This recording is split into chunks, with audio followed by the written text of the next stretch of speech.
Plays Pleasant. By George Bernard Shaw. Arms and the Man. How do you find this book? Any thoughts about the book or the author? Any suggestion for improvement? Please take a moment to share your thoughts in a comment. If you like it, share it with your friends who might enjoy it as well.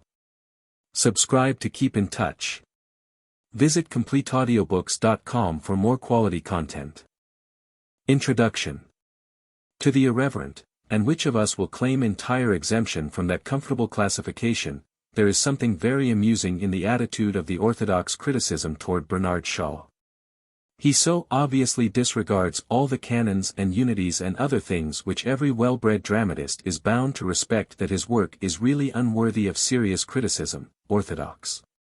Indeed, he knows no more about the dramatic art than, according to his own story in The Man of Destiny, Napoleon at Tavisano knew of the art of war.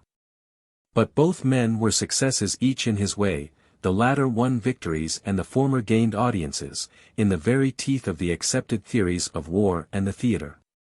Shaw does not know that it is unpardonable sin to have his characters make long speeches at one another, apparently thinking that this embargo applies only to long speeches which consist mainly of bombast and rhetoric. There never was an author who showed less predilection for a specific medium by which to accomplish his results. He recognized, early in his days, many things awry in the world, and he assumed the task of mundane reformation with a confident spirit. It seemed such a small job at 20 to set the times aright. He began as an essayist, but who reads essays nowadays? He then turned novelist with no better success, for no one would read such preposterous stuff as he chose to emit. He only succeeded in proving that absolutely rational men and women, although he has created few of the latter, can be most extremely disagreeable to our conventional way of thinking. As a last resort, he turned to the stage, not that he cared for the dramatic art, for no man seems to care less about art for art's sake, being in this a perfect foil to his brilliant compatriot and contemporary, Wilde. He cast his theories in dramatic forms merely because no other course except silence or physical revolt was open to him. For a long time it seemed as if this resource too was doomed to fail him. But finally he has attained a hearing, and now attempts at suppression merely serve to advertise their victim. It will repay those who seek analogies in literature to compare Shaw with Cervantes. After a life of heroic endeavor, disappointment, slavery, and poverty, the author of Don Quixote gave the world a serious work which caused to be laughed off the world stage forever the final vestiges of decadent chivalry. The institution had long been outgrown, but its vernacular continued to be the speech and to express the thought of the world and among the vulgar, as the quaint, old novelist puts it. Just as today the novel intended for the consumption of the unenlightened must deal with peers and millionaires and be dressed in stilted language. Marvelously he succeeded, but in a way he least intended.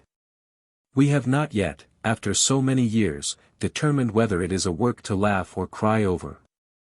It is our joyfulest modern book, says Carlyle, while Landor thinks that readers who see nothing more than a burlesque in Don Quixote have but shallow appreciation of the work.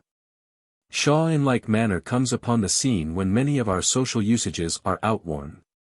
He sees the fact, announces it, and we burst into guffaws. The continuous laughter which greets Shaw's plays arises from a real contrast in the point of view of the dramatist and his audiences. When Pinero or Jones describes a whimsical situation, we never doubt for a moment that the author's point of view is our own and that the abnormal predicament of his characters appeals to him in the same light as to his audience. With Shaw this sense of community of feeling is wholly lacking. He describes things as he sees them, and the house is in a roar. Who is right? If we were really using our own senses and not gazing through the glasses of convention and romance and make-believe, should we see things as Shaw does? Must it not cause Shaw to doubt his own or the public's sanity to hear audiences laughing boisterously over tragic situations? And yet, if they did not come to laugh, they would not come at all. Mockery is the price he must pay for a hearing. Or has he calculated to a nicety the power of reaction? Does he seek to drive us to aspiration by the portrayal of sordidness, to disinterestedness by the picture of selfishness, to illusion by disillusionment? It is impossible to believe that he is unconscious of the humor of his dramatic situations, yet he stoically gives no sign. He even dares the charge, terrible in proportion to its truth, which the most serious of us shrinks from, the lack of a sense of humor. Men would rather have their integrity impugned. In Arms and the Man, the subject which occupies the dramatist's attention is that survival of barbarity, militarism, which raises its horrid head from time to cast a doubt on the reality of our civilization. No more hoary superstition survives than that the donning of a uniform changes the nature of the wearer. This notion pervades society to such an extent that when we find some soldiers placed upon the stage acting rationally, our conventionalized senses are shocked. The only men who have no illusions about war are those who have recently been there, and, of course, Mr. Shaw, who has no illusions about anything. It is hard to speak too highly of Candida. No equally subtle and incisive study of domestic relations exists in the English drama. One has to turn to George Meredith's The Egoist to find such character dissection. The central note of the play is, that with the true woman, weakness which appeals to the maternal instinct is more powerful than strength which offers protection. Candida is quite unpoetic, as, indeed, with rare exceptions, women are prone to be. They have small delight in poetry, but are the stuff of which poems and dreams are made. The husband glorying in his strength but convicted of his weakness, the poet pitiful in his physical impotence but strong in his perception of truth, the hopelessly demoralized manufacturer. The conventional and hence emotional typist make up a group which the drama of any language may be challenged to rival. In The Man of Destiny, the object of the dramatist is not so much the destruction as the explanation of the Napoleonic tradition, which has so powerfully influenced generation after generation for a century. However the man may be regarded, he was a miracle. Shaw shows that he achieved his extraordinary career by suspending, for himself, the pressure of the moral and conventional atmosphere, while leaving it operative for others. Those who study this play, extravaganza, that it is, will attain a clearer comprehension of Napoleon than they can get from all the biographies. You Never Can Tell offers an amusing study of the play of social conventions. The twins illustrate the disconcerting effects of that perfect frankness which would make life intolerable. Gloria demonstrates the powerlessness of reason to overcome natural instincts. The idea that parental duties and functions can be fulfilled by the light of such knowledge as man and woman attain by intuition is brilliantly lampooned. Crampton, the father, typifies the common superstition that among the privileges of parenthood are inflexibility, tyranny, and respect, the last entirely regardless of whether it has been deserved. The waiter, William, is the best illustration of the man, who knows his place, that the stage has seen. He is the most pathetic figure of the play. One touch of verisimilitude is lacking. None of the guests gives him a tip, yet he maintains his urbanity. As Mr. Shaw has not yet visited America, he may be unaware of the improbability of this situation. To those who regard literary men merely as purveyors of amusement for people who have not wit enough to entertain themselves, Ibsen and Shaw, Maeterlinck and Gorky must remain enigmas. It is so much pleasanter to ignore than to face unpleasant realities, to take Riverside Drive and not Mulberry Street as the exponent of our life and the expression of our civilization. These men are the sappers and miners of the advancing army of justice. The audience which demands the truth and despises the contemptible conventions that dominate alike our stage and our life is daily growing. Shaw and men like him, if indeed he is not absolutely unique, will not for the future lack a hearing. M. Act I. Night. A lady's bedchamber in Bulgaria, in a small town near the Dragoman Pass. It is late in November in the year 1885, and through an open window with a little balcony on the left can be seen a peak of the Balkans, wonderfully white and beautiful in the starlit snow. The interior of the room is not like anything to be seen in the east of Europe. It is half rich Bulgarian, half cheap Viennese. The counterpane and hangings of the bed, the window curtains, the little carpet, and all the ornamental textile fabrics in the room are oriental and gorgeous. The paper on the walls is occidental and paltry. Above the head of the bed, which stands against a little wall cutting off the right-hand corner of the room diagonally, is a painted wooden shrine, blue and gold, with an ivory image of Christ.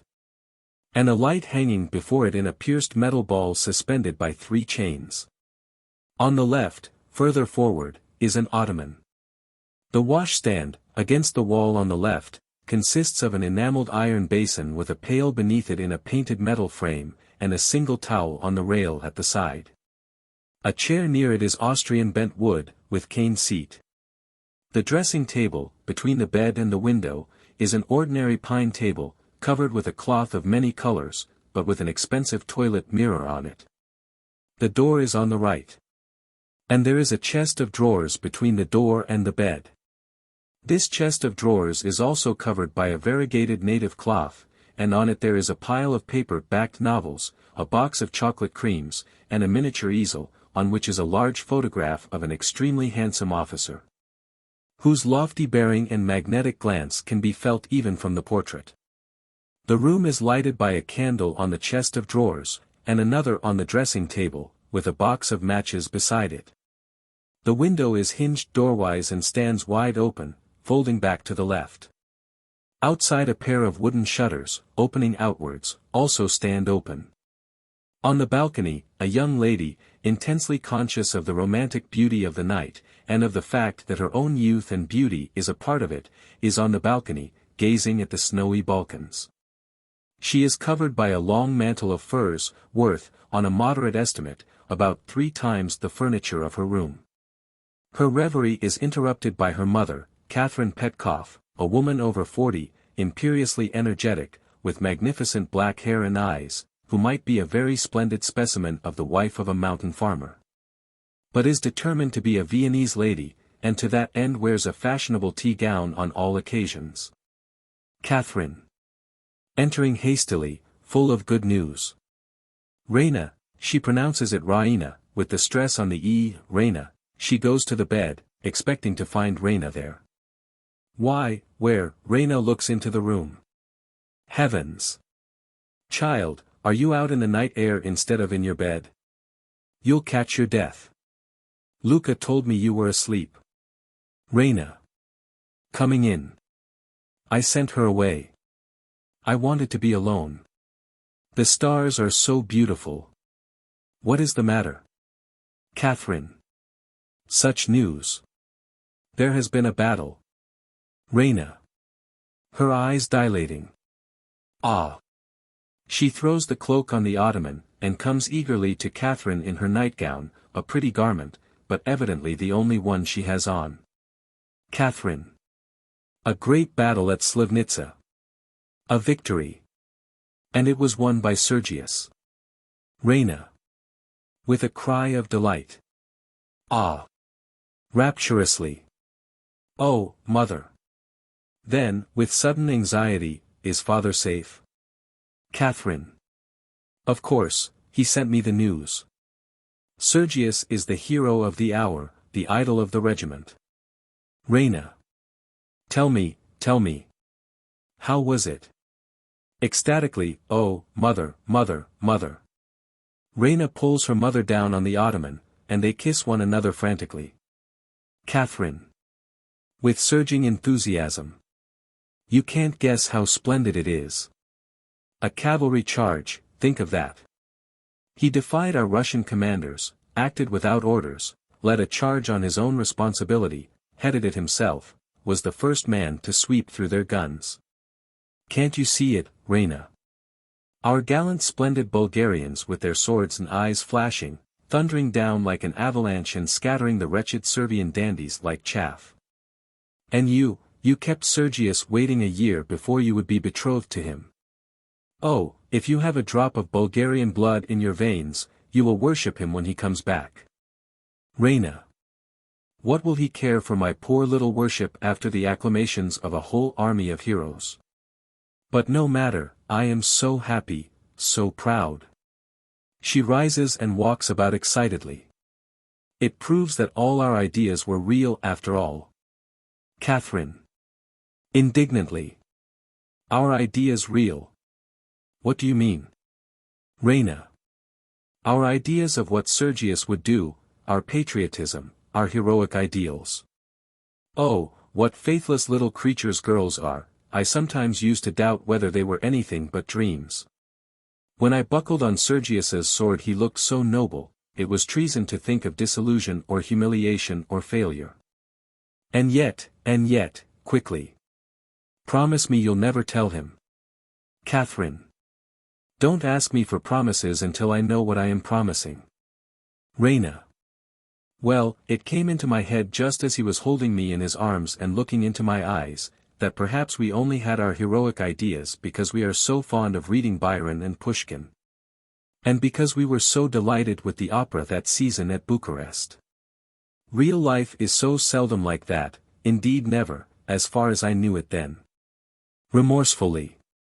Only think, mother, I doubted him, I wondered whether all his heroic qualities and his soldiership might not prove mere imagination when he went into a real battle. I had an uneasy fear that he might cut a poor figure there beside all those clever Russian officers. Catherine. A poor figure. Shame on you. The Servians have Austrian officers who are just as clever as our Russians. But we have beaten them in every battle for all that. Raina. Laughing and sitting down again.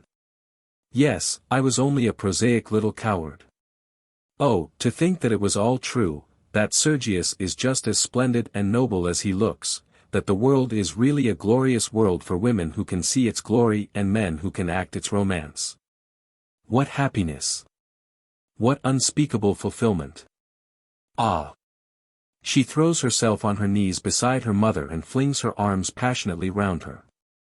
They are interrupted by the entry of Luca, a handsome, proud girl in a pretty Bulgarian peasant's dress with double apron, so defiant that her servility to Raina is almost insolent. She is afraid of Catherine, but even with her goes as far as she dares. She is just now excited like the others, but she has no sympathy for Raina's raptures and looks contemptuously at the ecstasies of the two before she addresses them. Luca. If you please, madam, all the windows are to be closed and the shutters made fast. They say there may be shooting in the streets. Raina and Catherine rise together, alarmed. The Servians are being chased right back through the pass. And they say they may run into the town. Our cavalry will be after them, and our people will be ready for them, you may be sure, now that they are running away. She goes out on the balcony and pulls the outside shutters to. Then steps back into the room. Raina. I wish our people were not so cruel. What glory is there in killing wretched fugitives? Catherine. Businesslike, her housekeeping instincts aroused. I must see that everything is made safe downstairs. Raina. To Luca. Leave the shutters so that I can just close them if I hear any noise. Catherine. Authoritatively, turning on her way to the door. Oh, no, dear, you must keep them fastened. You would be sure to drop off to sleep and leave them open. Make them fast, Luca. Luca. Yes, madam. She fastens them. Raina. Don't be anxious about me. The moment I hear a shot, I shall blow out the candles and roll myself up in bed with my ears well covered. Catherine. Quite the wisest thing you can do, my love. Good night. Raina. Good night. They kiss one another, and Raina's emotion comes back for a moment. Wish me joy of the happiest night of my life, if only there are no fugitives. Catherine. Go to bed, dear, and don't think of them. She goes out. Luca. Secretly, to Raina. If you would like the shutters open, just give them a push like this. She pushes them, they open, she pulls them to again. One of them ought to be bolted at the bottom, but the bolt's gone. Raina. With dignity, reproving her. Thanks, Luca. But we must do what we are told. Luca makes a grimace. Good night. Luca. Carelessly. Good night. She goes out, swaggering. Raina, left alone, goes to the chest of drawers, and adores the portrait there with feelings that are beyond all expression. She does not kiss it or press it to her breast, or shew it any mark of bodily affection. But she takes it in her hands and elevates it like a priestess. Raina. Looking up at the picture with worship. Oh, I shall never be unworthy of you any more, my hero, never, never, never. She replaces it reverently, and selects a novel from the little pile of books. She turns over the leaves dreamily, finds her page, turns the book inside out at it, and then, with a happy sigh, gets into bed and prepares to read herself to sleep. But before abandoning herself to fiction, she raises her eyes once more, thinking of the blessed reality and murmurs. My hero. My hero. A distant shot breaks the quiet of the night outside. She starts, listening. And two more shots, much nearer, follow, startling her so that she scrambles out of bed, and hastily blows out the candle on the chest of drawers. Then, putting her fingers in her ears, she runs to the dressing table and blows out the light there, and hurries back to bed. The room is now in darkness, nothing is visible but the glimmer of the light in the pierced ball before the image, and the starlight seen through the slits at the top of the shutters. The firing breaks out again, there is a startling fusillade quite close at hand. Whilst it is still echoing, the shutters disappear, pulled open from without, and for an instant the rectangle of snowy starlight flashes out with the figure of a man in black upon it. The shutters close immediately and the room is dark again. But the silence is now broken by the sound of panting. Then there is a scrape, and the flame of a match is seen in the middle of the room. Raina. Crouching on the bed. Who's there? The match is out instantly. Who's there? Who is that? A man's voice. In the darkness, subduedly, but threateningly. SH. Don't call out or you'll be shot. Be good, and no harm will happen to you. She is heard leaving her bed, and making for the door. Take care, there's no use in trying to run away. Remember, if you raise your voice my pistol will go off. Commandingly. Strike a light and let me see you. Do you hear? Another moment of silence and darkness. Then she is heard retreating to the dressing table. She lights a candle, and the mystery is at an end. A man of about 35, in a deplorable plight, bespattered with mud and blood and snow, his belt and the strap of his revolver case keeping together the torn ruins of the blue coat of a Servian artillery officer. As far as the candlelight and his unwashed, unkempt condition make it possible to judge, he is a man of middling stature and undistinguished appearance, with strong neck and shoulders, a roundish, obstinate-looking head covered with short crisp bronze curls, clear quick blue eyes and good brows and mouth, a hopelessly prosaic nose like that of a strong-minded baby, trim soldier-like carriage and energetic manner. And with all his wits about him in spite of his desperate predicament, even with a sense of humor of it, without, however, the least intention of trifling with it or throwing away a chance. He reckons up what he can guess about Raina, her age, her social position, her character, the extent to which she is frightened, at a glance, and continues, more politely but still most determinedly, excuse my disturbing you. But you recognize my uniform, Servian. If I'm caught I shall be killed. Determinedly. Do you understand that? Raina. Yes. Man. Well, I don't intend to get killed if I can help it. Still more determinedly. Do you understand that? He locks the door with a snap. Raina. Disdainfully. I suppose not. She draws herself up superbly, and looks him straight in the face, saying with emphasis, some soldiers, I know, are afraid of death. Man. With grim good humor. All of them, dear lady, all of them, believe me. It is our duty to live as long as we can, and kill as many of the enemy as we can. Now if you raise an alarm. Raina. Cutting him short. You will shoot me. How do you know that I am afraid to die? Man. Cunningly. Ah, but suppose I don't shoot you, what will happen then? Why, a lot of your cavalry, the greatest blackguards in your army, will burst into this pretty room of yours and slaughter me here like a pig. For I'll fight like a demon, they shan't get me into the street to amuse themselves with, I know what they are. Are you prepared to receive that sort of company in your present undress? Raina, suddenly conscious of her nightgown, instinctively shrinks and gathers it more closely about her. He watches her, and adds, pitilessly, it's rather scanty, eh? She turns to the ottoman. He raises his pistol instantly, and cries, stop. She stops. Where are you going? Raina. With dignified patience. Only to get my cloak. Man. Darting to the ottoman and snatching the cloak. A good idea. No, I'll keep the cloak, and you will take care that nobody comes in and sees you without it. This is a better weapon than the pistol. He throws the pistol down on the ottoman. Raina. Revolted. It is not the weapon of a gentleman. Man. It's good enough for a man with only you to stand between him and death.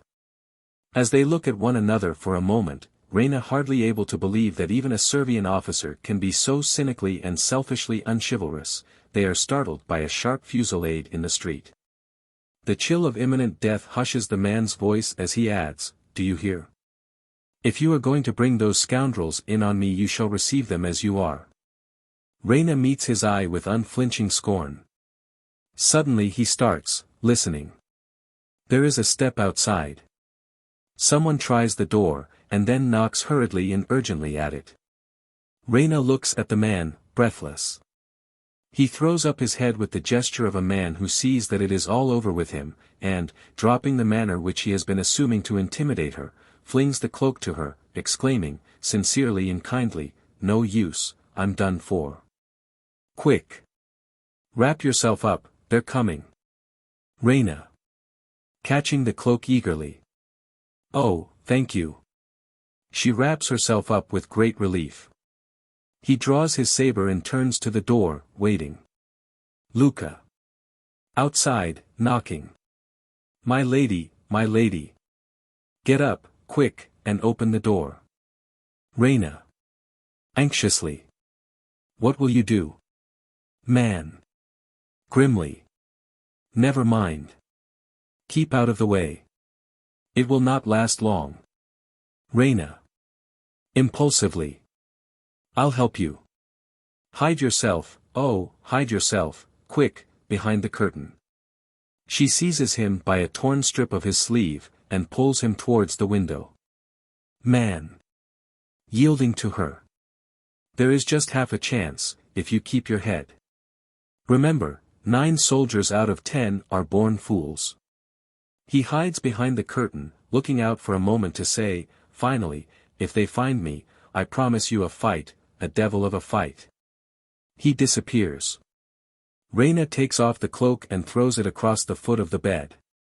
Then with a sleepy, disturbed air, she opens the door. Luca enters excitedly. Luca. A man has been seen climbing up the water pipe to your balcony, a Servian. The soldiers want to search for him, and they are so wild and drunk and furious. My lady says you are to dress at once. Raina. As if annoyed at being disturbed. They shall not search here. Why have they been let in? Catherine. Coming in hastily. Raina, darling, are you safe?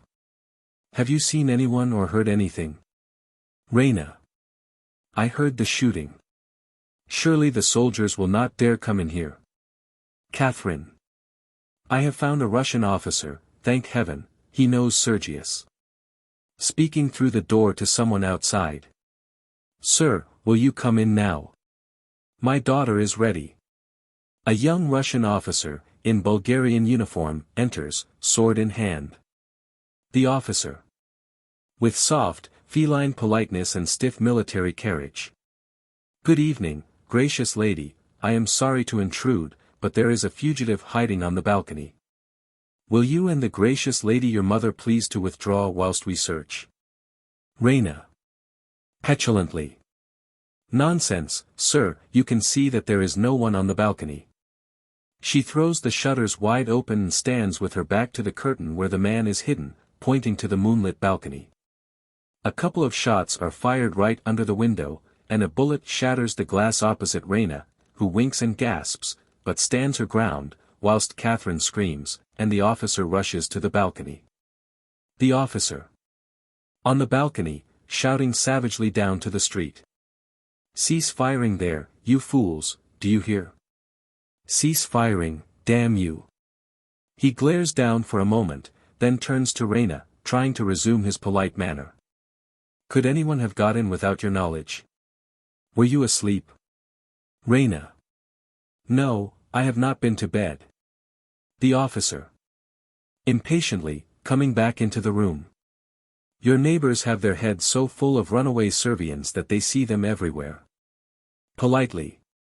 "Gracious lady, 1,000 pardons. Good night." Military bow, which Raina returns coldly. Another to Catherine, who follows him out. Raina closes the shutters. She turns and sees Luca, who has been watching the scene curiously. Raina. "Don't leave my mother, Luca, whilst the soldiers are here." Luca glances at Raina, at the ottoman, at the curtain, then purses her lips secretively, laughs to herself, and goes out. Raina follows her to the door, shuts it behind her with a slam, and locks it violently. The man immediately steps out from behind the curtain, sheathing his saber, and dismissing the danger from his mind in a businesslike way. Man. A narrow shave. But a miss is as good as a mile. Dear young lady, your servant until death. I wish for your sake I had joined the Bulgarian army instead of the Servian. I am not a native Servian. Raina. Haughtily. No, you are one of the Austrians who set the Servians on to rob us of our national liberty, and who officer their army for them. We hate them. Man. Austrian. Not I, don't hate me, dear young lady. I am only a Swiss, fighting merely as a professional soldier. I joined Servia because it was nearest to me. Be generous, you've beaten us hollow. Raina. Have I not been generous? Man. Noble, heroic. But I'm not saved yet. This particular rush will soon pass through, but the pursuit will go on all night by fits and starts. I must take my chance to get off during a quiet interval. You don't mind my waiting just a minute or two, do you? Raina. Oh, no, I am sorry you will have to go into danger again. Motioning towards ottoman. Won't you sit? She breaks off with an irrepressible cry of alarm as she catches sight of the pistol. The man, all nerves, shies like a frightened horse. Man. Irritably. Don't frighten me like that. What is it? Raina. Your pistol. It was staring that officer in the face all the time. What an escape. Man. Vexed at being unnecessarily terrified. Oh, is that all? Raina. Staring at him rather superciliously, conceiving a poorer and poorer opinion of him, and feeling proportionately more and more at her ease with him. I am sorry I frightened you. She takes up the pistol and hands it to him. Pray take it to protect yourself against me. Man. Grinning wearily at the sarcasm as he takes the pistol. No use, dear young lady, there's nothing in it. It's not loaded. He makes a grimace at it, and drops it disparagingly into his revolver case. Raina. Load it by all means. Man. I've no ammunition. What use are cartridges in battle? I always carry chocolate instead. And I finished the last cake of that yesterday. Raina. Outraged in her most cherished ideals of manhood. Chocolate. Do you stuff your pockets with sweets, like a schoolboy, even in the field? Man. Yes. Isn't it contemptible? Raina stares at him, unable to utter her feelings. Then she sails away scornfully to the chest of drawers, and returns with the box of confectionery in her hand. Raina. Allow me. I am sorry I have eaten them all except these. She offers him the box. Man. Ravenously. You're an angel. He gobbles the comfits. Creams. Delicious. He looks anxiously to see whether there are any more. There are none. He accepts the inevitable with pathetic good humor, and says, with grateful emotion, "Bless you, dear lady." You can always tell an old soldier by the inside of his holsters and cartridge boxes. The young ones carry pistols and cartridges. The old ones, grub. Thank you. He hands back the box. She snatches it contemptuously from him and throws it away. This impatient action is so sudden that he shies again. Ugh! Don't do things so suddenly, gracious lady. Don't revenge yourself because I frightened you just now. Raina. Superbly. Frighten me. Do you know, sir, that though I am only a woman, I think I am at heart as brave as you. Man. I should think so. You haven't been under fire for 3 days as I have. I can stand 2 days without chewing it much, but no man can stand 3 days, I'm as nervous as a mouse. He sits down on the ottoman, and takes his head in his hands. Would you like to see me cry? Raina. Quickly. No. Man. If you would, all you have to do is to scold me just as if I were a little boy and you my nurse. If I were in camp now they'd play all sorts of tricks on me. Raina. A little moved. I'm sorry. I won't scold you. Touched by the sympathy in her tone, he raises his head and looks gratefully at her. She immediately draws back and says stiffly, "You must excuse me, our soldiers are not like that." She moves away from the ottoman. Man. Oh, yes, they are. There are only 2 sorts of soldiers, old ones and young ones. I've served 14 years, half of your fellows never smelt powder before.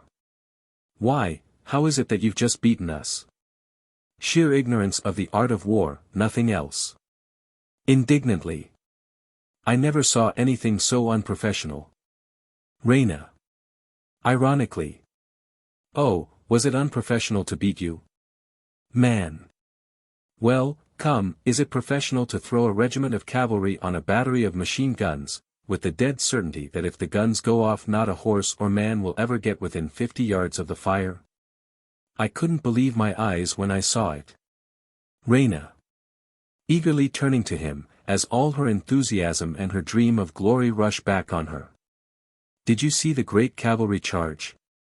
Oh, tell me about it. Describe it to me. Man. You never saw a cavalry charge, did you? Raina. How could I? Man. Ah, perhaps not, of course. Well, it's a funny sight. It's like slinging a handful of peas against a window pane, first one comes, then 2 or 3 close behind him, and then all the rest in a lump. Raina. Her eyes dilating as she raises her clasped hands ecstatically. Yes, first one, the bravest of the brave. Man. Prosaically. Hm. You should see the poor devil pulling at his horse. Raina. Why should he pull at his horse? Man. Impatient of so stupid a question. It's running away with him, of course. Do you suppose the fellow wants to get there before the others and be killed? Then they all come. You can tell the young ones by their wildness and their slashing. The old ones come bunched up under the number 1 guard, they know that they are mere projectiles, and that it's no use trying to fight. The wounds are mostly broken knees, from the horses cannonading together. Raina. Ugh. But I don't believe the first man is a coward. I believe he is a hero. Man. Good-humoredly. That's what you'd have said if you'd seen the first man in the charge today. Raina. Breathless. Ah, I knew it. Tell me about him.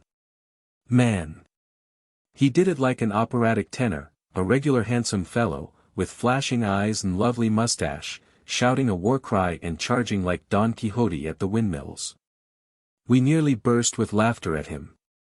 But when the sergeant ran up as white as a sheet, and told us they'd sent us the wrong cartridges, and that we couldn't fire a shot for the next 10 minutes, we laughed at the other side of our mouths. I never felt so sick in my life, though I've been in one or two very tight places. And I hadn't even a revolver cartridge, nothing but chocolate. We'd no bayonets, nothing. Of course, they just cut us to bits.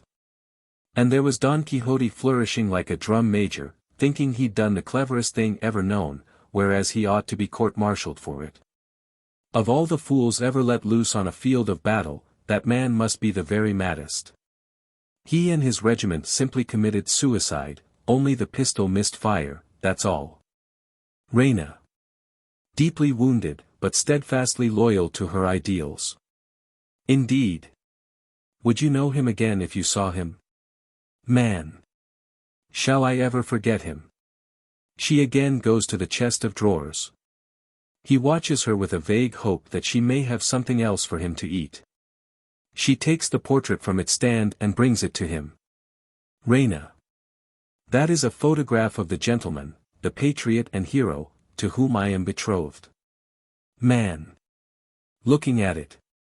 I'm really very sorry. Looking at her. Was it fair to lead me on? He looks at the portrait again. Yes, that's him, not a doubt of it. He stifles a laugh. Raina. Quickly. Why do you laugh? Man. Shamefacedly, but still greatly tickled. I didn't laugh, I assure you. At least I didn't mean to. But when I think of him charging the windmills and thinking he was doing the finest thing, chokes with suppressed laughter. Raina. Sternly. Give me back the portrait, sir. Man. With sincere remorse. Of course. Certainly. I'm really very sorry.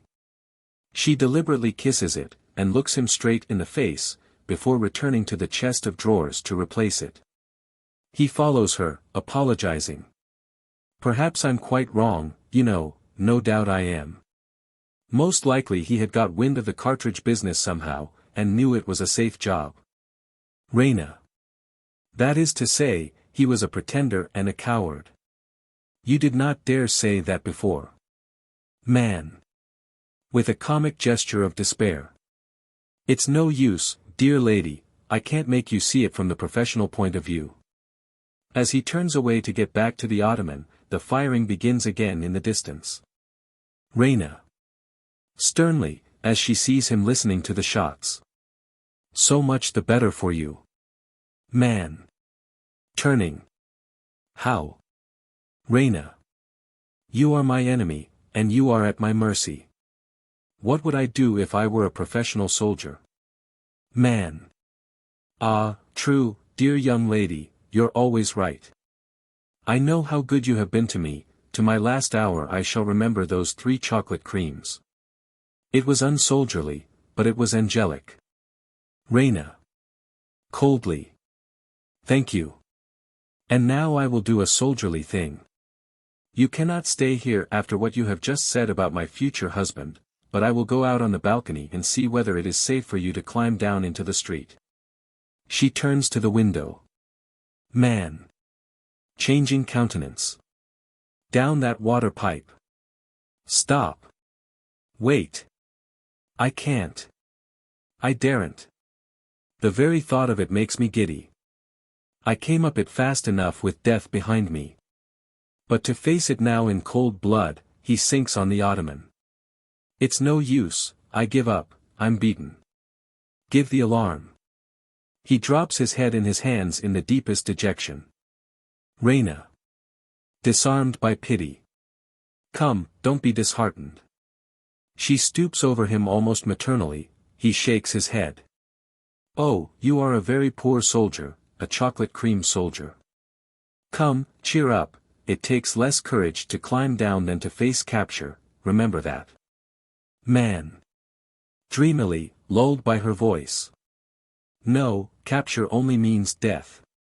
And death is sleep, oh, sleep, sleep, sleep, undisturbed sleep. Climbing down the pipe means doing something, exerting myself, thinking. Death 10 times over first. Raina. Softly and wonderingly, catching the rhythm of his weariness. Are you so sleepy as that? Man. I've not had 2 hours undisturbed sleep since the war began. I'm on the staff, you don't know what that means. I haven't closed my eyes for 36 hours. Raina.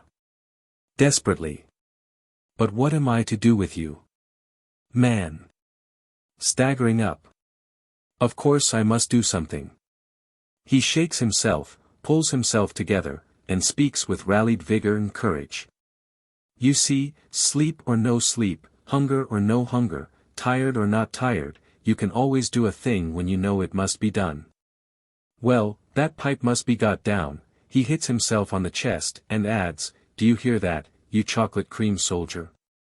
He turns to the window. Raina. Anxiously. But if you fall? Man. I shall sleep as if the stones were a feather bed. Goodbye. He makes boldly for the window, and his hand is on the shutter when there is a terrible burst of firing in the street beneath. Raina. Rushing to him. Stop. She catches him by the shoulder, and turns him quite round. They'll kill you. Man. Coolly, but attentively.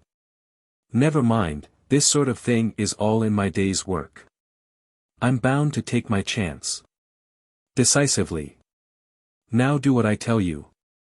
Put out the candles, so that they shan't see the light when I open the shutters. And keep away from the window, whatever you do. If they see me, they're sure to have a shot at me. Raina. Clinging to him. They're sure to see you, it's bright moonlight.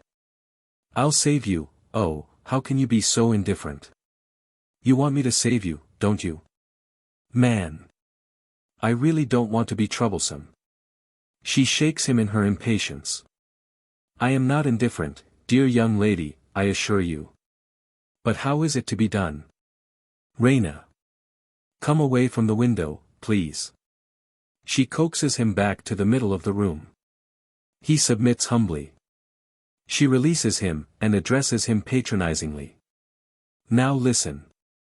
You must trust to our hospitality. You do not yet know in whose house you are. I am a Petkoff. Man. What's that? Raina. Rather indignantly. I mean that I belong to the family of the Petkoffs, the richest and best known in our country. Man. Oh, yes, of course. I beg your pardon. The Petkoffs, to be sure. How stupid of me. Raina. You know you never heard of them until this minute. How can you stoop to pretend? Man. Forgive me, I'm too tired to think, and the change of subject was too much for me. Don't scold me. Raina. I forgot. It might make you cry. He nods, quite seriously. She pouts and then resumes her patronizing tone. I must tell you that my father holds the highest command of any Bulgarian in our army. He is, proudly, a major. Man. Pretending to be deeply impressed. A major. Bless me. Think of that. Raina.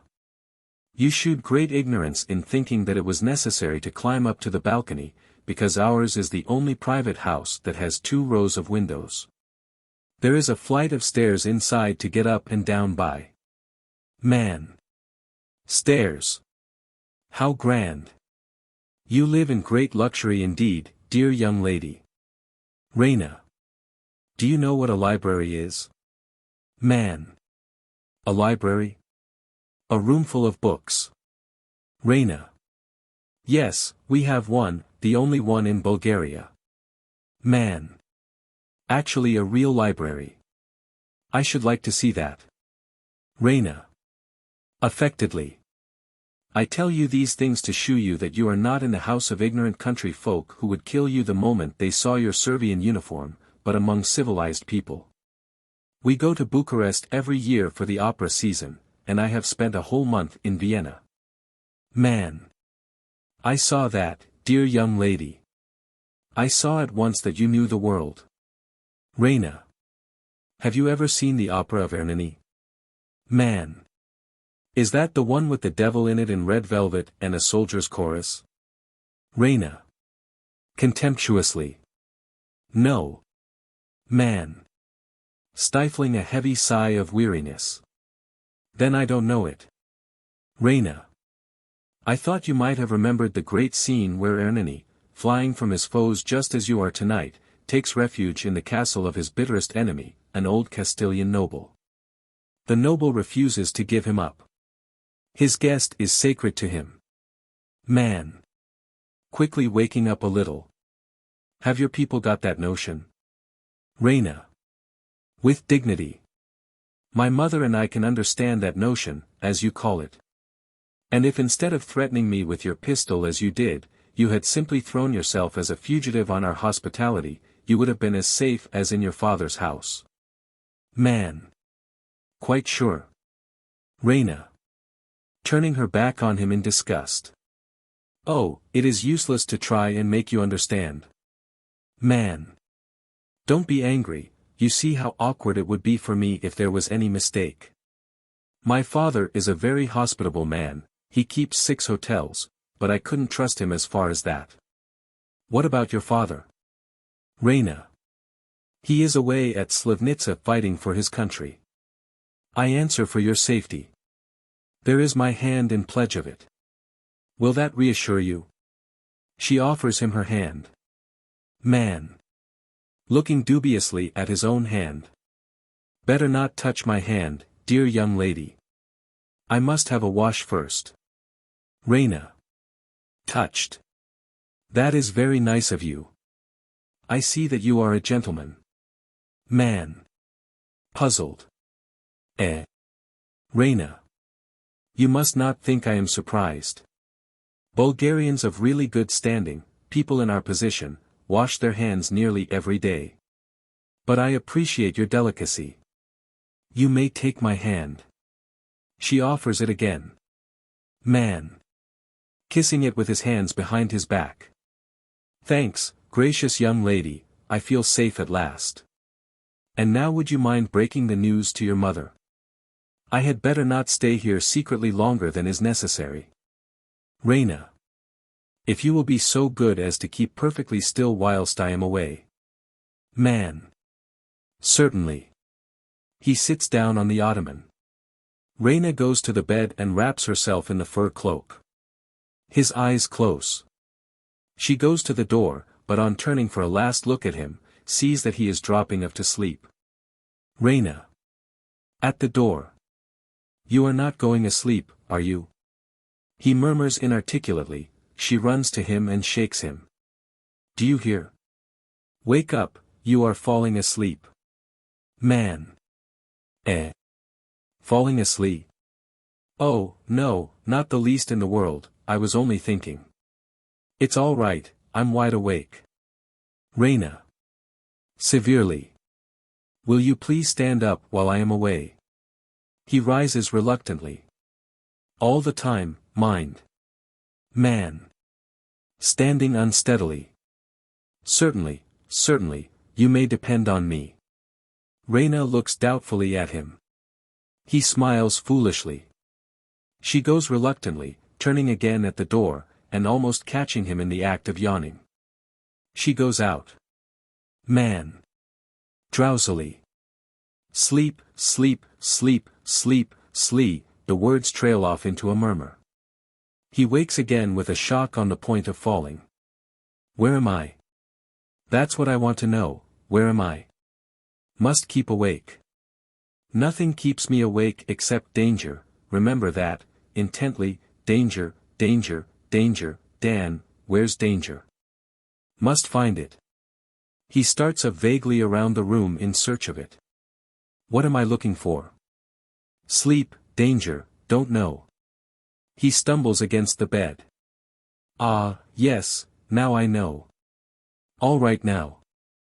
I'm to go to bed, but not to sleep, be sure not to sleep, because of danger. Not to lie down either, only sit down. He sits on the bed. A blissful expression comes into his face. Ah! With a happy sigh he sinks back at full length, lifts his boots into the bed with a final effort, and falls fast asleep instantly. Catherine comes in, followed by Raina. Raina. Looking at the ottoman. He's gone. I left him here. Catherine. Here. Then he must have climbed down from the... Raina. Seeing him. Oh. She points. Catherine. Scandalized. Well. She strides to the left side of the bed, Raina following and standing opposite her on the right. He's fast asleep. The brute. Raina. Anxiously. S.H. Catherine. Shaking him. Sir. Shaking him again, harder. Sir. Vehemently shaking very barred. Sir. Raina. Catching her arm. Don't, Mama, the poor dear is worn out. Let him sleep. Catherine. Letting him go and turning amazed to Raina. The poor dear. Raina. She looks sternly at her daughter. The man sleeps profoundly. Act 2. The 6th of March, 1886. In the garden of Major Petkoff's house. It is a fine spring morning, and the garden looks fresh and pretty. Beyond the paling the tops of a couple of minarets can be seen, shewing that there is a valley there, with the little town in it. A few miles further the Balkan mountains rise and shut in the view. Within the garden the side of the house is seen on the right, with a garden door reached by a little flight of steps. On the left the stable yard, with its gateway, encroaches on the garden. There are fruit bushes along the paling and house, covered with washing hung out to dry. A path runs by the house, and rises by 2 steps at the corner where it turns out of the right along the front. In the middle a small table, with 2 bentwood chairs at it, is laid for breakfast with Turkish coffee pot, cups, rolls, etc., but the cups have been used and the bread broken.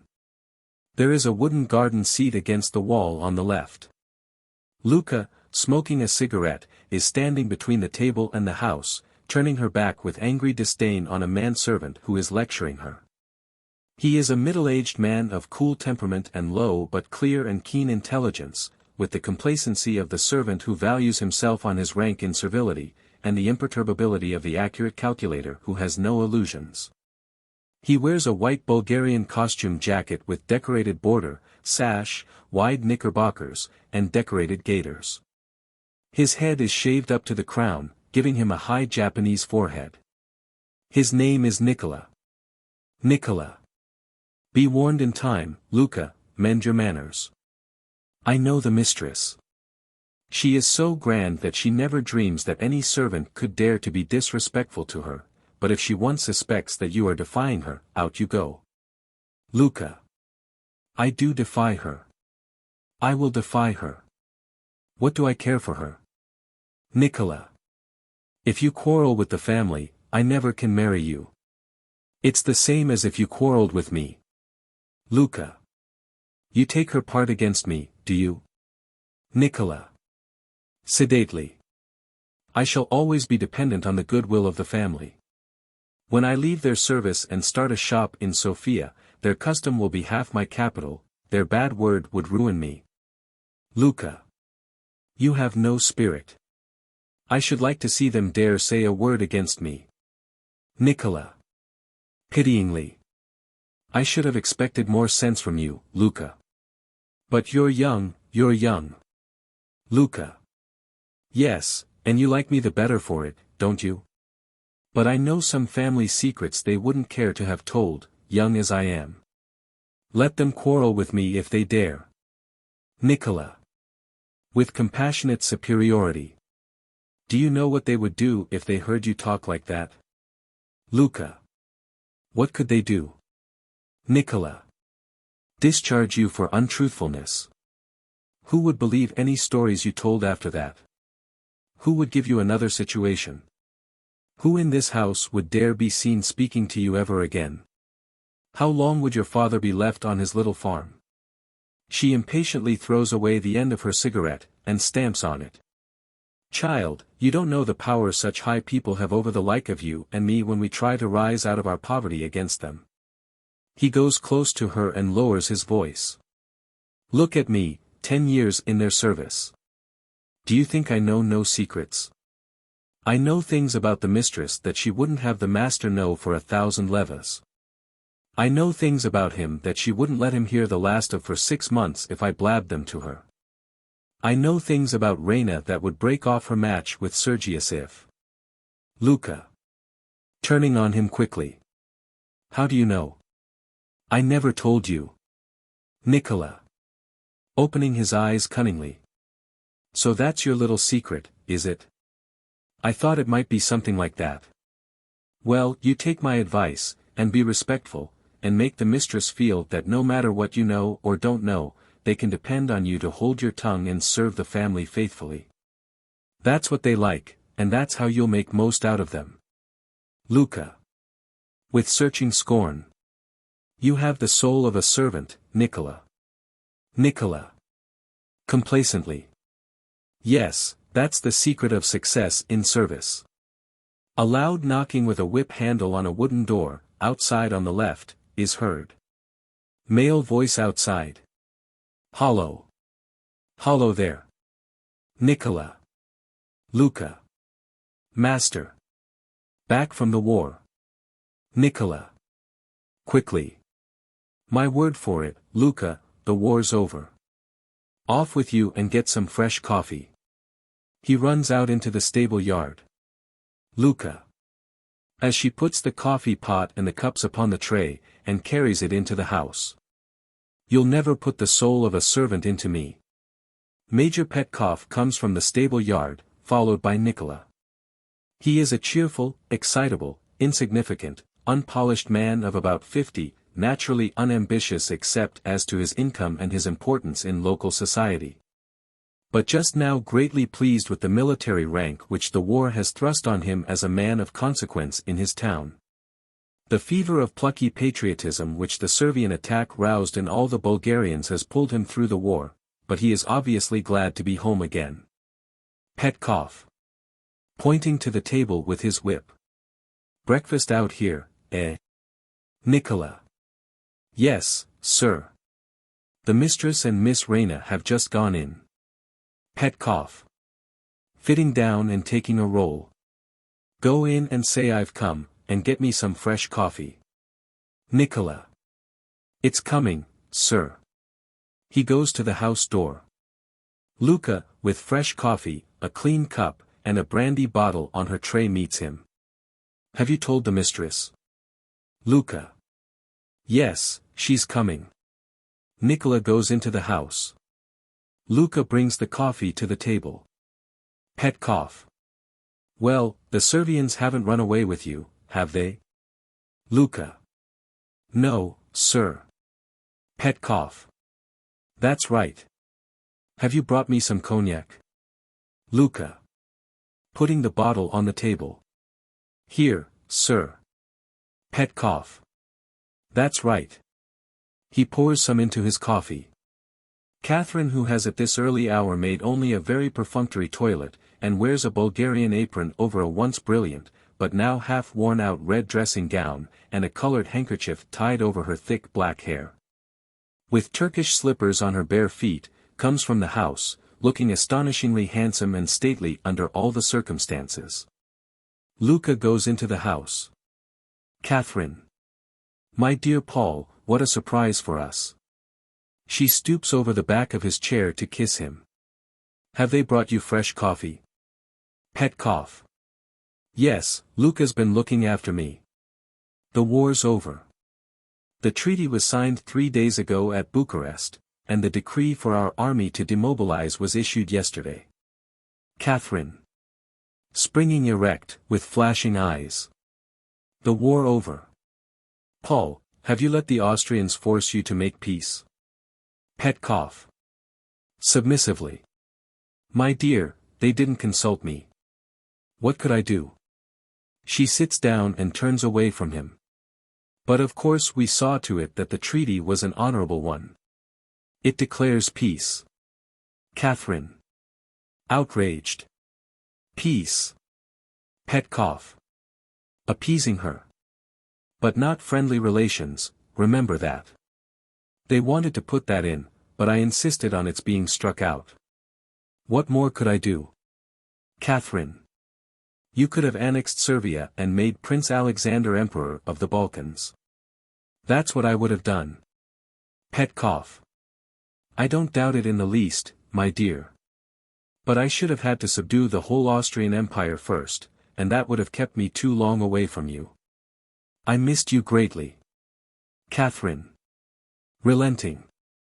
Ah. Stretches her hand affectionately across the table to squeeze his. Petkoff. And how have you been, my dear? Catherine. Oh, my usual sore throats, that's all. Petkoff. With conviction. That comes from washing your neck every day. I've often told you so. Catherine. Nonsense, Paul. Petkoff. Over his coffee and cigarette. I don't believe in going too far with these modern customs. All this washing can't be good for the health, it's not natural. There was an Englishman at Philippopolis who used to wet himself all over with cold water every morning when he got up. Disgusting. It all comes from the English, their climate makes them so dirty that they have to be perpetually washing themselves. Look at my father, he never had a bath in his life, and he lived to be 98, the healthiest man in Bulgaria. I don't mind a good wash once a week to keep up my position, but once a day is carrying the thing to a ridiculous extreme. Catherine. You are a barbarian at heart still, Paul. I hope you behaved yourself before all those Russian officers. Petkoff. I did my best. I took care to let them know that we had a library. Catherine. Ah. But you didn't tell them that we have an electric bell in it. I have had one put up. Petkoff. What's an electric bell? Catherine. You touch a button, something tinkles in the kitchen, and then Nicola comes up. Petkoff. Why not shout for him? Catherine. Civilized people never shout for their servants. I've learnt that while you were away. Petkoff. Well, I'll tell you something I've learnt, too. Civilized people don't hang out their washing to dry where visitors can see it. So you'd better have all that, indicating the clothes on the bushes, put somewhere else. Catherine. Oh, that's absurd, Paul, I don't believe really refined people notice such things. Someone is heard knocking at the stable gates. Petkoff. There's Sergius. Shouting. Hollow, Nicola. Catherine. Oh, don't shout, Paul, it really isn't nice. Petkoff. Bosh. He shouts louder than before. Nicola. Nicola. Appearing at the house door. Yes, sir. Petkoff. If that is Major Saranov, bring him round this way. He pronounces the name with the stress on the second syllable, Saranov. Nicola. Yes, sir. He goes into the stable yard. Petkoff. You must talk to him, my dear, until Raina takes him off our hands. He bores my life out about our not promoting him, over my head, mind you. Catherine. He certainly ought to be promoted when he marries Raina. Besides, the country should insist on having at least one native general. Petkoff. Yes, so that he could throw away whole brigades instead of regiments. It's no use, my dear, he has not the slightest chance of promotion until we are quite sure that the peace will be a lasting one. Nicola. At the gate, announcing. Major Sergius Saranov. He goes into the house and returns presently with a third chair, which he places at the table. He then withdraws. Major Sergius Saranov, the original of the portrait in Raina's room, is a tall, romantically handsome man, with the physical hardihood, the high spirit, and the susceptible imagination of an untamed mountaineer chieftain. But his remarkable personal distinction is of a characteristically civilized type. The ridges of his eyebrows, curving with a ram's horn twist round the marked projections at the outer corners, his jealously observant eye, his nose, thin, keen, and apprehensive in spite of the pugnacious high bridge and large nostril. His assertive chin would not be out of place in a Paris salon. In short, the clever, imaginative barbarian has an acute critical faculty which has been thrown into intense activity by the arrival of Western civilization in the Balkans. And the result is precisely what the advent of 19th-century thought first produced in England, to wit, Byronism. By his brooding on the perpetual failure, not only of others, but of himself, to live up to his imaginative ideals, his consequent cynical scorn for humanity. The jejune credulity as to the absolute validity of his ideals and the unworthiness of the world in disregarding them. His wincings and mockeries under the sting of the petty disillusions which every hour spent among men brings to his infallibly quick observation, he has acquired the half-tragic, half-ironic air, the mysterious moodiness.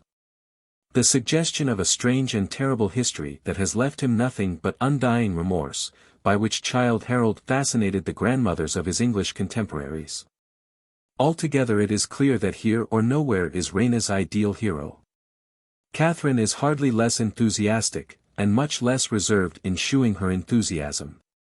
As he enters from the stable gate, she rises effusively to greet him. Petkoff is distinctly less disposed to make a fuss about him. Petkoff. Here already, Sergius. Glad to see you. Catherine. My dear Sergius, she holds out both her hands.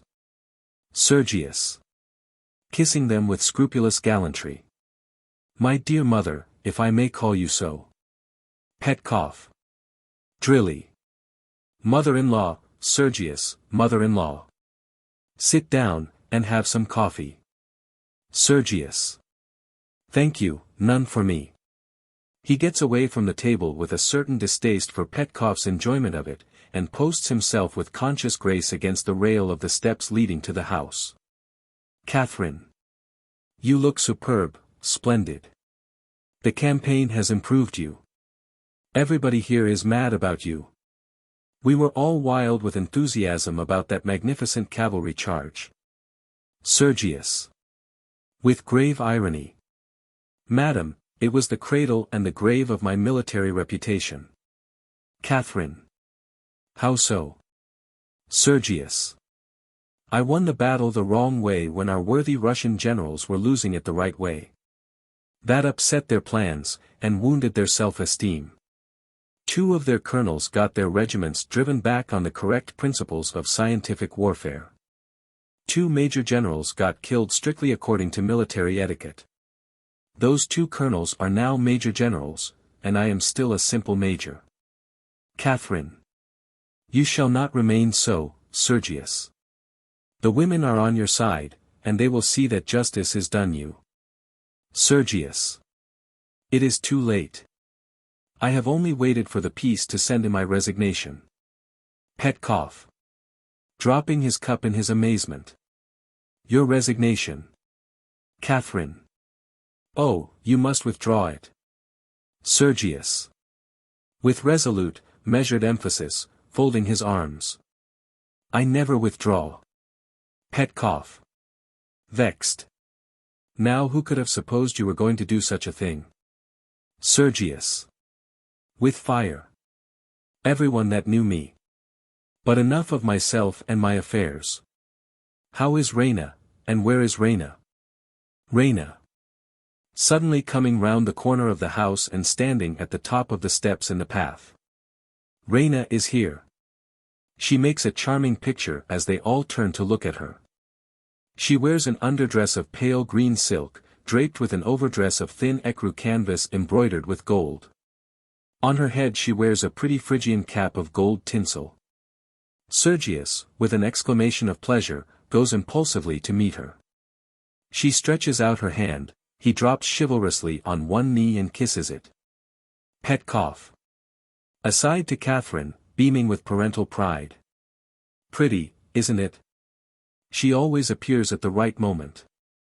Catherine. Impatiently. Yes, she listens for it. It is an abominable habit. Sergius leads Raina forward with splendid gallantry, as if she were a queen. When they come to the table, she turns to him with a bend of the head, he bows. And thus they separate, he coming to his place, and she going behind her father's chair. Raina. Stooping and kissing her father. Dear father. Welcome home. Petkoff. Patting her cheek. My little pet girl. He kisses her. She goes to the chair left by Nicola for Sergius, and sits down. Catherine.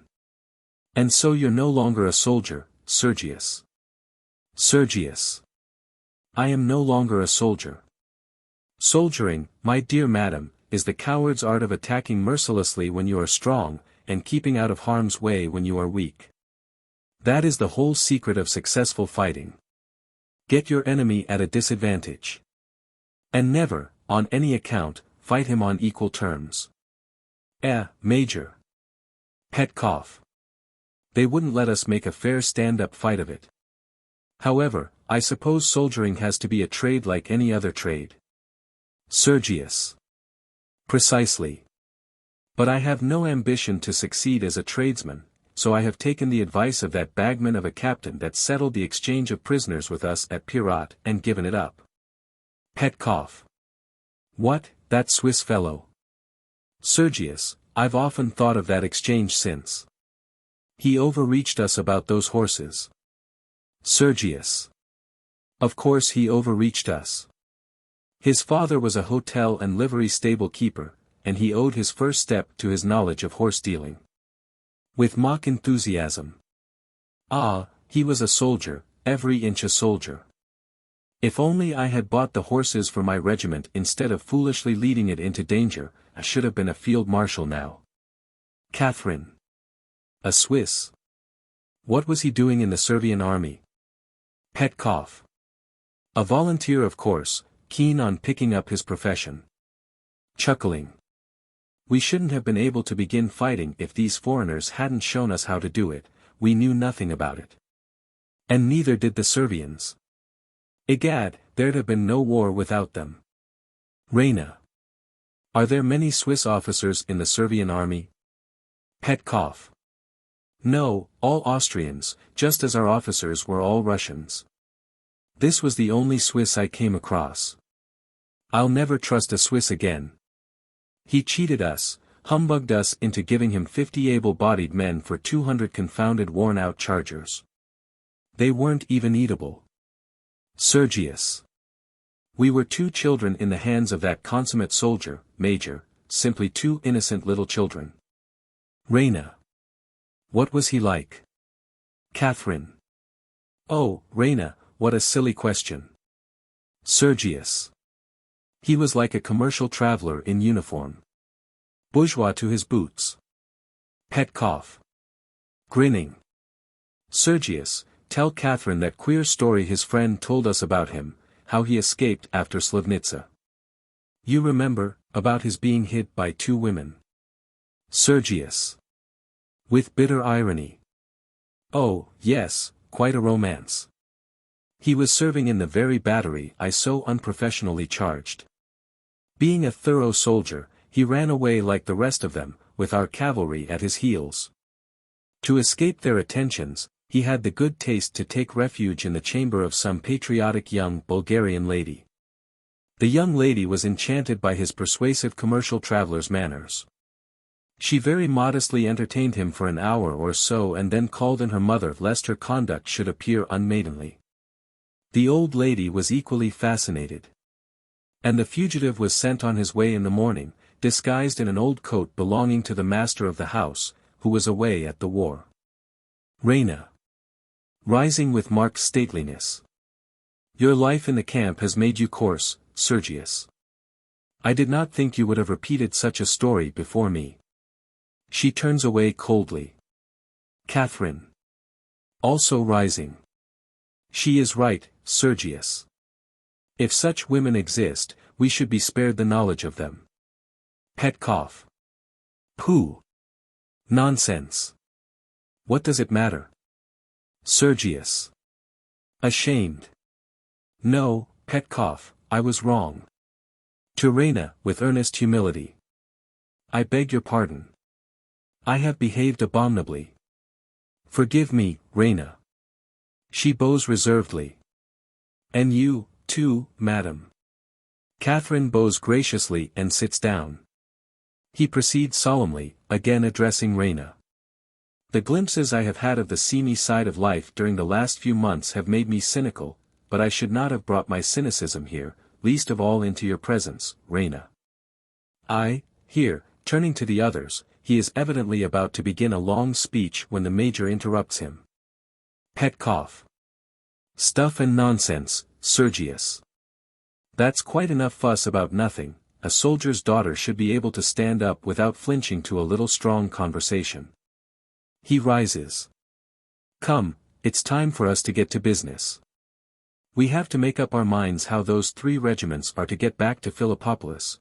There's no forage for them on the Sofia route. He goes towards the house. Come along. Sergius is about to follow him when Catherine rises and intervenes. Catherine. Oh, Paul, can't you spare Sergius for a few moments? Raina has hardly seen him yet. Perhaps I can help you to settle about the regiments. Sergius. Protesting. My dear madam, impossible, you. Catherine. Stopping him playfully. You stay here, my dear Sergius, there's no hurry. I have a word or two to say to Paul. Sergius instantly bows and steps back. Now, dear, taking Petkoff's arm, come and see the electric bell. Petkoff. Oh, very well, very well. They go into the house together affectionately. Sergius, left alone with Raina, looks anxiously at her, fearing that she may be still offended. She smiles, and stretches out her arms to him. Exit into house, followed by Catherine. Sergius. Hastening to her, but refraining from touching her without express permission. Am I forgiven? Raina. Placing her hands on his shoulder as she looks up at him with admiration and worship. My hero. My king. Sergius. My queen. He kisses her on the forehead with holy awe. Raina. How I have envied you, Sergius. You have been out in the world, on the field of battle, able to prove yourself there worthy of any woman in the world. Whilst I have had to sit at home inactive, dreaming, useless, doing nothing that could give me the right to call myself worthy of any man. Sergius. Dearest, all my deeds have been yours. You inspired me. I have gone through the war like a knight in a tournament with his lady looking on at him. Raina. And you have never been absent from my thoughts for a moment. Very solemnly. Sergius, I think we two have found the higher love. When I think of you, I feel that I could never do a base deed, or think an ignoble thought. Sergius. My lady, and my saint. Clasping her reverently. Raina. Returning his embrace. My lord and my G. Sergius. Sh. Let me be the worshipper, dear. You little know how unworthy even the best man is of a girl's pure passion. Raina. I trust you. I love you. You will never disappoint me, Sergius. Luca is heard singing within the house. They quickly release each other. Hush. I can't pretend to talk indifferently before her, my heart is too full. Luca comes from the house with her tray. She goes to the table, and begins to clear it, with her back turned to them. I will go and get my hat, and then we can go out until lunch time. Wouldn't you like that? Sergius. Be quick. If you are away 5 minutes, it will seem 5 hours. Raina runs to the top of the steps and turns there to exchange a look with him and wave him a kiss with both hands. He looks after her with emotion for a moment, then turns slowly away, his face radiant with the exultation of the scene which has just passed. The movement shifts his field of vision, into the corner of which there now comes the tail of Luca's double apron. His eye gleams at once. He takes a stealthy look at her, and begins to twirl his mustache nervously, with his left hand akimbo on his hip. Finally, striking the ground with his heels in something of a cavalry swagger, he strolls over to the left of the table, opposite her, and says, "Luca, do you know what the higher love is?" Luca. Astonished. "No, sir." Sergius. "Very fatiguing thing to keep up for any length of time, Luca. One feels the need of some relief after it." Luca. Innocently. "Perhaps you would like some coffee, sir." She stretches her hand across the table for the coffee pot. Sergius. Taking her hand. "Thank you, Luca." Luca. Pretending to pull. "Oh, sir, you know I didn't mean that. I'm surprised at you." Sergius. Coming clear of the table and drawing her with him. "I am surprised at myself, Luca. What would Sergius, the hero of Slivnitsa, say if he saw me now? What would Sergius, the apostle of the higher love, say if he saw me now? What would the half-dozen Sergiuses who keep popping in and out of this handsome figure of mine say if they caught us here?" Letting go her hand and slipping his arm dexterously round her waist. "Do you consider my figure handsome, Luca?" Luca. "Let me go, sir. I shall be disgraced." She struggles, he holds her inexorably. "Oh, will you let go?" Sergius. Looking straight into her eyes. "No." Luca. "Then stand back where we can't be seen. Have you no common sense?" Sergius. "Ah, that's reasonable." He takes her into the stable-yard gateway, where they are hidden from the house. Luca. Complaining. "I may have been seen from the windows, Miss Raina is sure to be spying about after you." Sergius. Stung, letting her go. "Take care, Luca. I may be worthless enough to betray the higher love, but do not you insult it." Luca. Demurely. "Not for the world, sir, I'm sure. May I go on with my work please, now?" Sergius. Again putting his arm round her. "You are a provoking little witch, Luca. If you were in love with me, would you spy out of windows on me?" Luca. "Well, you see, sir, since you say you are half a dozen different gentlemen all at once, I should have a great deal to look after." Sergius. Charmed. Witty as well as pretty. He tries to kiss her. Luca. Avoiding him. "No, I don't want your kisses. Gentlefolk are all alike, you making love to me behind Miss Raina's back, and she doing the same behind yours." Sergius. Recoiling a step. Luca. Luca. It shews how little you really care. Sergius. Dropping his familiarity and speaking with freezing politeness. "If our conversation is to continue, Luca, you will please remember that a gentleman does not discuss the conduct of the lady he is engaged to with her maid." Luca. It's so hard to know what a gentleman considers right. I thought from your trying to kiss me that you had given up being so particular. Sergius. Turning from her and striking his forehead as he comes back into the garden from the gateway. Devil! Devil! Luca. Ha! Ha! I expect one of the six of you is very like me, sir, though I am only Miss Raina's maid. She goes back to her work at the table, taking no further notice of him. Sergius. Speaking to himself. Which of the six is the real man? That's the question that torments me. One of them is a hero, another a buffoon, another a humbug, another perhaps a bit of a blackguard. He pauses and looks furtively at Luca, as he adds with deep bitterness, and one, at least, is a coward, jealous, like all cowards. He goes to the table. Luca. Luca. Yes. Sergius. Who is my rival? Luca. You shall never get that out of me, for love or money. Sergius. Why? Luca. Never mind why. Besides, you would tell that I told you, and I should lose my place. Sergius. Holding out his right hand in affirmation. No. On the honor of a, he checks himself, and his hand drops nerveless as he concludes, sardonically, of a man capable of behaving as I have been behaving for the last 5 minutes. Who is he? Luca. I don't know. I never saw him. I only heard his voice through the door of her room. Sergius. Damnation. How dare you? Luca.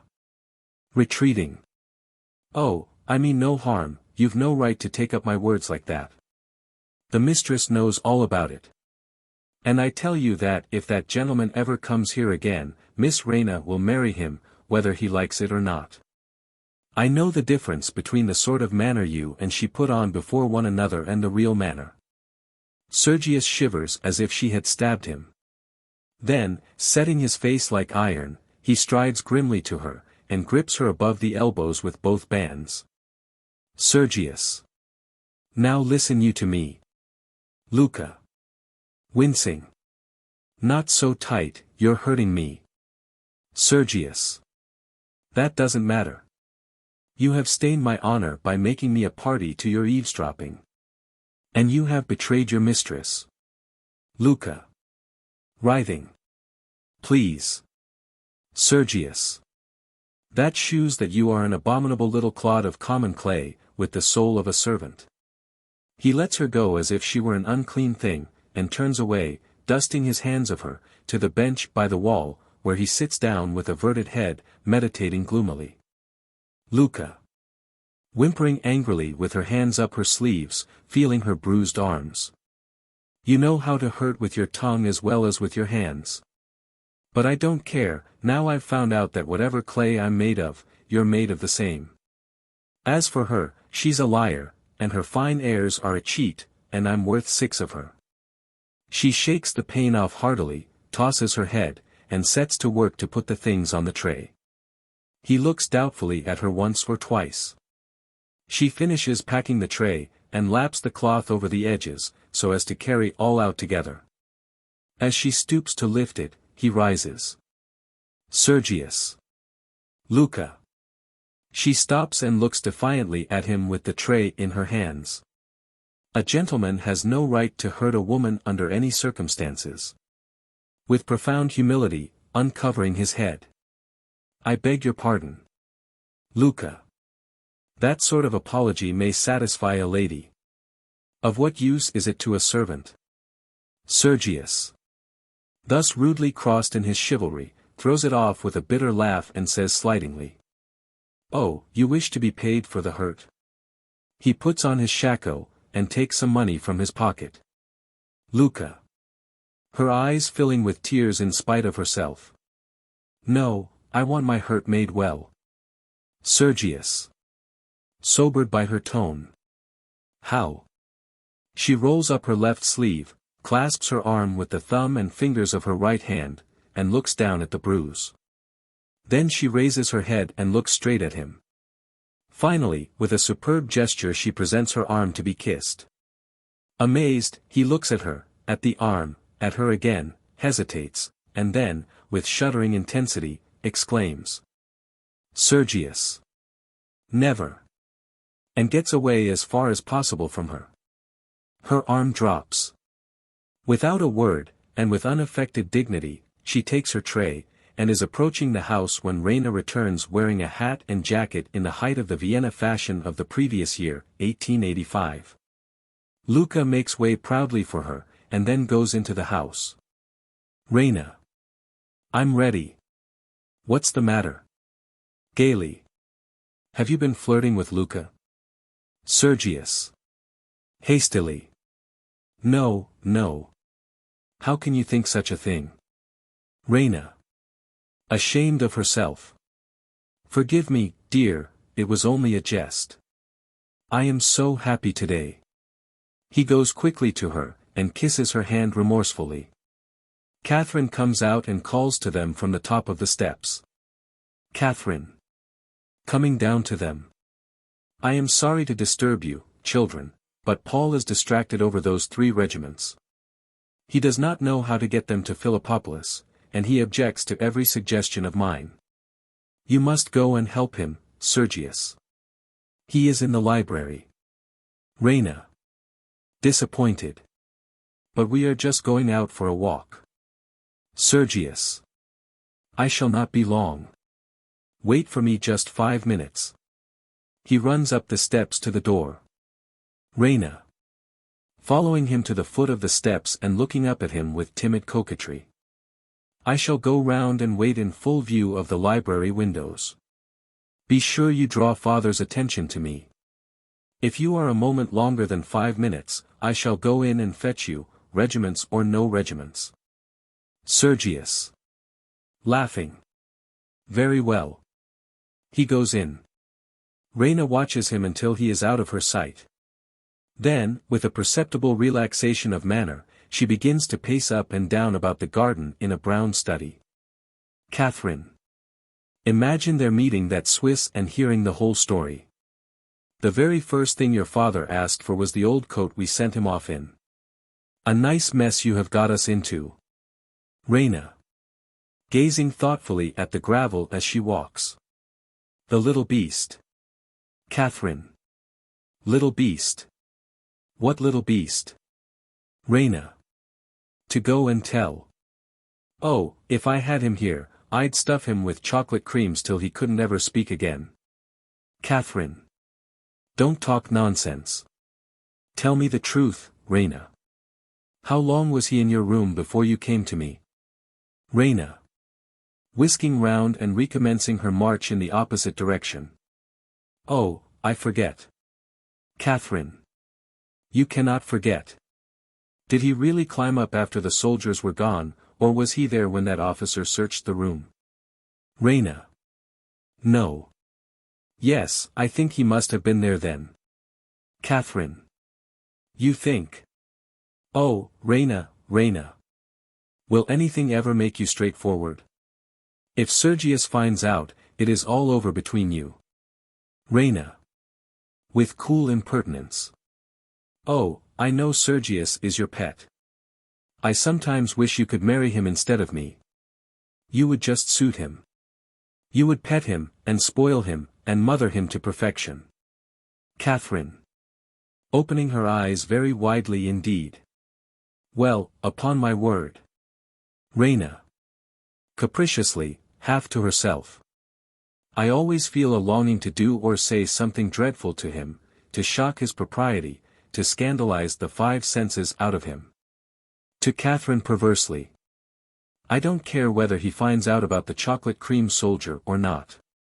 I half hope he may. She again turns flippantly away and strolls up the path to the corner of the house. Catherine. And what should I be able to say to your father, pray? Raina. Over her shoulder, from the top of the 2 steps. Oh, poor father. As if he could help himself. She turns the corner and passes out of sight. Catherine. Looking after her, her fingers itching. Oh, if you were only 10 years younger.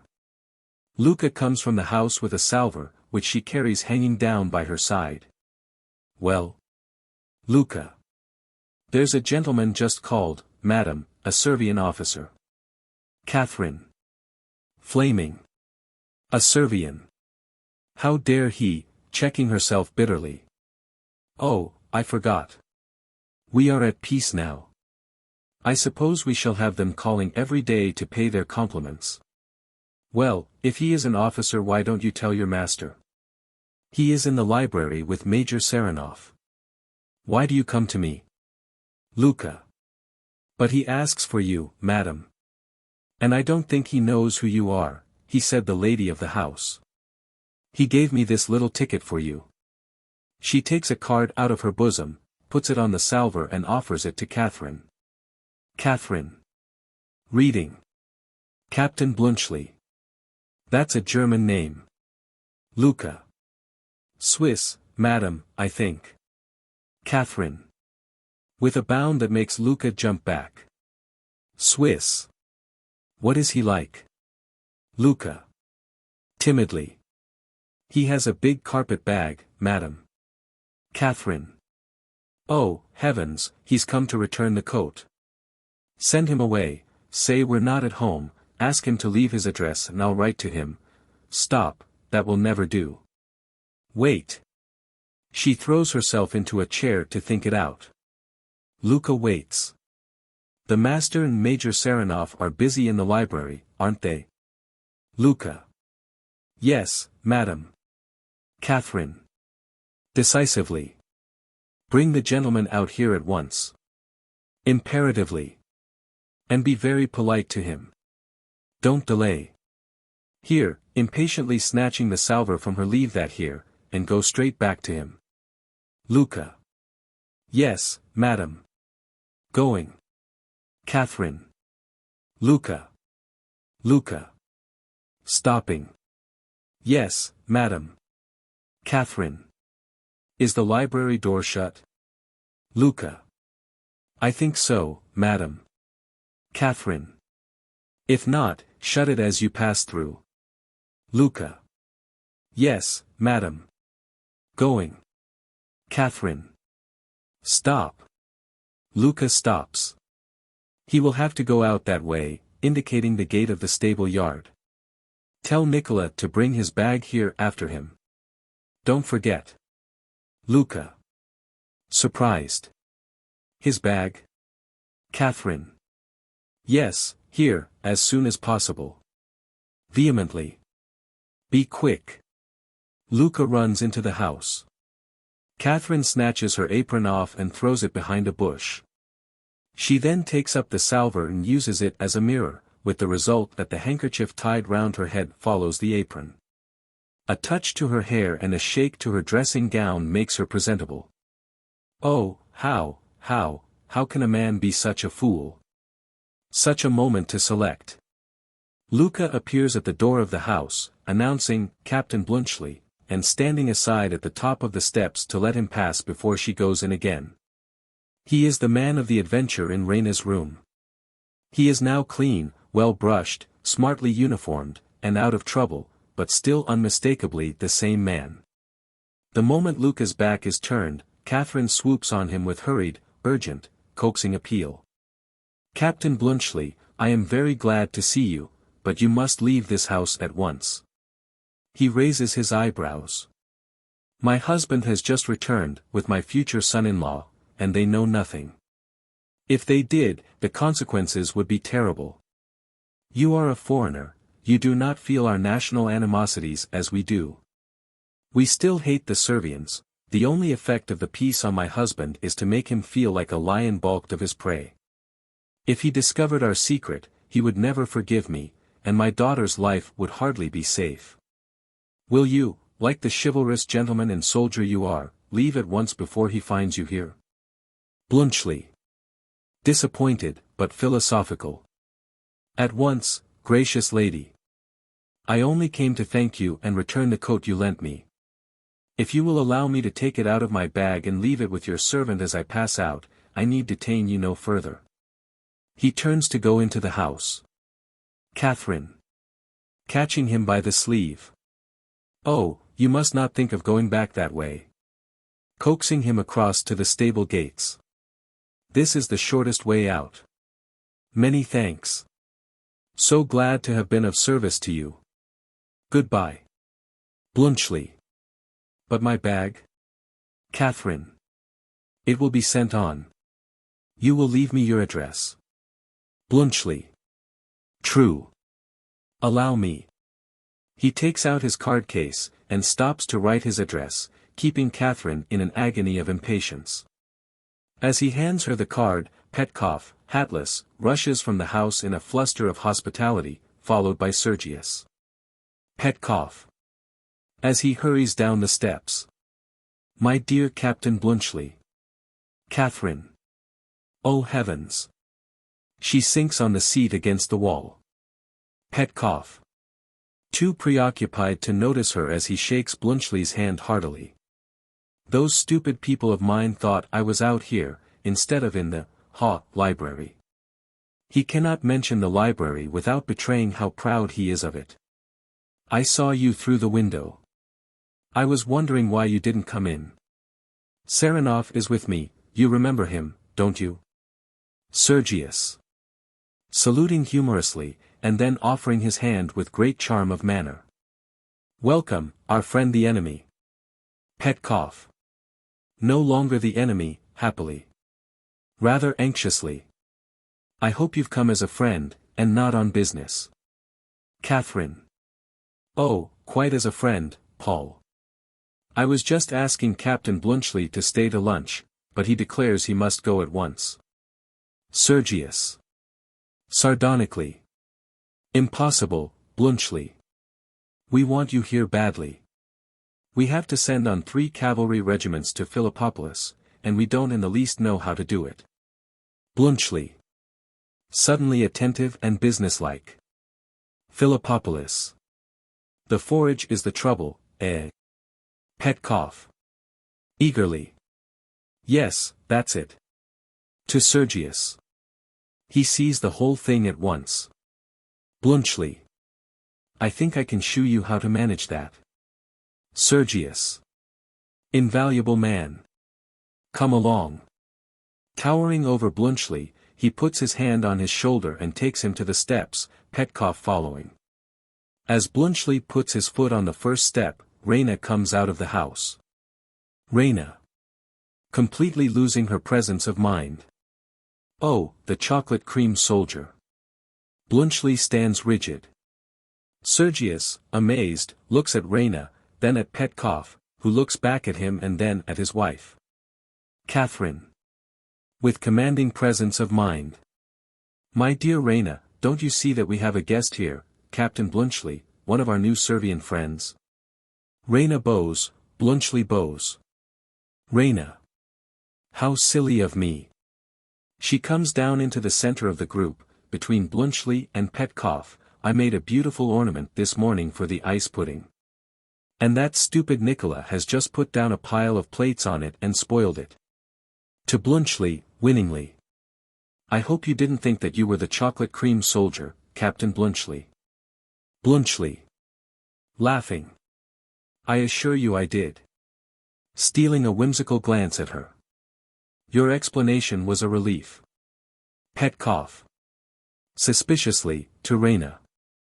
And since when, pray, have you taken to cooking? Catherine. Oh, whilst you were away. It is her latest fancy. Petkoff. Testily. And has Nicola taken to drinking? He used to be careful enough. First he shoos Captain Bluntschli out here when he knew quite well I was in the, library, and then he goes downstairs and breaks Raina's chocolate soldier. He must, at this moment Nicola appears at the top of the steps with a carpet bag. He descends, places it respectfully before Bluntschli, and waits for further orders. General amazement. Nicola, unconscious of the effect he is producing, looks perfectly satisfied with himself. When Petkoff recovers his power of speech, he breaks out at him with, "Are you mad, Nicola?" Nicola. Taken aback. Sir. Petkoff. What have you brought that for? Nicola. My lady's orders, sir. Luca told me that. Catherine. Interrupting him. My orders. Why should I order you to bring Captain Bluntschli's luggage out here? What are you thinking of, Nicola? Nicola. After a moment's bewilderment, picking up the bag as he addresses Bluntschli with the very perfection of servile discretion. I beg your pardon, sir, I am sure. To Catherine. My fault, madam. I hope you'll overlook it. He bows, and is going to the steps with the bag, when Petkoff addresses him angrily. Petkoff. You'd better go and slam that bag, too, down on Miss Raina's ice pudding. This is too much for Nicola. The bag drops from his hands on Petkoff's corns, eliciting a roar of anguish from him. Begone, you butter-fingered donkey. Nicola. Snatching up the bag, and escaping into the house. Yes, sir. Catherine. Oh, never mind, Paul, don't be angry. Petkoff. Muttering. Scoundrel. He's got out of hand while I was away. I'll teach him. Recollecting his guest. Oh, well, never mind. Come, Bluntschli, let's have no more nonsense about you having to go away. You know very well you're not going back to Switzerland yet. Until you do go back you'll stay with us. Raina. Oh, do, Captain Bluntschli. Petkoff. To Catherine. Now, Catherine, it's of you that he's afraid. Press him and he'll stay. Catherine. Of course I shall be only too delighted if, appealingly, Captain Bluntschli really wishes to stay. He knows my wishes. Bluntschli. In his driest military manner.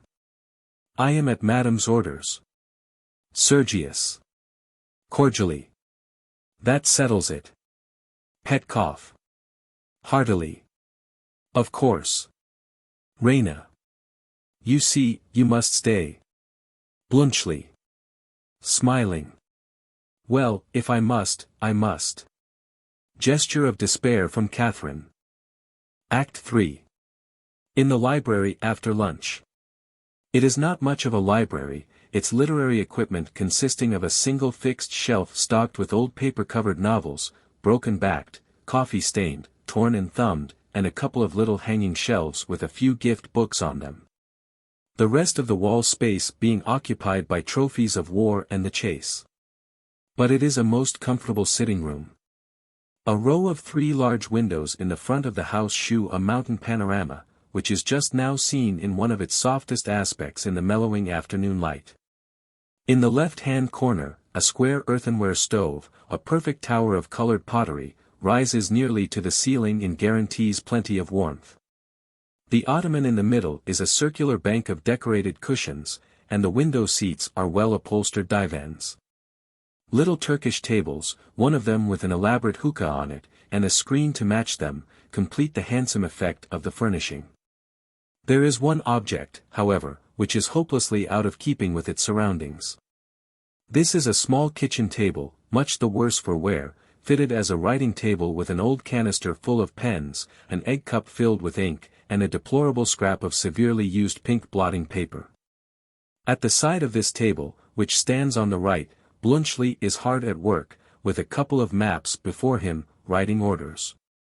At the head of it sits Sergius, who is also supposed to be at work, but who is actually gnawing the feather of a pen, and contemplating Bluntschli's quick, sure, business-like progress with a mixture of envious irritation at his own incapacity. An awestruck wonder at an ability which seems to him almost miraculous, though its prosaic character forbids him to esteem it. The Major is comfortably established on the ottoman, with a newspaper in his hand and the tube of the hookah within his reach. Catherine sits at the stove, with her back to them, embroidering. Raina, reclining on the divan under the left-hand window, is gazing in a daydream out at the Balkan landscape, with a neglected novel in her lap. The door is on the left. The button of the electric bell is between the door and the fireplace. Petkoff. Looking up from his paper to watch how they are getting on at the table. Are you sure I can't help you in any way, Bluntschli? Bluntschli. Without interrupting his writing or looking up. Quite sure, thank you. Saranoff and I will manage it. Sergius. Grimly. Yes, we'll manage it. He finds out what to do, draws up the orders, and I sign M. Division of Labor, Major. Bluntschli passes him a paper.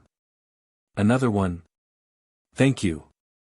He plants the papers squarely before him, sets his chair carefully parallel to them, and signs with the air of a man resolutely performing a difficult and dangerous feat. This hand is more accustomed to the sword than to the pen. Petkoff. It's very good of you, Bluntschli, it is indeed, to let yourself be put upon in this way. Now are you quite sure I can do nothing? Catherine. In a low, warning tone. You can stop interrupting, Paul. Petkoff. Starting and looking round at her. Oh. Quite right, my love, quite right. He takes his newspaper up, but lets it drop again. Ah, you haven't been campaigning, Catherine, you don't know how pleasant it is for us to sit here, after a good lunch, with nothing to do but enjoy ourselves. There's only one thing I want to make me thoroughly comfortable. Catherine. What is that? Petkoff. My old coat. I'm not at home in this one, I feel as if I were on parade. Catherine. My dear Paul, how absurd you are about that old coat. It must be hanging in the blue closet where you left it. Petkoff. My dear Catherine, I tell you I've looked there. Am I to believe my own eyes or not? Catherine quietly rises and presses the button of the electric bell by the fireplace. What are you shooing off that bell for? She looks at him majestically, and silently resumes her chair and her needlework. My dear, if you think the obstinacy of your sex can make a coat out of 2 old dressing gowns of Raina's, you're waterproof, and my mackintosh, you're mistaken. That's exactly what the blue closet contains at present. Nicola presents himself. Catherine. Unmoved by Petkoff's sally. Nicola, go to the blue closet and bring your master's old coat here, the braided one he usually wears in the house. Nicola. Yes, madam. Nicola goes out. Petkoff. Catherine. Catherine. Yes, Paul. Petkoff. I bet you any piece of jewelry you like to order from Sophia against a week's housekeeping money, that the coat isn't there. Catherine. Done, Paul. Petkoff. Excited by the prospect of a gamble. Come, here's an opportunity for some sport. Who'll bet on it? Bluntschli, I'll give you 6-1. Bluntschli. Imperturbably. It would be robbing you, Major. Madam is sure to be right. Without looking up, he passes another batch of papers to Sergius. Sergius. Also excited. Bravo, Switzerland. Major, I bet my best charger against an Arab mare for Raina that Nicola finds the coat in the blue closet. Petkoff. Eagerly. Your best char. Catherine. Hastily interrupting him. Don't be foolish, Paul. An Arabian mare will cost you 50,000 levas. Raina. Suddenly coming out of her picturesque reverie. Really, mother, if you are going to take the jewelry, I don't see why you should grudge me my Arab. Nicola comes back with the coat and brings it to Petkoff, who can hardly believe his eyes. Catherine. Where was it, Nicola? Nicola. Hanging in the blue closet, madam. Petkoff. Well, I.M.D. Catherine. Stopping him. Paul. Petkoff. I could have sworn it wasn't there. Age is beginning to tell on me. I'm getting hallucinations. To Nicola. Here, help me to change. Excuse me, Bluntschli. He begins changing coats, Nicola acting as valet. Remember, I didn't take that bet of yours, Sergius. You'd better give Raina that Arab steed yourself, since you've roused her expectations. Raina. He looks round at her. But she is again wrapped in the landscape. With a little gush of paternal affection and pride, he points her out to them and says, she's dreaming, as usual. Sergius. Assuredly she shall not be the loser. Petkoff. So much the better for her. I shan't come off so cheap, I expect. The change is now complete. Nicola goes out with the discarded coat. Ah, now I feel at home at last. He sits down and takes his newspaper with a grunt of relief. Bluntschli. To Sergius, handing a paper. That's the last order. Petkoff. Jumping up. What? Finished? Bluntschli. Finished. Petkoff goes beside Sergius, looks curiously over his left shoulder as he signs, and says with childlike envy, "Haven't you anything for me to sign?" Bluntschli. "Not necessary. His signature will do." Petkoff. "Ah, well, I think we've done a thundering good day's work." He goes away from the table. "Can I do anything more?" Bluntschli. "You had better both see the fellows that are to take these. To Sergius. Pack them off at once, and shew them that I've marked on the orders the time they should hand them in by. Tell them that if they stop to drink or tell stories, if they're 5 minutes late, they'll have the skin taken off their backs." Sergius. Rising indignantly. "I'll say so. And if one of them is man enough to spit in my face for insulting him, I'll buy his discharge and give him a pension." He strides out, his humanity deeply outraged. Bluntschli. Confidentially. "Just see that he talks to them properly, Major, will you?" Petkoff. Officiously. "Quite right, Bluntschli, quite right. I'll see to it." He goes to the door importantly, but hesitates on the threshold. "By the by, Catherine, you may as well come, too. They'll be far more frightened of you than of me." Catherine. Putting down her embroidery. "I dare say I had better. You will only splutter at them." She goes out, Petkoff holding the door for her and following her. Bluntschli. What a country. They make cannons out of cherry trees, and the officers send for their wives to keep discipline. He begins to fold and docket the papers. Raina, who has risen from the divan, strolls down the room with her hands clasped behind her, and looks mischievously at him. Raina. "You look ever so much nicer than when we last met." He looks up, surprised. "What have you done to yourself?" Bluntschli. "Washed, brushed, good night's sleep and breakfast. That's all." Raina. "Did you get back safely that morning?" Bluntschli. "Quite, thanks." Raina. "Were they angry with you for running away from Sergius's charge?" Bluntschli. "No, they were glad, because they'd all just run away themselves." Raina. Going to the table, and leaning over it towards him. "It must have made a lovely story for them, all that about me and my room." Bluntschli. "Capital story.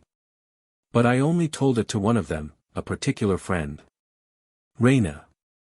"On whose discretion you could absolutely rely." Bluntschli. "Absolutely." Raina. "Hm. He told it all to my father and Sergius the day you exchanged the prisoners." She turns away and strolls carelessly across to the other side of the room. Bluntschli. Deeply concerned and half incredulous. "No. You don't mean that, do you?" Raina. Turning, with sudden earnestness. "I do indeed. But they don't know that it was in this house that you hid. If Sergius knew, he would challenge you and kill you in a duel." Bluntschli. "Bless me. Then don't tell him." Raina. Full of reproach for his levity. "Can you realize what it is to me to deceive him? I want to be quite perfect with Sergius, no meanness, no smallness, no deceit. My relation to him is the one really beautiful and noble part of my life. I hope you can understand that." Bluntschli. Skeptically. "You mean that you wouldn't like him to find out that the story about the ice pudding was you know." Raina. Wincing. "Ah, don't talk of it in that flippant way. I lied, I know it. But I did it to save your life.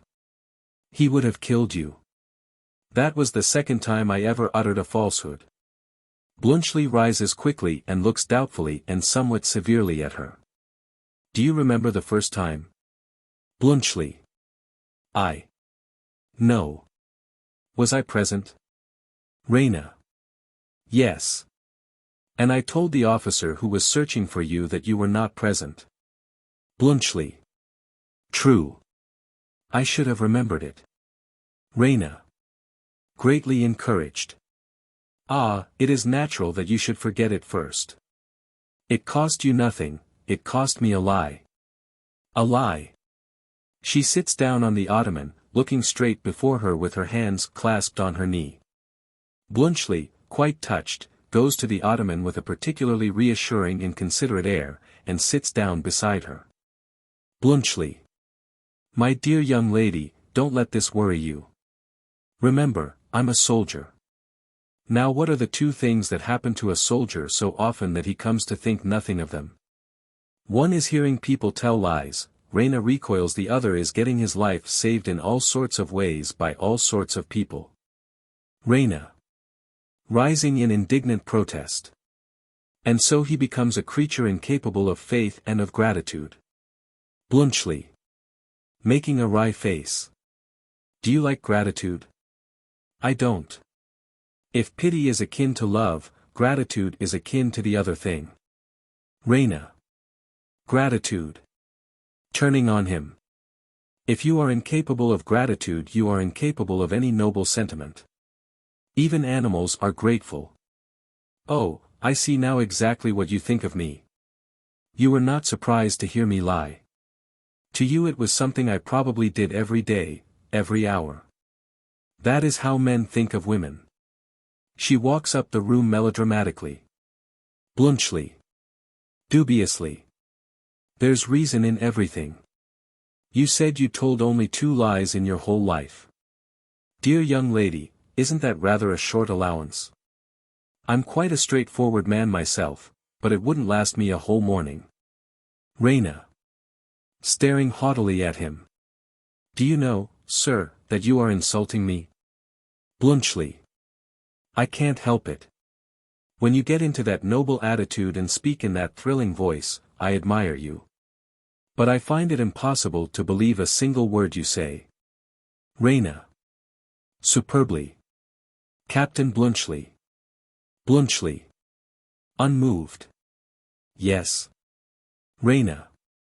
Coming a little towards him, as if she could not believe her senses. Do you mean what you said just now? Do you know what you said just now? Bluntschli. I do. Raina. Gasping. I. She points to herself incredulously, meaning, Raina Petkoff, tell lies. He meets her gaze unflinchingly. She suddenly sits down beside him, and adds, with a complete change of manner from the heroic to the familiar, how did you find me out? Bluntschli. Promptly. Instinct, dear young lady. Instinct, and experience of the world. Raina. Wonderingly. Do you know, you are the first man I ever met who did not take me seriously. Bluntschli. You mean, don't you, that I am the first man that has ever taken you quite seriously? Raina. Yes, I suppose I do mean that. Cosily, quite at her ease with him. How strange it is to be talked to in such a way. You know, I've always gone on like that, I mean the noble attitude and the thrilling voice. I did it when I was a tiny child to my nurse. She believed in it. I do it before my parents. They believe in it. I do it before Sergius. He believes in it. Bluntschli. Yes, he's a little in that line himself, isn't he? Raina. Startled. Do you think so? Bluntschli. You know him better than I do. Raina. I wonder is he? If I thought that. Discouraged. Ah, well, what does it matter? I suppose, now that you found me out, you despise me. Bluntschli. Warmly, rising. No, my dear young lady, no, 1,000 times. It's part of your youth, part of your charm. I'm like all the rest of them, the nurse, your parents, Sergius, I'm your infatuated admirer. Raina. Pleased. Really? Bluntschli. Slapping his breast smartly with his hand, German fashion. Hand aufs hers. Really and truly. Raina. Very happy. But what did you think of me for giving you my portrait? Bluntschli. Astonished. Your portrait. You never gave me your portrait. Raina. Quickly. Do you mean to say you never got it? Bluntschli. No. He sits down beside her, with renewed interest, and says, with some complacency. When did you send it to me? Raina. Indignantly. I did not send it to you. She turns her head away, and adds, reluctantly. It was in the pocket of that coat. Bluntschli. Pursing his lips and rounding his eyes. Oh. I never found it. It must be there still. Raina. Springing up. There's still, for my father to find the first time he puts his hand in his pocket. Oh, how could you be so stupid? Bluntschli. Rising also. It doesn't matter, it's only a photograph, how can he tell who it was intended for? Tell him he put it there himself. Raina. Impatiently. Yes, that is so clever, so clever. What shall I do? Bluntschli. Ah, I see. You wrote something on it. That was rash. Raina. Annoyed almost to tears. Oh, to have done such a thing for you, who care no more, except to laugh at me, oh. Are you sure nobody has touched it? Bluntschli. Well, I can't be quite sure. You see, I couldn't carry it about with me all the time, one can't take much luggage on active service. Raina. What did you do with it? Bluntschli. When I got through to Pirat I had to put it in safekeeping somehow. I thought of the railway cloakroom, but that's the surest place to get looted in modern warfare. So I pawned it. Raina. Pawned it. Bluntschli. I know it doesn't sound nice, but it was much the safest plan. I redeemed it the day before yesterday. Heaven only knows whether the pawnbroker cleared out the pockets or not. Raina. Furious, throwing the words right into his face. You have a low, shopkeeping mind. You think of things that would never come into a gentleman's head. Bluntschli. Phlegmatically. That's the Swiss national character, dear lady. Raina. Oh, I wish I had never met you. She flounces away and sits at the window fuming. Luca comes in with a heap of letters and telegrams on her salver, and crosses, with her bold, free gait, to the table. Her left sleeve is looped up to the shoulder with a brooch, shewing her naked arm, with a broad gilt bracelet covering the bruise. Luca. To Bluntschli. For you. She empties the salver recklessly on the table. The messenger is waiting. She is determined not to be civil to a Servian, even if she must bring him his letters. Bluntschli. To Raina. Will you excuse me, the last postal delivery that reached me was 3 weeks ago. These are the subsequent accumulations. 4 telegrams, a week old. He opens one. Oh ho. Bad news. Raina. Rising and advancing a little remorsefully. Bad news? Bluntschli. My father's dead. He looks at the telegram with his lips pursed, musing on the unexpected change in his arrangements. Raina. Oh, how very sad. Bluntschli. Yes, I shall have to start for home in an hour. He has left a lot of big hotels behind him to be looked after. Takes up a heavy letter in a long blue envelope. Here's a whacking letter from the family solicitor. He pulls out the enclosures and glances over them. Great heavens! 70. 200.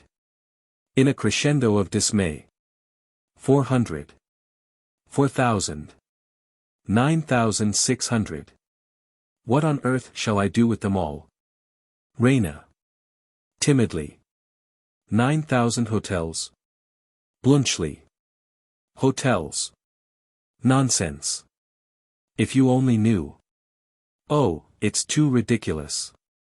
Excuse me, I must give my fellow orders about starting. He leaves the room hastily, with the documents in his hand. Luca. Tauntingly. He has not much heart, that Swiss, though he is so fond of the Servians. He has not a word of grief for his poor father. Raina. Bitterly. Grief, a man who has been doing nothing but killing people for years. What does he care? What does any soldier care? She goes to the door, evidently restraining her tears with difficulty. Luka. Major Saranov has been fighting, too, and he has plenty of heart left. Raina, at the door, looks haughtily at her and goes out. Aha! I thought you wouldn't get much feeling out of your soldier. She is following Raina when Nicola enters with an armful of logs for the fire. Nicola. Grinning amorously at her. I've been trying all the afternoon to get a minute alone with you, my girl. His countenance changes as he notices her arm. Why, what fashion is that of wearing your sleeve, child? Luka. Proudly. My own fashion. Nicola. Indeed. If the mistress catches you, she'll talk to you. He throws the logs down on the ottoman, and sits comfortably beside them. Luka. Is that any reason why you should take it on yourself to talk to me? Nicola. Come, don't be so contrary with me. I've some good news for you. He takes out some paper money. Luka, with an eager gleam in her eyes, comes close to look at it. See, a 20-leva bill. Sergius gave me that out of pure swagger. A fool and his money are soon parted. There's 10 levas more. The Swiss gave me that for backing up the mistresses and Raina's lies about him. He's no fool, he isn't. You should have heard old Catherine downstairs as polite as you please to me, telling me not to mind the major being a little impatient, for they knew what a good servant I was, after making a fool and a liar of me before them all. The 20 will go to our savings, and you shall have the 10 to spend if you'll only talk to me so as to remind me I'm a human being. I get tired of being a servant occasionally. Luka. Scornfully. Yes, sell your manhood for 30 levas, and buy me for 10. Keep your money. You were born to be a servant. I was not. When you set up your shop you will only be everybody's servant instead of somebody's servant. Nicola. Picking up his logs, and going to the stove. Ah, wait till you see. We shall have our evenings to ourselves, and I shall be master in my own house, I promise you. He throws the logs down and kneels at the stove. Luka. You shall never be master in mine. She sits down on Sergius's chair. Nicola. Turning, still on his knees, and squatting down rather forlornly, on his calves, daunted by her implacable disdain. You have a great ambition in you, Luka. Remember, if any luck comes to you, it was I that made a woman of you. Luka. You. Nicola. With dogged self-assertion. Yes, me. Who was it made you give up wearing a couple of pounds of false black hair on your head and reddening your lips and cheeks like any other Bulgarian girl? I did. Who taught you to trim your nails, and keep your hands clean, and be dainty about yourself, like a fine Russian lady? Me. Do you hear that? Me. She tosses her head defiantly. And he rises, ill-humoredly, adding more coolly, I've often thought that if Raina were out of the way, and you just a little less of a fool and Sergius just a little more of one, you might come to be one of my grandest customers. Instead of only being my wife and costing me money. Luka. I believe you would rather be my servant than my husband. You would make more out of me. Oh, I know that soul of yours. Nicola. Going up close to her for greater emphasis. Never you mind my soul, but just listen to my advice. If you want to be a lady, your present behavior to me won't do at all, unless when we're alone. It's too sharp and impudence is a sort of familiarity, it shews affection for me. And don't you try being high and mighty with me either. You're like all country girls, you think it's genteel to treat a servant the way I treat a stable boy. That's only your ignorance, and don't you forget it. And don't be so ready to defy everybody. Act as if you expected to have your own way, not as if you expected to be ordered about. The way to get on as a lady is the same as the way to get on as a servant. You've got to know your place, that's the secret of it. And you may depend on me to know my place if you get promoted. Think over it, my girl. I'll stand by you, one servant should always stand by another. Luca. Rising impatiently. Oh, I must behave in my own way. You take all the courage out of me with your cold-blooded wisdom. Go and put those logs on the fire, that's the sort of thing you understand. Before Nicola can retort, Sergius comes in. He checks himself a moment on seeing Luca. Then goes to the stove. Sergius. To Nicola. I am not in the way of your work, I hope. Nicola. In a smooth, elderly manner. Oh, no, sir, thank you kindly. I was only speaking to this foolish girl about her habit of running up here to the library whenever she gets a chance, to look at the books. That's the worst of her education, sir, it gives her habits above her station. To Luca. Make that table tidy, Luca, for the major. He goes out sedately. Luca, without looking at Sergius, begins to arrange the papers on the table. He crosses slowly to her, and studies the arrangement of her sleeve reflectively. Sergius. Let me see, is there a mark there? He turns up the bracelet and sees the bruise made by his grasp. She stands motionless, not looking at him, fascinated, but on her guard. FFFF. Does it hurt? Luca. Yes. Sergius. Shall I cure it? Luca. Instantly withdrawing herself proudly, but still not looking at him. No. You cannot cure it now. Sergius. Masterfully. Quite sure. He makes a movement as if to take her in his arms. Luca. Don't trifle with me, please. An officer should not trifle with a servant. Sergius. Touching the arm with a merciless stroke of his forefinger. That was no trifle, Luca. Luca. No, looking at him for the first time. Are you sorry? Sergius. With measured emphasis, folding his arms. I am never sorry. Luca. Wistfully. I wish I could believe a man could be so unlike a woman as that. I wonder, are you really a brave man? Sergius. Unaffectedly, relaxing his attitude. Yes, I am a brave man. My heart jumped like a woman's at the first shot, but in the charge I found that I was brave. Yes, that at least is real about me. Luca. Did you find in the charge that the men whose fathers are poor like mine were any less brave than the men who are rich like you? Sergius. With bitter levity. Not a bit. They all slashed and cursed and yelled like heroes. Pshaw. The courage to rage and kill is cheap.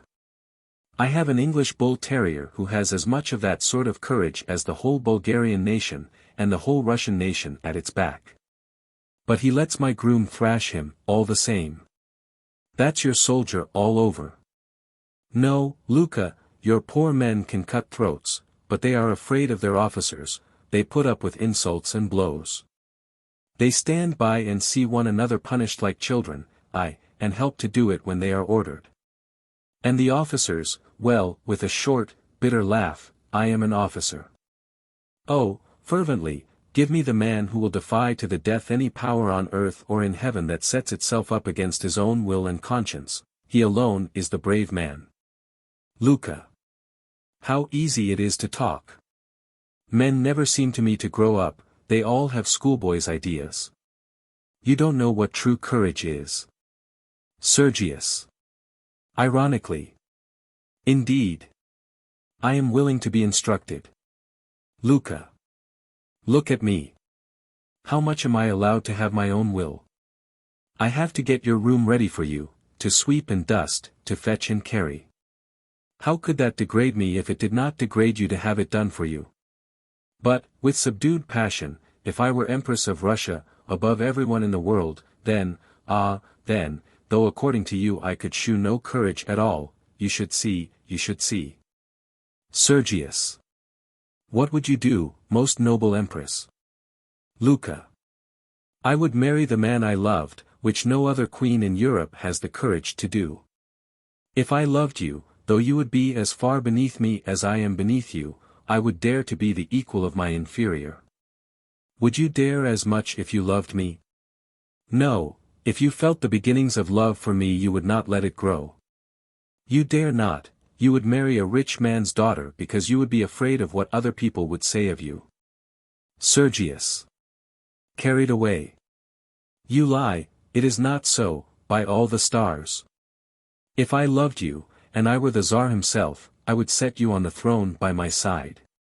You know that I love another woman, a woman as high above you as heaven is above earth. And you are jealous of her. Luca. I have no reason to be. She will never marry you now. The man I told you of has come back. She will marry the Swiss. Sergius. Recoiling. The Swiss. Luca. A man worth 10 of you. Then you can come to me, and I will refuse you. You are not good enough for me. She turns to the door. Sergius. Springing after her and catching her fiercely in his arms. I will kill the Swiss, and afterwards I will do as I please with you. Luca. In his arms, passive and steadfast. The Swiss will kill you, perhaps. He has beaten you in love. He may beat you in war. Sergius. Tormentedly. Do you think I believe that she, whose worst thoughts are higher than your best ones, is capable of trifling with another man behind my back? Luca. Do you think she would believe the Swiss if he told her now that I am in your arms? Sergius. Releasing her in despair. Damnation. Oh, damnation. Mockery, mockery everywhere, everything I think is mocked by everything I do. He strikes himself frantically on the breast. Coward, liar, fool. Shall I kill myself like a man, or live and pretend to laugh at myself? She again turns to go. Luca. She stops near the door. Remember, you belong to me. Luca. Quietly. What does that mean, an insult? Sergius. Commandingly. It means that you love me, and that I have had you here in my arms, and will perhaps have you there again. Whether that is an insult I neither know nor care, take it as you please. But, vehemently, I will not be a coward and a trifler. If I choose to love you, I dare marry you, in spite of all Bulgaria. If these hands ever touch you again, they shall touch my affianced bride. Luca. We shall see whether you dare keep your word. But take care. I will not wait long. Sergius. Again folding his arms and standing motionless in the middle of the room. Yes, we shall see. And you shall wait my pleasure. Bluntschli, much preoccupied, with his papers still in his hand, enters, leaving the door open for Luca to go out. He goes across to the table, glancing at her as he passes. Sergius, without altering his resolute attitude, watches him steadily. Luca goes out, leaving the door open. Bluntschli. Absently, sitting at the table as before, and putting down his papers. That's a remarkable-looking young woman. Sergius. Gravely, without moving. Captain Bluntschli. Bluntschli. Sergius. You have deceived me. You are my rival. I brook no rivals. At 6 o'clock I shall be in the drilling ground on the Klesura road, alone, on horseback, with my saber. Do you understand? Bluntschli. Staring, but sitting quite at his ease. Oh, thank you, that's a cavalryman's proposal. I'm in the artillery, and I have the choice of weapons. If I go, I shall take a machine gun. And there shall be no mistake about the cartridges this time. Sergius. Flushing, but with deadly coldness. Take care, sir. It is not our custom in Bulgaria to allow invitations of that kind to be trifled with. Bluntschli. Warmly. Pooh.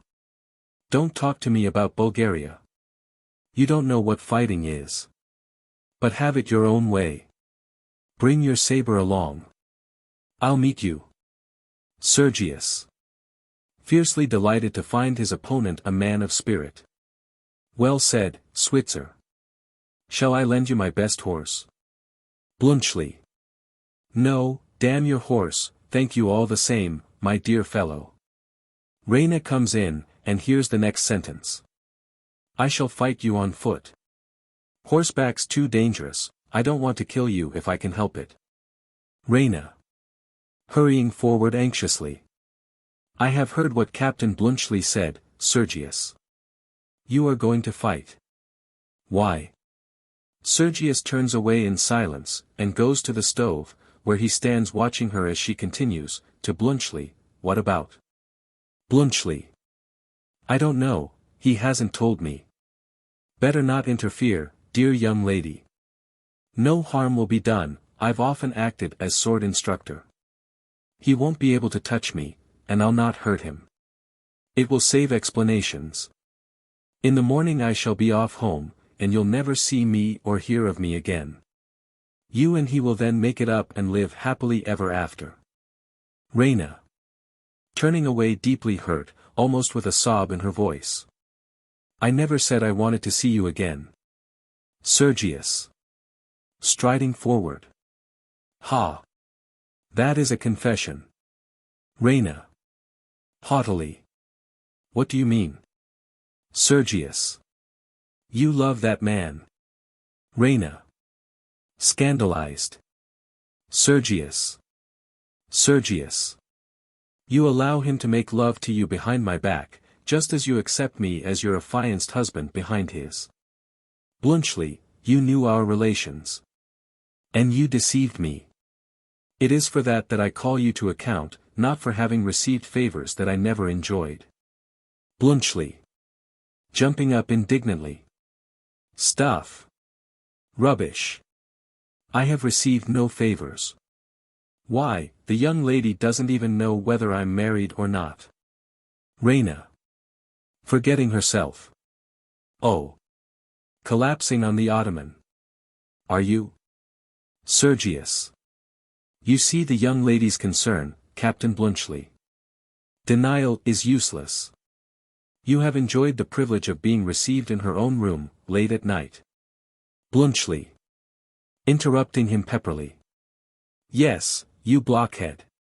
She received me with a pistol at her head. Your cavalry were at my heels. I'd have blown out her brains if she'd uttered a cry. Sergius. Taken aback. Bluntschli. Raina, is this true? Raina. Rising in wrathful majesty. Oh, how dare you, how dare you? Bluntschli. Apologize, man, apologize.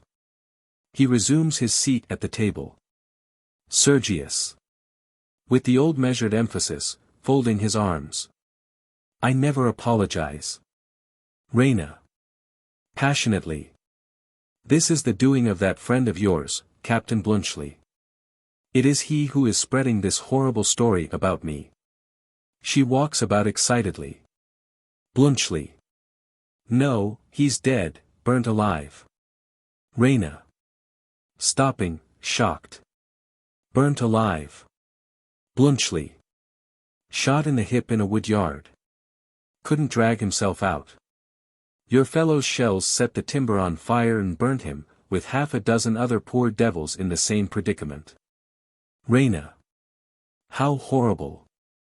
Sergius. And how ridiculous.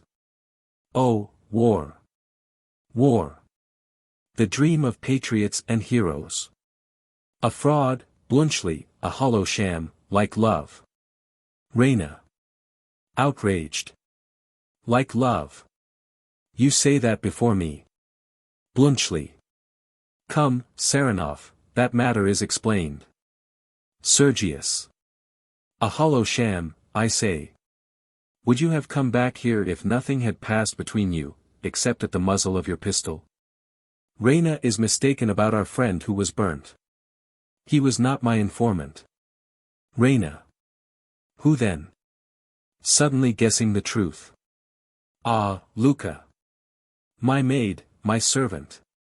You were with her this morning all that time after, oh, what sort of God is this I have been worshipping? He meets her gaze with sardonic enjoyment of her disenchantment. Angered all the more, she goes closer to him, and says, in a lower, intenser tone, do you know that I looked out of the window as I went upstairs, to have another sight of my hero, and I saw something that I did not understand then. I know now that you were making love to her. Sergius. With grim humor. You saw that? Raina. Only too well. She turns away, and throws herself on the divan under the center window, quite overcome. Sergius. Cynically. Raina, our romance is shattered. Life's a farce. Bluntschli. To Raina, good-humoredly. You see, he's found himself out now. Sergius. Bluntschli, I have allowed you to call me a blockhead. You may now call me a coward as well. I refuse to fight you. Do you know why? Bluntschli. No, but it doesn't matter. I didn't ask the reason when you cried on, and I don't ask the reason now that you cry off. I'm a professional soldier. I fight when I have to, and am very glad to get out of it when I haven't to. You're only an amateur, you think fighting's an amusement. Sergius. You shall hear the reason all the same, my professional. The reason is that it takes two men, real men, men of heart, blood and honor, to make a genuine combat. I could no more fight with you than I could make love to an ugly woman. You've no magnetism, you're not a man, you're a machine. Bluntschli. Apologetically. Quite true, quite true. I always was that sort of chap. I'm very sorry. But now that you've found that life isn't a farce, but something quite sensible and serious, what further obstacle is there to your happiness? Raina. Riling. You are very solicitous about my happiness and his.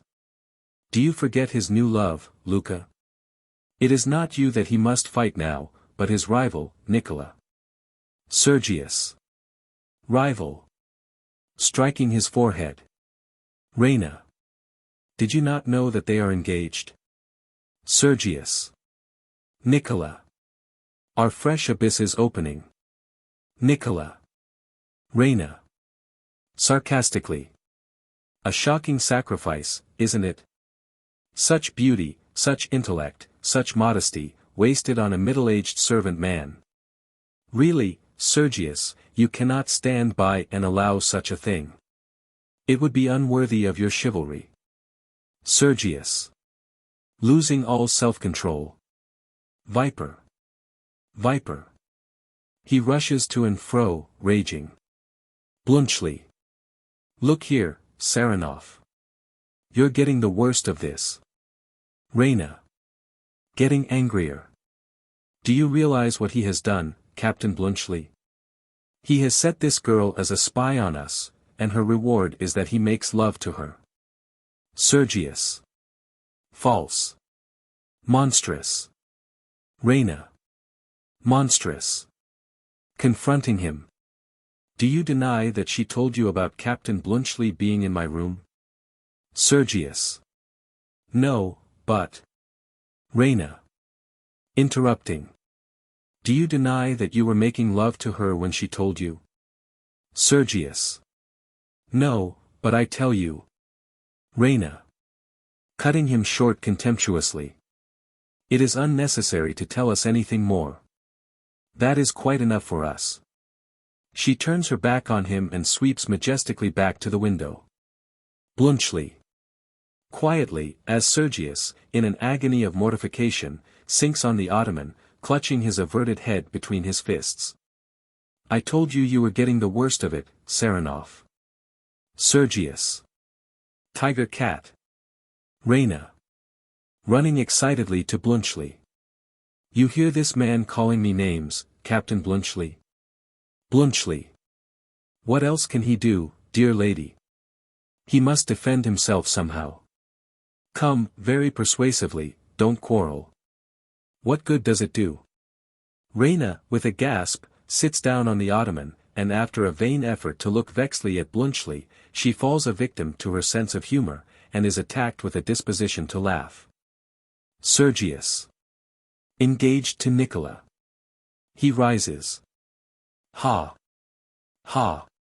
Going to the stove and standing with his back to it. Ah, well, Bluntschli, you are right to take this huge imposture of a world coolly. Raina. To Bluntschli with an intuitive guess at his state of mind. I dare say you think us a couple of grown-up babies, don't you? Sergius. Grinning a little. He does, he does.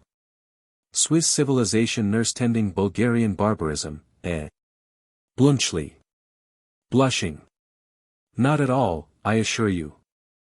I'm only very glad to get you two quieted. There now, let's be pleasant and talk it over in a friendly way. Where is this other young lady? Raina. Listening at the door, probably. Sergius. Shivering as if a bullet had struck him, and speaking with quiet but deep indignation. I will prove that, at least, is a calumny. He goes with dignity to the door and opens it. A yell of fury bursts from him as he looks out.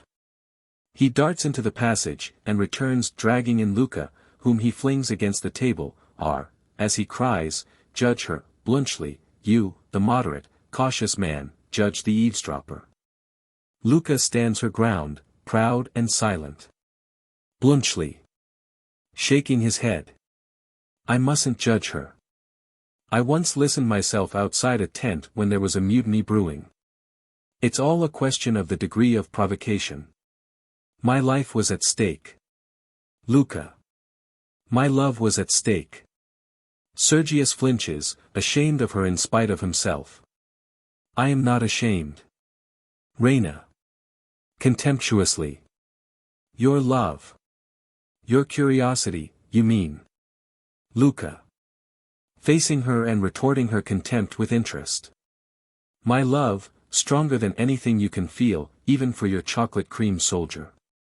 Sergius. With quick suspicion, to Luca. What does that mean? Luca. Fiercely. It means. Sergius. Interrupting her slightingly. Oh, I remember, the ice pudding. A paltry taunt, girl. Major Petkoff enters, in his shirt sleeves. Petkoff. Excuse my shirt sleeves, gentlemen. Raina, somebody has been wearing that coat of mine, I'll swear it, somebody with bigger shoulders than mine. It's all burst open at the back. Your mother is mending it. I wish she'd make haste. I shall catch cold. He looks more attentively at them. Is anything the matter? Raina. No, she sits down at the stove with a tranquil air. Sergius. Oh, no. He sits down at the end of the table, as at first. Bluntschli. Who is already seated? Nothing, nothing. Petkoff. Sitting down on the ottoman in his old place. That's all right. He notices Luca. Anything the matter, Luca? Luca. No, sir. Petkoff. Genially. That's all right. He sneezes. Go and ask your mistress for my coat, like a good girl, will you? She turns to obey, but Nicola enters with the coat. And she makes a pretense of having business in the room by taking the little table with the hookah away to the wall near the windows. Raina. Rising quickly, as she sees the coat on Nicola's arm. Here it is, Papa. Give it to me, Nicola. And do you put some more wood on the fire? She takes the coat, and brings it to the major, who stands up to put it on. Nicola attends to the fire. Petkoff. To Raina, teasing her affectionately. Aha! Going to be very good to poor old Papa just for one day after his return from the wars, eh? Raina. With solemn reproach. Ah, how can you say that to me, father? Petkoff. Well, well, only a joke, little one. Come, give me a kiss. She kisses him. Now give me the coat. Raina. Now, I am going to put it on for you. Turn your back. He turns his back and feels behind him with his arms for the sleeves. She dexterously takes the photograph from the pocket and throws it on the table before Bluntschli, who covers it with a sheet of paper under the very nose of Sergius, who looks on amazed, with his suspicions roused in the highest degree. She then helps Petkoff on with his coat. There, dear. Now are you comfortable? Petkoff. Quite, little love. Thanks. He sits down, and Raina returns to her seat near the stove. Oh, by the by, I've found something funny. What's the meaning of this? He put his hand into the picked pocket. Hello. He tries the other pocket. Well, I could have sworn, much puzzled, he tries the breast pocket. I wonder, tries the original pocket. Where can it? A light flashes on him, he rises, exclaiming, your mother's taken it. Raina. Very red. Taken what? Petkoff. Your photograph, with the inscription, Raina, to her chocolate cream soldier, a souvenir. Now you know there's something more in this than meets the eye, and I'm going to find it out. Shouting, Nicola. Nicola. Dropping a log and turning. Sir. Petkoff. Did you spoil any pastry of Miss Raina's this morning? Nicola. You heard Miss Raina say that I did, sir. Petkoff. I know that, you idiot. Was it true? Nicola. I am sure Miss Raina is incapable of saying anything that is not true, sir. Petkoff. Are you? Then I'm not. Turning to the others. Come, do you think I don't see it all? Goes to Sergius, and slaps him on the shoulder. Sergius, you're the chocolate cream soldier, aren't you? Sergius. Starting up. I. A chocolate cream soldier. Certainly not. Petkoff. Not. He looks at them. They are all very serious and very conscious. Do you mean to tell me that Raina sends photographic souvenirs to other men? Sergius. Enigmatically. The world is not such an innocent place as we used to think, Petkoff. Bluntschli. Rising. It's all right, Major. I'm the chocolate cream soldier. Petkoff and Sergius are equally astonished. The gracious young lady saved my life by giving me chocolate creams when I was starving, shall I ever forget their flavor? My late friend Stoltz told you the story at Pirat. I was the fugitive. Petkoff. You. He gasps. Sergius, do you remember how those two women went on this morning when we mentioned it? Sergius smiles cynically. Petkoff confronts Raina severely. You're a nice young woman, aren't you? Raina. Bitterly. Major Saranov has changed his mind. And when I wrote that on the photograph, I did not know that Captain Bluntschli was married. Bluntschli. Much startled, protesting vehemently. I'm not married. Raina. With deep reproach. You said you were. Bluntschli. I did not. I positively did not. I never was married in my life. Petkoff. Exasperated. Raina, will you kindly inform me, if I am not asking too much, which gentleman you are engaged to? Raina. To neither of them. This young lady, introducing Luka, who faces them all proudly, is the object of Major Saranov's affections at present. Petkoff. Luka. Are you mad, Sergius? Why, this girl's engaged to Nicola. Nicola. Coming forward. I beg your pardon, sir. There is a mistake. Luka is not engaged to me. Petkoff. Not engaged to you, you scoundrel. Why, you had 25 levas from me on the day of your betrothal, and she had that gilt bracelet from Miss Raina. Nicola. With cool unction. We gave it out so, sir. But it was only to give Luka protection. She had a soul above her station. And I have been no more than her confidential servant. I intend, as you know, sir, to set up a shop later on in Sofia, and I look forward to her custom and recommendation should she marry into the nobility. He goes out with impressive discretion, leaving them all staring after him. Petkoff. Breaking the silence. Well, I am, H.M. Sergius. This is either the finest heroism or the most crawling baseness. Which is it, Bluntschli? Bluntschli. Never mind whether it's heroism or baseness. Nicola's the ablest man I've met in Bulgaria. I'll make him manager of a hotel if he can speak French and German. Luka. Suddenly breaking out at Sergius. I have been insulted by everyone here. You set them the example. You owe me an apology.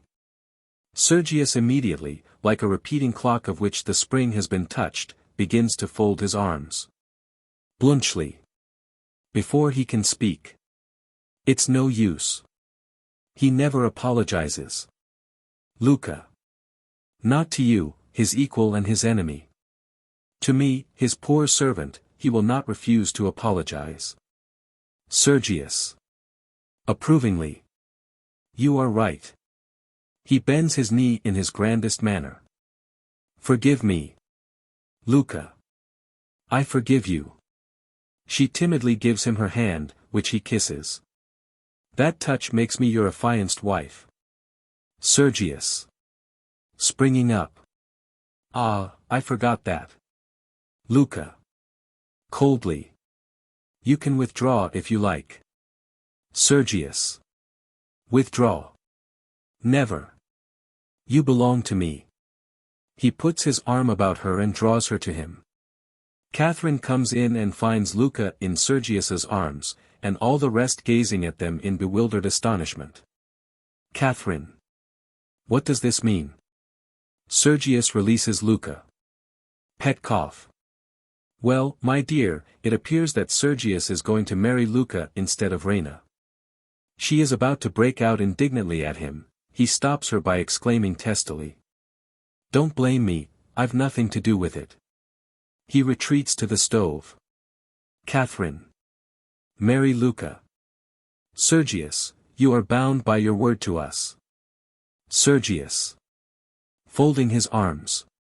Nothing binds me. Bluntschli. Much pleased by this piece of common sense. Serenov, your hand. My congratulations. These heroics of yours have their practical side after all. To Luka. Gracious young lady, the best wishes of a good Republican. He kisses her hand, to Raina's great disgust. Catherine. Threateningly. Luka, you have been telling stories. Luka. I have done Raina no harm. Catherine. Haughtily. Raina. Raina is equally indignant at the liberty. Luka. I have a right to call her Raina, she calls me Luka. I told Major Serenov she would never marry him if the Swiss gentleman came back. Bluntschli. Surprised. Hello. Luka. Turning to Raina. I thought you were fonder of him than of Sergius. You know best whether I was right. Bluntschli. What nonsense. I assure you, my dear Major, my dear Madam, the gracious young lady simply saved my life, nothing else. She never cared 2 straws for me. Why, bless my heart and soul, look at the young lady and look at me. She, rich, young, beautiful, with her imagination full of fairy princes and noble natures and cavalry charges and goodness knows what. And I, a commonplace Swiss soldier who hardly knows what a decent life is after 15 years of barracks and battles, a vagabond, a man who has spoiled all his chances in life through an incurably romantic disposition, a man. Sergius. Starting as if a needle had pricked him and interrupting Bluntschli in incredulous amazement. Excuse me, Bluntschli, what did you say had spoiled your chances in life? Bluntschli. Promptly. An incurably romantic disposition. I ran away from home twice when I was a boy. I went into the army instead of into my father's business. I climbed the balcony of this house when a man of sense would have dived into the nearest cellar. I came sneaking back here to have another look at the young lady when any other man of my age would have sent the coat back. Petkoff. My coat. Bluntschli. Yes, that's the coat I mean, would have sent it back and gone quietly home. Do you suppose I am the sort of fellow a young girl falls in love with? Why, look at our ages. I'm 34, I don't suppose the young lady is much over 17. This estimate produces a marked sensation, all the rest turning and staring at one another. He proceeds innocently. All that adventure which was life or death to me, was only a schoolgirl's game to her, chocolate creams and hide and seek. Here's the proof. He takes the photograph from the table. Now, I ask you, would a woman who took the affair seriously have sent me this and written on it, Raina, to her chocolate cream soldier, a souvenir? He exhibits the photograph triumphantly, as if it settled the matter beyond all possibility of refutation. Petkoff. That's what I was looking for. How the deuce did it get there? Bluntschli. To Raina complacently. I have put everything right, I hope, gracious young lady. Raina. In uncontrollable vexation. I quite agree with your account of yourself. You are a romantic idiot. Bluntschli is unspeakably taken aback. Next time I hope you will know the difference between a schoolgirl of 17 and a woman of 23. Bluntschli. Stupefied. 23. She snaps the photograph contemptuously from his hand, tears it across. And throws the pieces at his feet. Sergius. With grim enjoyment of Bluntschli's discomfiture. Bluntschli, my one last belief is gone. Your sagacity is a fraud, like all the other things. You have less sense than even I have. Bluntschli. Overwhelmed. 23. 23. He considers. Swiftly making up his mind. In that case, Major Petkoff, I beg to propose formally to become a suitor for your daughter's hand, in place of Major Serenoff retired.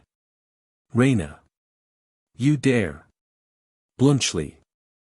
If you were 23 when you said those things to me this afternoon, I shall take them seriously. Catherine. Loftily polite. I doubt, sir, whether you quite realize either my daughter's position or that of Major Sergius Serenoff, whose place you propose to take. The Petkoffs and the Serenoffs are known as the richest and most important families in the country. Our position is almost historical, we can go back for nearly 20 years. Petkoff. Oh, never mind that, Catherine. To Bluntschli. We should be most happy, Bluntschli, if it were only a question of your position. But hang it, you know, Raina is accustomed to a very comfortable establishment. Sergius keeps 20 horses. Bluntschli. But what on earth is the use of 20 horses? Why, it's a circus. Catherine. Severely. My daughter, sir, is accustomed to a first-rate stable. Raina. Hush, mother, you're making me ridiculous. Bluntschli. Oh, well, if it comes to a question of an establishment, here goes. He goes impetuously to the table and seizes the papers in the blue envelope. How many horses did you say? Sergius. 20, noble Switzer. Bluntschli. I have 200 horses. They are amazed. How many carriages? Sergius. 3. Bluntschli. I have 70. 24 of them will hold 12 inside, besides 2 on the box, without counting the driver and conductor. How many tablecloths have you? Sergius. How the deuce do I know? Bluntschli. Have you 4,000? Sergius. No. Bluntschli. I have 9,600 pairs of sheets and blankets, with 2,400 eiderdown quilts. I have 10,000 knives and forks, and the same quantity of dessert spoons. I have 600 servants. I have 6 palatial establishments, besides 2 livery stables, a tea garden and a private house. I have 4 medals for distinguished services, I have the rank of an officer and the standing of a gentleman, and I have 3 native languages. Show me any man in Bulgaria that can offer as much. Petkoff. With childish awe. Are you Emperor of Switzerland? Bluntschli. My rank is the highest known in Switzerland, I'm a free citizen. Catherine.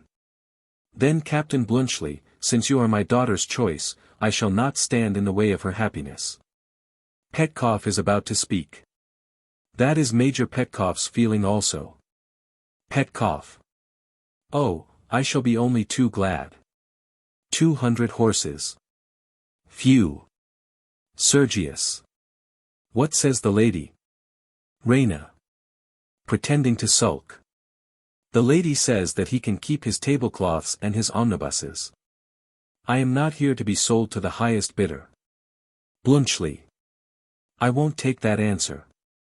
I appealed to you as a fugitive, a beggar, and a starving man. You accepted me. You gave me your hand to kiss, your bed to sleep in, and your roof to shelter me.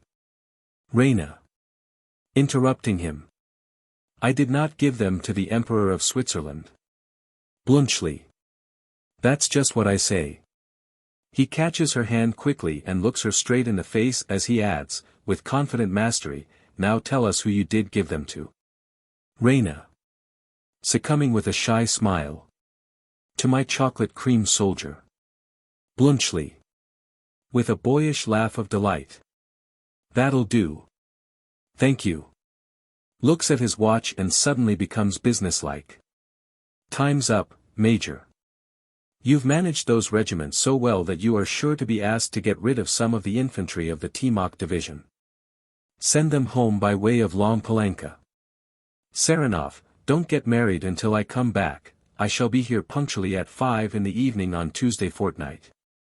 Gracious ladies, good evening. He makes them a military bow, and goes. Sergius. What a man. What a man. Candida. Act I. A fine October morning in the northeast suburbs of London, a vast district many miles away from the London of Mayfair and St.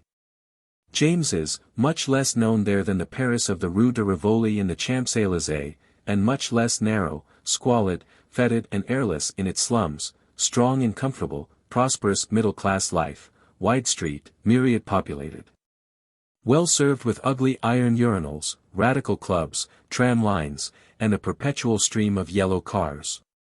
Enjoying in its main thoroughfares the luxury of grass-grown, front gardens, untrodden by the foot of man save as to the path from the gate to the hall door.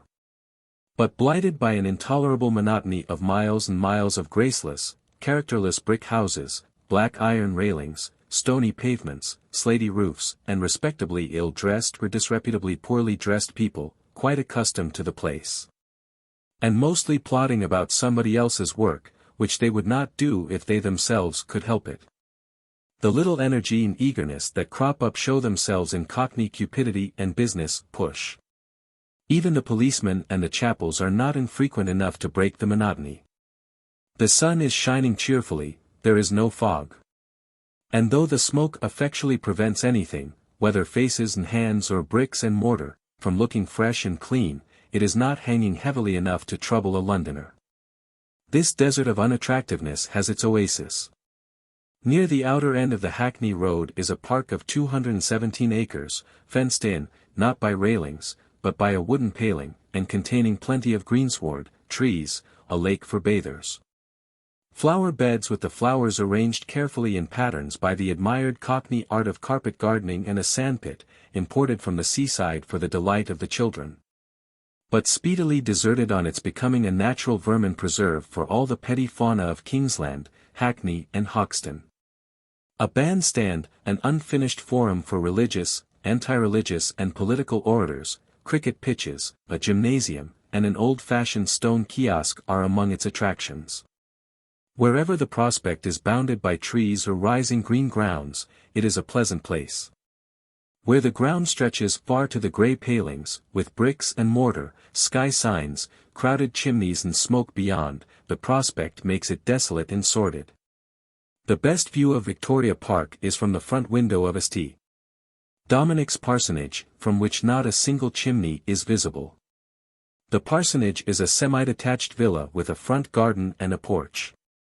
Visitors go up the flight of steps to the porch, tradespeople and members of the family go down by a door under the steps to the basement, with a breakfast room, used for all meals, in front, and the kitchen at the back. Upstairs, on the level of the hall door, is the drawing room, with its large plate glass window looking on the park.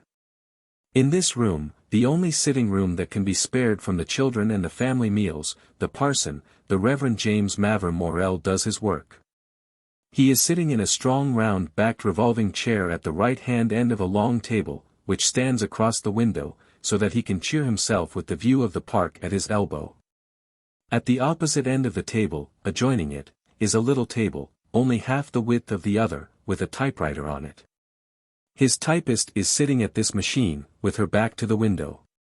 The large table is littered with pamphlets, journals, letters, nests of drawers, an office diary, postage scales, and the like. A spare chair for visitors having business with the parson is in the middle, turned to his end. Within reach of his hand is a stationery case, and a cabinet photograph in a frame.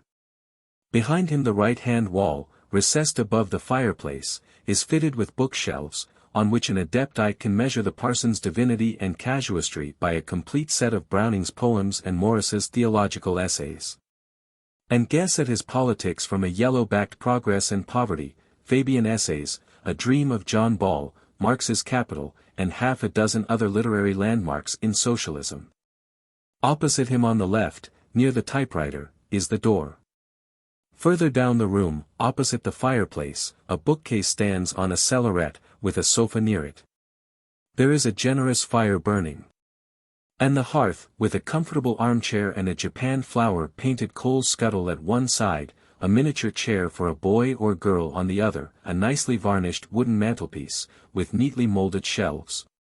Tiny bits of mirror let into the panels, and a traveling clock in a leather case, the inevitable wedding present, and on the wall above a large autotype of the chief figure in Titian's Virgin of the Assumption, is very inviting. Altogether the room is the room of a good housekeeper, vanquished, as far as the table is concerned, by an untidy man, but elsewhere mistress of the situation. The furniture, in its ornamental aspect, betrays the style of the advertised drawing-room suite of the pushing suburban furniture dealer, but there is nothing useless or pretentious in the room. The paper and paneling are dark, throwing the big cheery window and the park outside into strong relief. The Reverend James Morell is a Christian socialist clergyman of the Church of England, and an active member of the Guild of St. Matthew and the Christian Social Union. A vigorous, genial, popular man of 40, robust and good-looking, full of energy, with pleasant, hearty, considerate manners, and a sound, unaffected voice, which he uses with the clean, athletic articulation of a practiced orator. And with a wide range and perfect command of expression. He is a first-rate clergyman, able to say what he likes to whom he likes, to lecture people without setting himself up against them, to impose his authority on them without humiliating them, and to interfere in their business without impertinence. His wellspring of spiritual enthusiasm and sympathetic emotion has never run dry for a moment. He still eats and sleeps heartily enough to win the daily battle between exhaustion and recuperation triumphantly. Withal, a great baby, pardonably vain of his powers and unconsciously pleased with himself. He has a healthy complexion, a good forehead, with the brows somewhat blunt, and the eyes bright and eager, a mouth resolute, but not particularly well cut, and a substantial nose, with the mobile, spreading nostrils of the dramatic orator, but, like all his features, void of subtlety. The typist, Miss Proserpine Garnett, is a brisk little woman of about 30, of the lower middle class, neatly but cheaply dressed in a black merino skirt and a blouse, rather pert and quick of speech, and not very civil in her manner, but sensitive and affectionate. She is clattering away busily at her machine whilst Morell opens the last of his morning's letters. He realizes its contents with a comic groan of despair. Proserpine. Another lecture. Morell. Yes. The Hoxton Freedom Group want me to address them on Sunday morning, great emphasis on Sunday, this being the unreasonable part of the business. What are they? Proserpine. Communist anarchists, I think. Morell. Just like anarchists not to know that they can't have a parson on Sunday. Tell them to come to church if they want to hear me, it will do them good. Say I can only come on Mondays and Thursdays. Have you the diary there? Proserpine, taking up the diary. Yes. Morell. Have I any lecture on for next Monday? Proserpine, referring to diary. Tower Hamlets Radical Club. Morell. Well, Thursday then. Proserpine. English Land Restoration League. Morell. What next? Proserpine. Guild of St. Matthew on Monday. Independent Labour Party, Greenwich Branch, on Thursday. Monday, Social Democratic Federation, Mile End Branch. Thursday, First Confirmation Class, impatiently. Oh, I'd better tell them you can't come. They're only half a dozen ignorant and conceited costermongers without 5 shillings between them. Morell, amused. Ah, but you see they're near relatives of mine, Miss Garnett. Proserpine, staring at him. Relatives of yours. Morell. Yes, we have the same Father, in heaven. Proserpine, relieved. Oh, is that all? Morell, with a sadness which is a luxury to a man whose voice expresses it so finely. Ah, you don't believe it. Everybody says it, nobody believes it, nobody. Briskly, getting back to business. Well, well. Come, Miss Proserpine, can't you find a date for the costers? What about the 25th, that was vacant the day before yesterday? Proserpine, referring to diary. Engaged, the Fabian Society. Morell. Bother the Fabian Society. Is the 28th gone too? Proserpine. City dinner. You're invited to dine with the Founders' Company. Morell. That'll do, I'll go to the Hoxton Group of Freedom instead. She enters the engagement in silence, with implacable disparagement of the Hoxton anarchists in every line of her face. Morell bursts open the cover of a copy of the Church Reformer, which has come by post, and glances through Mr. Stuart Hendlam's Leader and the Guild of St. Matthew News. These proceedings are presently enlivened by the appearance of Morell's curate, the Reverend Alexander Mill, a young gentleman gathered by Morell from the nearest university settlement, whither he had come from Oxford to give the East End of London the benefit of his university training. He is a conceitedly well-intentioned, enthusiastic, immature person, with nothing positively unbearable about him except a habit of speaking with his lips carefully closed for half an inch from each corner, a finicking articulation, and a set of horribly corrupt vowels, notably ow for o, this being his chief means of bringing Oxford refinement to bear on Hackney vulgarity. Morell, whom he has won over by a dog-like devotion, looks up indulgently from the Church Reformer as he enters, and remarks, "Well, Lexi. Late again, as usual." Lexi. "I'm afraid so. I wish I could get up in the morning." Morell, exulting in his own energy. Ha! Ha! Whimsically. "Watch and pray, Lexi, watch and pray." Lexi. "I know." Rising wittily to the occasion. "But how can I watch and pray when I am asleep?" "Isn't that so, Miss Prossy. Proserpine, sharply. Miss Garnett, if you please. Lexi. I beg your pardon, Miss Garnett. Proserpine. You've got to do all the work today. Lexi. Why? Proserpine. Never mind why. It will do you good to earn your supper before you eat it, for once in a way, as I do. Come, don't dawdle. You should have been off on your rounds half an hour ago. Lexi, perplexed. Is she in earnest, Morell? Morell, in the highest spirits, his eyes dancing. Yes. I am going to dawdle today. Lexi. You don't know how. Morell, heartily. Ha. Ha. Don't I? I'm going to have this day all to myself, or at least the forenoon. My wife's coming back, she's due here at 11:45. Lexi, surprised. Coming back already, with the children? I thought they were to stay to the end of the month. Morell. So they are, she's only coming up for 2 days, to get some flannel things for Jimmy, and to see how we're getting on without her. Lexi, anxiously. But, my dear Morell, if what Jimmy and Fluffy had was scarlatina, do you think it wise? Morell. Scarlatina, rubbish, German measles. I brought it into the house myself from the Pycroft Street School. A parson is like a doctor, my boy, he must face infection as a soldier must face bullets. He rises and claps Lexi on the shoulder. Catch the measles if you can, Lexi, she'll nurse you, and what a piece of luck that will be for you, eh? Lexi, smiling uneasily.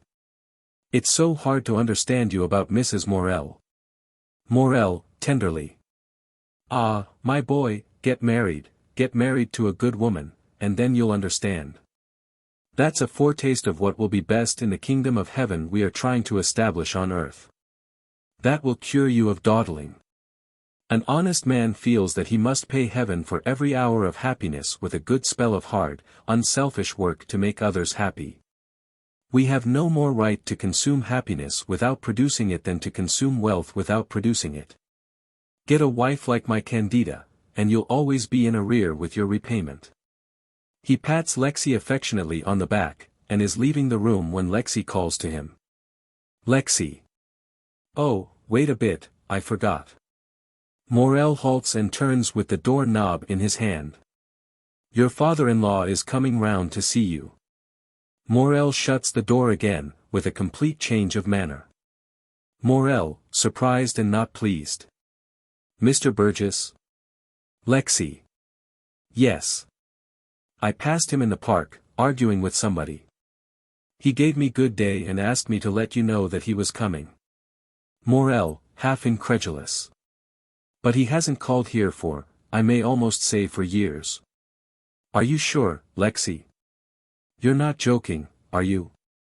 Lexi, earnestly. No, sir, really. Morell, thoughtfully. Time for him to take another look at Candida before she grows out of his knowledge. He resigns himself to the inevitable, and goes out. Lexi looks after him with beaming, foolish worship. Lexi. What a good man. What a thorough, loving soul he is. He takes Morell's place at the table, making himself very comfortable as he takes out a cigarette. Proserpine, impatiently, pulling the letter she has been working at off the typewriter and folding it. Oh, a man ought to be able to be fond of his wife without making a fool of himself about her. Lexi, shocked. Oh, Miss Prossy. Proserpine, rising busily and coming to the stationery case to get an envelope, in which she encloses the letter as she speaks. Candida here, and Candida there, and Candida everywhere. She licks the envelope. It's enough to drive anyone out of their senses, thumping the envelope to make it stick, to hear a perfectly commonplace woman raved about in that absurd manner merely because she's got good hair, and a tolerable figure. Lexi, with reproachful gravity. I think her extremely beautiful, Miss Garnett. He takes the photograph up, looks at it, and adds, with even greater impressiveness, extremely beautiful. How fine her eyes are. Proserpine. Her eyes are not a bit better than mine, now. He puts down the photograph and stares austerely at her. And you know very well that you think me dowdy and second-rate enough. Lexi, rising majestically. Heaven forbid that I should think of any of God's creatures in such a way. He moves stiffly away from her across the room to the neighborhood of the bookcase. Proserpine. Thank you. That's very nice and comforting. Lexi, saddened by her depravity.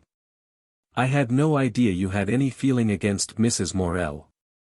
Proserpine, indignantly. I have no feeling against her. She's very nice, very good-hearted, I'm very fond of her and can appreciate her real qualities far better than any man can. He shakes his head sadly and turns to the bookcase, looking along the shelves for a volume. She follows him with intense pepperiness. You don't believe me? He turns and faces her. She pounces at him with spitfire energy. You think I'm jealous? Oh, what a profound knowledge of the human heart you have, Mr. Lexi Mill. How well you know the weaknesses of woman, don't you? It must be so nice to be a man and have a fine penetrating intellect instead of mere emotions like us, and to know that the reason we don't share your amorous delusions is that we're all jealous of one another. She abandons him with a toss of her shoulders, and crosses to the fire to warm her hands. Lexi. Ah, if you women only had the same clue to man's strength that you have to his weakness, Miss Prossy, there would be no woman question. Proserpine, over her shoulder, as she stoops, holding her hands to the blaze. Where did you hear Morell say that? You didn't invent it yourself, you're not clever enough. Lexi. That's quite true. I am not ashamed of owing him that, as I owe him so many other spiritual truths. He said it at the annual conference of the Women's Liberal Federation. Allow me to add that though they didn't appreciate it, I, a mere man, did.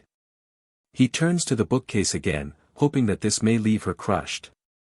Proserpine, putting her hair straight at the little panel of mirror in the mantelpiece.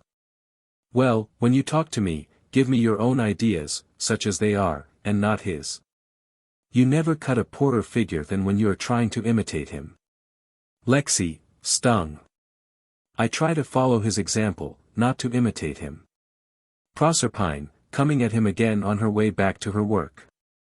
Yes, you do, you imitate him. Why do you tuck your umbrella under your left arm instead of carrying it in your hand like anyone else? Why do you walk with your chin stuck out before you, hurrying along with that eager look in your eyes, you, who never get up before 9:30 in the morning? Why do you say knowledge in church, though you always say knowledge in private conversation? Bah! Do you think I don't know? She goes back to the typewriter. Here, come and set about your work, we've wasted enough time for one morning. Here's a copy of the diary for today. She hands him a memorandum. Lexi, deeply offended. Thank you. He takes it and stands at the table with his back to her, reading it. She begins to transcribe her shorthand notes on the typewriter without troubling herself about his feelings. Mr. Burgess enters unannounced. He is a man of 60, made coarse and sordid by the compulsory selfishness of petty commerce, and later on softened into sluggish bumptiousness by overfeeding and commercial success. A vulgar, ignorant, guzzling man, offensive and contemptuous to people whose labor is cheap, respectful to wealth and rank, and quite sincere and without rancor or envy in both attitudes. Finding him without talent, the world has offered him no decently paid work except ignoble work, and he has become in consequence, somewhat hoggish. But he has no suspicion of this himself, and honestly regards his commercial prosperity as the inevitable and socially wholesome triumph of the ability, industry, shrewdness and experience in business of a man who in private is easy-going, affectionate and humorously convivial to a fault. Corporeally, he is a podgy man, with a square, clean-shaven face and a square beard under his chin. Dust-colored, with a patch of gray in the center, and small watery blue eyes with a plaintively sentimental expression, which he transfers easily to his voice by his habit of pompously intoning his sentences. Burgess, stopping on the threshold, and looking round. They told me Mr. Morell was here. Proserpine, rising. He's upstairs. I'll fetch him for you. Burgess, staring boorishly at her. You're not the same young lady as used to typewrite for him. Proserpine. No. Burgess, assenting. No, she was younger. Miss Garnett stolidly stares at him, then goes out with great dignity. He receives this quite obtusely, and crosses to the hearth rug, where he turns and spreads himself with his back to the fire. Startin' on your rounds, Mr. Mill. Lexi, folding his paper and pocketing it. Yes, I must be off presently. Burgess, momentously. Don't let me detain you, Mr. Mill. What I come about is private between me and Mr. Morell. Lexi, huffily. I have no intention of intruding, I am sure, Mr. Burgess. Good morning. Burgess, patronizingly. Oh, good morning to you. Morell returns as Lexi is making for the door. Morell, to Lexi. Off to work. Lexi. Yes, sir. Morell, patting him affectionately on the shoulder. Take my silk handkerchief and wrap your throat up. There's a cold wind. Away with you. Lexi brightens up, and goes out. Burgess. Spoilin' your curates, as usual, James. Good mornin'. When I pay a man, and his livin' depends on me, I keep him in his place. Morell, rather shortly. I always keep my curates in their places as my helpers and comrades. If you get as much work out of your clerks and warehousemen as I do out of my curates, you must be getting rich pretty fast. Will you take your old chair? He points with curt authority to the arm-chair beside the fireplace, then takes the spare chair from the table and sits down in front of Burgess. Burgess, without moving. Just the same as ever, James. Morell. When you last called, it was about 3 years ago, I think, you said the same thing a little more frankly. Your exact words then were, just as big a fool as ever, James. Burgess, soothingly. Well, perhaps I did. But, with conciliatory cheerfulness, I meant no offense by it. A clergyman is privileged to be a bit of a fool, you know, it's ony becomin' in his profession that he should. Anyhow, I come here, not to rake up whole differences, but to let bygones be bygones. Suddenly becoming very solemn, and approaching Morell. James, 3 year ago, you done me a hill turn. You done me hout of a contract. And, when I gave you 'arsh words in my nat'ral disappointment, you turned my daughter again me. Well, I've come to act the part of a cheriskin. Offering his hand. I forgive you, James. Morell, starting up. Confound your impudence. Burgess, retreating, with almost lachrymose deprecation of this treatment. Is that becomin' language for a clergyman, James, and you so particular, too? Morell, hotly. No, sir, it is not becoming language for a clergyman. I used the wrong word. I should have said damn your impudence, that's what St. Paul, or any honest priest would have said to you. Do you think I have forgotten that tender of yours for the contract to supply clothing to the workhouse? Burgess, in a paroxysm of public spirit. I acted in the interest of the ratepayers, James. It was the lowest tender, you can't deny that. Morell. Yes, the lowest, because you paid worse wages than any other employer, starvation wages, worse than starvation wages, to the women who made the clothing. Your wages would have driven them to the streets to keep body and soul together. Getting angrier and angrier. Those women were my parishioners. I shamed the guardians out of accepting your tender, I shamed the ratepayers out of letting them do it, I shamed everybody but you. Boiling over. How dare you, sir, come here and offer to forgive me, and talk about your daughter, Anne. Burgess. Easy, James, easy, easy. Don't get into a fluster about nothink. I've found I was wrong. Morell, fuming about. Have you? I didn't hear you. Burgess. Of course I did. I hound it now. Come, I harsk your pardon for the letter I wrote you. Is that enough? Morell, snapping his fingers. That's nothing. Have you raised the wages? Burgess, triumphantly. Yes. Morell, stopping dead. What? Burgess, unctuously. I've turned a model employer. I don't employ no women now, they're all sacked, and the work is done by machinery. Not a man as less than 6 pence a hour, and the skilled ends gets the trade union rate.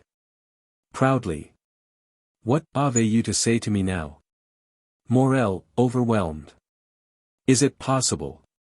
Well, there's more joy in heaven over one sinner that repenteth, going to Burgess with an explosion of apologetic cordiality. My dear Burgess, I most heartily beg your pardon for my hard thoughts of you. Grasps his hand. And now, don't you feel the better for the change? Come, confess, you're happier. You look happier.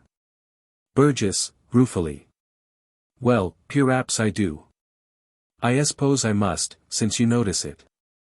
At all events, I get my contracts accepted, by the county council. Savagely.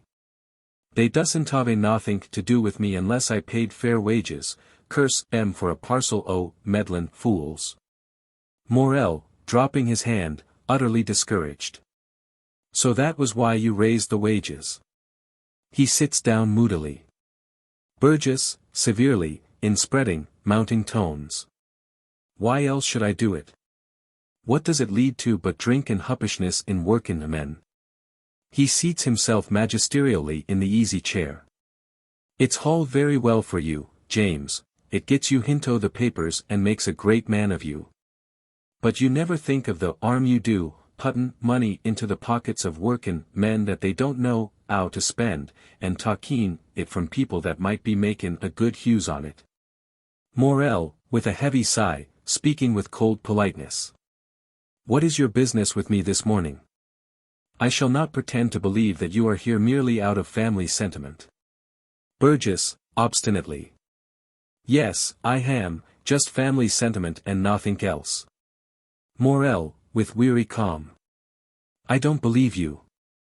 Burgess, rising threateningly. Don't say that to me again, James Mavor Morell. Morell, unmoved. I'll say it just as often as may be necessary to convince you that it's true. I don't believe you. Burgess, collapsing into an abyss of wounded feeling. Oh, well, if you're determined to be unfriendly, I suppose I'd better go. He moves reluctantly towards the door.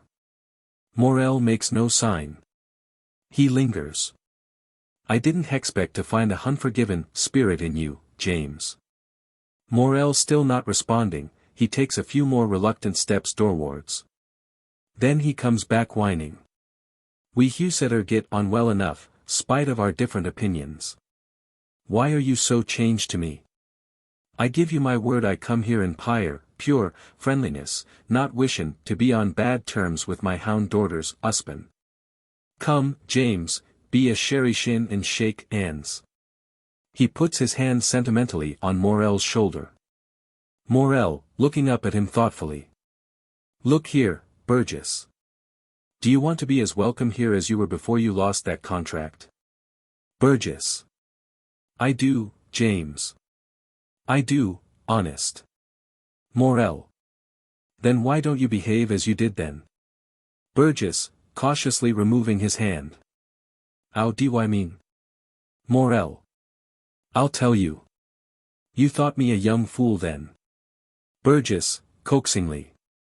No, I didn't, James. Morell, cutting him short. Yes, you did. And I thought you an old scoundrel.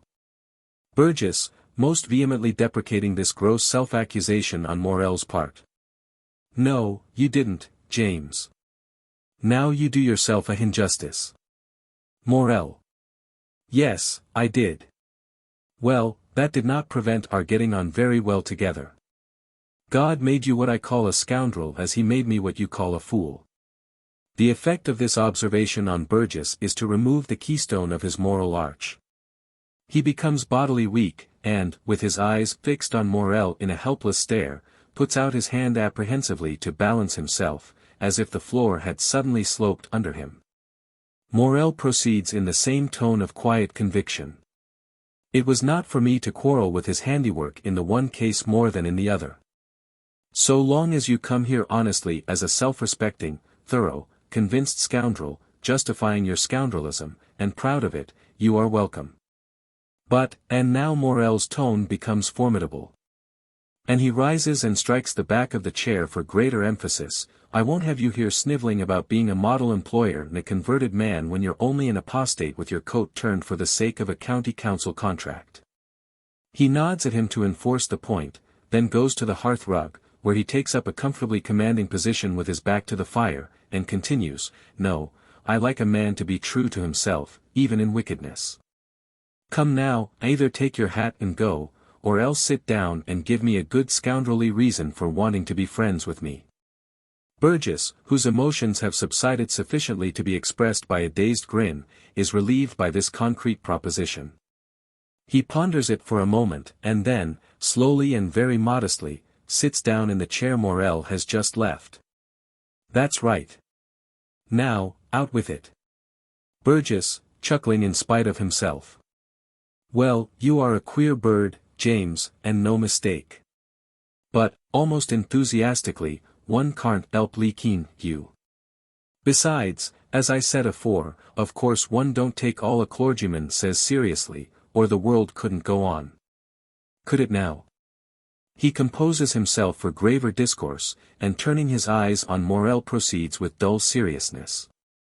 Well, I don't mind tellin' you, since it's your wish we should be free with one another, that I did think you a bit of a fool once, but I'm beginning to think that praps I was behind the times a bit. Morell, delighted. Aha! You're finding that out at last, are you? Burgess, portentously. Yes, times, as changed more'n I could ha' believed. 5 year ago, no sensible man would ha' thought talking up with your ideas. I used to wonder you was let preach at all. Why, I know a clergyman that has been kept out of his job for yours by the Bishop of London, although the poor feller's not a bit more religious than you are. But today, if anyone was to offer to bet me £1,000 that you'll end by being a bishop yourself, I shouldn't venture to take the bet. You and your crew are gettin' influential, I can see that. They'll ave to give you something someday, if it's only to stop your mouth. You add the right instinct arter all, James, the line you took is the payin' line in the long run for a man your sort. Morell, decisively, offering his hand. Shake hands, Burgess. Now you're talking honestly. I don't think they'll make me a bishop, but if they do, I'll introduce you to the biggest jobbers I can get to come to my dinner parties. Burgess, who has risen with a sheepish grin and accepted the hand of friendship. You will ave your joke, James. Our quarrel's made up now, isn't it? A woman's voice. Say yes, James. Startled, they turn quickly and find that Candida has just come in, and is looking at them with an amused maternal indulgence which is her characteristic expression. She is a woman of 33, well-built, well-nourished, likely, one guesses, to become matronly later on, but now quite at her best, with the double charm of youth and motherhood. Her ways are those of a woman who has found that she can always manage people by engaging their affection, and who does so frankly and instinctively without the smallest scruple. So far, she is like any other pretty woman who is just clever enough to make the most of her sexual attractions for trivially selfish ends. But Candida's serene brow, courageous eyes, and well-set mouth and chin signify largeness of mind and dignity of character to ennoble her cunning in the affections. A wise-hearted observer, looking at her, would at once guess that whoever had placed the Virgin of the Assumption over her hearth did so because he fancied some spiritual resemblance between them. And yet would not suspect either her husband or herself of any such idea, or indeed of any concern with the art of Titian. Just now she is in bonnet and mantle, laden with a strapped rug with her umbrella stuck through it, a handbag, and a supply of illustrated papers. Morell, shocked at his remissness. Candida. Why, looks at his watch, and is horrified to find it so late. My darling. Hurrying to her and seizing the rug strap, pouring forth his remorseful regrets all the time.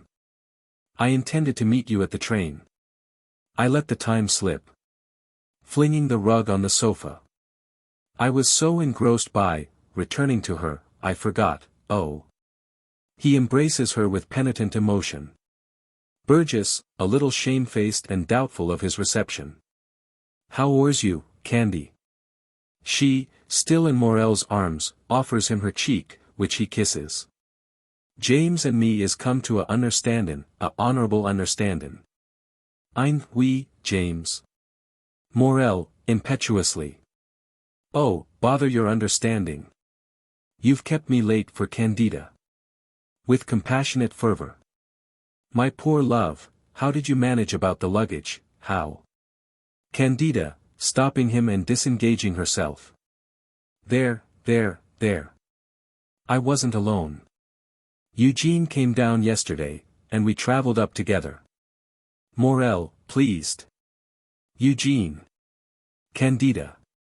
Yes, he's struggling with my luggage, poor boy. Go out, dear, at once, or he will pay for the cab, and I don't want that. Morell hurries out. Candida puts down her handbag. Then takes off her mantle and bonnet and puts them on the sofa with the rug, chatting meanwhile. Well, Papa, how are you getting on at home? Burgess. The booze ain't worth livin' in since you left it, Candy. I wish you'd come round and give the girl a talkin' to. Who's this Eugene that's come with you? Candida. Oh, Eugene's one of James's discoveries. He found him sleeping on the embankment last June. Haven't you noticed our new picture, pointing to the Virgin? He gave us that. Burgess, incredulously. Garn. D'you mean to tell me, your hound father, that cab touts or such like, orf the embankment, buys pictures like that? Severely. Don't deceive me, Candy, it's a church picture, and James chose it hisself. Candida. Guess again. Eugene isn't a cab tout. Burgess. Then what is he? Sarcastically. A nobleman, I suppose. Candida, delighted, nodding. Yes. His uncle's a peer, a real live earl. Burgess, not daring to believe such good news. No. Candida. Yes. He had a 7-day bill for £55 in his pocket when James found him on the embankment. He thought he couldn't get any money for it until the 7 days were up, and he was too shy to ask for credit. Oh, he's a dear boy. We are very fond of him. Burgess, pretending to belittle the aristocracy, but with his eyes gleaming. I thought you wouldn't get a Piers, nevy visitin' in Victoria Park unless he were a bit of a flat. Looking again at the picture. Of course I don't hold with that picture, Candy. But still it's a class, first-rate work of art, I can see that. Be sure you introduce me to him, Candy. He looks at his watch anxiously. I can only stay about 2 minutes. Morell comes back with Eugene, whom Burgess contemplates moist-eyed with enthusiasm. He is a strange, shy youth of 18, slight, effeminate, with a delicate childish voice, and a hunted, tormented expression and shrinking manner that show the painful sensitiveness that very swift and acute apprehensiveness produces in youth. Before the character has grown to its full strength. Yet everything that his timidity and frailty suggests is contradicted by his face. He is miserably irresolute, does not know where to stand or what to do with his hands and feet, is afraid of Burgess, and would run away into solitude if he dared. But the very intensity with which he feels a perfectly commonplace position shows great nervous force, and his nostrils and mouth show a fiercely petulant willfulness. As to the quality of which his great imaginative eyes and fine brow are reassuring. He is so entirely uncommon as to be almost unearthly, and to prosaic people there is something noxious in this unearthliness, just as to poetic people there is something angelic in it. His dress is anarchic. He wears an old blue serge jacket, unbuttoned over a woolen lawn tennis shirt, with a silk handkerchief for a cravat, trousers matching the jacket, and brown canvas shoes. In these garments he has apparently lain in the heather and waded through the waters, but there is no evidence of his having ever brushed them. As he catches sight of a stranger on entering, he stops, and edges along the wall on the opposite side of the room. Morell, as he enters. Come along, you can spare us quarter of an hour, at all events. This is my father-in-law, Mr. Burgess, Mr. Marchbanks. Marchbanks, nervously backing against the bookcase. Glad to meet you, sir. Burgess, crossing to him with great heartiness, whilst Morell joins Candida at the fire. Glad to meet you, I'm sure, Mr. Marchbanks. Forcing him to shake hands. How do you find yourself this weather? Ope you ain't lettin' James put no foolish ideas into your head. Marchbanks. Foolish ideas. Oh, you mean socialism. No. Burgess. That's right. Again looking at his watch. Well, I must go now, there's no help for it. You're not comin' my way, are you, Mr. Marchbanks? Marchbanks. Which way is that? Burgess. Victoria Park Station. There's a city train at 12.25. Morell. Nonsense. Eugene will stay to lunch with us, I expect. Marchbanks, anxiously excusing himself. No, I. Burgess.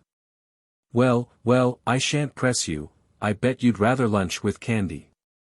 Some night, I hope, you'll come and dine with me at my club, the Freeman Founders in Norton Folgate. Come, say you will. Marchbanks. Thank you, Mr. Burgess.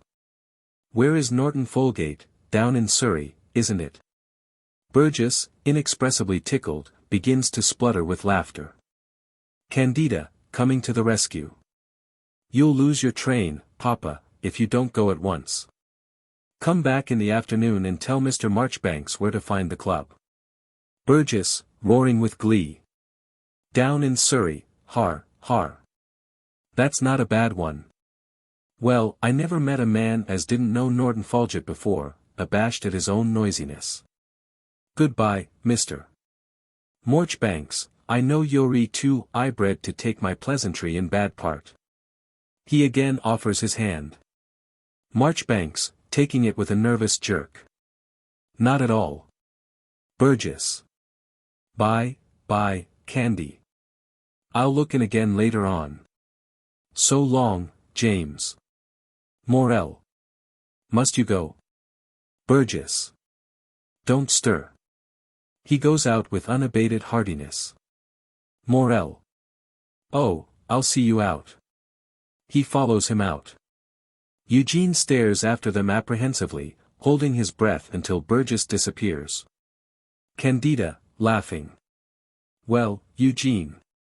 He turns with a start and comes eagerly towards her, but stops irresolutely as he meets her amused look. What do you think of my father? Marchbanks. I hardly know him yet. He seems to be a very nice old gentleman. Candida, with gentle irony. And you'll go to the Freeman Founders to dine with him, won't you? Marchbanks, miserably, taking it quite seriously. Yes, if it will please you. Candida, touched. Do you know, you are a very nice boy, Eugene, with all your queerness. If you had laughed at my father I shouldn't have minded, but I like you ever so much better for being nice to him. Marchbanks. Ought I to have laughed? I noticed that he said something funny, but I am so ill at ease with strangers. And I never can see a joke. I'm very sorry. He sits down on the sofa, his elbows on his knees and his temples between his fists, with an expression of hopeless suffering. Candida, bustling him good-naturedly. Oh, come. You great baby, you. You are worse than usual this morning. Why were you so melancholy as we came along in the cab? Marchbanks. Oh, that was nothing. I was wondering how much I ought to give the cabman. I know it's utterly silly. But you don't know how dreadful such things are to me, how I shrink from having to deal with strange people. Quickly and reassuringly. But it's all right. He beamed all over and touched his hat when Morell gave him 2 shillings. I was on the point of offering him 10. Candida laughs heartily. Morell comes back with a few letters and newspapers which have come by the midday post. Candida. Oh, James, dear, he was going to give the cabman 10 shillings, 10 shillings for a 3 minutes drive, oh, dear. Morell, at the table, glancing through the letters. Never mind her, Marchbanks. The overpaying instinct is a generous one, better than the underpaying instinct, and not so common. Marchbanks, relapsing into dejection. No, cowardice, incompetence. Mrs. Morell's quite right. Candida. Of course she is. She takes up her handbag. And now I must leave you to James for the present. I suppose you're too much of a poet to know the state a woman finds her house in when she's been away for 3 weeks.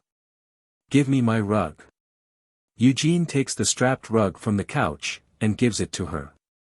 She takes it in her left hand, having the bag in her right. Now hang my cloak across my arm. He obeys. Now my hat. He puts it into the hand which has the bag.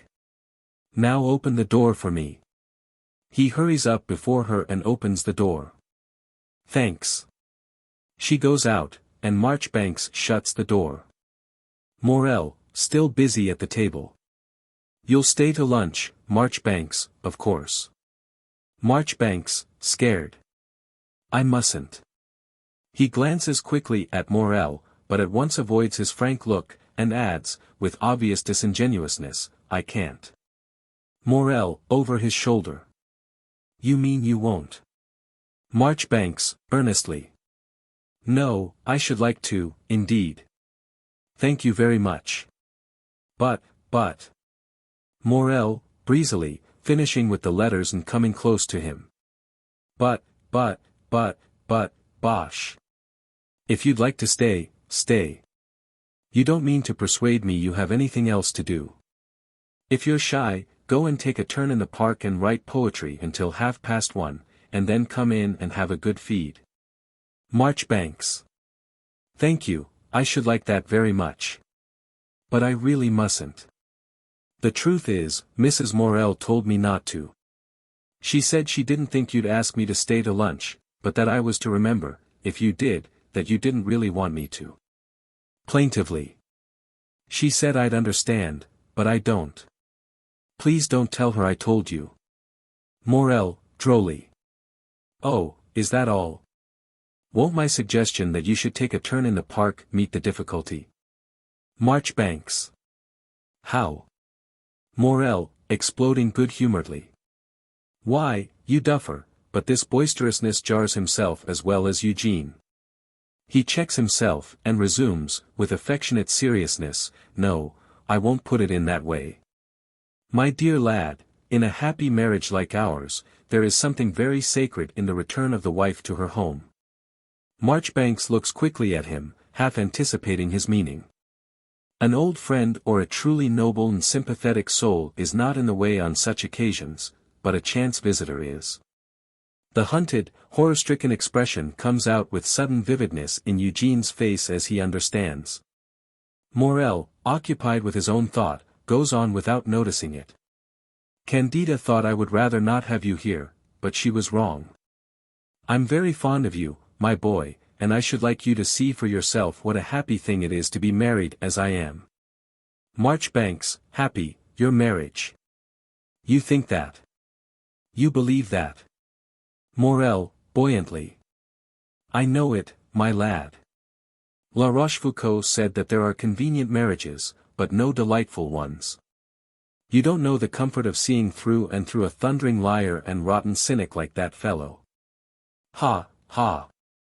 Now off with you to the park, and write your poem. 1:30, sharp, mind, we never wait for anybody. Marchbanks, wildly. No, stop, you shan't. I'll force it into the light. Morell, puzzled. Force what? Marchbanks. I must speak to you. There is something that must be settled between us. Morell, with a whimsical glance at the clock. Now. Marchbanks, passionately. Now. Before you leave this room. He retreats a few steps, and stands as if to bar Morell's way to the door.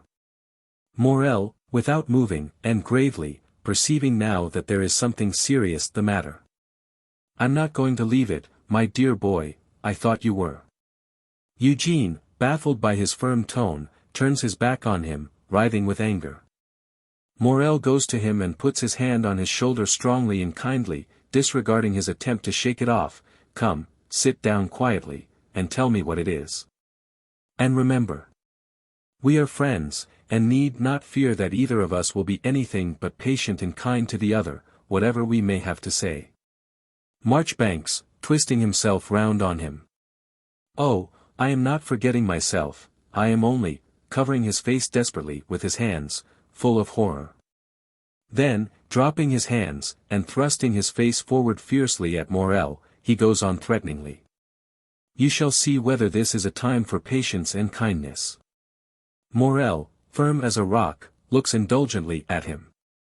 Don't look at me in that self-complacent way. You think yourself stronger than I am. But I shall stagger you if you have a heart in your breast. Morell, powerfully confident. Stagger me, my boy. Out with it. Marchbanks. First. Morell. First. Marchbanks. I love your wife.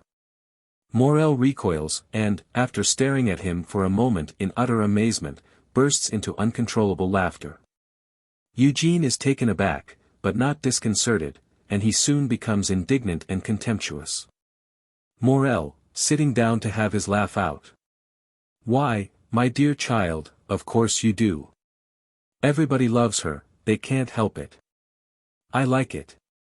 But, looking up whimsically at him, I say, Eugene, do you think yours is a case to be talked about? You're under 20, she's over 30. Doesn't it look rather too like a case of calf love? Marchbanks, vehemently. You dare say that of her.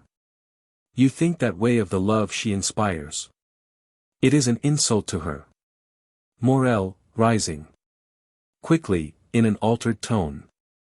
To her. Eugene, take care. I have been patient. I hope to remain patient. But there are some things I won't allow. Don't force me to show you the indulgence I should show to a child. Be a man. Marchbanks, with a gesture as if sweeping something behind him. Oh, let us put aside all that cant. It horrifies me when I think of the doses of it she has had to endure in all the weary years during which you have selfishly and blindly sacrificed her to minister to your self-sufficiency, you, turning on him, who have not one thought, one sense, in common with her. Morell, philosophically. She seems to bear it pretty well. Looking him straight in the face. Eugene, my boy, you are making a fool of yourself, a very great fool of yourself. There's a piece of wholesome plain speaking for you. Marchbanks. Oh, do you think I don't know all that? Do you think that the things people make fools of themselves about are any less real and true than the things they behave sensibly about? Morell's gaze wavers for the first time. He instinctively averts his face and stands listening, startled and thoughtful. They are more true, they are the only things that are true. You are very calm and sensible and moderate with me because you can see that I am a fool about your wife. Just as no doubt that old man who was here just now is very wise over your socialism, because he sees that you are a fool about it. Morell's perplexity deepens markedly. Eugene follows up his advantage, plying him fiercely with questions. Does that prove you wrong? Does your complacent superiority to me prove that I am wrong? Morell, turning on Eugene, who stands his ground. Marchbanks, some devil is putting these words into your mouth. It is easy, terribly easy, to shake a man's faith in himself. To take advantage of that to break a man's spirit is devil's work. Take care of what you are doing. Take care. Marchbanks, ruthlessly. I know. I'm doing it on purpose. I told you I should stagger you. They confront one another threateningly for a moment. Then Morell recovers his dignity. Morell, with noble tenderness. Eugene, listen to me. Some day, I hope and trust, you will be a happy man like me. Eugene chafes intolerantly, repudiating the worth of his happiness. Morell, deeply insulted, controls himself with fine forbearance, and continues steadily, with great artistic beauty of delivery, you will be married. And you will be working with all your might and valor to make every spot on earth as happy as your own home. You will be one of the makers of the kingdom of heaven on earth, and, who knows? You may be a pioneer and master builder where I am only a humble journeyman, for don't think, my boy, that I cannot see in you, young as you are, promise of higher powers than I can ever pretend to. I well know that it is in the poet that the Holy Spirit of man, the God within him, is most godlike. It should make you tremble to think of that, to think that the heavy burthen and great gift of a poet may be laid upon you. Marchbanks, unimpressed and remorseless, his boyish crudity of assertion telling sharply against Morell's oratory. It does not make me tremble. It is the want of it in others that makes me tremble. Morell, redoubling his force of style under the stimulus of his genuine feeling and Eugene's obduracy. Then help to kindle it in them, in me, not to extinguish it. In the future, when you are as happy as I am, I will be your true brother in the faith. I will help you to believe that God has given us a world that nothing but our own folly keeps from being a paradise. I will help you to believe that every stroke of your work is sowing happiness for the great harvest that all, even the humblest, shall one day reap. And last, but trust me, not least, I will help you to believe that your wife loves you and is happy in her home. We need such help, Marchbanks, we need it greatly in all ways. There are so many things to make us doubt, if once we let our understanding be troubled. Even at home, we sit as if in camp, encompassed by a hostile army of doubts. Will you play the traitor and let them in on me? Marchbanks, looking round him. Is it like this for her here always? A woman, with a great soul, craving for reality, truth, freedom, and being fed on metaphors, sermons, stale perorations, mere rhetoric. Do you think a woman's soul can live on your talent for preaching?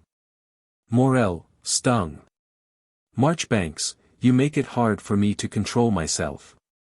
My talent is like yours insofar as it has any real worth at all. It is the gift of finding words for divine truth. Marchbanks, impetuously. It's the gift of the gab, nothing more and nothing less. What has your knack of fine talking to do with the truth, any more than playing the organ has? I've never been in your church, but I've been to your political meetings. And I've seen you do what's called rousing the meeting to enthusiasm, that is, you excited them until they behaved exactly as if they were drunk.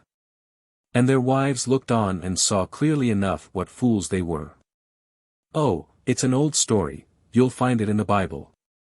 I imagine King David, in his fits of enthusiasm, was very like you. Stabbing him with the words. But his wife despised him in her heart. Morell, wrathfully. Leave my house. Do you hear? He advances on him threateningly.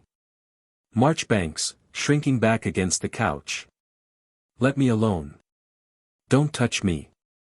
Morell grasps him powerfully by the lapel of his coat, he cowers down on the sofa and screams passionately. Stop, Morell, if you strike me, I'll kill myself. I won't bear it. Almost in hysterics. Let me go. Take your hand away. Morell, with slow, emphatic scorn. You little sniveling, cowardly whelp. Releasing him. Go, before you frighten yourself into a fit. Marchbanks, on the sofa, gasping, but relieved by the withdrawal of Morell's hand. I'm not afraid of you, it's you who are afraid of me. Morell, quietly, as he stands over him. It looks like it, doesn't it? Marchbanks, with petulant vehemence. Yes, it does. Morell turns away contemptuously. Eugene scrambles to his feet and follows him. You think because I shrink from being brutally handled, because, with tears in his voice, I can do nothing but cry with rage when I am met with violence, because I can't lift a heavy trunk down from the top of a cab like you, because I can't fight you. For your wife as a navvy would, all that makes you think that I'm afraid of you. But you're wrong. If I haven't got what you call British pluck, I haven't British cowardice either. I'm not afraid of a clergyman's ideas. I'll fight your ideas. I'll rescue her from her slavery to them, I'll pit my own ideas against them. You are driving me out of the house because you daren't let her choose between your ideas and mine. You are afraid to let me see her again. Morell, angered, turns suddenly on him. He flies to the door in involuntary dread. Let me alone, I say. I'm going. Morell, with cold scorn. Wait a moment, I am not going to touch you, don't be afraid. When my wife comes back she will want to know why you have gone. And when she finds that you are never going to cross our threshold again, she will want to have that explained, too. Now I don't wish to distress her by telling her that you have behaved like a blackguard. Marchbanks, coming back with renewed vehemence. You shall, you must. If you give any explanation but the true one, you are a liar and a coward. Tell her what I said, and how you were strong and manly, and shook me as a terrier shakes a rat. And how I shrank and was terrified, and how you called me a sniveling little whelp and put me out of the house. If you don't tell her, I'll write to her. Morell, taken aback. Why do you want her to know this? Marchbanks, with lyric rapture. Because she will understand me, and know that I understand her. If you keep back one word of it from her, if you are not ready to lay the truth at her feet as I am, then you will know to the end of your days that she really belongs to me and not to you. Goodbye. Going. Morell, terribly disquieted. Stop, I will not tell her. Marchbanks, turning near the door. Either the truth or a lie you must tell her, if I go. Morell, temporizing. Marchbanks, it is sometimes justifiable. Marchbanks, cutting him short. I know, to lie. It will be useless. Goodbye, Mr. Clergyman. As he turns finally to the door, it opens and Candida enters in housekeeping attire. Candida. Are you going, Eugene, looking more observantly at him. Well, dear me, just look at you, going out into the street in that state. You are a poet, certainly. Look at him, James. She takes him by the coat, and brings him forward to show him to Morell. Look at his collar. Look at his tie. Look at his hair. One would think somebody had been throttling you. The two men guard themselves against betraying their consciousness. Here. Stand still. She buttons his collar, ties his neckerchief in a bow, and arranges his hair. There. Now you look so nice that I think you'd better stay to lunch after all, though I told you you mustn't. It will be ready in half an hour. She puts a final touch to the bow. He kisses her hand. Don't be silly. Marchbanks. I want to stay, of course, unless the reverend gentleman, your husband, has anything to advance to the contrary. Candida. Shall he stay, James, if he promises to be a good boy and to help me to lay the table? Marchbanks turns his head and looks steadfastly at Morell over his shoulder, challenging his answer. Morell, shortly. Oh, yes, certainly, he had better. He goes to the table and pretends to busy himself with his papers there. Marchbanks, offering his arm to Candida. "Come and lay the table," she takes it and they go to the door together. As they go out he adds, "I am the happiest of men." Morell. So was I, an hour ago. Act 2. The same day. The same room. Late in the afternoon. The spare chair for visitors has been replaced at the table, which is, if possible, more untidy than before. Marchbanks, alone and idle, is trying to find out how the typewriter works. Hearing someone at the door, he steals guiltily away to the window and pretends to be absorbed in the view. Miss Garnett, carrying the notebook in which she takes down Morell's letters in shorthand from his dictation, sits down at the typewriter and sets to work transcribing them, much too busy to notice Eugene. Unfortunately the first key she strikes sticks. Proserpine. "Bother. You've been meddling with my typewriter, Mr. Marchbanks, and there's not the least use in your trying to look as if you hadn't." Marchbanks, timidly. "I'm very sorry, Miss Garnett. I only tried to make it right." Proserpine. "Well, you've made this key stick." Marchbanks, earnestly. "I assure you I didn't touch the keys." "I didn't, indeed. I only turned a little wheel." He points irresolutely at the tension wheel. Proserpine. "Oh, now I understand." She sets the machine to rights, talking volubly all the time. "I suppose you thought it was a sort of barrel organ. Nothing to do but turn the handle, and it would write a beautiful love letter for you straight off, eh?" Marchbanks, seriously. "I suppose a machine could be made to write love letters. They're all the same, aren't they?" Proserpine, somewhat indignantly, any such discussion, except by way of pleasantry, being outside her code of manners. "How do I know? Why do you ask me?" Marchbanks. "I beg your pardon. I thought clever people, people who can do business and write letters, and that sort of thing, always had love affairs." Proserpine, rising, outraged. "Mr. Marchbanks." She looks severely at him, and marches with much dignity to the bookcase. Marchbanks, approaching her humbly. "I hope I haven't offended you. Perhaps I shouldn't have alluded to your love affairs." Proserpine, plucking a blue book from the shelf and turning sharply on him. "I haven't any love affairs. How dare you say such a thing?" Marchbanks, simply. "Really? Oh, then you are shy, like me. Isn't that so?" Proserpine. "Certainly I am not shy." "What do you mean?" Marchbanks, secretly. "You must be, that is the reason there are so few love affairs in the world. We all go about longing for love, it is the first need of our natures, the loudest cry of our hearts. But we dare not utter our longing, we are too shy."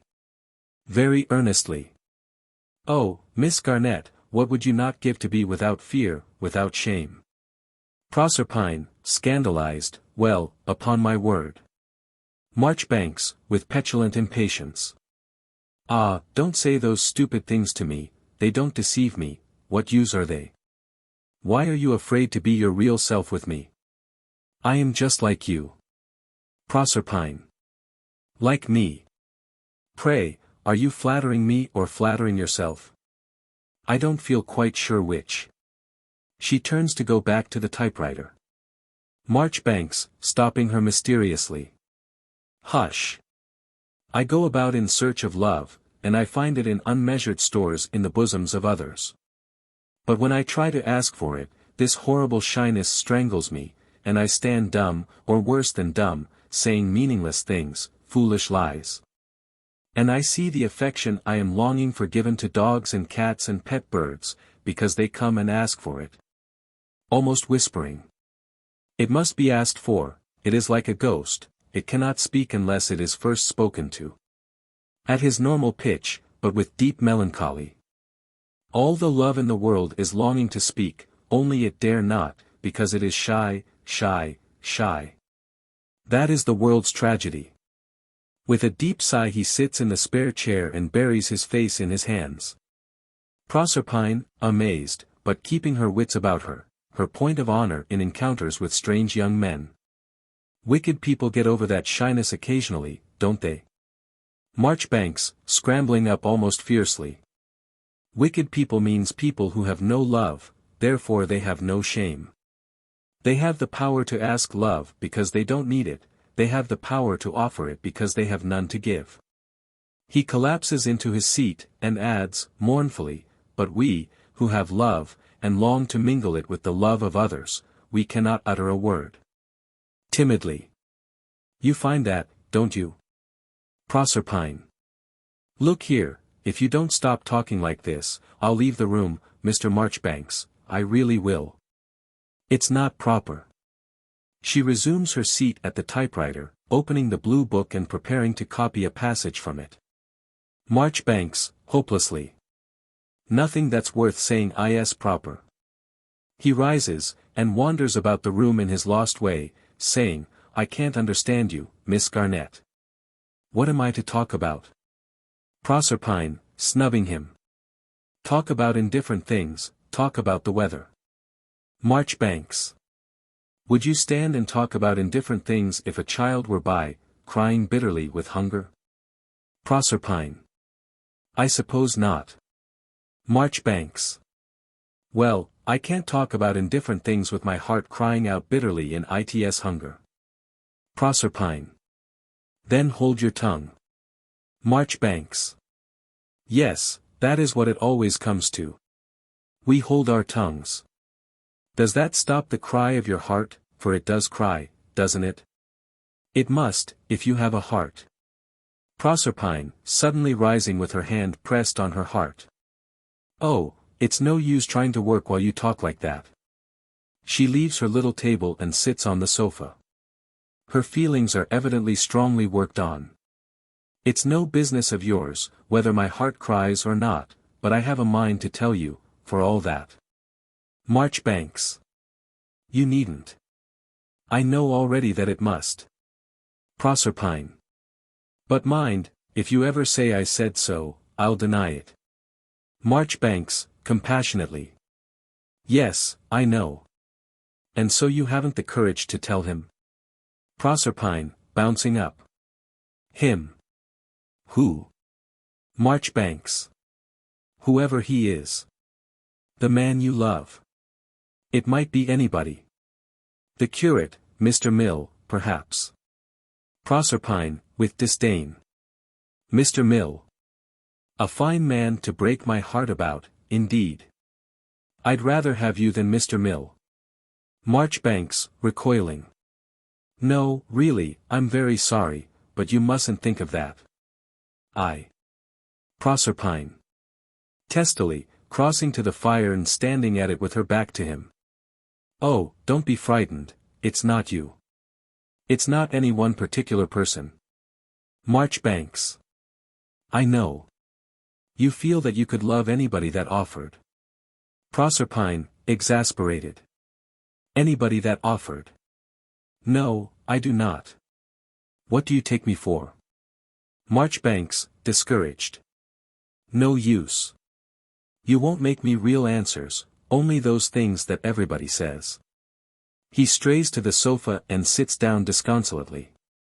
Proserpine, nettled at what she takes to be a disparagement of her manners by an aristocrat. Oh, well, if you want original conversation, you'd better go and talk to yourself. Marchbanks. That is what all poets do, they talk to themselves out loud, and the world overhears them. But it's horribly lonely not to hear someone else talk sometimes. Proserpine. Wait until Mr. Morell comes. He'll talk to you. Marchbanks shudders. Oh, you needn't make wry faces over him, he can talk better than you. With temper. He'd talk your little head off. She is going back angrily to her place, when, suddenly enlightened, he springs up and stops her. Marchbanks. Ah, I understand now. Proserpine, reddening. What do you understand? Marchbanks. Your secret. Tell me, is it really and truly possible for a woman to love him? Proserpine, as if this were beyond all bounds. Well. Marchbanks, passionately. No, answer me. I want to know, I must know. I can't understand it. I can see nothing in him but words, pious resolutions, what people call goodness. You can't love that. Proserpine, attempting to snub him by an air of cool propriety. I simply don't know what you're talking about. I don't understand you. Marchbanks, vehemently. You do. You lie. Proserpine. Oh. Marchbanks. You do understand, and you know. Determined to have an answer. Is it possible for a woman to love him? Proserpine, looking him straight in the face. Yes. He covers his face with his hands. Whatever is the matter with you? He takes down his hands and looks at her. Frightened at the tragic mask presented to her, she hurries past him at the utmost possible distance, keeping her eyes on his face until he turns from her and goes to the child's chair beside the hearth, where he sits in the deepest dejection. As she approaches the door, it opens and Burgess enters. On seeing him, she ejaculates, "Praise heaven, here's somebody." And sits down, reassured, at her table. She puts a fresh sheet of paper into the typewriter as Burgess crosses to Eugene. Burgess, bent on taking care of the distinguished visitor. Well, so this is the way they leave you to yourself, Mr. Marchbanks. I've come to keep you company. Marchbanks looks up at him in consternation, which is quite lost on him. James is receiving a deputation in the dinin' room, and Candy is hupstairs educatin' of a young stitcher girl she's interested in. She's set tin, they're learnin' her to read out of the FNLY twins. Condolingly. You must find it lonesome here with no one but the typist to talk to. He pulls round the easy chair above fire, and sits down. Proserpine, highly incensed. He'll be all right now that he has the advantage of your polished conversation, that's one comfort, anyhow. She begins to typewrite with clattering asperity.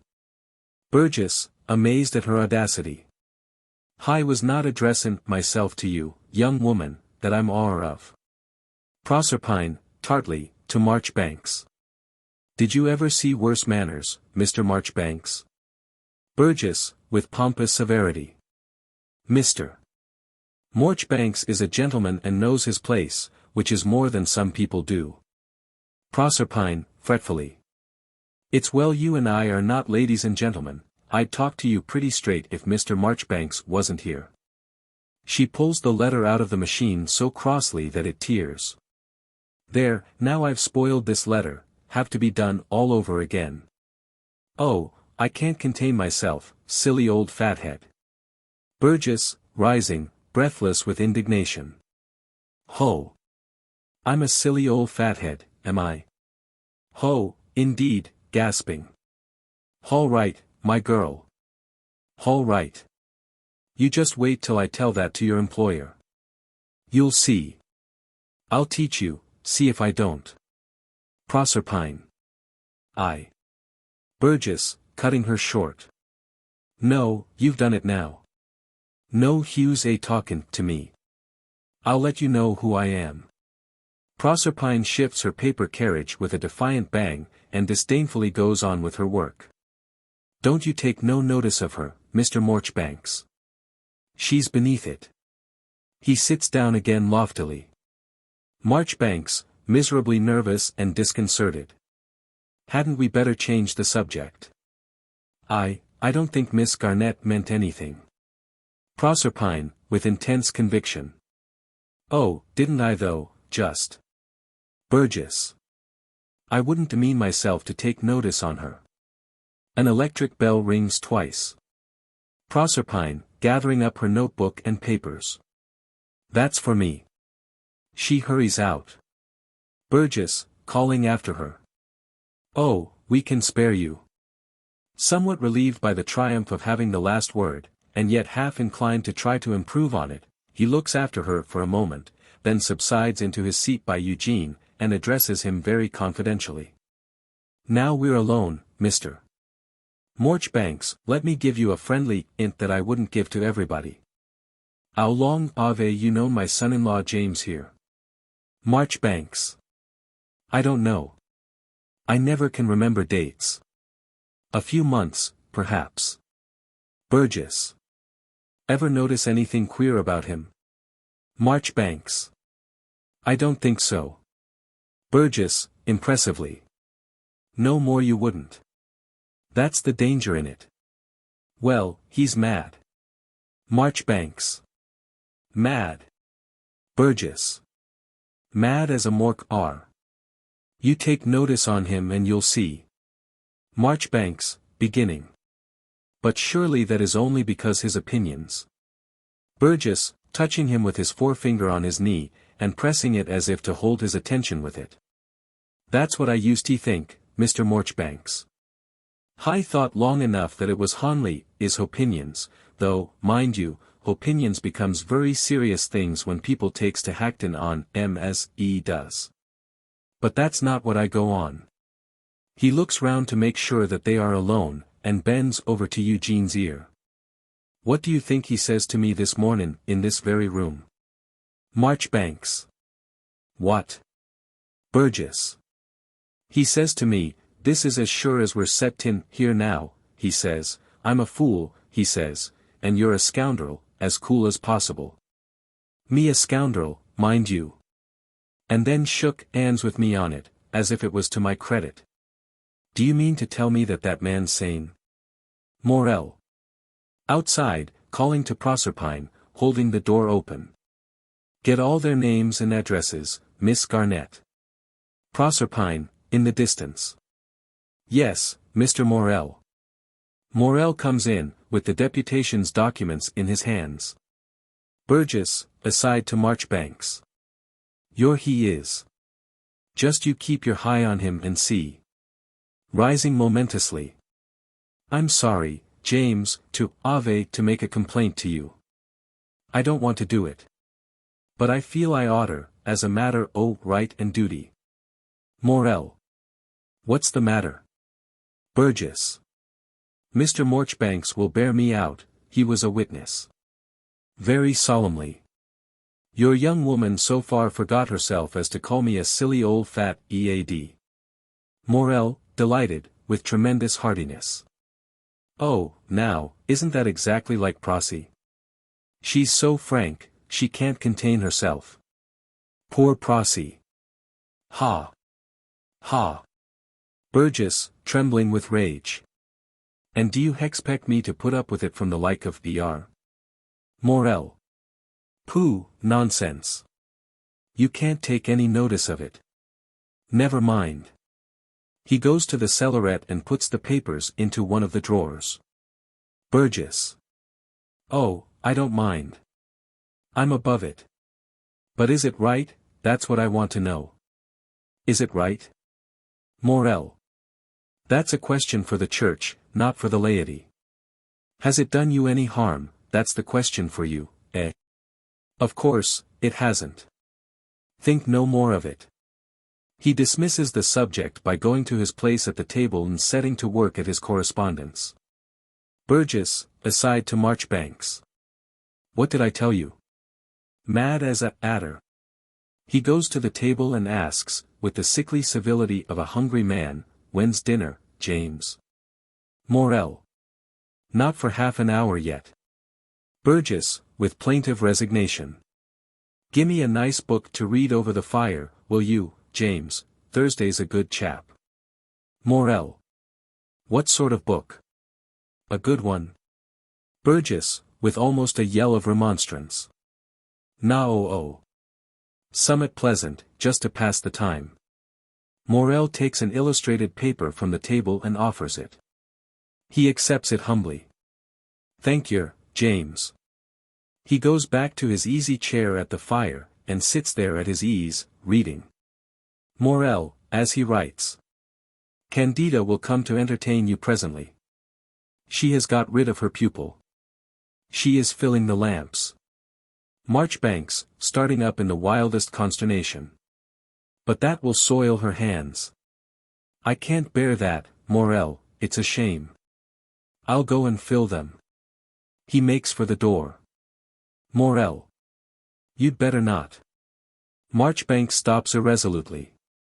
She'd only set you to clean my boots, to save me the trouble of doing it myself in the morning. Burgess, with grave disapproval. Don't you keep a servant now, James? Morell.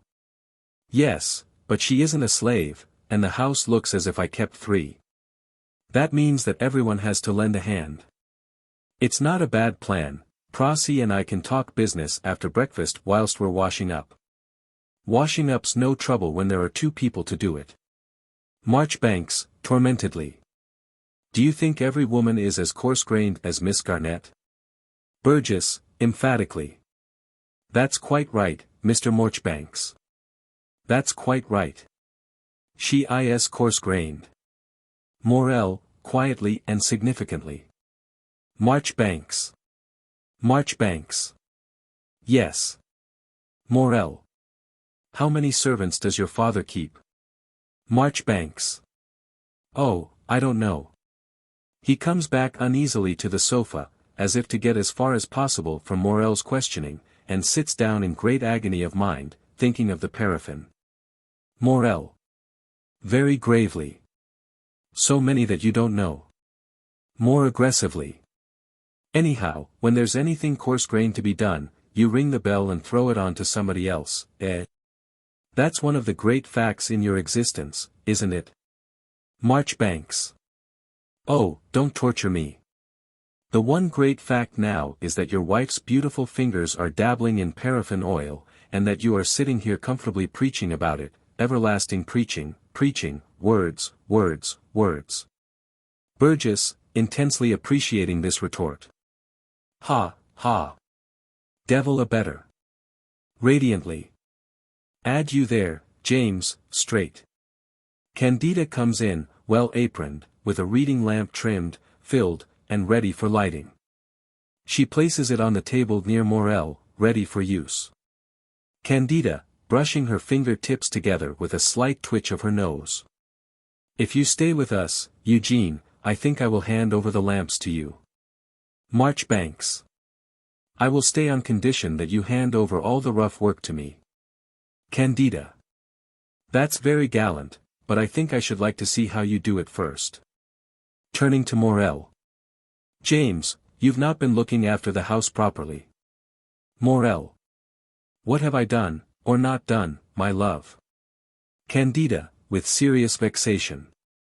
My own particular pet scrubbing brush has been used for blackleading.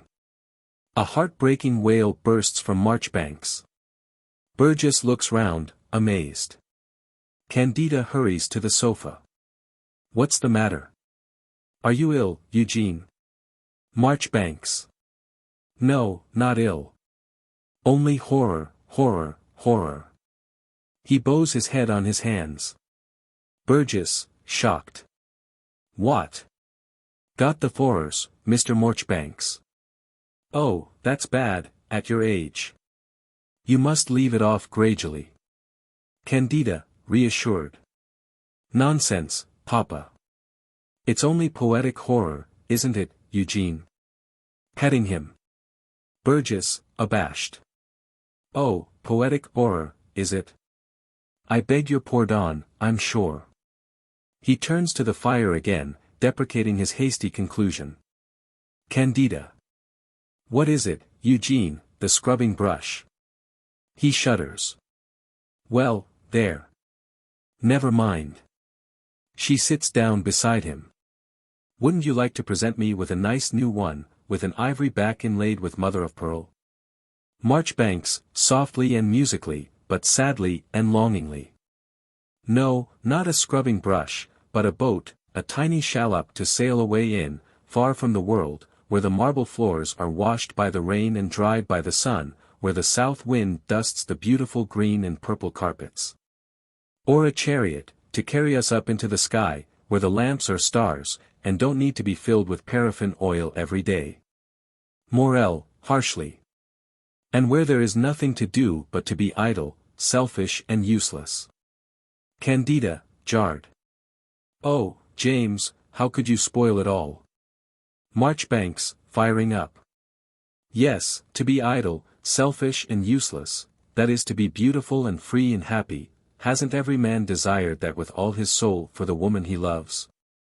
That's my ideal, what's yours, and that of all the dreadful people who live in these hideous rows of houses? Sermons and scrubbing brushes. With you to preach the sermon and your wife to scrub. Candida, quaintly. He cleans the boots, Eugene. You will have to clean them tomorrow for saying that about him. Marchbanks. Oh. Don't talk about boots. Your feet should be beautiful on the mountains. Candida. My feet would not be beautiful on the Hackney Road without boots. Burgess, scandalized. Come, Candy, don't be vulgar. Mr. Marchbanks ain't accustomed to it. You're giving him the chorus again. I mean the poetic ones. Morell is silent. Apparently he is busy with his letters, really he is puzzling with misgiving over his new and alarming experience that the surer he is of his moral thrusts, the more swiftly and effectively Eugene parries them. To find himself beginning to fear a man whom he does not respect affects him bitterly.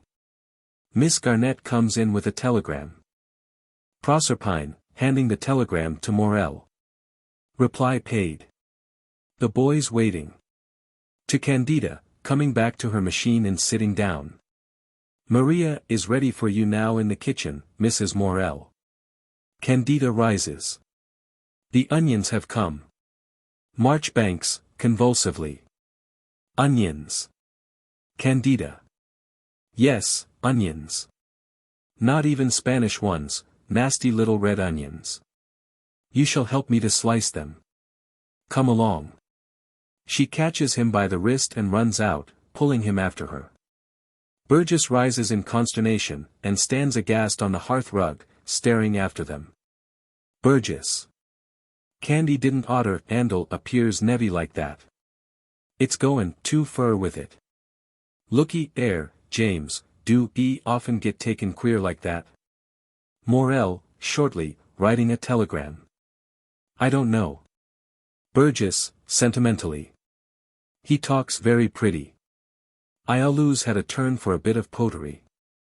Candy takes arter me that away, used her make me tell her fairy stories when she was only a little kiddie, not that high, indicating a stature of 2 feet or thereabouts. Morell, preoccupied. Ah, indeed. He blots the telegram, and goes out. Proserpine. Used you to make the fairy stories up out of your own head? Burgess, not deigning to reply, strikes an attitude of the haughtiest disdain on the hearth-rug. Proserpine, calmly. I should never have supposed you had it in you. By the way, I'd better warn you, since you've taken such a fancy to Mr. Marchbanks. He's mad. Burgess. Mad. What? Him too. Proserpine. Mad as a March hare. He did frighten me, I can tell you, just before you came in that time. Haven't you noticed the queer things he says? Burgess. So that's what the poetic chorus means.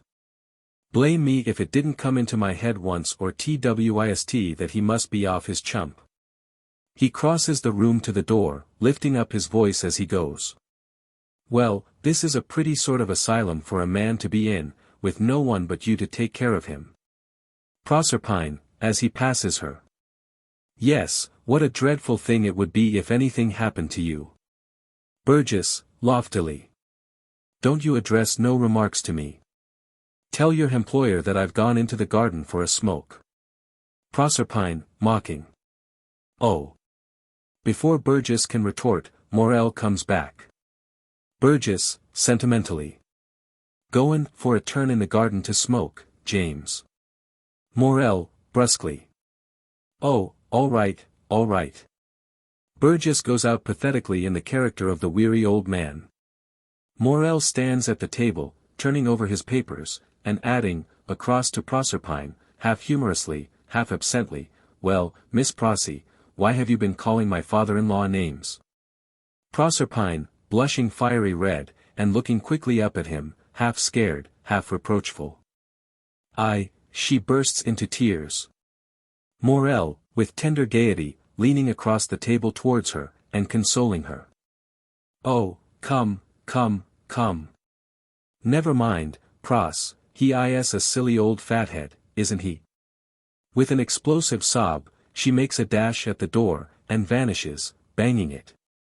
Morell, shaking his head resignedly, sighs, and goes wearily to his chair, where he sits down and sets to work, looking old and careworn. Candida comes in. She has finished her household work and taken of the apron. She at once notices his dejected appearance, and posts herself quietly at the spare chair, looking down at him attentively, but she says nothing. Morell, looking up, but with his pen raised ready to resume his work. "Well? Where is Eugene?" "Candida. Washing his hands in the scullery, under the tap. He will make an excellent cook if he can only get over his dread of Maria." Morell, shortly. "Ha! No doubt. He begins writing again." Candida, going nearer, and putting her hand down softly on his to stop him, as she says. "Come here, dear. Let me look at you." He drops his pen and yields himself at her disposal. She makes him rise and brings him a little away from the table, looking at him critically all the time. "Turn your face to the light." She places him facing the window. "My boy is not looking well. Has he been overworking?" Morell. "Nothing more than usual." Candida. "He looks very pale, and grey, and wrinkled, and old." His melancholy deepens, and she attacks it with wilful gaiety. "Here," pulling him towards the easy chair, "you've done enough writing for today. Leave Prossy to finish it and come and talk to me." Morell. "But—" Candida. "Yes, I must be talked to sometimes." She makes him sit down, and seats herself on the carpet beside his knee. "Now," patting his hand, "you're beginning to look better already. Why don't you give up all this tiresome overworking, going out every night lecturing and talking? Of course what you say is all very true and very right, but it does no good, they don't mind what you say to them one little bit. Of course they agree with you, but what's the use of people agreeing with you if they go and do just the opposite of what you tell them the moment your back is turned? Look at our congregation at St. Dominic's. Why do they come to hear you talking about Christianity every Sunday? Why, just because they've been so full of business and money-making for 6 days that they want to forget all about it and have a rest on the 7th, so that they can go back fresh and make money harder than ever. You positively help them at it instead of hindering them." Morell, with energetic seriousness. "You know very well, Candida, that I often blow them up soundly for that. But if there is nothing in their church-going but rest and diversion, why don't they try something more amusing, more self-indulgent? There must be some good in the fact that they prefer St. Dominic's to worse places on Sundays." Candida. "Oh, the worst places aren't open, and even if they were, they daren't be seen going to them. Besides, James, dear, you preach so splendidly that it's as good as a play for them. Why do you think the women are so enthusiastic?" Morell, shocked. Candida. Candida. "Oh, I know. You silly boy, you think it's your socialism and your religion, but if it was that, they'd do what you tell them instead of only coming to look at you. They all have Prossy's complaint." Morell. "Prossy's complaint? What do you mean, Candida?" Candida. "Yes, Prossy, and all the other secretaries you ever had. Why does Prossy condescend to wash up the things, and to peel potatoes and abase herself in all manner of ways for 6 shillings a week less than she used to get in a city office? She's in love with you, James, that's the reason. They're all in love with you. And you are in love with preaching because you do it so beautifully. And you think it's all enthusiasm for the kingdom of heaven on earth, and so do they. You dear silly." Morell. Candida, what dreadful, what soul-destroying cynicism. Are you jesting? Or, can it be, are you jealous? Candida, with curious thoughtfulness. Yes, I feel a little jealous sometimes. Morell, incredulously. What? Of Prosi? Candida, laughing. No, no, no, no. Not jealous of anybody. Jealous for somebody else who is not loved as he ought to be. Morell. Me. Candida. You. Why, you're spoiled with love and worship, you get far more than is good for you. No, I mean Eugene. Morell, startled. Eugene. Candida. It seems unfair that all the love should go to you, and none to him, although he needs it so much more than you do. A convulsive movement shakes him in spite of himself. What's the matter? Am I worrying you? Morell, hastily. Not at all. Looking at her with troubled intensity. You know that I have perfect confidence in you, Candida. Candida. You vain thing. Are you so sure of your irresistible attractions? Morell. Candida, you are shocking me. I never thought of my attractions. I thought of your goodness, your purity. That is what I confide in. Candida. What a nasty, uncomfortable thing to say to me. Oh, you are a clergyman, James, a thorough clergyman. Morell, turning away from her, heart-stricken. So Eugene says. Candida, with lively interest, leaning over to him with her arms on his knee. Eugene's always right. He's a wonderful boy, I have grown fonder and fonder of him all the time I was away. Do you know, James, that though he has not the least suspicion of it himself, he is ready to fall madly in love with me? Morell, grimly. Oh, he has no suspicion of it himself, hasn't he? Candida. Not a bit. She takes her arms from his knee, and turns thoughtfully, sinking into a more restful attitude with her hands in her lap. Some day he will know when he is grown up and experienced, like you. And he will know that I must have known. I wonder what he will think of me then. Morell. No evil, Candida. I hope and trust, no evil. Candida, dubiously. That will depend. Morell, bewildered. Depend. Candida, looking at him. Yes, it will depend on what happens to him. He looked vacantly at her. Don't you see? It will depend on how he comes to learn what love really is. I mean on the sort of woman who will teach it to him. Morell, quite at a loss. Yes. No. I don't know what you mean. Candida, explaining. If he learns it from a good woman, then it will be all right, he will forgive me. Morell. Forgive. Candida. But suppose he learns it from a bad woman, as so many men do, especially poetic men, who imagine all women are angels. Suppose he only discovers the value of love when he has thrown it away and degraded himself in his ignorance. Will he forgive me then, do you think? Morell. Forgive you for what? Candida, realizing how stupid he is, and a little disappointed, though quite tenderly so. Don't you understand? He shakes his head. She turns to him again, so as to explain with the fondest intimacy. I mean, will he forgive me for not teaching him myself? For abandoning him to the bad women for the sake of my goodness, my purity, as you call it? Ah, James, how little you understand me, to talk of your confidence in my goodness and purity. I would give them both to poor Eugene as willingly as I would give my shawl to a beggar dying of cold, if there were nothing else to restrain me. Put your trust in my love for you, James, for if that went, I should care very little for your sermons, mere phrases that you cheat yourself and others with every day. She is about to rise. Morell. His words. Candida, checking herself quickly in the act of getting up, so that she is on her knees, but upright. Whose words? Morell.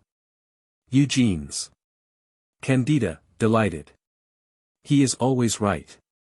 He understands you, he understands me, he understands Prosi. And you, James, you understand nothing. She laughs, and kisses him to console him. He recoils as if stung, and springs up. Morell. How can you bear to do that when, oh, Candida, with anguish in his voice, I had rather you had plunged a grappling iron into my heart than given me that kiss. Candida, rising, alarmed. My dear, what's the matter? Morell, frantically waving her off. Don't touch me. Candida, amazed. James. They are interrupted by the entrance of Marchbanks, with Burgess, who stops near the door, staring, whilst Eugene hurries forward between them. Marchbanks. Is anything the matter? Morell, deadly white, putting an iron constraint on himself.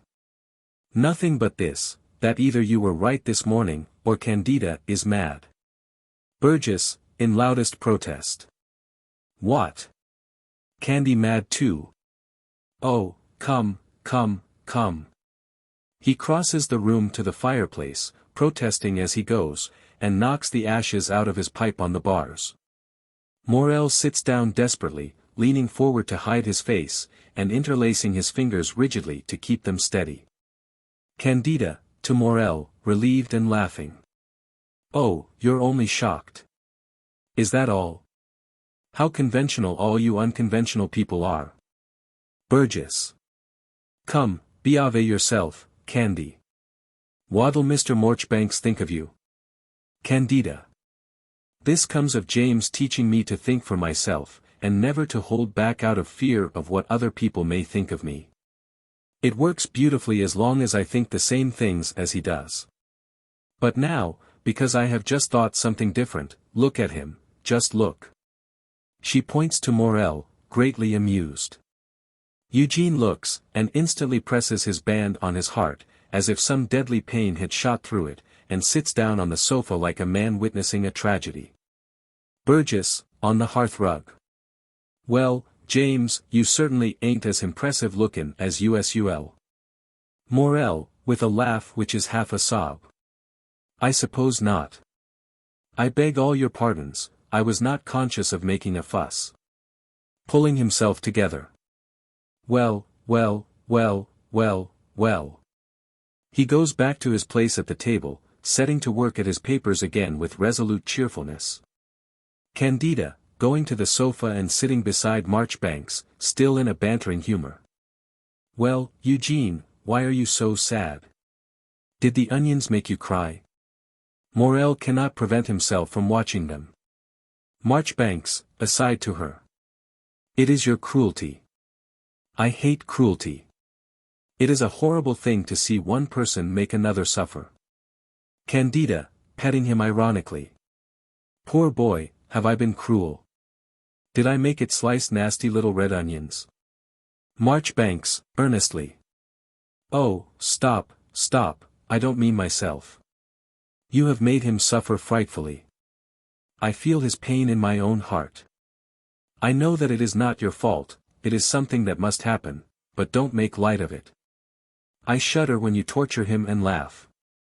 Candida, incredulously. I torture James.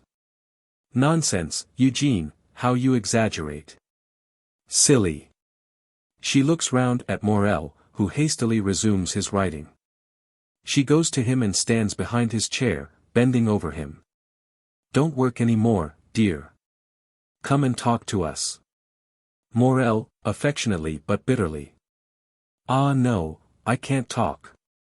I can only preach. Candida, caressing him. Well, come and preach. Burgess, strongly remonstrating. Ah, no, Candy. On it all. Lexi Mill comes in, looking anxious and important. Lexi, hastening to shake hands with Candida. How do you do, Mrs. Morell? So glad to see you back again. Candida. Thank you, Lexi. You know Eugene, don't you? Lexi. Oh, yes. How do you do, Marchbanks? Marchbanks. Quite well, thanks. Lexi, to Morell. I've just come from the Guild of St. Matthew.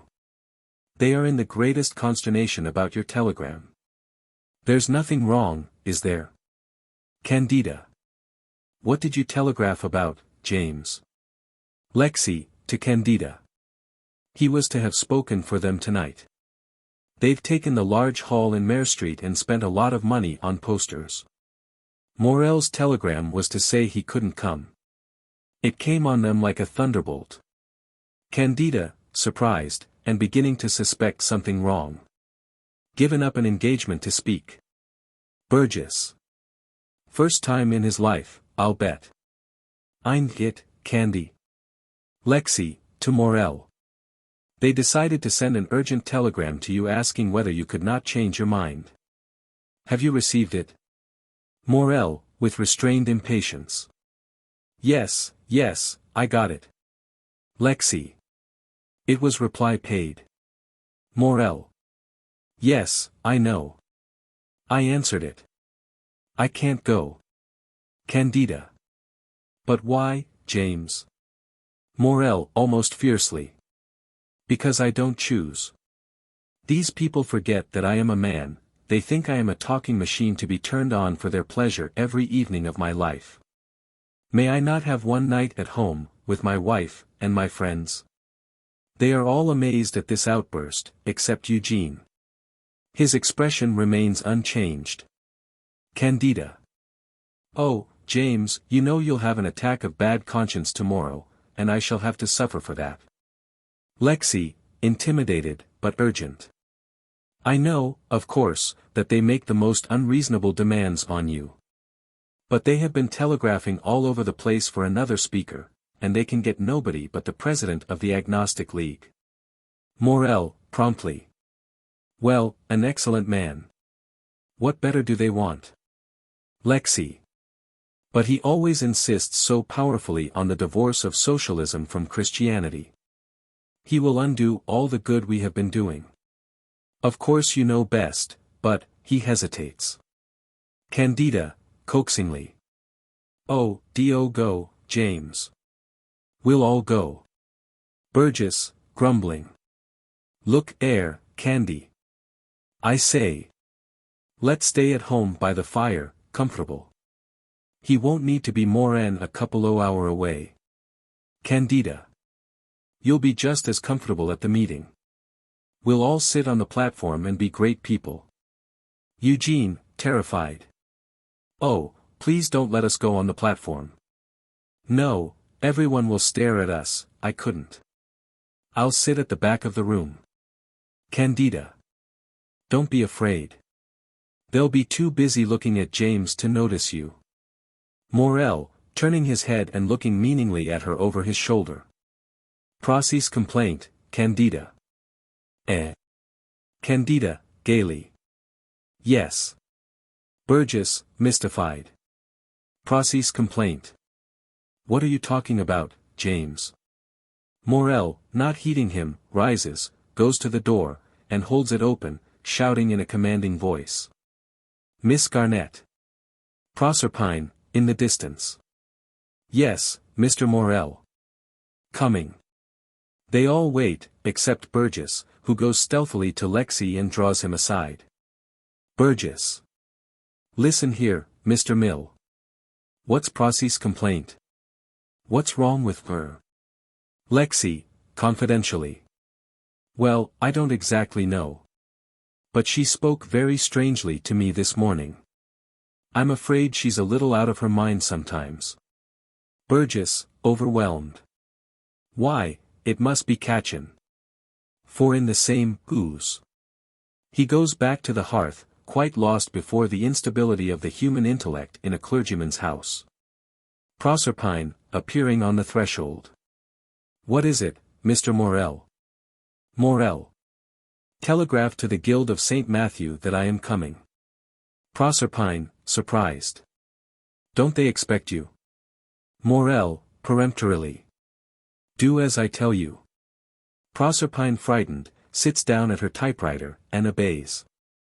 Morell goes across to Burgess, Candida watching his movements all the time with growing wonder and misgiving. Morell.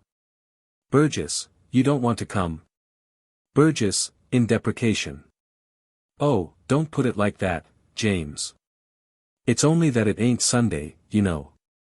Morell. I'm sorry. I thought you might like to be introduced to the chairman. He's on the works committee of the county council and has some influence in the matter of contracts.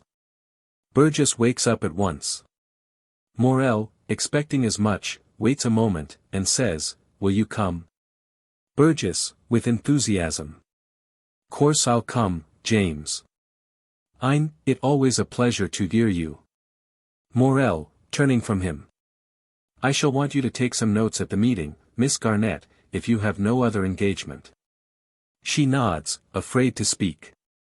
"You are coming, Lexi, I suppose." Lexi. "Certainly." Candida. "We are all coming, James." Morell. "No, you are not coming. And Eugene is not coming. You will stay here and entertain him, to celebrate your return home." Eugene rises, breathless. Candida. "But James." Morell, authoritatively. "I insist.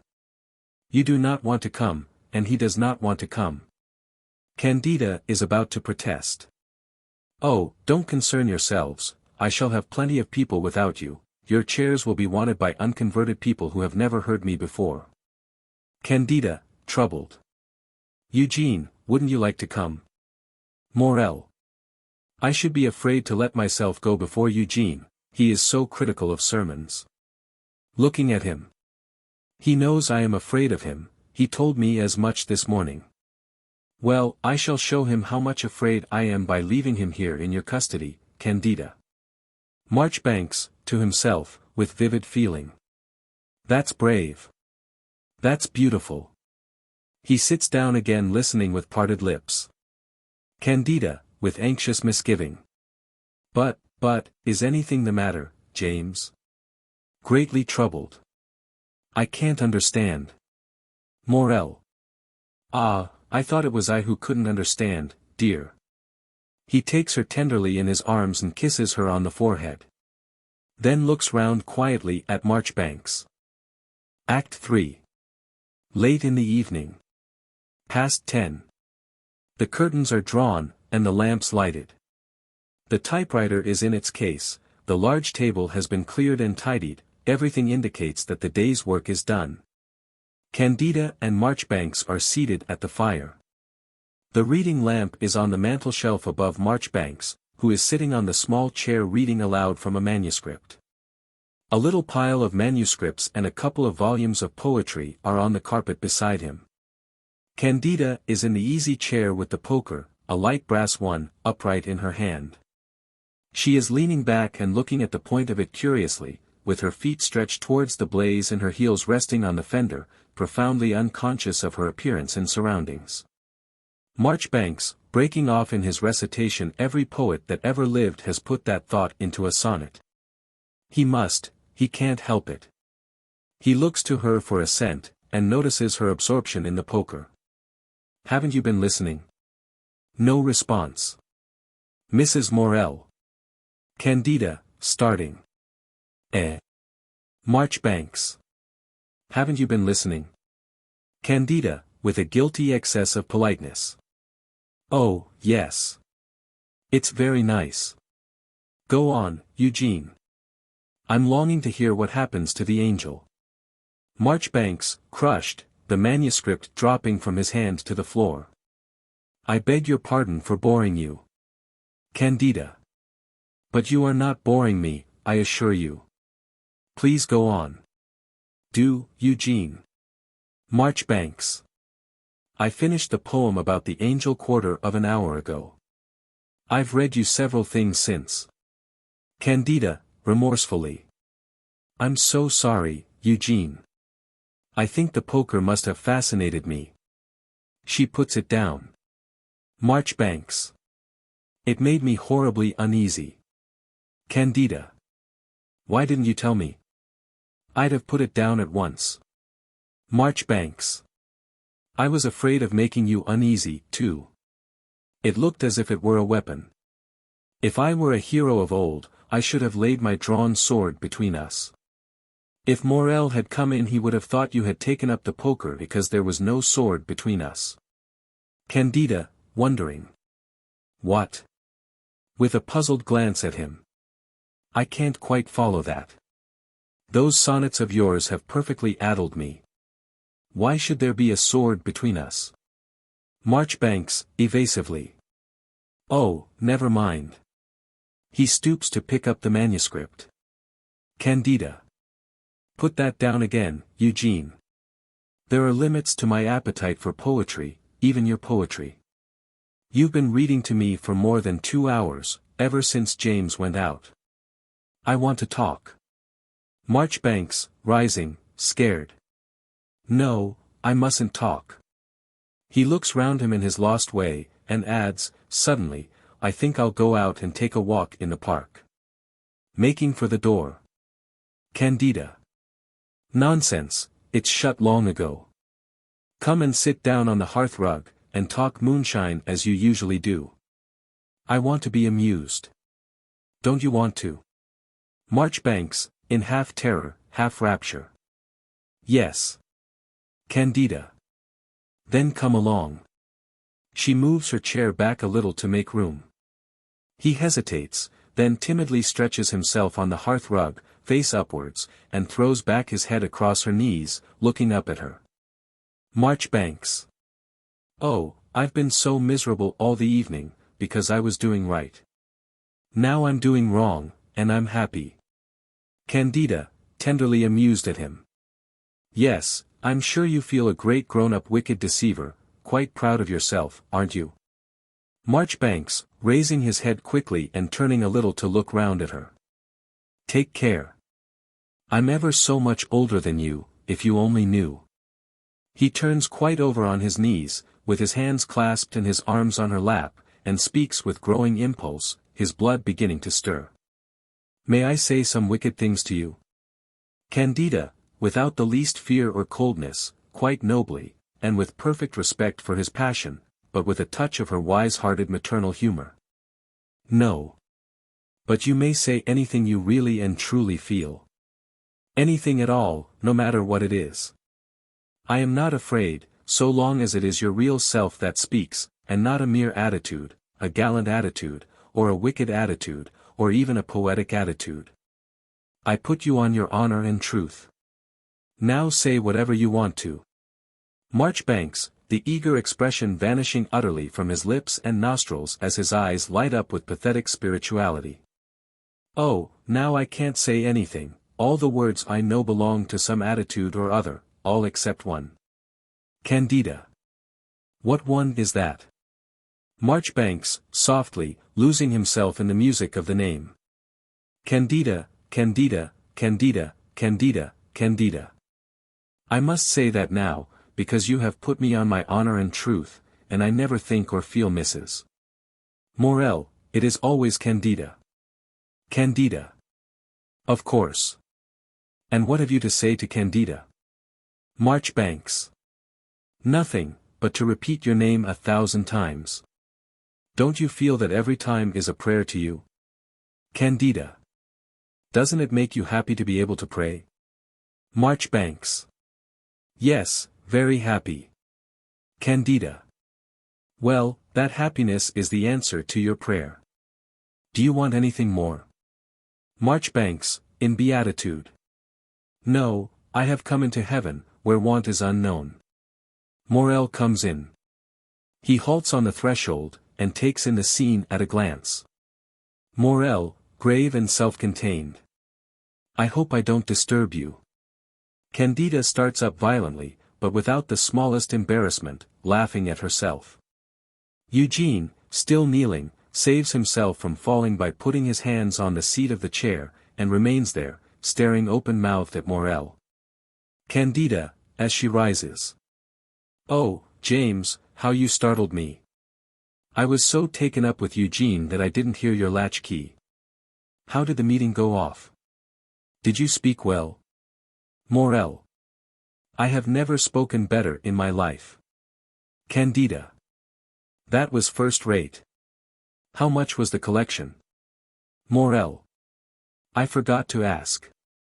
Candida, to Eugene.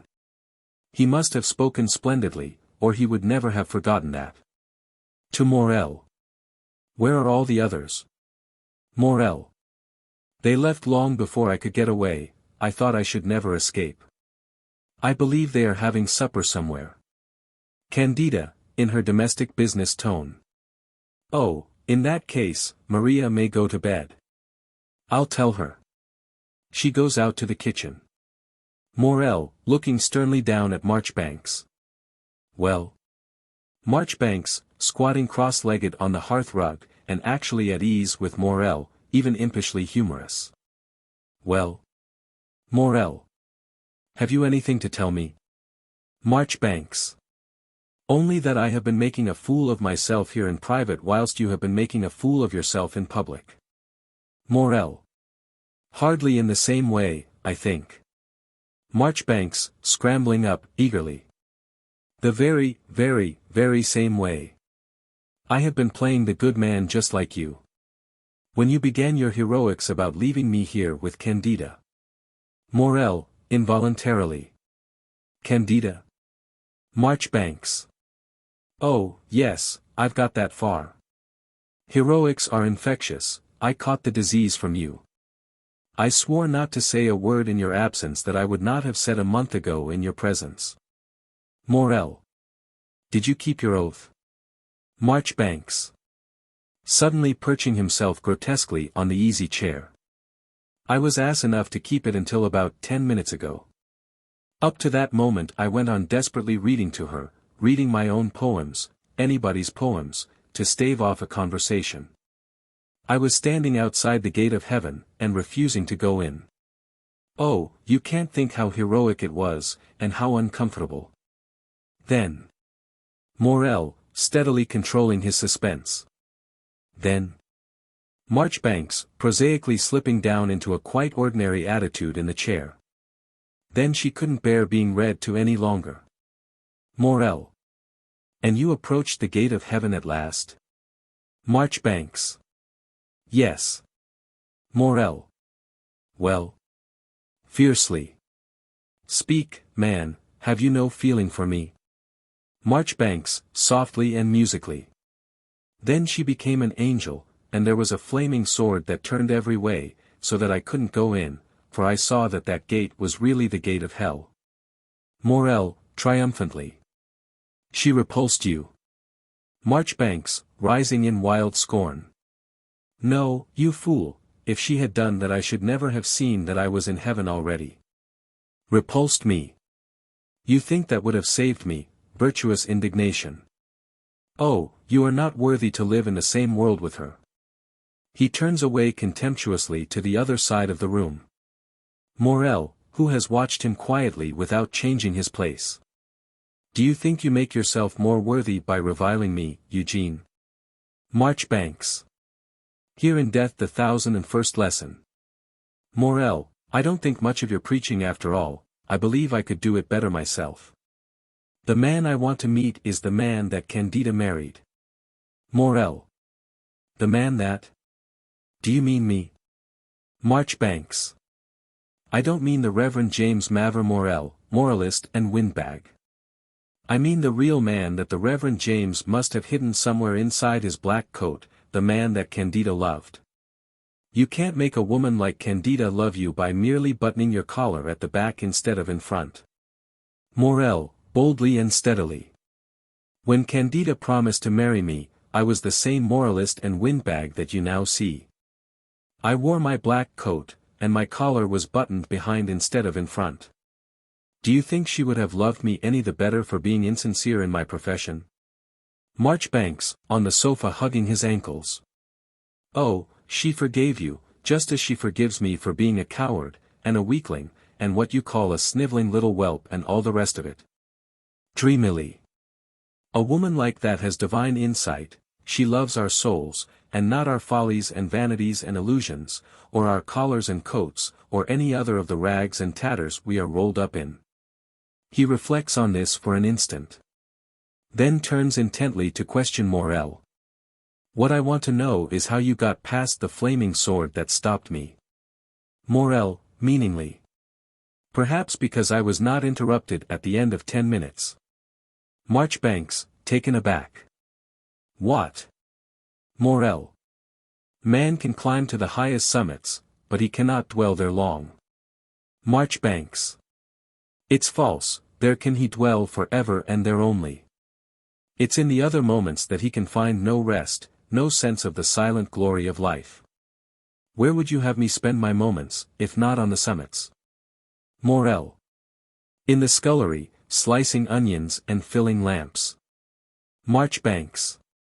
Or in the pulpit, scrubbing cheap earthenware souls. Morell. Yes, that, too. It was there that I earned my golden moment, and the right, in that moment, to ask her to love me. I did not take the moment on credit, nor did I use it to steal another man's happiness. Marchbanks, rather disgustedly, trotting back towards the fireplace. I have no doubt you conducted the transaction as honestly as if you were buying a pound of cheese. He stops on the brink of the hearthrug and adds, thoughtfully, to himself, with his back turned to Morell, I could only go to her as a beggar. Morell, starting. A beggar dying of cold, asking for her shawl. Marchbanks, turning, surprised. Thank you for touching up my poetry. Yes, if you like, a beggar dying of cold asking for her shawl. Morell, excitedly. And she refused. Shall I tell you why she refused? I can tell you, on her own authority. It was because of Marchbanks. She didn't refuse. Morell. Not Marchbanks. She offered me all I chose to ask for, her shawl, her wings, the wreath of stars on her head, the lilies in her hand, the crescent moon beneath her feet. Morell, seizing him. Out with the truth, man, my wife is my wife, I want no more of your poetic fripperies. I know well that if I have lost her love and you have gained it, no law will bind her. Marchbanks, quaintly, without fear or resistance. Catch me by the shirt collar, Morell, she will arrange it for me afterwards as she did this morning. With quiet rapture. I shall feel her hands touch me. Morell. You young imp, do you know how dangerous it is to say that to me? Or, with a sudden misgiving, has something made you brave? Marchbanks. I'm not afraid now. I disliked you before, that was why I shrank from your touch. But I saw today, when she tortured you, that you love her. Since then I have been your friend, you may strangle me if you like. Morell, releasing him. Eugene, if that is not a heartless lie, if you have a spark of human feeling left in you, will you tell me what has happened during my absence? Marchbanks. What happened? Why, the flaming sword, Morell stamps with impatience. Well, in plain prose, I loved her so exquisitely that I wanted nothing more than the happiness of being in such love.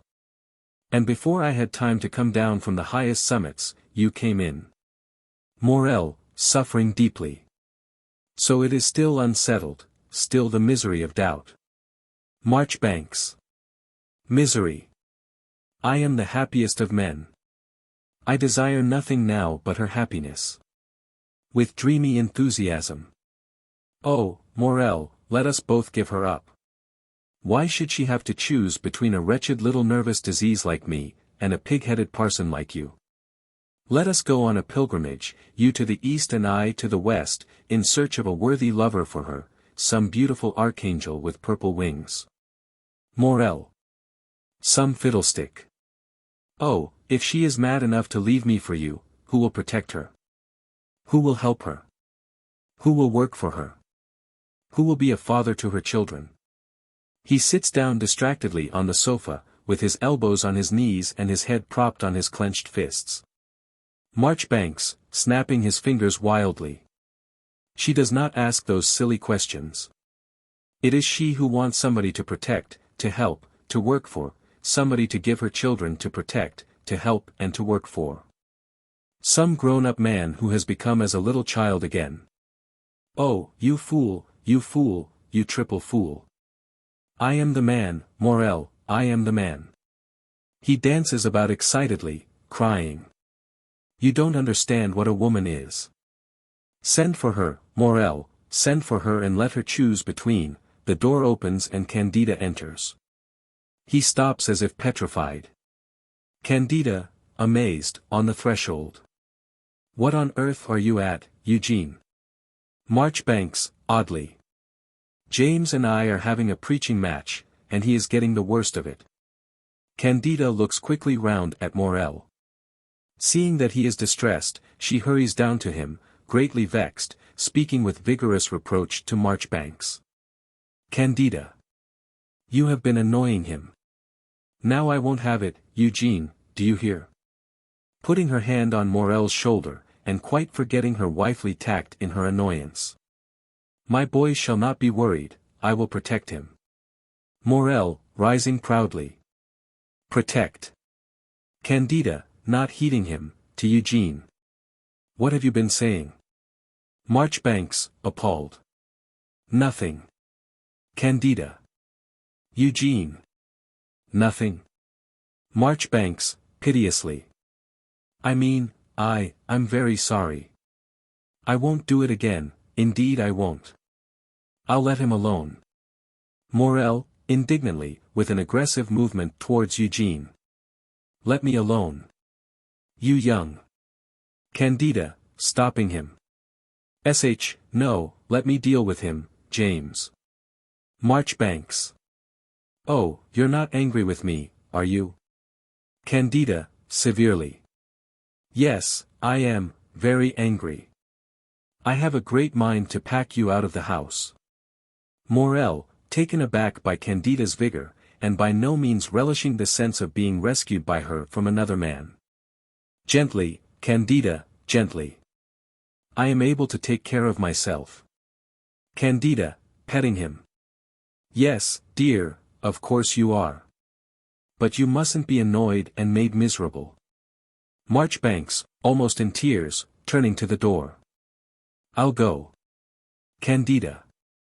Oh, you needn't go, I can't turn you out at this time of night. Vehemently. Shame on you. For shame. Marchbanks, desperately. But what have I done? Candida. I know what you have done, as well as if I had been here all the time. Oh, it was unworthy. You are like a child, you cannot hold your tongue. Marchbanks. I would die 10 times over sooner than give you a moment's pain. Candida, with infinite contempt for this puerility. Much good your dying would do me. Morell. Candida, my dear, this altercation is hardly quite seemingly. It is a matter between two men, and I am the right person to settle it. Candida. Two men. Do you call that a man? To Eugene. You bad boy. Marchbanks, gathering a whimsically affectionate courage from the scolding.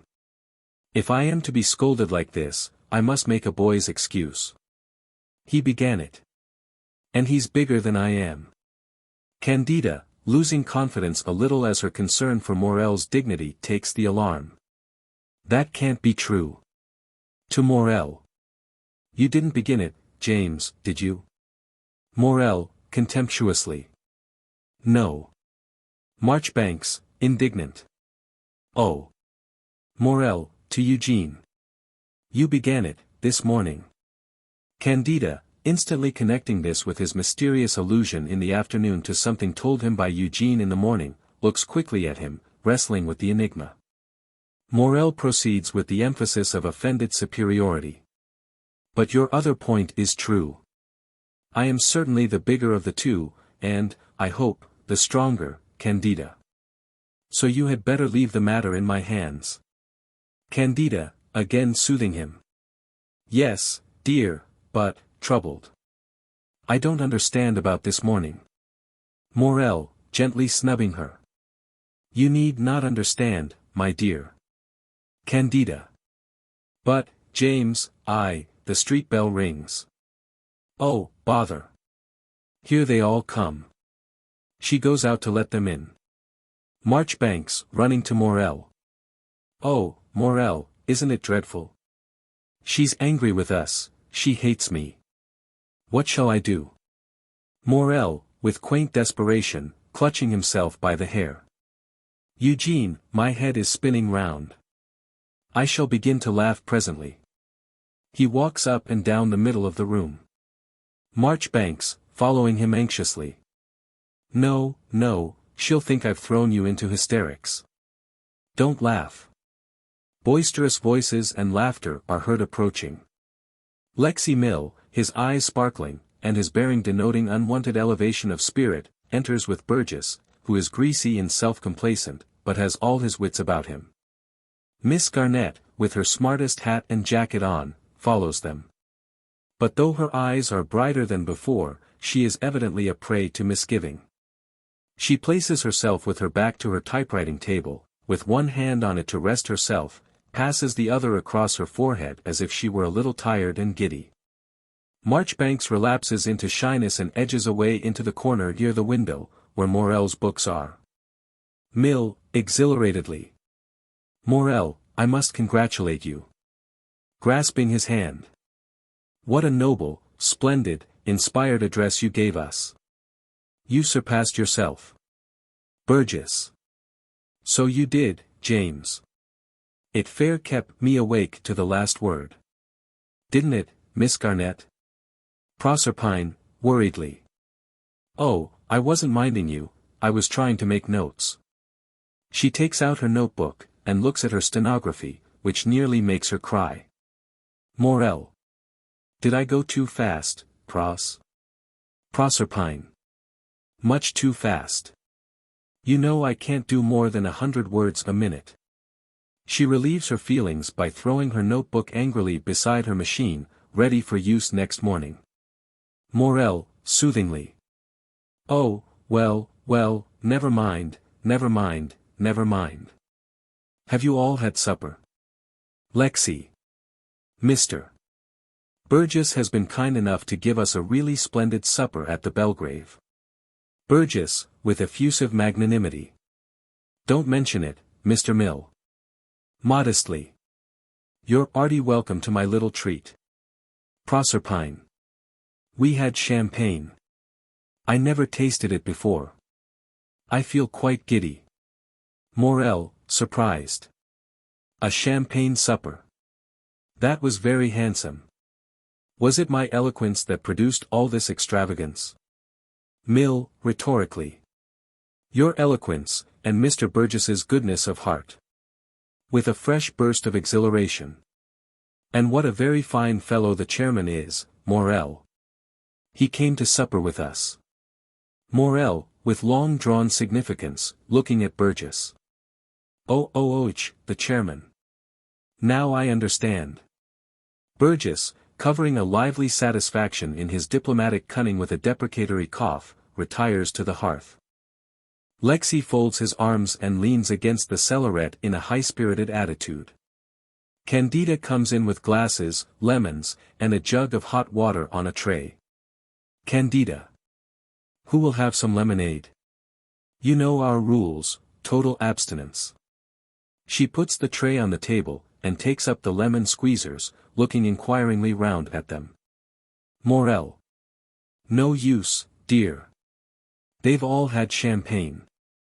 Pros has broken her pledge. Candida, to Proserpine. You don't mean to say you've been drinking champagne? Proserpine, stubbornly. Yes, I do. I'm only a beer teetotaler, not a champagne teetotaler. I don't like beer. Are there any letters for me to answer, Mr. Morell? Morell. No more tonight. Proserpine. Very well. Good night, everybody. Lexi, gallantly. Had I not better see you home, Miss Garnett? Proserpine. No, thank you. I shan't trust myself with anybody tonight. I wish I hadn't taken any of that stuff. She walks straight out. Burgess, indignantly. Stuff, indeed. That girl dunno what champagne is. Pommery and Greeno at 12 and 6 a bottle. She took 2 glasses most straight off. Morell, a little anxious about her. Go and look after her, Lexi. Lexi, alarmed. But if she should really be, suppose she began to sing in the street, or anything of that sort. Morell. Just so, she may. That's why you'd better see her safely home. Candida. Do, Lexi, there's a good fellow. She shakes his hand and pushes him gently to the door. Lexi. It's evidently my duty to go. I hope it may not be necessary. Good night, Mrs. Morell. To the rest. Good night. He goes. Candida shuts the door. Burgess. He was gushin' with hextra piety hisself arter 2 sips. People can't drink like they husetter. Dismissing the subject and bustling away from the hearth. Well, James, it's time to lock up. Mr. Marchbanks, shall I have the pleasure of your company for a bit of the way home? Marchbanks, affrightedly. Yes, I'd better go. He hurries across to the door, but Candida places herself before it, barring his way. Candida, with quiet authority. You sit down. You're not going yet. Marchbanks, quailing. No, I didn't mean to. He comes back into the room and sits down abjectly on the sofa. Candida. Mr. Marchbanks will stay the night with us, Papa. Burgess. Oh, well, I'll say good night. So long, James. He shakes hands with Morell and goes on to Eugene. Make M give you a night light by your bed, Mr. Marchbanks, it'll comfort you if you wake up in the night with a touch of that complaint of yours. Good night. Marchbanks. Thank you, I will. Good night, Mr. Burgess. They shake hands and Burgess goes to the door. Candida, intercepting Morell, who is following Burgess. Stay here, dear, I'll put on Papa's coat for him. She goes out with Burgess. Marchbanks. Morell, there's going to be a terrible scene. Aren't you afraid? Morell. Not in the least. Marchbanks. I never envied you your courage before. He rises timidly and puts his hand appealingly on Morell's forearm. Stand by me, won't you? Morell, casting him off gently, but resolutely. Each for himself, Eugene. She must choose between us now. He goes to the other side of the room as Candida returns. Eugene sits down again on the sofa like a guilty schoolboy on his best behavior. Candida, between them, addressing Eugene. Are you sorry? Marchbanks, earnestly. Yes, heartbroken. Candida. Well, then, you are forgiven. Now go off to bed like a good little boy, I want to talk to James about you. Marchbanks, rising in great consternation. Oh, I can't do that, Morell. I must be here. I'll not go away. Tell her. Candida, with quick suspicion. Tell me what? His eyes avoid hers furtively. She turns and mutely transfers the question to Morell. Morell, bracing himself for the catastrophe. I have nothing to tell her, except, here his voice deepens to a measured and mournful tenderness, that she is my greatest treasure on earth, if she is really mine. Candida, coldly, offended by his yielding to his orator's instinct and treating her as if she were the audience at the Guild of St. Matthew. I am sure Eugene can say no less, if that is all. Marchbanks, discouraged.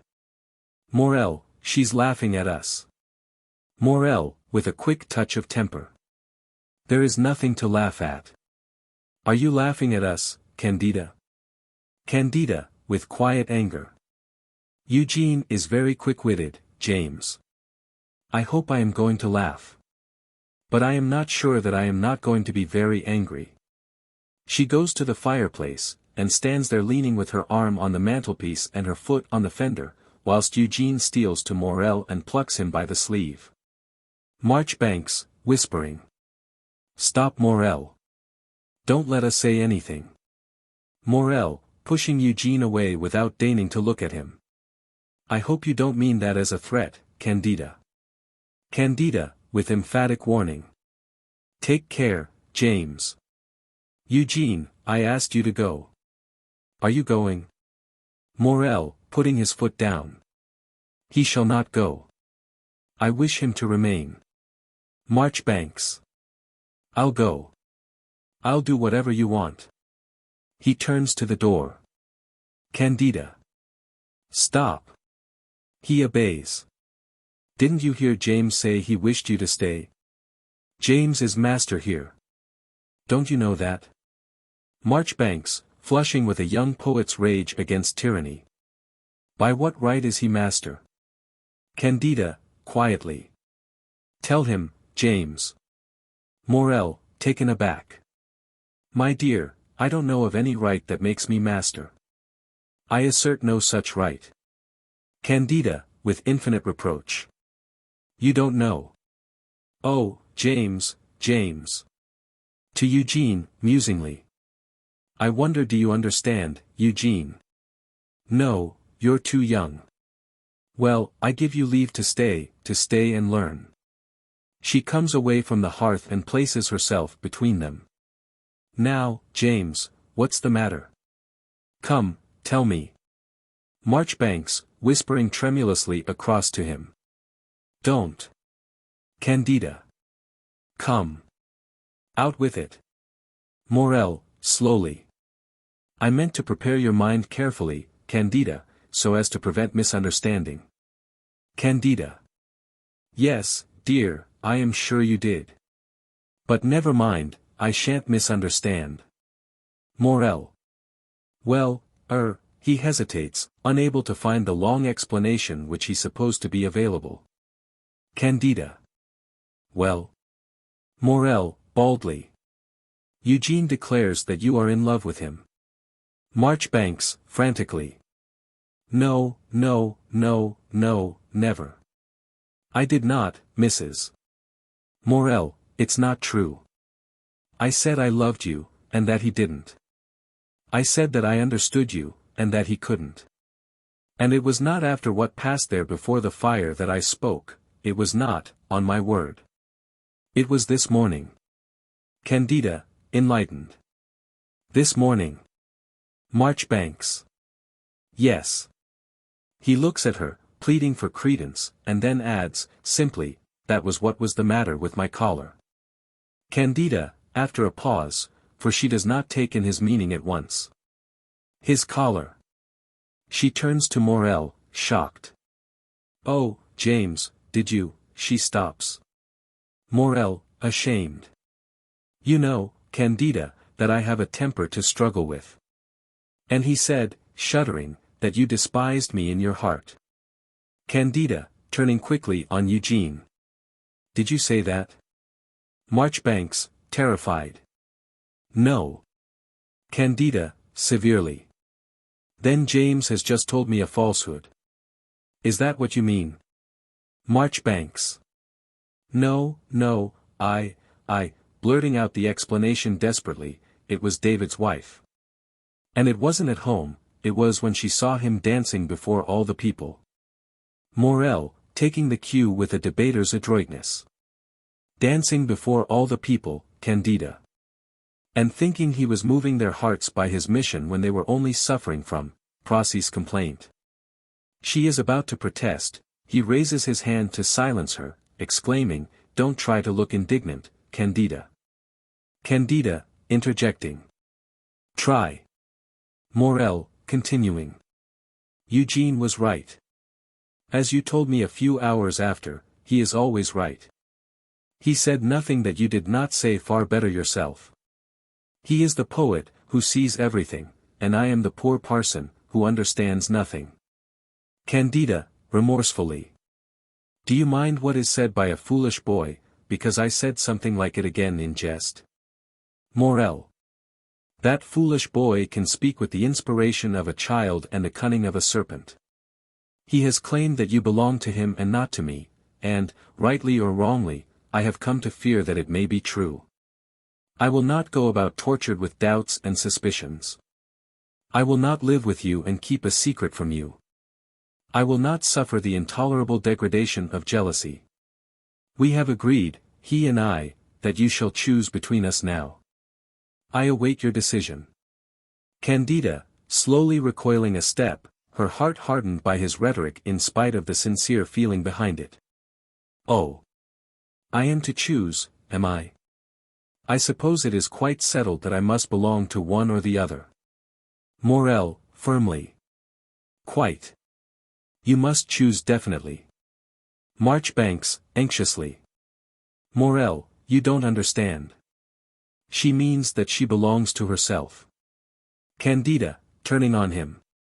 I mean that and a good deal more, Master Eugene, as you will both find out presently. And pray, my lords and masters, what have you to offer for my choice? I am up for auction, it seems. What do you bid, James? Morell, reproachfully. He breaks down, his eyes and throat fill with tears, the orator becomes the wounded animal. I can't speak.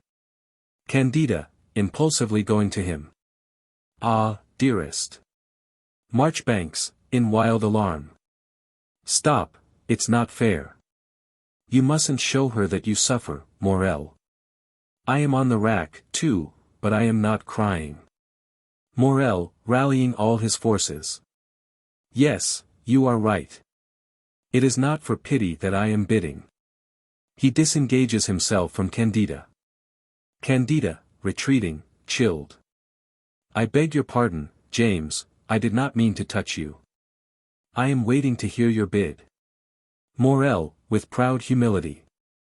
I have nothing to offer you but my strength for your defense, my honesty of purpose for your surety, my ability and industry for your livelihood, and my authority and position for your dignity.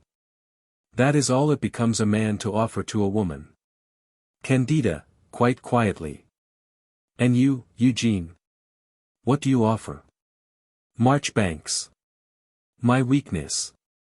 My desolation. My heart's need. Candida, impressed. That's a good bid, Eugene. Now I know how to make my choice.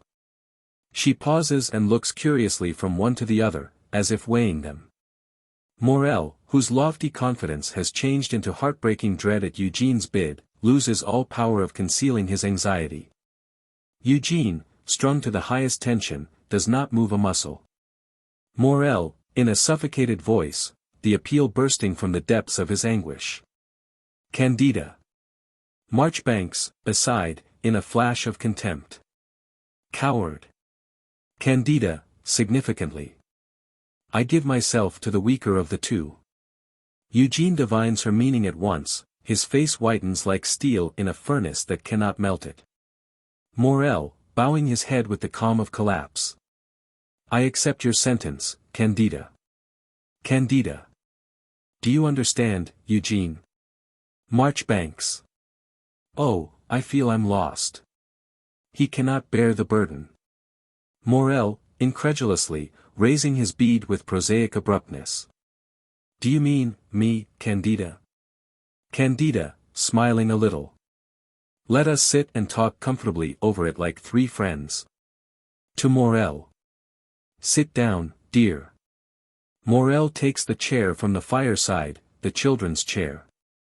Bring me that chair, Eugene. She indicates the easy chair. He fetches it silently, even with something like cold strength, and places it next Morell, a little behind him. She sits down. He goes to the sofa and sits there, still silent and inscrutable.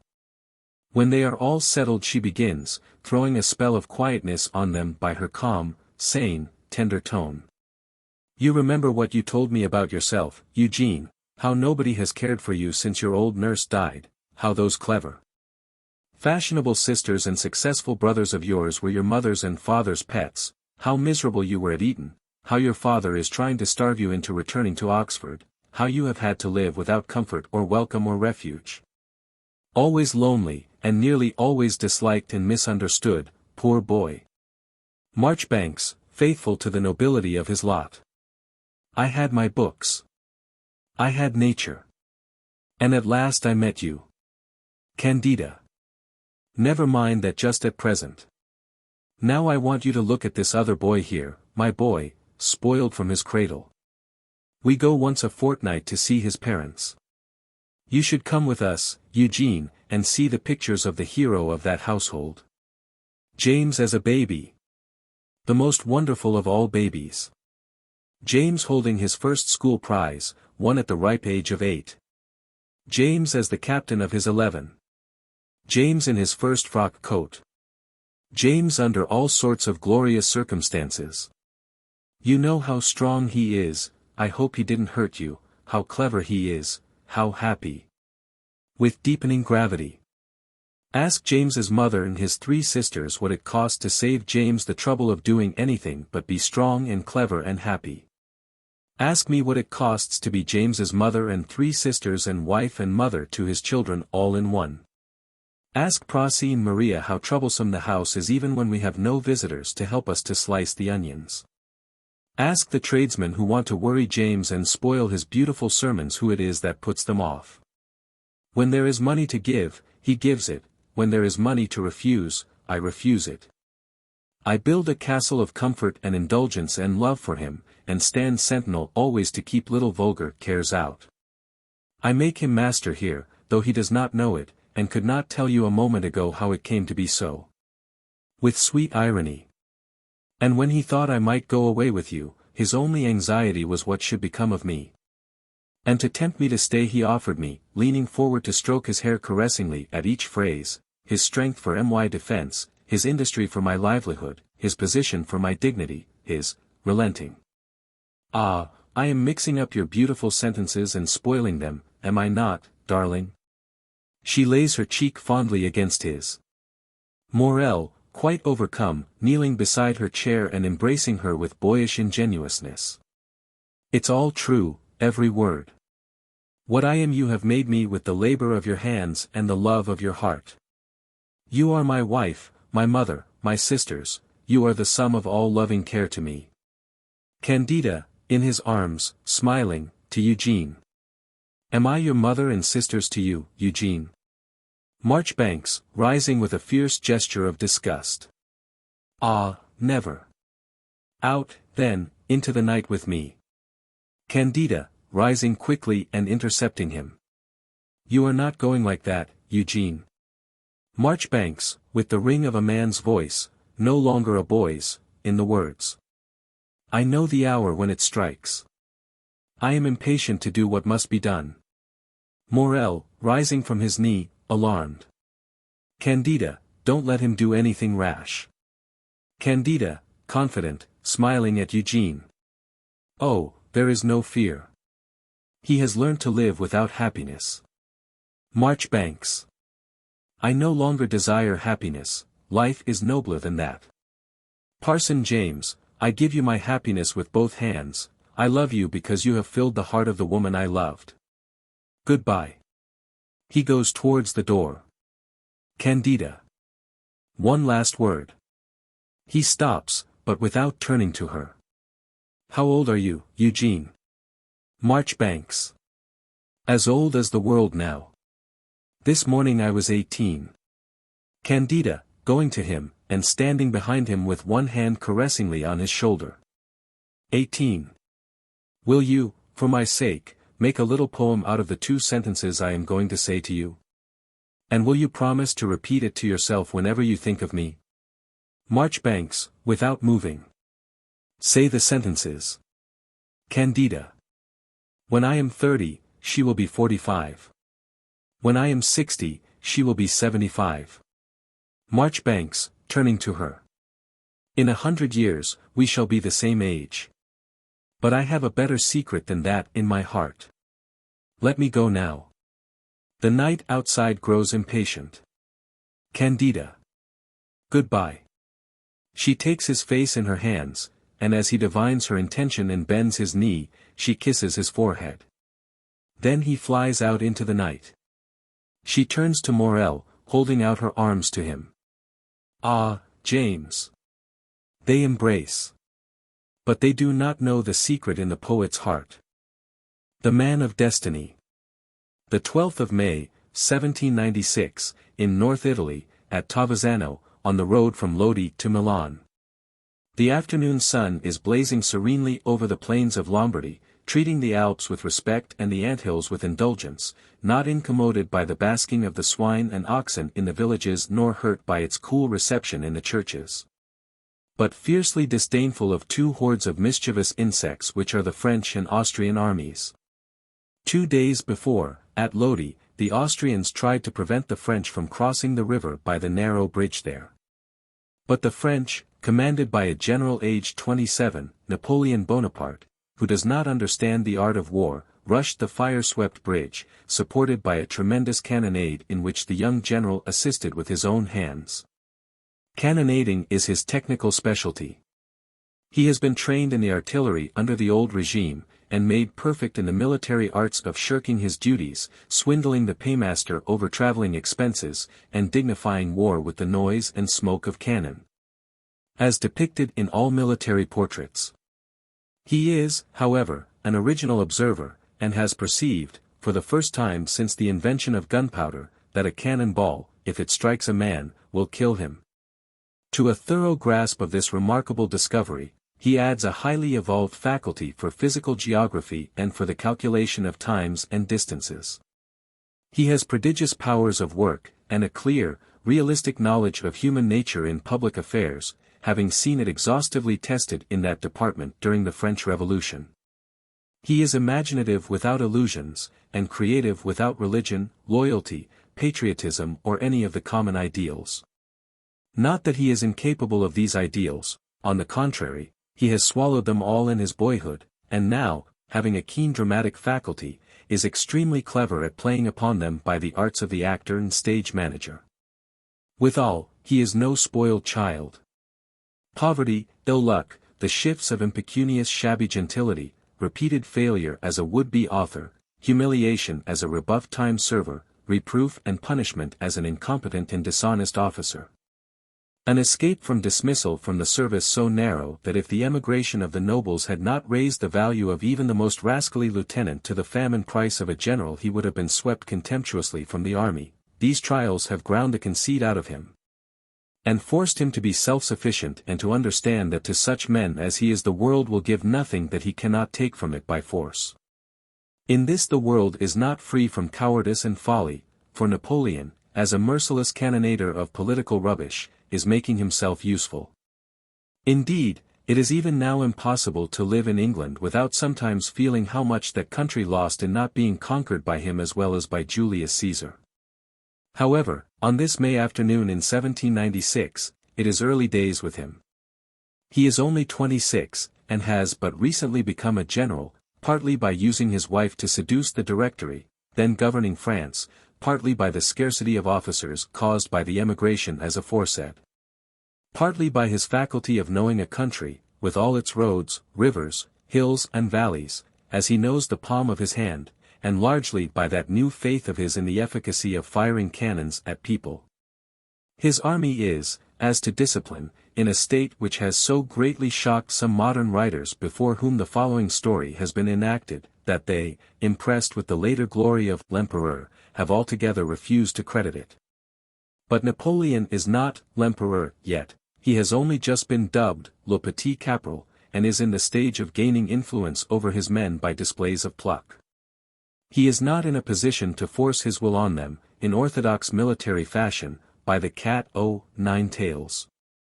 The French Revolution, which has escaped suppression solely through the monarchy's habit of being at least 4 years in arrear with its soldiers in the matter of pay, has substituted for that habit, as far as possible, the habit of not paying at all, except in promises and patriotic flatteries which are not compatible with martial law of the Prussian type.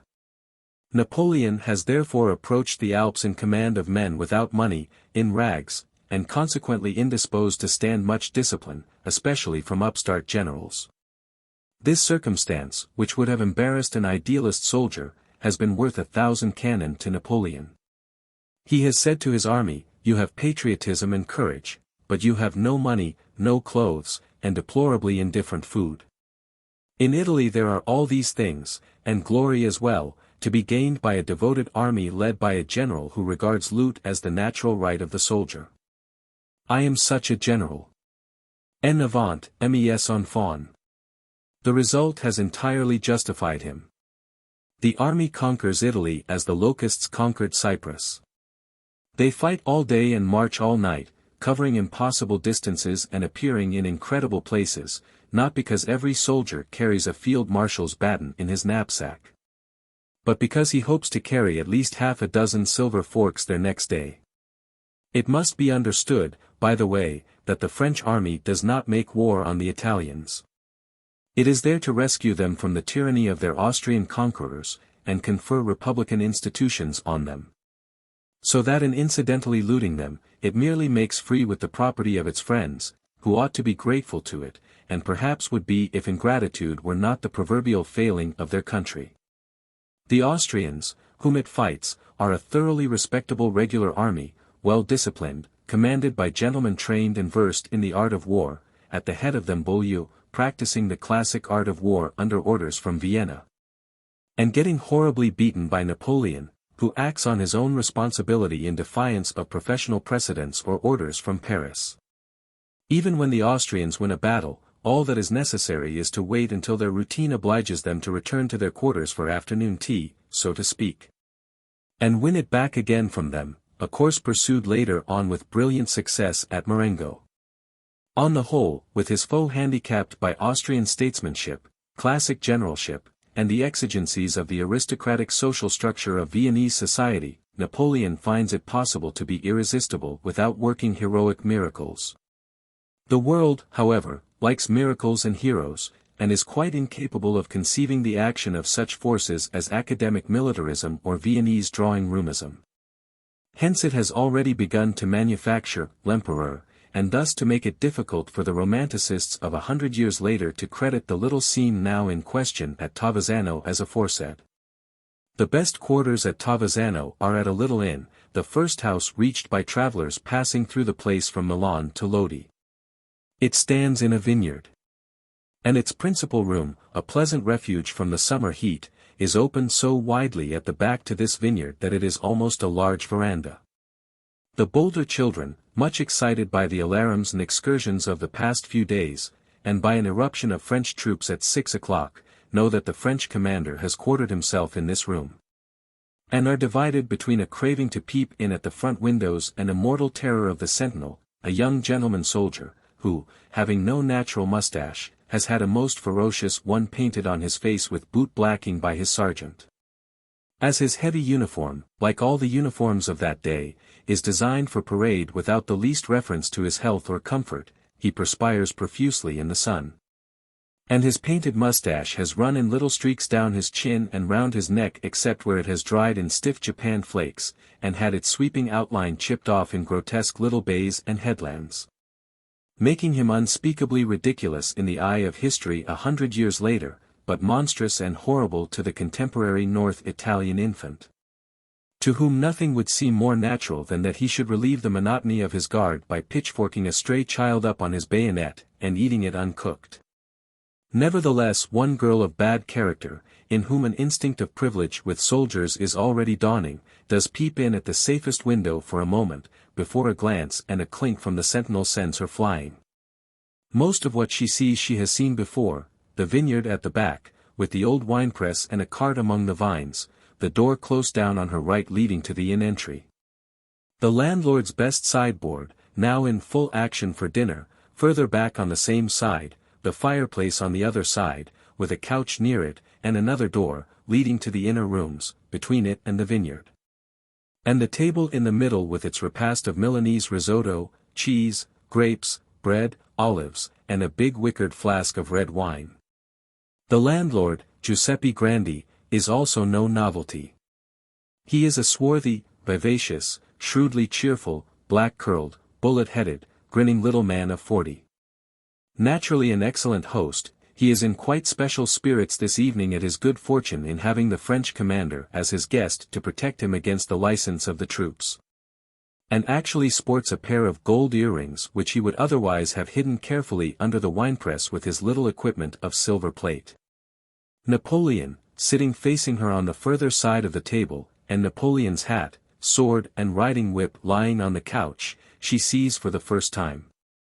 He is working hard, partly at his meal, which he has discovered how to dispatch, by attacking all the courses simultaneously, in 10 minutes. This practice is the beginning of his downfall, and partly at a map which he is correcting from memory. Occasionally marking the position of the forces by taking a grape skin from his mouth and planting it on the map with his thumb like a wafer. He has a supply of writing materials before him mixed up in disorder with the dishes and cruets, and his long hair gets sometimes into the risotto gravy and sometimes into the ink. Giuseppe. Will your excellency? Napoleon, intent on his map, but cramming himself mechanically with his left hand. Don't talk. I'm busy. Giuseppe, with perfect good humor. Excellency, I obey. Napoleon. Some red ink. Giuseppe. Alas. Excellency, there is none. Napoleon, with Corsican facetiousness. Kill something and bring me its blood. Giuseppe, grinning. There is nothing but your excellency's horse, the sentinel, the lady upstairs, and my wife. Napoleon. Kill your wife. Giuseppe. Willingly, your excellency, but unhappily I am not strong enough. She would kill me. Napoleon. That will do equally well. Giuseppe. Your excellency does me too much honor. Stretching his hand toward the flask. Perhaps some wine will answer your excellency's purpose. Napoleon, hastily protecting the flask, and becoming quite serious. Wine. No, that would be waste. You are all the same, waste. Waste. Waste. He marks the map with gravy, using his fork as a pen. Clear away. He finishes his wine, pushes back his chair, and uses his napkin, stretching his legs and leaning back, but still frowning and thinking. Giuseppe, clearing the table and removing the things to a tray on the sideboard. Every man to his trade, excellency. We innkeepers have plenty of cheap wine, we think nothing of spilling it. You great generals have plenty of cheap blood, you think nothing of spilling it. Is it not so, excellency? Napoleon. Blood costs nothing, wine costs money. He rises and goes to the fireplace. Giuseppe. They say you are careful of everything except human life, excellency. Napoleon. Human life, my friend, is the only thing that takes care of itself. He throws himself at his ease on the couch. Giuseppe, admiring him. Ah, excellency, what fools we all are beside you. If I could only find out the secret of your success. Napoleon. You would make yourself Emperor of Italy, eh? Giuseppe. Too troublesome, excellency, I leave all that to you. Besides, what would become of my inn if I were emperor? See how you enjoy looking on at me whilst I keep the inn for you and wait on you. Well, I shall enjoy looking on at you whilst you become Emperor of Europe, and govern the country for me. Whilst he chatters, he takes the cloth off without removing the map and inkstand, and takes the corners in his hands and the middle of the edge in his mouth, to fold it up. Napoleon. Emperor of Europe, eh? Why only Europe? Giuseppe. Why, indeed? Emperor of the world, excellency. Why not? He folds and rolls up the cloth, emphasizing his phrases by the steps of the process. One man is like another, fold one country is like another, fold one battle is like another. At the last fold, he slaps the cloth on the table and deftly rolls it up, adding, by way of peroration, conquer one, conquer all. He takes the cloth to the sideboard, and puts it in a drawer. Napoleon. And govern for all, fight for all. Be everybody's servant under cover of being everybody's master, Giuseppe. Giuseppe, at the sideboard. Excellency. Napoleon. I forbid you to talk to me about myself. Giuseppe, coming to the foot of the couch. Pardon. Your Excellency is so unlike other great men. It is the subject they like best. Napoleon. Well, talk to me about the subject they like next best, whatever that may be. Giuseppe, unabashed. Willingly, Your Excellency. Has Your Excellency by any chance caught a glimpse of the lady upstairs? Napoleon promptly sits up and looks at him with an interest which entirely justifies the implied epigram. Napoleon. How old is she? Giuseppe. The right age, Excellency. Napoleon. Do you mean 17 or 30? Giuseppe. 30, Excellency. Napoleon. Good looking? Giuseppe. I cannot see with Your Excellency's eyes, every man must judge that for himself. In my opinion, Excellency, a fine figure of a lady. Slyly. Shall I lay the table for her collation here? Napoleon, brusquely, rising. No, lay nothing here until the officer for whom I am waiting comes back. He looks at his watch, and takes to walking to and fro between the fireplace and the vineyard. Giuseppe, with conviction. Excellency, believe me, he has been captured by the accursed Austrians. He dare not keep you waiting if he were at liberty. Napoleon, turning at the edge of the shadow of the veranda. Giuseppe, if that turns out to be true, it will put me into such a temper that nothing short of hanging you and your whole household, including the lady upstairs, will satisfy me. Giuseppe. We are all cheerfully at Your Excellency's disposal, except the lady. I cannot answer for her, but no lady could resist you, General. Napoleon, sourly, resuming his march. Hm. You will never be hanged. There is no satisfaction in hanging a man who does not object to it. Giuseppe, sympathetically. Not the least in the world, Excellency, is there? Napoleon again looks at his watch, evidently growing anxious. Ah, one can see that you are a great man, General, you know how to wait. If it were a corporal now, or a sub-lieutenant, at the end of 3 minutes he would be swearing, fuming, threatening, pulling the house about our ears. Napoleon. Giuseppe, your flatteries are insufferable. Go and talk outside. He sits down again at the table, with his jaws in his hands, and his elbows propped on the map, poring over it with a troubled expression. Giuseppe. Willingly, Your Excellency. You shall not be disturbed. He takes up the tray and prepares to withdraw. Napoleon. The moment he comes back, send him to me. Giuseppe. Instantaneously, Your Excellency. A lady's voice, calling from some distant part of the inn. Giuseppe. The voice is very musical, and the 2 final notes make an ascending interval.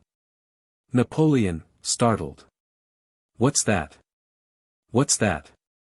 Giuseppe, resting the end of his tray on the table and leaning over to speak the more confidentially. The lady, Excellency. Napoleon, absently. Yes. What lady? Whose lady? Giuseppe. The strange lady, Excellency. Napoleon. What strange lady?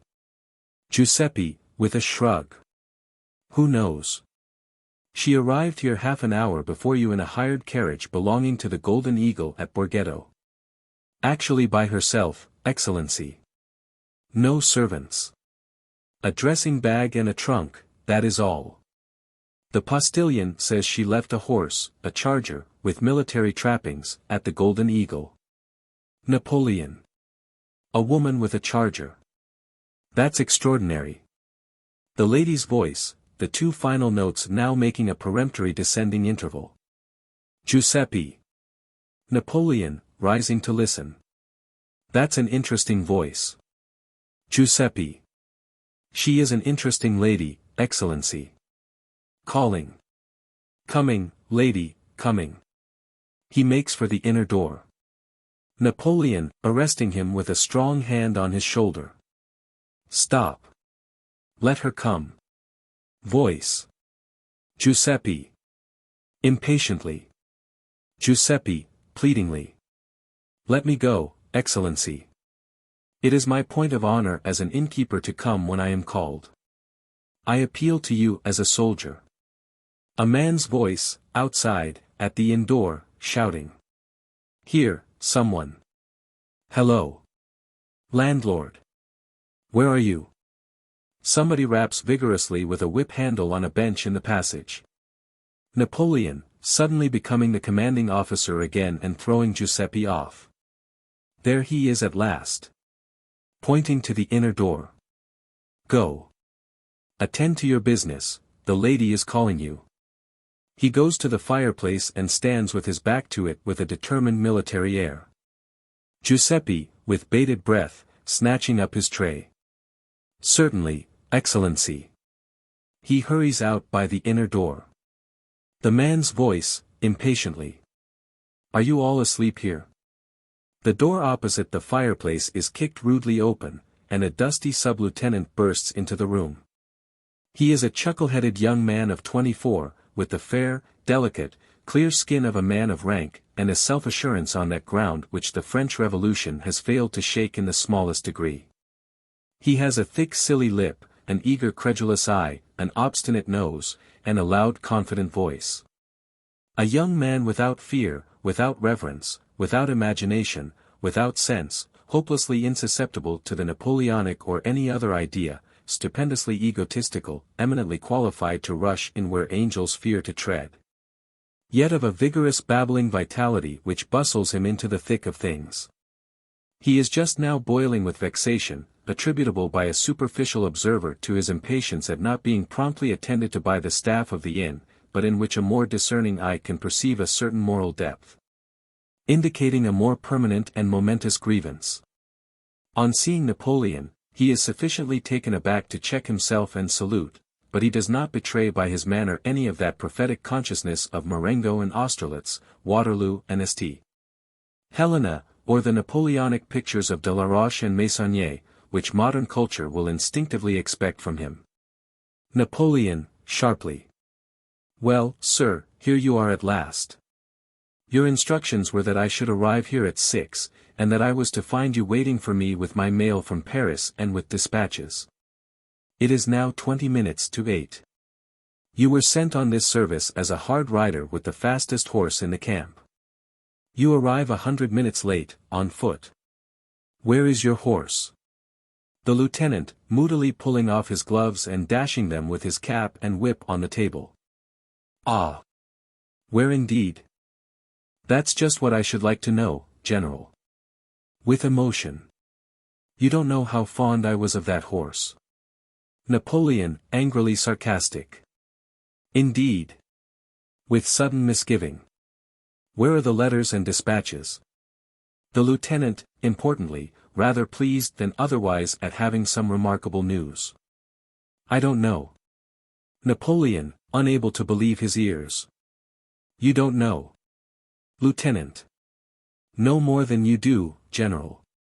Now I suppose I shall be court-martialed.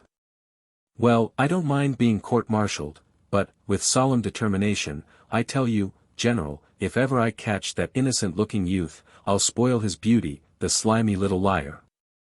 I'll make a picture of him. I'll. Napoleon, advancing from the hearth to the table. What innocent-looking youth? Pull yourself together, sir, will you, and give an account of yourself. Lieutenant, facing him at the opposite side of the table, leaning on it with his fists. Oh, I'm all right, General, I'm perfectly ready to give an account of myself. I shall make the court-martial thoroughly understand that the fault was not mine.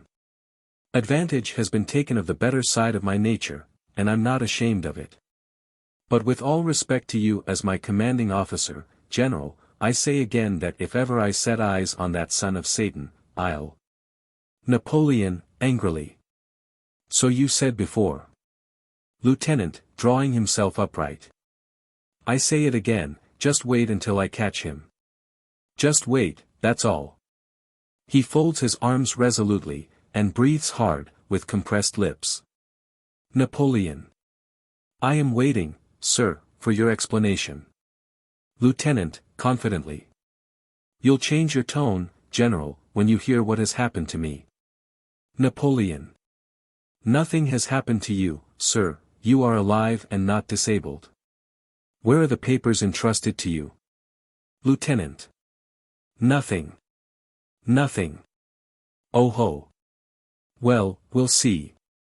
Posing himself to overwhelm Napoleon with his news.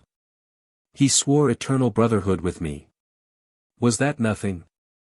He said my eyes reminded him of his sister's eyes. Was that nothing? He cried, actually cried, over the story of my separation from Angelica. Was that nothing? He paid for both bottles of wine, though he only ate bread and grapes himself. Perhaps you call that nothing. He gave me his pistols and his horse and his dispatches, most important dispatches, and let me go away with them.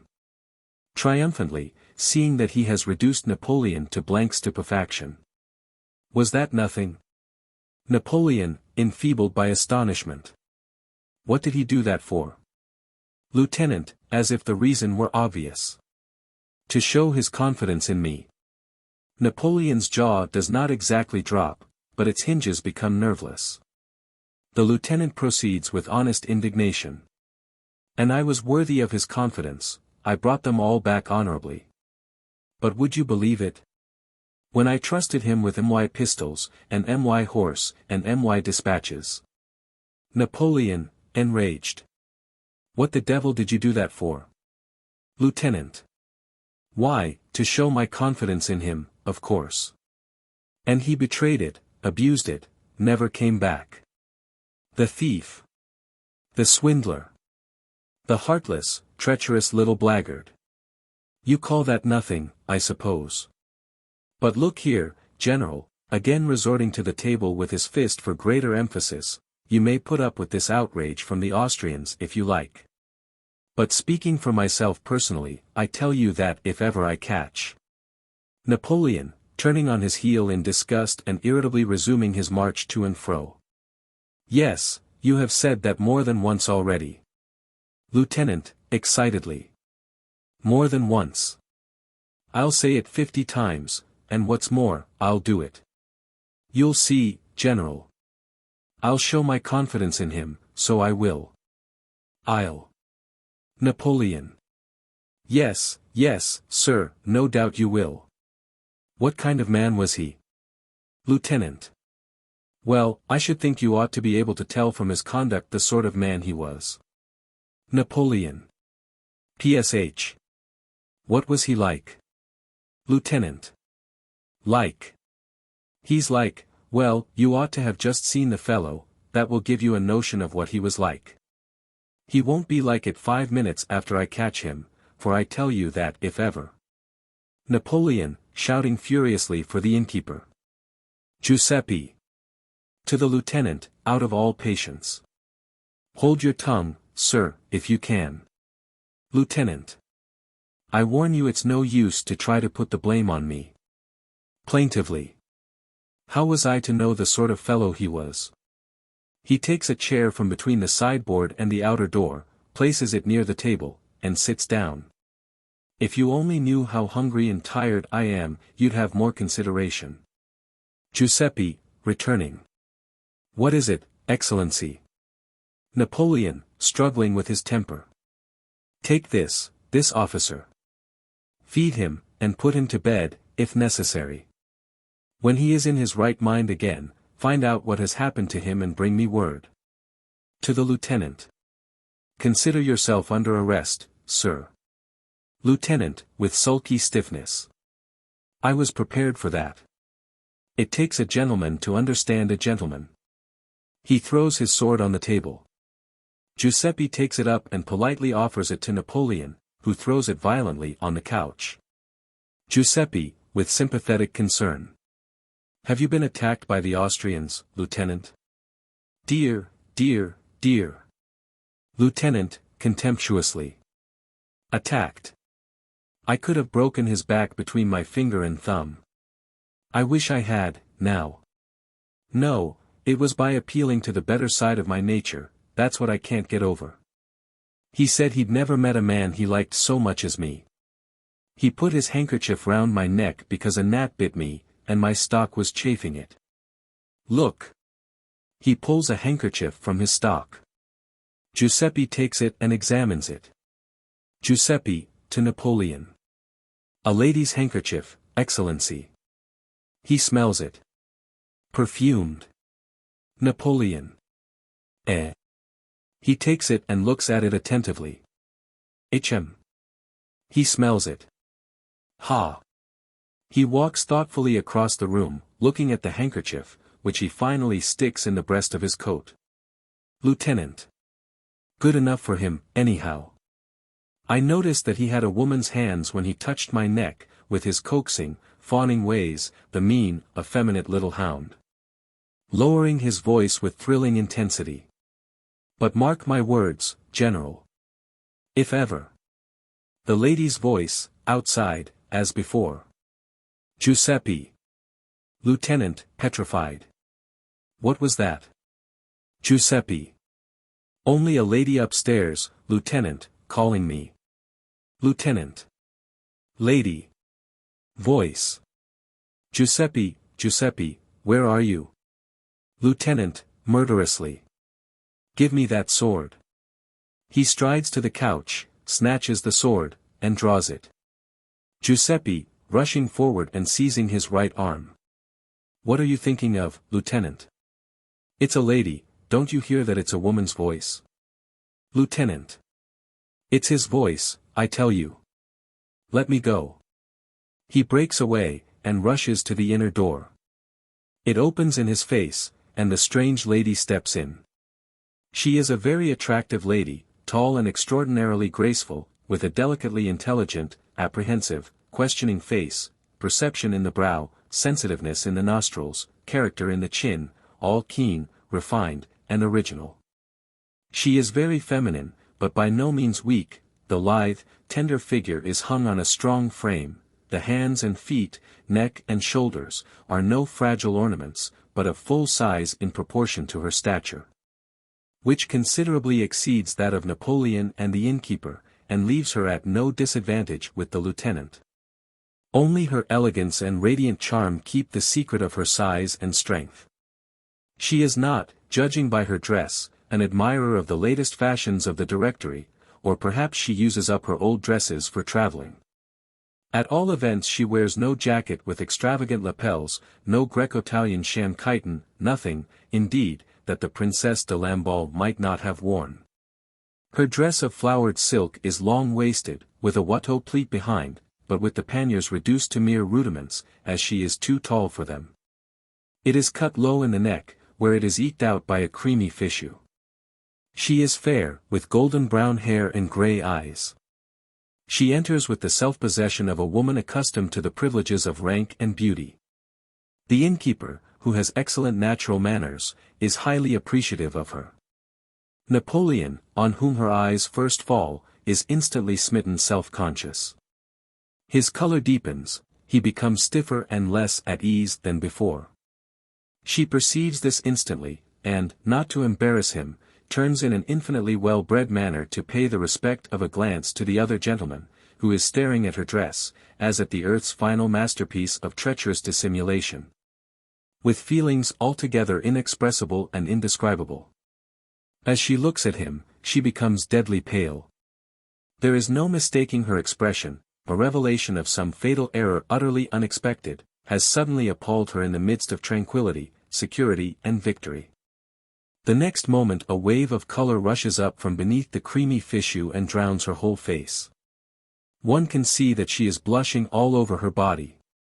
Even the lieutenant, ordinarily incapable of observation, and just now lost in the tumult of his wrath, can see a thing when it is painted red for him. Interpreting the blush as the involuntary confession of black deceit confronted with its victim, he points to it with a loud crow of retributive triumph, and then, seizing her by the wrist, pulls her past him into the room as he claps the door to, and plants himself with his back to it. Lieutenant. So I've got you, my lad. So you've disguised yourself, have you? In a voice of thunder. Take off that skirt. Giuseppe, remonstrating. Oh, Lieutenant. Lady, affrighted, but highly indignant at his having dared to touch her. Gentlemen, I appeal to you. Giuseppe. Making a movement as if to run to Giuseppe. Lieutenant, interposing, sword in hand. No, you don't. Lady, taking refuge with Napoleon. Ah, sir, you are an officer, a general. You will protect me, will you not? Lieutenant. Never you mind him, general. Leave me to deal with him. Napoleon. With him. With whom, sir? Why do you treat this lady in such a fashion? Lieutenant. Lady. He's a man. The man I showed my confidence in. Advancing threateningly. Hear you. Lady, running behind Napoleon and in her agitation embracing the arm which he instinctively extends before her as a fortification. Oh, thank you, General. Keep him away.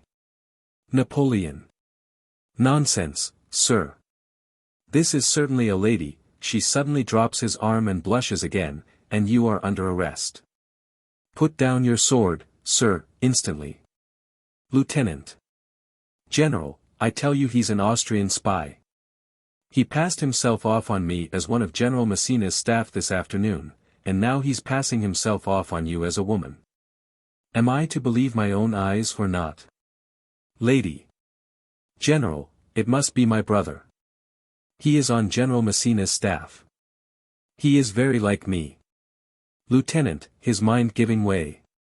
Do you mean to say that you're not your brother, but your sister, the sister who was so like me, who had my beautiful blue eyes? It was a lie. Your eyes are not like mine, they're exactly like your own. What perfidy! Napoleon. Lieutenant, will you obey my orders and leave the room, since you are convinced at last that this is no gentleman? Lieutenant.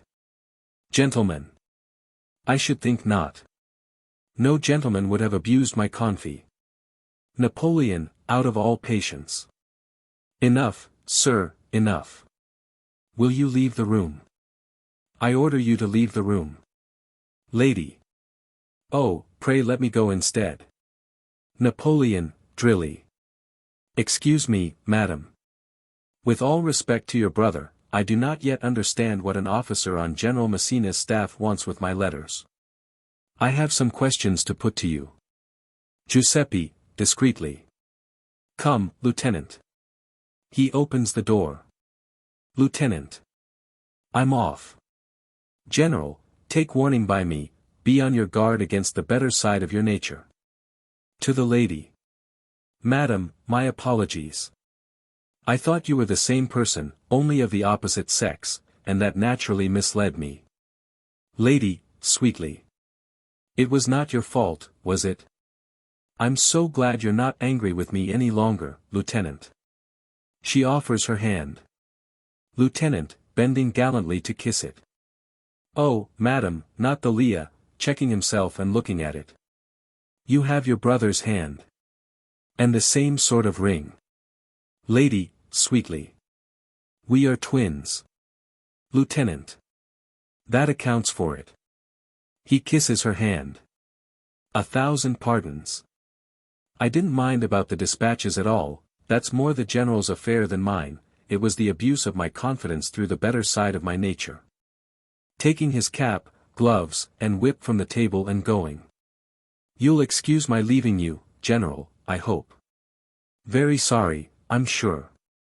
He talks himself out of the room. Giuseppe follows him and shuts the door. Napoleon, looking after them with concentrated irritation. Idiot. The strange lady smiles sympathetically.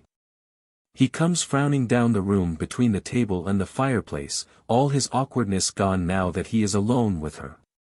Lady. How can I thank you, General, for your protection? Napoleon, turning on her suddenly.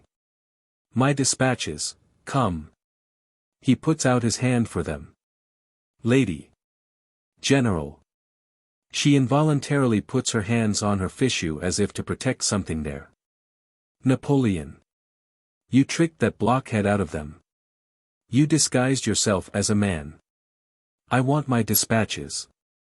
They are there in the bosom of your dress, under your hands. Lady, quickly removing her hands. Oh, how unkindly you are speaking to me. She takes her handkerchief from her fichu. You frighten me. She touches her eyes as if to wipe away a tear. Napoleon. I see you don't know me, madam, or you would save yourself the trouble of pretending to cry. Lady, producing an effect of smiling through her tears. Yes, I do know you. You are the famous General Bonaparte. She gives the name a marked Italian pronunciation Buonaparte. Napoleon, angrily, with the French pronunciation. Bonaparte, madam, Bonaparte. The papers, if you please. Lady. But I assure you, he snatches the handkerchief rudely from her. General. Indignantly. Napoleon, taking the other handkerchief from his breast. You were good enough to lend one of your handkerchiefs to my lieutenant when you robbed him. He looks at the two handkerchiefs. They match one another. He smells them. The same scent. He flings them down on the table. I am waiting for the dispatches. I shall take them, if necessary, with as little ceremony as the handkerchief.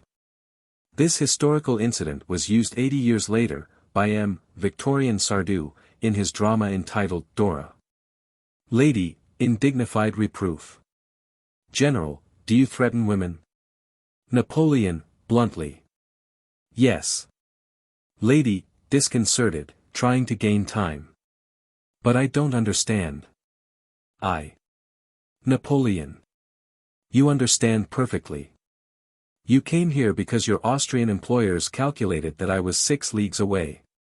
I am always to be found where my enemies don't expect me. You have walked into the lion's den. Come, you are a brave woman. Be a sensible one, I have no time to waste. The papers. He advances a step ominously. Lady, breaking down in the childish rage of impotence, and throwing herself in tears on the chair left beside the table by the lieutenant. I brave. How little you know. I have spent the day in an agony of fear. I have a pain here from the tightening of my heart at every suspicious look, every threatening movement. Do you think everyone is as brave as you? Oh, why will not you brave people do the brave things? Why do you leave them to us, who have no courage at all? I'm not brave, I shrink from violence, danger makes me miserable.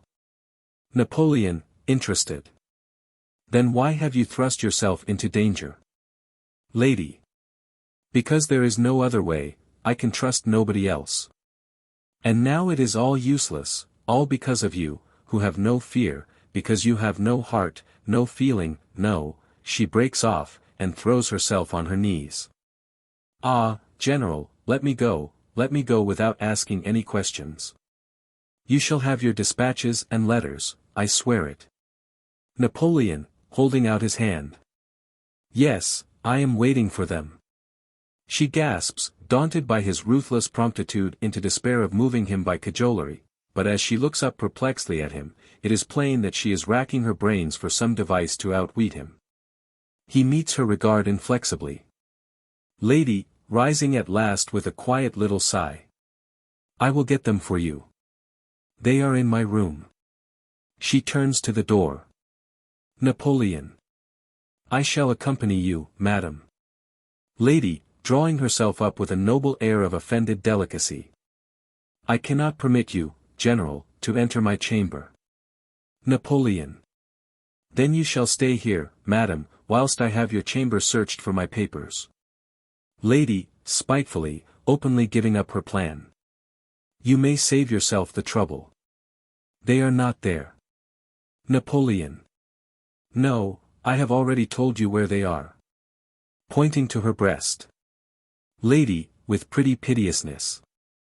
General, I only want to keep one little private letter. Only one. Let me have it. Napoleon, cold and stern. Is that a reasonable demand, madam? Lady, encouraged by his not refusing point blank. No, but that is why you must grant it. Are your own demands reasonable? Thousands of lives for the sake of your victories, your ambitions, your destiny. And what I ask is such a little thing. And I am only a weak woman, and you a brave man. She looks at him with her eyes full of tender pleading and is about to kneel to him again. Napoleon, brusquely. Get up, get up.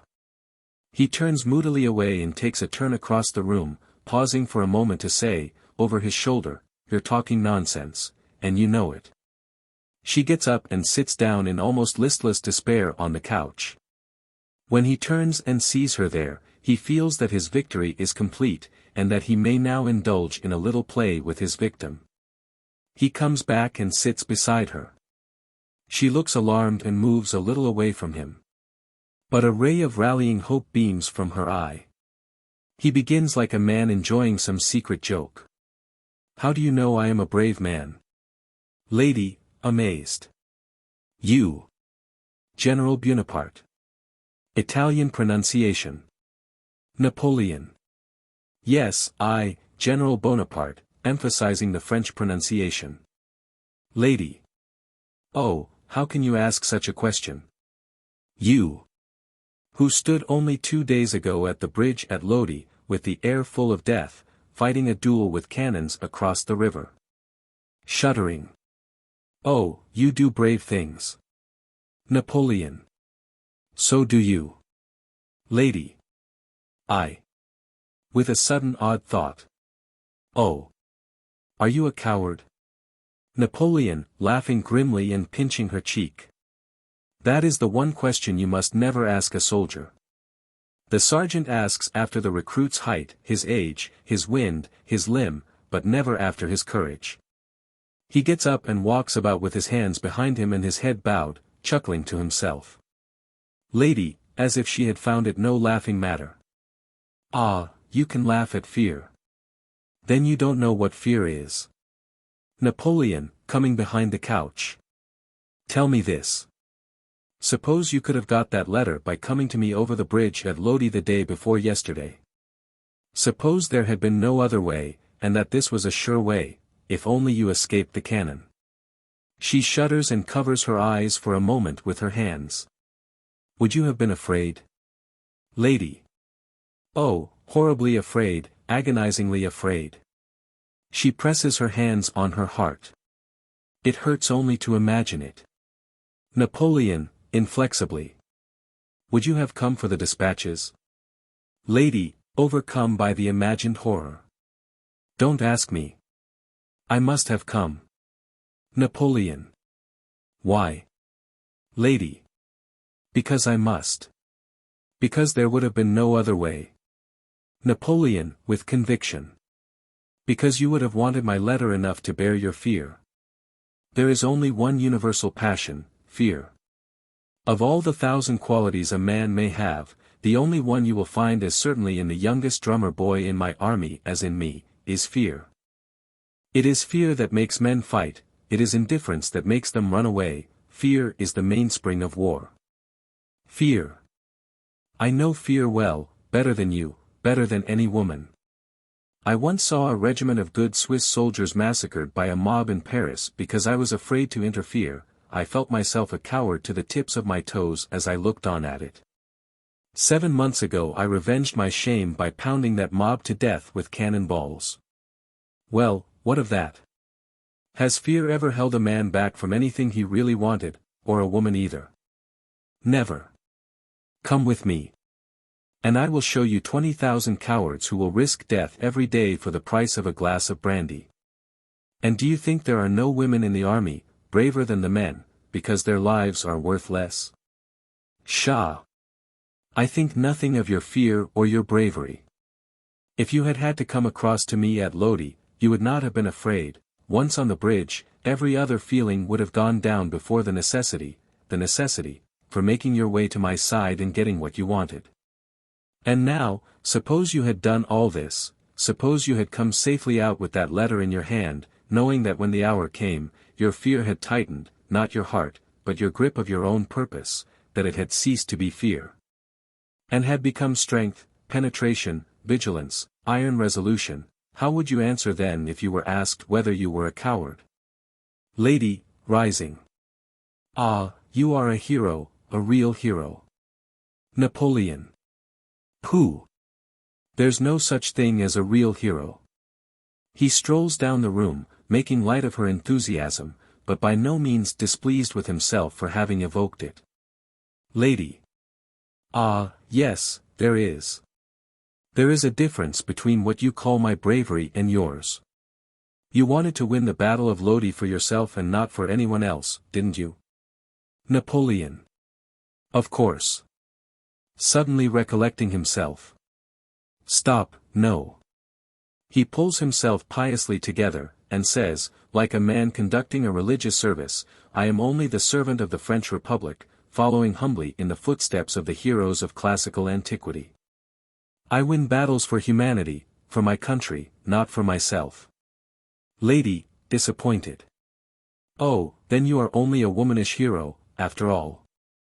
She sits down again, all her enthusiasm gone, her elbow on the end of the couch, and her cheek propped on her hand. Napoleon, greatly astonished. Womanish. Lady, listlessly. Yes, like me. With deep melancholy. Do you think that if I only wanted those dispatches for myself, I dare venture into a battle for them? No, if that were all, I should not have the courage to ask to see you at your hotel, even. My courage is mere slavishness, it is of no use to me for my own purposes. It is only through love, through pity, through the instinct to save and protect someone else, that I can do the things that terrify me. Napoleon, contemptuously. Pshaw. He turns slightingly away from her. Lady. Aha. Now you see that I'm not really brave. Relapsing into petulant listlessness. But what right have you to despise me if you only win your battles for others? For your country. Through patriotism. That is what I call womanish, it is so like a Frenchman. Napoleon, furiously. I am no Frenchman. Lady, innocently. I thought you said you won the Battle of Lodi for your country, General Boo, shall I pronounce it in Italian or French? Napoleon. You are presuming on my patience, madam. I was born a French subject, but not in France. Lady, folding her arms on the end of the couch, and leaning on them with a marked access of interest in him. You were not born a subject at all, I think. Napoleon, greatly pleased, starting on a fresh march. You think not? Lady. I am sure of it. Napoleon. Well, perhaps not. The self-complacency of his assent catches his own ear. He stops short, reddening. Then, composing himself into a solemn attitude, modeled on the heroes of classical antiquity, he takes a high moral tone. But we must not live for ourselves alone, little one. Never forget that we should always think of others, and work for others, and lead and govern them for their own good. Self-sacrifice is the foundation of all true nobility of character. Lady, again relaxing her attitude with a sigh. Ah, it is easy to see that you have never tried it, General. Napoleon, indignantly, forgetting all about Brutus and Scipio. What do you mean by that speech, madam? Lady. Haven't you noticed that people always exaggerate the value of the things they haven't got? The poor think they only need riches to be quite happy and good.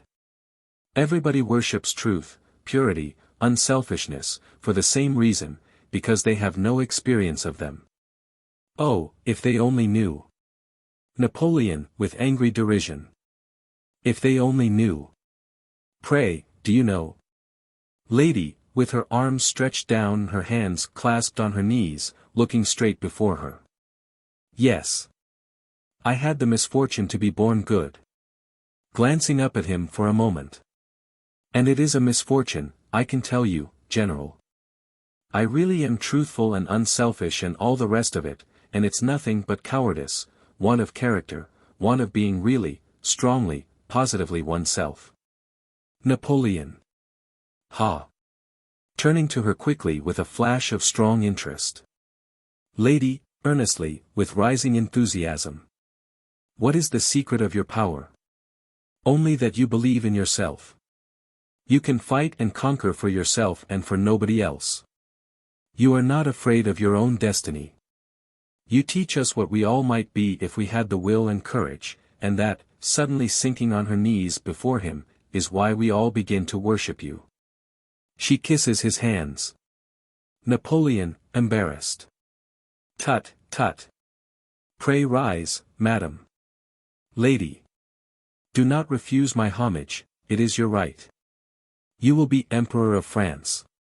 Napoleon, hurriedly. Take care. Treason. Lady, insisting. Yes, Emperor of France, then of Europe, perhaps of the world. I am only the first subject to swear allegiance. Again kissing his hand. My Emperor. Napoleon, overcome, raising her. Pray, pray. No, no, little one, this is folly. Come, be calm, be calm. Petting her. There, there, my girl. Lady, struggling with happy tears. Yes, I know it is an impertinence in me to tell you what you must know far better than I do. But you are not angry with me, are you? Napoleon. Angry. No, no, not a bit, not a bit. Come, you are a very clever and sensible and interesting little woman. He pats her on the cheek.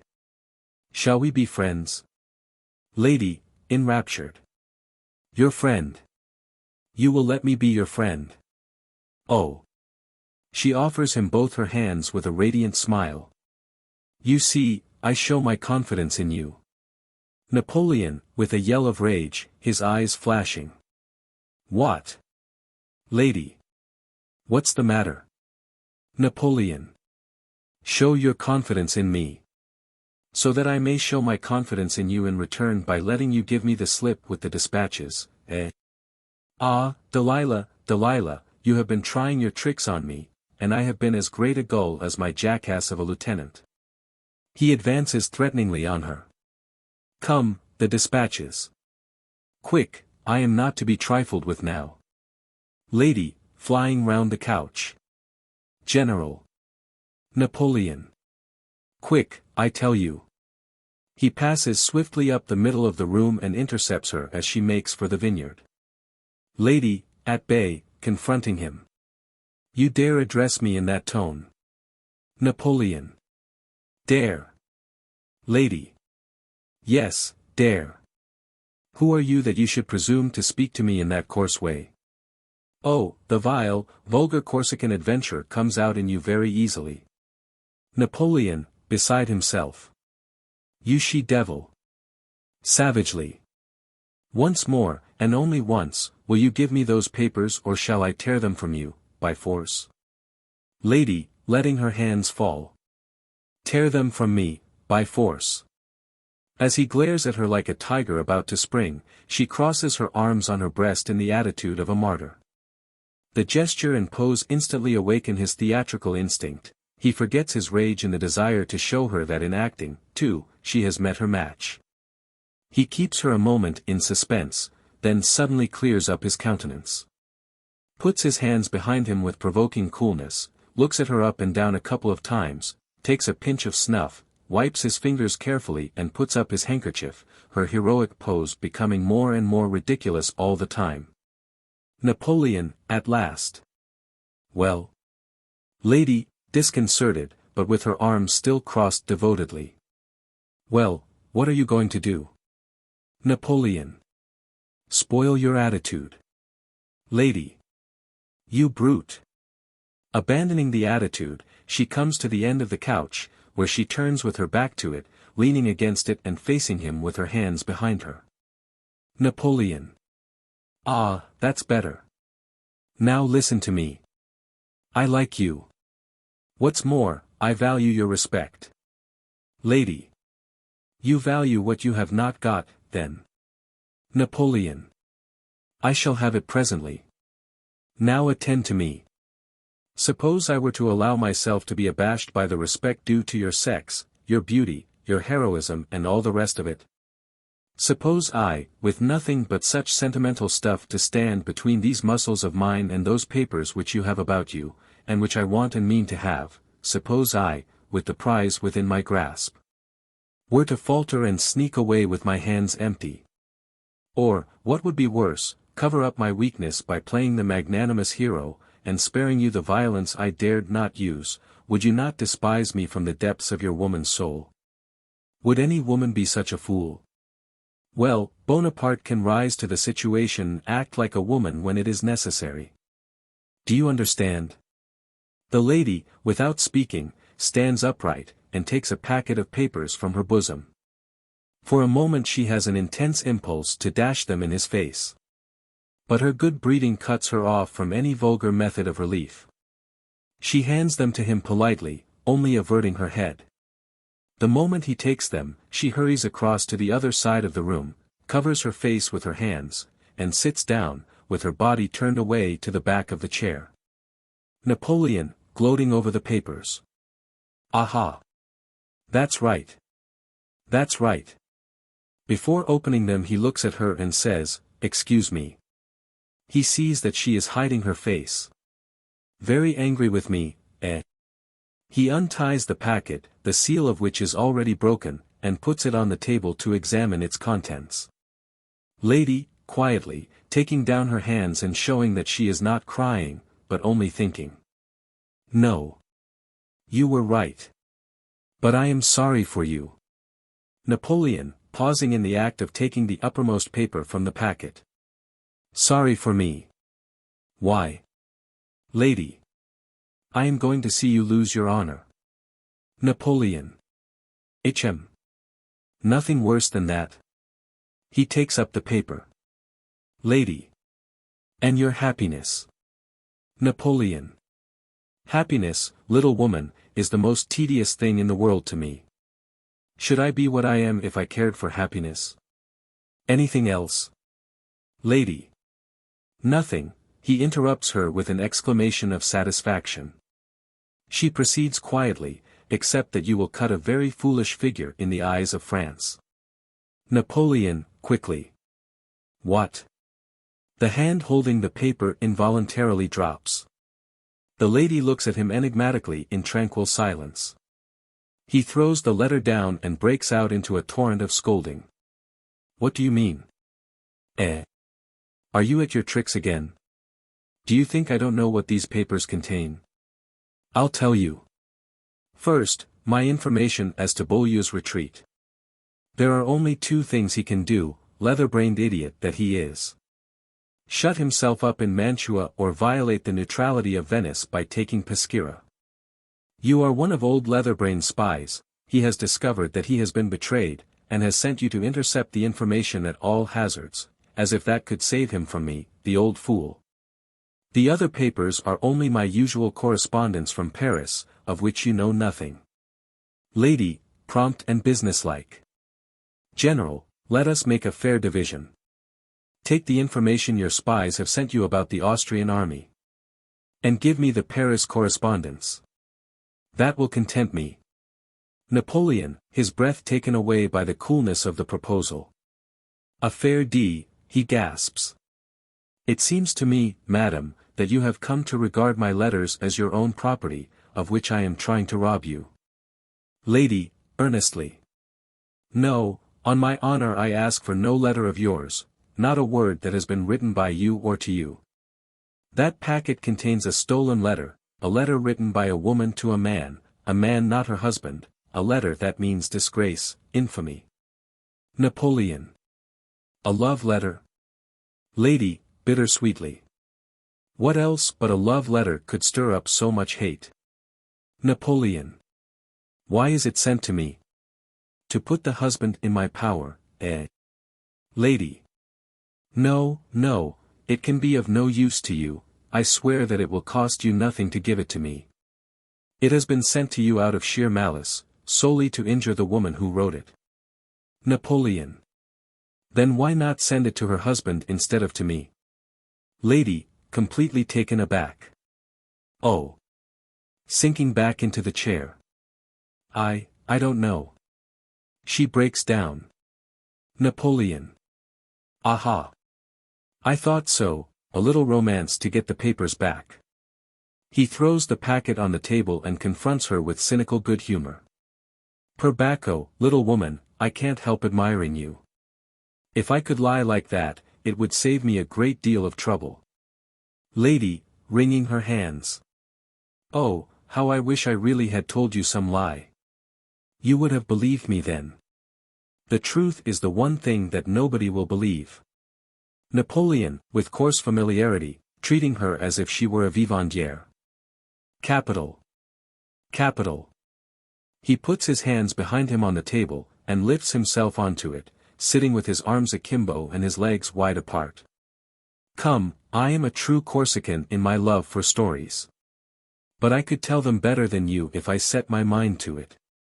Next time you are asked why a letter compromising a wife should not be sent to her husband, answer simply that the husband would not read it. Do you suppose, little innocent, that a man wants to be compelled by public opinion to make a scene, to fight a duel, to break up his household, to injure his career by a scandal, when he can avoid it all by taking care not to know? Lady, revolted. Suppose that packet contained a letter about your own wife? Napoleon, offended, coming off the table. You are impertinent, madam. Lady, humbly. I beg you're above suspicion. Napoleon, with a deliberate assumption of superiority. You have committed an indiscretion. I pardon you. In future, do not permit yourself to introduce real persons in your romances. Lady, politely ignoring a speech which is to her only a breach of good manners, and rising to move towards the table. General, there really is a woman's letter there. Pointing to the packet. Give it to me. Napoleon, with brute conciseness, moving so as to prevent her getting too near the letters. Why? Lady. She is an old friend, we were at school together. She has written to me imploring me to prevent the letter falling into your hands. Napoleon. Why has it been sent to me? Lady. Because it compromises the director Barras. Napoleon, frowning, evidently startled. Barras. Haughtily.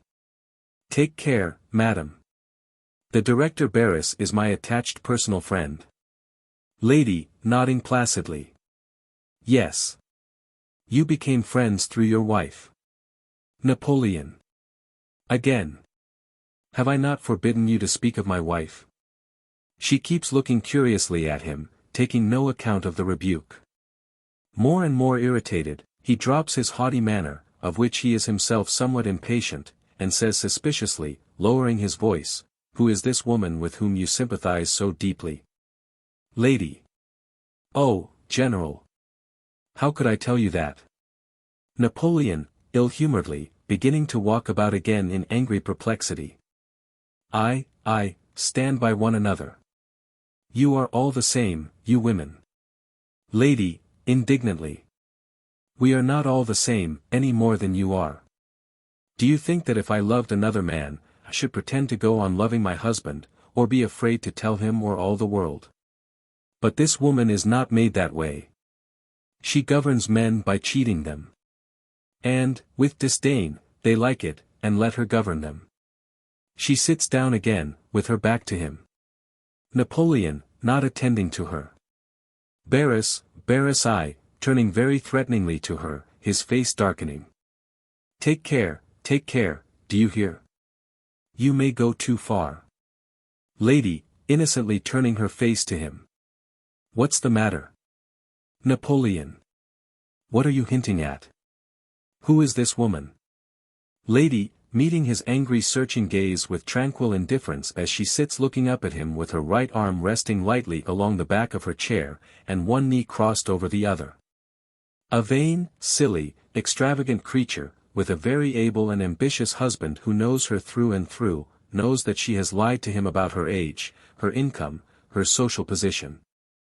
About everything that silly women lie about, knows that she is incapable of fidelity to any principle or any person.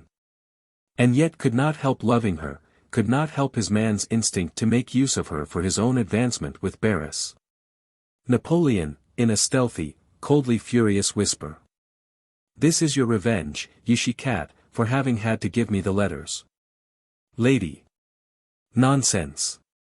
Or do you mean that you are that sort of man? Napoleon, exasperated, clasps his hands behind him, his fingers twitching, and says, as he walks irritably away from her to the fireplace. This woman will drive me out of my senses. To her. Begone. Lady, seated immovably. Not without that letter. Napoleon. Begone, I tell you. Walking from the fireplace to the vineyard and back to the table. You shall have no letter. I don't like you. You're a detestable woman, and as ugly as Satan. I don't choose to be pestered by strange women. Be off. He turns his back on her. In quiet amusement, she leans her cheek on her hand and laughs at him. He turns again, angrily mocking her. Ha! Ha! Ha! What are you laughing at? Lady. At you, General. I have often seen persons of your sex getting into a pet and behaving like children, but I never saw a really great man do it before. Napoleon, brutally, flinging the words in her face. Pooh, flattery. Flattery. Coarse, impudent flattery. Lady, springing up with a bright flush in her cheeks. Oh, you are too bad. Keep your letters.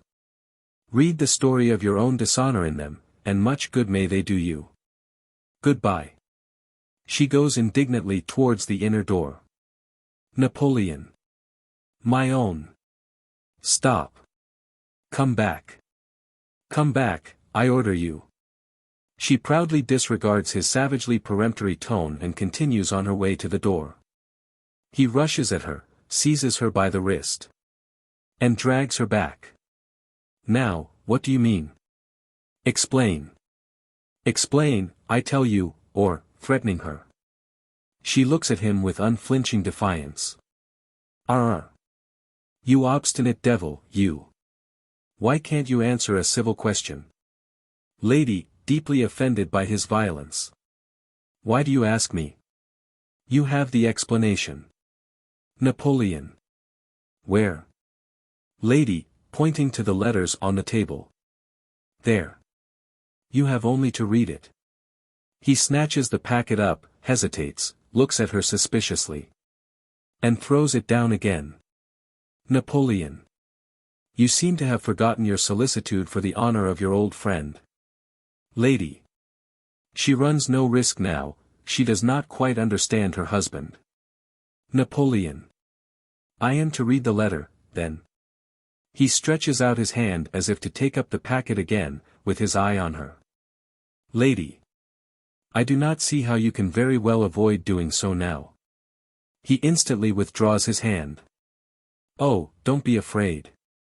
You will find many interesting things in it. Napoleon. For instance. Lady. For instance, a duel, with Barras, a domestic scene, a broken household, a public scandal, a checked career, all sorts of things. Napoleon. Hm. He looks at her, takes up the packet and looks at it, pursing his lips and balancing it in his hand, looks at her again. Passes the packet into his left hand and puts it behind his back, raising his right to scratch the back of his head as he turns and goes up to the edge of the vineyard, where he stands for a moment looking out into the vines, deep in thought. The lady watches him in silence, somewhat slightingly. Suddenly he turns and comes back again, full of force and decision. I grant your request, madam.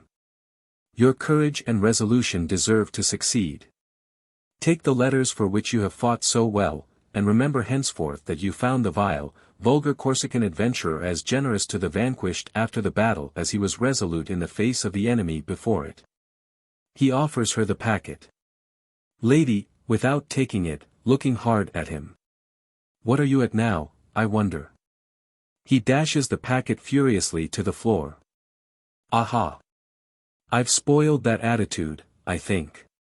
She makes him a pretty mocking curtsy. Napoleon, snatching it up again.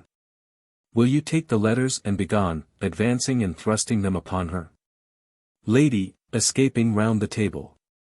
No, I don't want letters. Napoleon. 10 minutes ago, nothing else would satisfy you. Lady, keeping the table carefully between them. 10 minutes ago you had not insulted me past all bearing. Napoleon. Swallowing his spleen, I apologize. Lady, coolly. Thanks. With forced politeness he offers her the packet across the table. She retreats a step out of its reach and says, "But don't you want to know whether the Austrians are at Mantua or Peschiera?" Napoleon. I have already told you that I can conquer my enemies without the aid of spies, madam. Lady. And the letter? Don't you want to read that? Napoleon. You have said that it is not addressed to me. I am not in the habit of reading other people's letters. He again offers the packet. Lady. In that case there can be no objection to your keeping it. All I wanted was to prevent your reading it. Cheerfully. Good afternoon, General. She turns coolly towards the inner door. Napoleon, furiously flinging the packet on the couch. Heaven grant me patience. He goes up determinedly and places himself before the door. Have you any sense of personal danger? Or are you one of those women who like to be beaten black and blue? Lady. Thank you, General, I have no doubt the sensation is very voluptuous. But I had rather not. I simply want to go home, that's all. I was wicked enough to steal your dispatches, but you have got them back. And you have forgiven me, because, delicately reproducing his rhetorical cadence, you are as generous to the vanquished after the battle as you are resolute in the face of the enemy before it. Won't you say goodbye to me? She offers her hand sweetly. Napoleon, repulsing the advance with a gesture of concentrated rage, and opening the door to call fiercely. Giuseppe! Louder! Giuseppe! He bangs the door to, and comes to the middle of the room. The lady goes a little way into the vineyard to avoid him. Giuseppe, appearing at the door. Excellency! Napoleon! Where is that fool? Giuseppe! He has had a good dinner, according to your instructions, Excellency, and is now doing me the honor to gamble with me to pass the time. Napoleon. Send him here. Bring him here. Come with him. Giuseppe, with unruffled readiness, hurries off. Napoleon turns curtly to the lady, saying, I must trouble you to remain some moments longer, madam. He comes to the couch. She comes from the vineyard down the opposite side of the room to the sideboard, and posts herself there, leaning against it, watching him. He takes the packet from the couch and deliberately buttons it carefully into his breast pocket, looking at her meanwhile with an expression which suggests that she will soon find out the meaning of his proceedings, and will not like it. Nothing more is said until the lieutenant arrives, followed by Giuseppe, who stands modestly in attendance at the table. The lieutenant, without cap, sword or gloves, and much improved in temper and spirits by his meal, chooses the lady's side of the room, and waits, much at his ease, for Napoleon to begin. Napoleon. Lieutenant. Lieutenant, encouragingly. General. Napoleon. I cannot persuade this lady to give me much information, but there can be no doubt that the man who tricked you out of your charge was, as she admitted to you, her brother. Lieutenant, triumphantly. What did I tell you, General? What did I tell you? Napoleon. You must find that man. Your honor is at stake, and the fate of the campaign, the destiny of France, of Europe, of humanity, perhaps, may depend on the information those dispatches contain. Lieutenant. Yes, I suppose they really are rather serious, as if this had hardly occurred to him before. Napoleon, energetically. They are so serious, sir, that if you do not recover them, you will be degraded in the presence of your regiment. Lieutenant. Phew. The regiment won't like that, I can tell you. Napoleon. Personally, I am sorry for you. I would willingly conceal the affair if it were possible. But I shall be called to account for not acting on the dispatches. I shall have to prove to all the world that I never received them, no matter what the consequences may be to you. I am sorry, but you see that I cannot help myself. Lieutenant, good-naturedly. Oh, don't take it to heart, General, it's really very good of you. Never mind what happens to me, I shall scrape through somehow, and will beat the Austrians for you, dispatches or no dispatches. I hope you won't insist on my starting off on a wild goose chase after the fellow now. I haven't a notion where to look for him. Giuseppe, deferentially. You forget, Lieutenant, he has your horse. Lieutenant, starting. I forgot that. Resolutely. I'll go after him, General, I'll find that horse if it's alive anywhere in Italy. And I shan't forget the dispatches, never fear. Giuseppe, go and saddle one of those mangy old post horses of yours, while I get my cap and sword and things. Quick march. Off with you, bustling him. Giuseppe. Instantly, Lieutenant, instantly. He disappears in the vineyard, where the light is now reddening with the sunset. Lieutenant, looking about him on his way to the inner door. By the way, General, did I give you my sword or did I not? Oh, I remember now. Fretfully. It's all that nonsense about putting a man under arrest, one never knows where to find, talks himself out of the room. Lady, still at the sideboard. What does all this mean, General? Napoleon. He will not find your brother. Lady. Of course not. There's no such person. Napoleon. The dispatches will be irrecoverably lost. Lady. Nonsense. They are inside your coat. Napoleon. You will find it hard, I think, to prove that wild statement. The lady starts. He adds, with clinching emphasis, those papers are lost. Lady, anxiously, advancing to the corner of the table. And that unfortunate young man's career will be sacrificed. Napoleon. His career. The fellow is not worth the gunpowder it would cost to have him shot. He turns contemptuously and goes to the hearth, where he stands with his back to her. Lady, wistfully. You are very hard. Men and women are nothing to you but things to be used, even if they are broken in the use. Napoleon, turning on her. Which of us has broken this fellow, I or you? Who tricked him out of the dispatches? Did you think of his career then? Lady, naively concerned about him. Oh, I never thought of that. It was brutal of me, but I couldn't help it, could I? How else could I have got the papers? Supplicating. General, you will save him from disgrace. Napoleon, laughing sourly. Save him yourself, since you are so clever, it was you who ruined him. With savage intensity. I hate a bad soldier. He goes out determinedly through the vineyard. She follows him a few steps with an appealing gesture, but is interrupted by the return of the lieutenant, gloved and capped, with his sword on, ready for the road. He is crossing to the outer door when she intercepts him. Lady. Lieutenant. Lieutenant, importantly. You mustn't delay me, you know. Duty, madam, duty.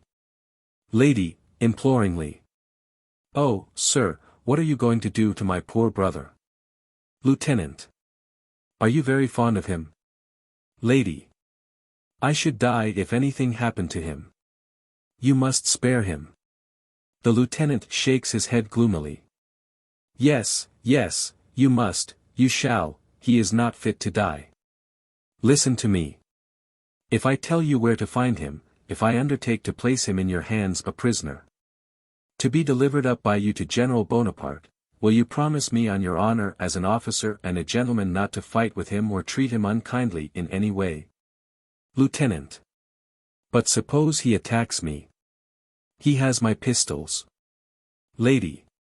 He is too great a coward. Lieutenant. I don't feel so sure about that. He's capable of anything. Lady.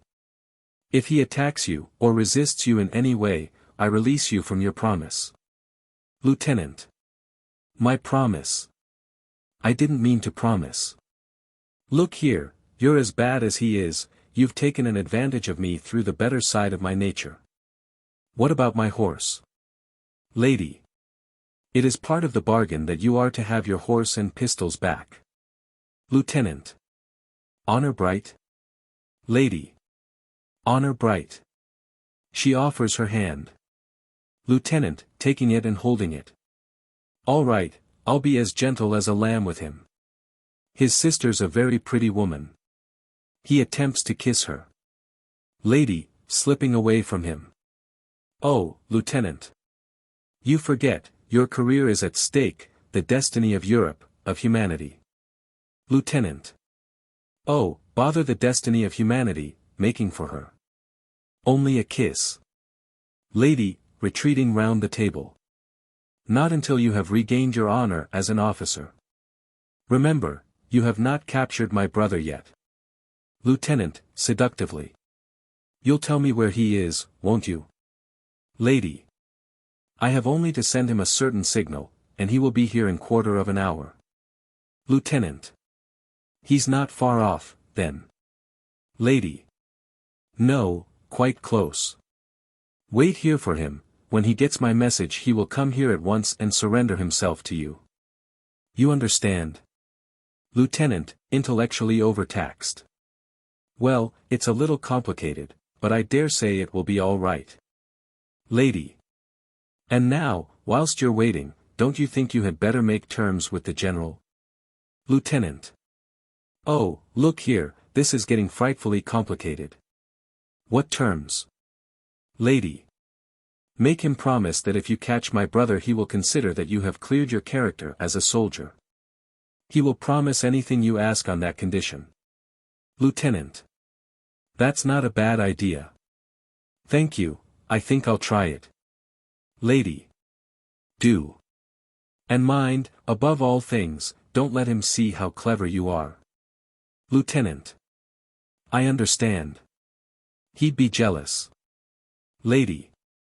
Don't tell him anything except that you are resolved to capture my brother or perish in the attempt. He won't believe you. Then you will produce my brother. Lieutenant, interrupting as he masters the plot. And have the laugh at him. I say, what a clever little woman you are. Shouting. Giuseppe. Lady. S.H. Not a word to Giuseppe about me. She puts her finger on her lips. He does the same. They look at one another warningly. Then, with a ravishing smile, she changes the gesture into wafting him a kiss, and runs out through the inner door. Electrified, he bursts into a volley of chuckles. Giuseppe comes back by the outer door. Giuseppe. The horse is ready, Lieutenant. Lieutenant. I'm not going just yet. Go and find the general, and tell him I want to speak to him. Giuseppe, shaking his head. That will never do, Lieutenant. Lieutenant. Why not? Giuseppe. In this wicked world a general may send for a lieutenant, but a lieutenant must not send for a general. Lieutenant. Oh, you think he wouldn't like it? Well, perhaps you're right, one has to be awfully particular about that sort of thing now we've got a republic. Napoleon reappears, advancing from the vineyard, buttoning the breast of his coat, pale and full of gnawing thoughts. Giuseppe, unconscious of Napoleon's approach. Quite true, Lieutenant, quite true. You are all like innkeepers now in France, you have to be polite to everybody. Napoleon, putting his hand on Giuseppe's shoulder. And that destroys the whole value of politeness, eh? Lieutenant. The very man I wanted. See here, General, suppose I catch that fellow for you. Napoleon, with ironical gravity. You will not catch him, my friend. Lieutenant. Aha. You think so? But you'll see. Just wait. Only, if I do catch him and hand him over to you, will you cry quits? Will you drop all this about degrading me in the presence of my regiment? Not that I mind, you know. But still no regiment likes to have all the other regiments laughing at it. Napoleon. A cold ray of humor striking pallidly across his gloom. What shall we do with this officer, Giuseppe?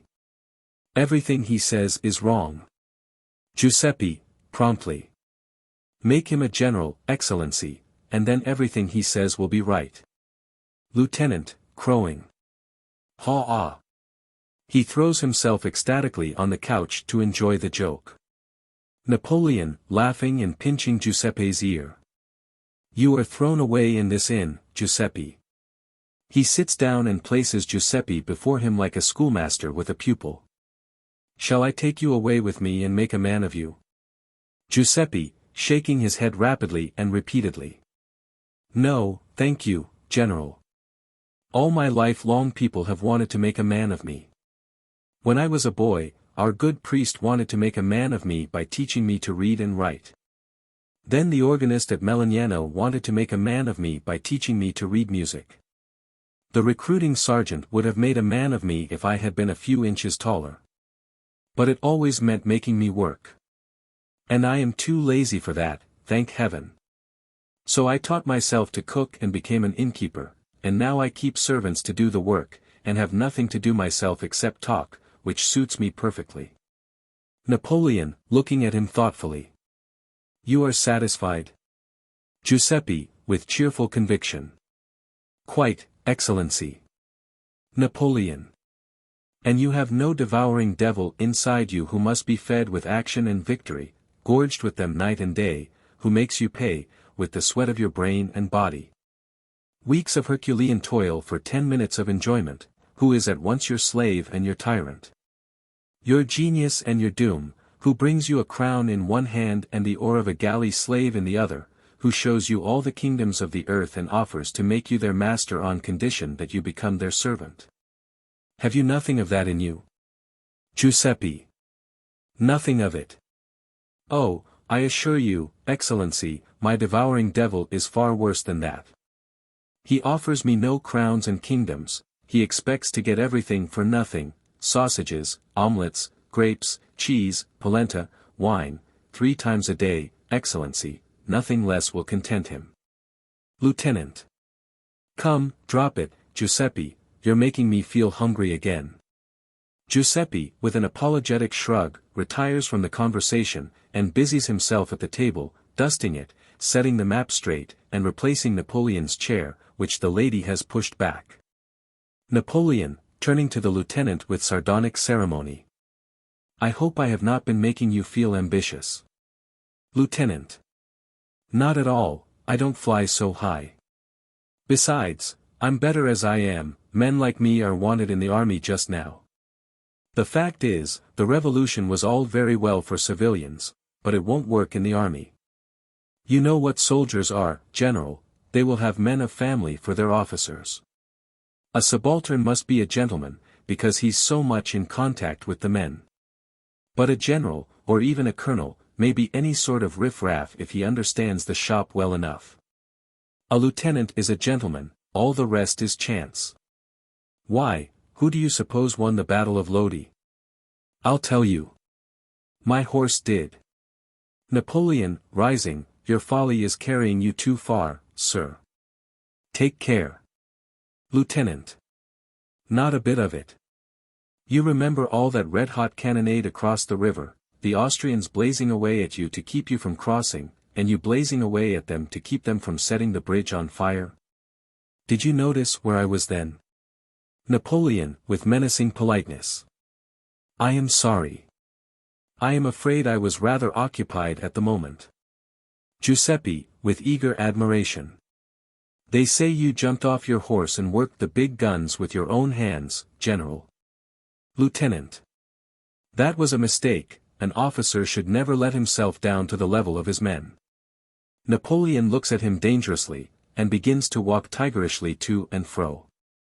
But you might have been firing away at the Austrians still, if we cavalry fellows hadn't found the ford and got across and turned old Beaulieu's flank for you. You know you daren't have given the order to charge the bridge if you hadn't seen us on the other side. Consequently, I say that whoever found that ford won the Battle of Lodi. Well, who found it? I was the first man to cross, and I know. It was my horse that found it. With conviction, as he rises from the couch. That horse is the true conqueror of the Austrians. Napoleon, passionately. You idiot, I'll have you shot for losing those dispatches, I'll have you blown from the mouth of a cannon, nothing less could make any impression on you. Baying at him. Do you hear? Do you understand? A French officer enters unobserved, carrying his sheathed saber in his hand. Lieutenant, unabashed. If I don't capture him, General. Remember the if. Napoleon. If. Ass, there is no such man. The officer, suddenly stepping between them and speaking in the unmistakable voice of the strange lady. Lieutenant, I am your prisoner. She offers him her saber. They are amazed. Napoleon gazes at her for a moment thunderstruck. Then seizes her by the wrist and drags her roughly to him, looking closely and fiercely at her to satisfy himself as to her identity, for it now begins to darken rapidly into night, the red glow over the vineyard giving way to clear starlight. Napoleon. Pa! He flings her hand away with an exclamation of disgust, and turns his back on her with his hand in his breast and his brow lowering. Lieutenant, triumphantly, taking the saber. No such man, General. To the lady. I say, where's my horse? Lady. Safe at Borghetto, waiting for you, Lieutenant. Napoleon, turning on them. Where are the dispatches? Lady. You would never guess. They are in the most unlikely place in the world. Did you meet my sister here, any of you? Lieutenant. Yes. Very nice woman. She's wonderfully like you, but of course she's better looking. Lady, mysteriously. Well, do you know that she is a witch? Giuseppe, running down to them in terror, crossing himself. Oh, no. It is not safe to jest about such things. I cannot have it in my house, Excellency. Lieutenant. Yes, drop it. You're my prisoner, you know. Of course I don't believe in any such rubbish, but still it's not a proper subject for joking. Lady. But this is very serious.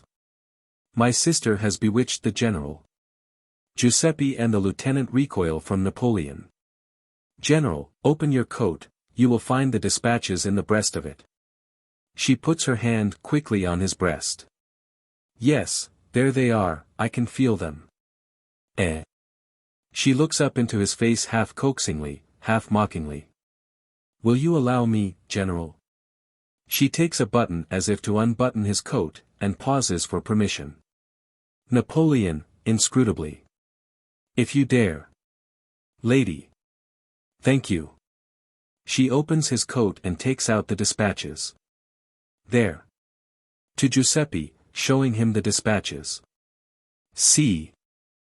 Giuseppe, flying to the outer door. No, in heaven's name. They're bewitched. Lady, turning to the lieutenant. Here, Lieutenant, you're not afraid of them. Lieutenant, retreating. Keep off. Seizing the hilt of the saber. Keep off, I tell you. Lady, to Napoleon. They belong to you, General. Take them. Giuseppe. Don't touch them, Excellency. Have nothing to do with them. Lieutenant. Be careful, General, be careful. Giuseppe. Burn them. And burn the witch, too. Lady, to Napoleon. Shall I burn them?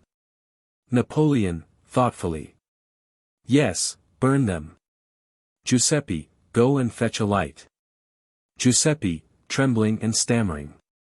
Do you mean go alone, in the dark, with a witch in the house? Napoleon. Pshaw. You're a poltroon. To the lieutenant. Oblige me by going, Lieutenant. Lieutenant, remonstrating. Oh, I say, General. No, look here, you know, nobody can say I'm a coward after Lodi. But to ask me to go into the dark by myself without a candle after such an awful conversation is a little too much. How would you like to do it yourself? Napoleon, irritably. You refuse to obey my order. Lieutenant, resolutely. Yes, I do. It's not reasonable. But I'll tell you what I'll do. If Giuseppe goes, I'll go with him and protect him. Napoleon, to Giuseppe. There. Will that satisfy you? Be off, both of you. Giuseppe, humbly, his lips trembling. Willingly, Your Excellency. He goes reluctantly towards the inner door. Heaven protect me. To the lieutenant. After you, Lieutenant. Lieutenant.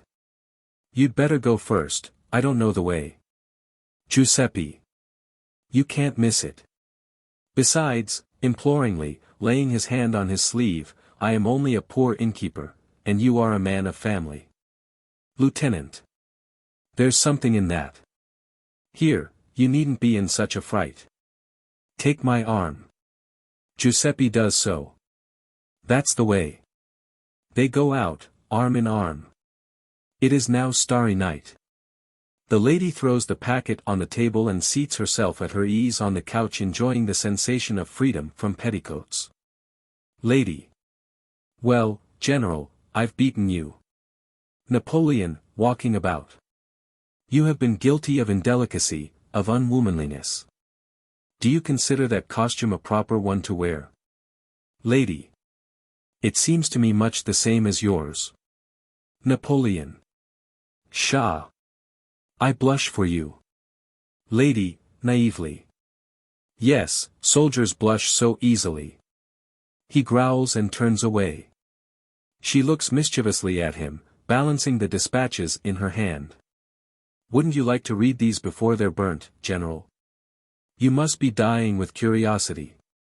Take a peep. She throws the packet on the table, and turns her face away from it.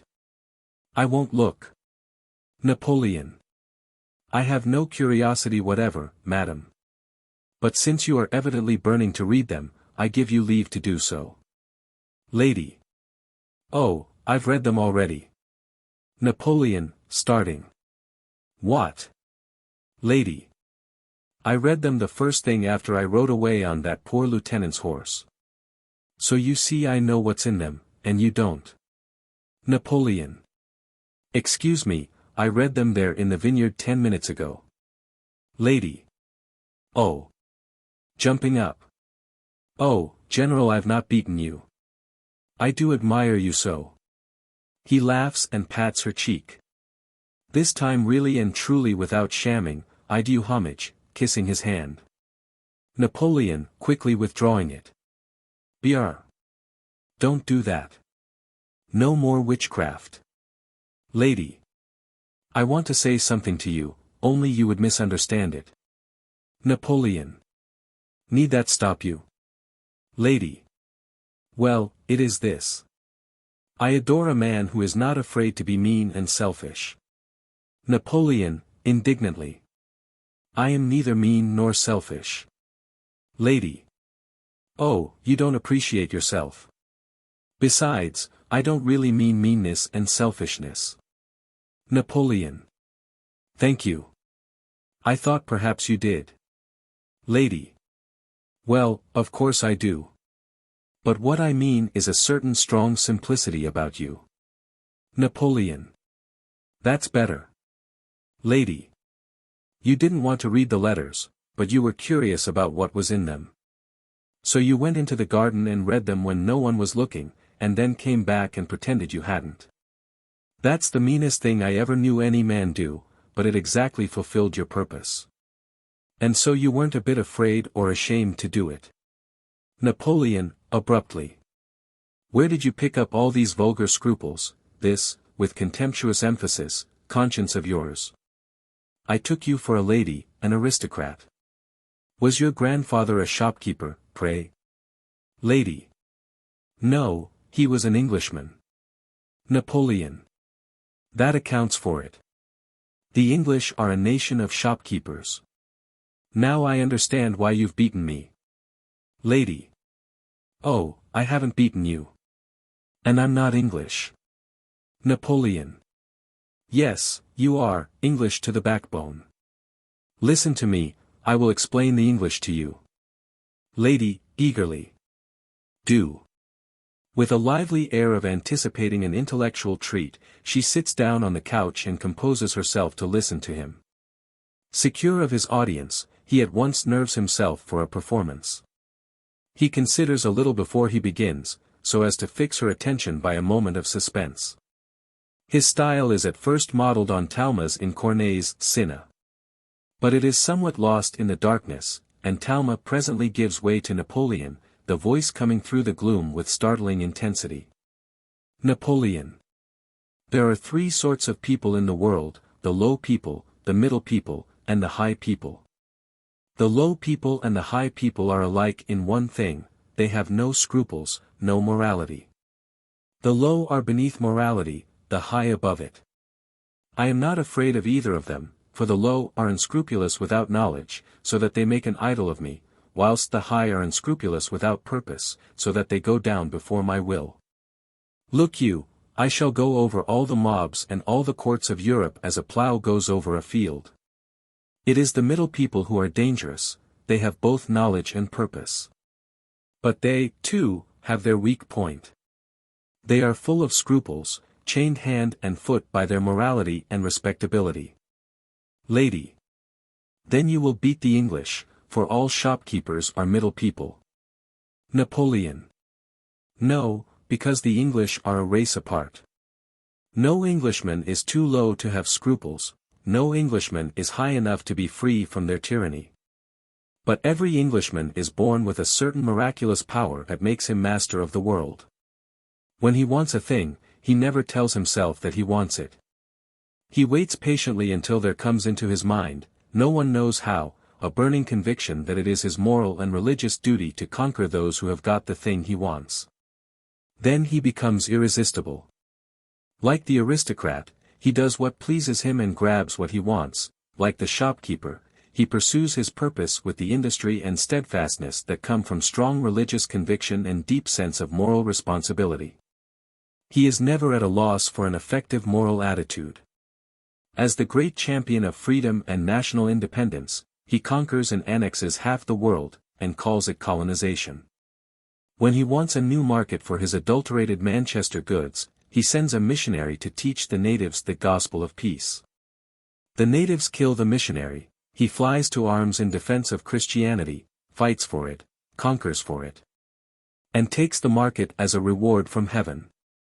In defense of his island shores, he puts a chaplain on board his ship, nails a flag with a cross on it to his topgallant mast, and sails to the ends of the earth, sinking, burning and destroying all who dispute the empire of the seas with him. He boasts that a slave is free the moment his foot touches British soil. And he sells the children of his poor at 6 years of age to work under the lash in his factories for 16 hours a day. He makes 2 revolutions, and then declares war on our one in the name of law and order. There is nothing so bad or so good that you will not find Englishmen doing it, but you will never find an Englishman in the wrong. He does everything on principle. He fights you on patriotic principles, he robs you on business principles. He enslaves you on imperial principles, he bullies you on manly principles, he supports his king on loyal principles, and cuts off his king's head on republican principles. His watchword is always duty. And he never forgets that the nation which lets its duty get on the opposite side to its interest is lost. He. Lady. www. Do stop a moment. I want to know how you make me out to be English at this rate. Napoleon, dropping his rhetorical style. It's plain enough. You wanted some letters that belonged to me. You have spent the morning in stealing them, yes, stealing them, by highway robbery. And you have spent the afternoon in putting me in the wrong about them, in assuming that it was I who wanted to steal your letters, in explaining that it all came about through my meanness and selfishness, and your goodness, your devotion. Your self-sacrifice. That's English. Lady. Nonsense. I am sure I am not a bit English. The English are a very stupid people. Napoleon. Yes, too stupid sometimes to know when they're beaten. But I grant that your brains are not English. You see, though your grandfather was an Englishman, your grandmother was, what? A French woman? Lady. Oh, no. An Irish woman. Napoleon, quickly. Irish. Thoughtfully. Yes, I forgot the Irish. An English army led by an Irish general, that might be a match for a French army led by an Italian general.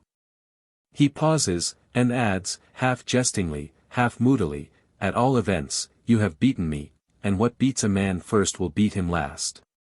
He goes meditatively into the moonlit vineyard and looks up. She steals out after him. She ventures to rest her hand on his shoulder, overcome by the beauty of the night and emboldened by its obscurity. Lady, softly. What are you looking at? Napoleon, pointing up. My star.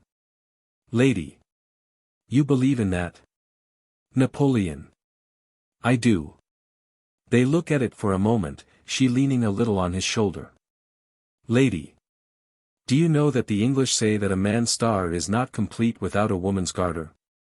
Napoleon, scandalized, abruptly shaking her off and coming back into the room. Pah! The hypocrites! If the French said that, how they would hold up their hands in pious horror.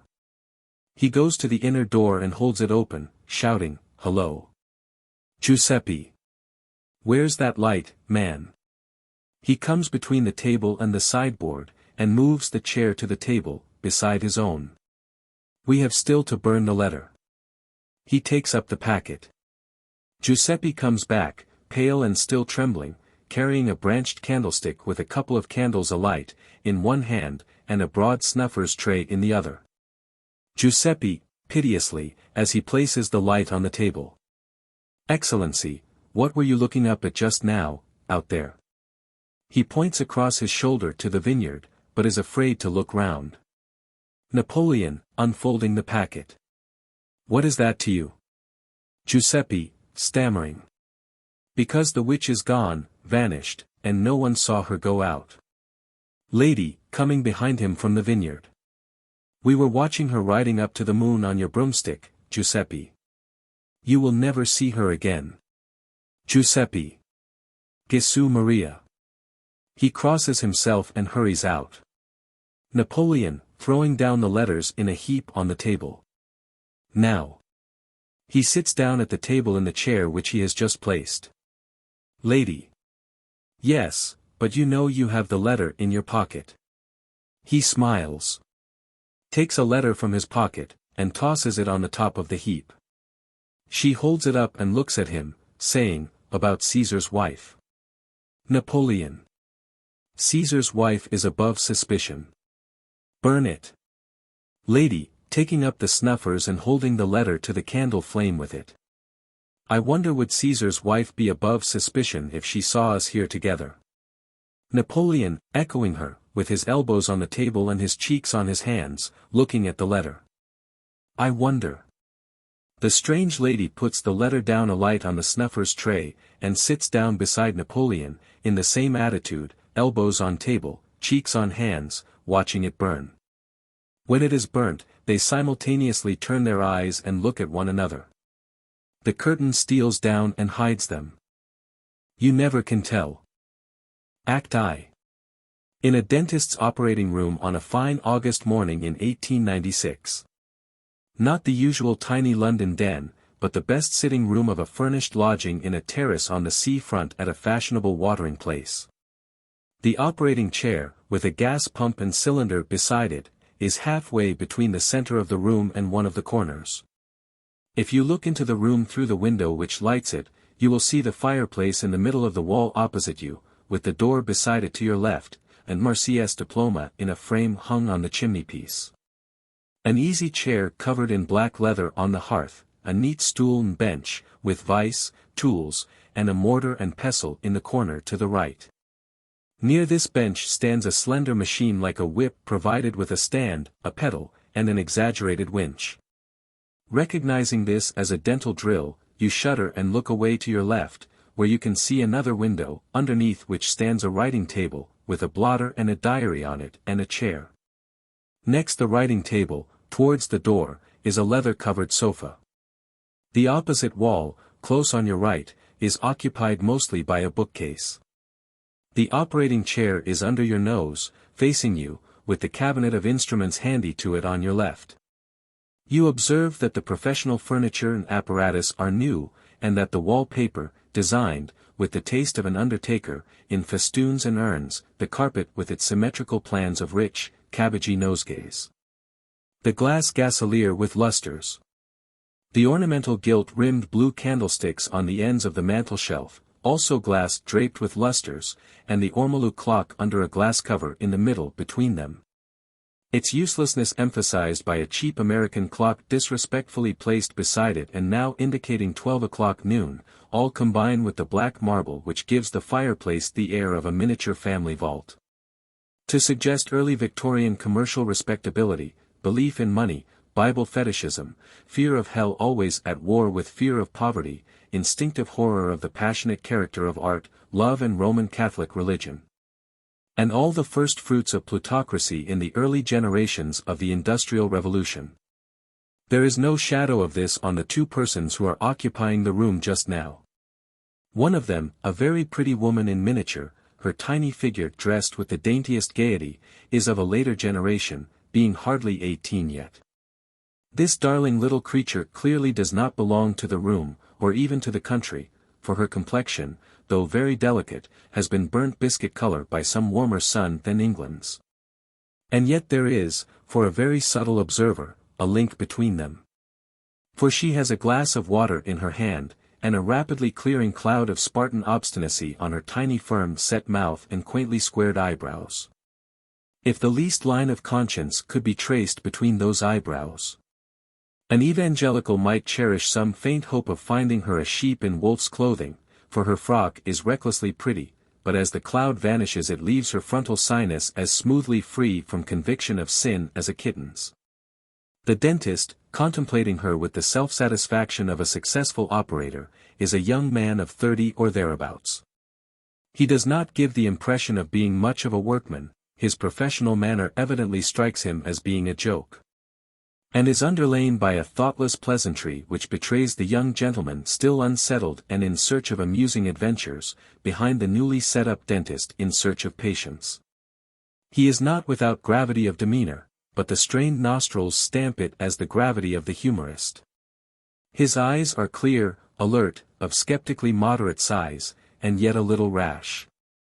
His forehead is an excellent one, with plenty of room behind it, his nose and chin cavalierly handsome. On the whole, an attractive, noticeable beginner, of whose prospects a man of business might form a tolerably favorable estimate. The young lady, handing him the glass. "Thank you." In spite of the biscuit complexion she has not the slightest foreign accent. The dentist, putting it down on the ledge of his cabinet of instruments. "That was my first tooth." The young lady, aghast. "Your first? Do you mean to say that you began practicing on me?"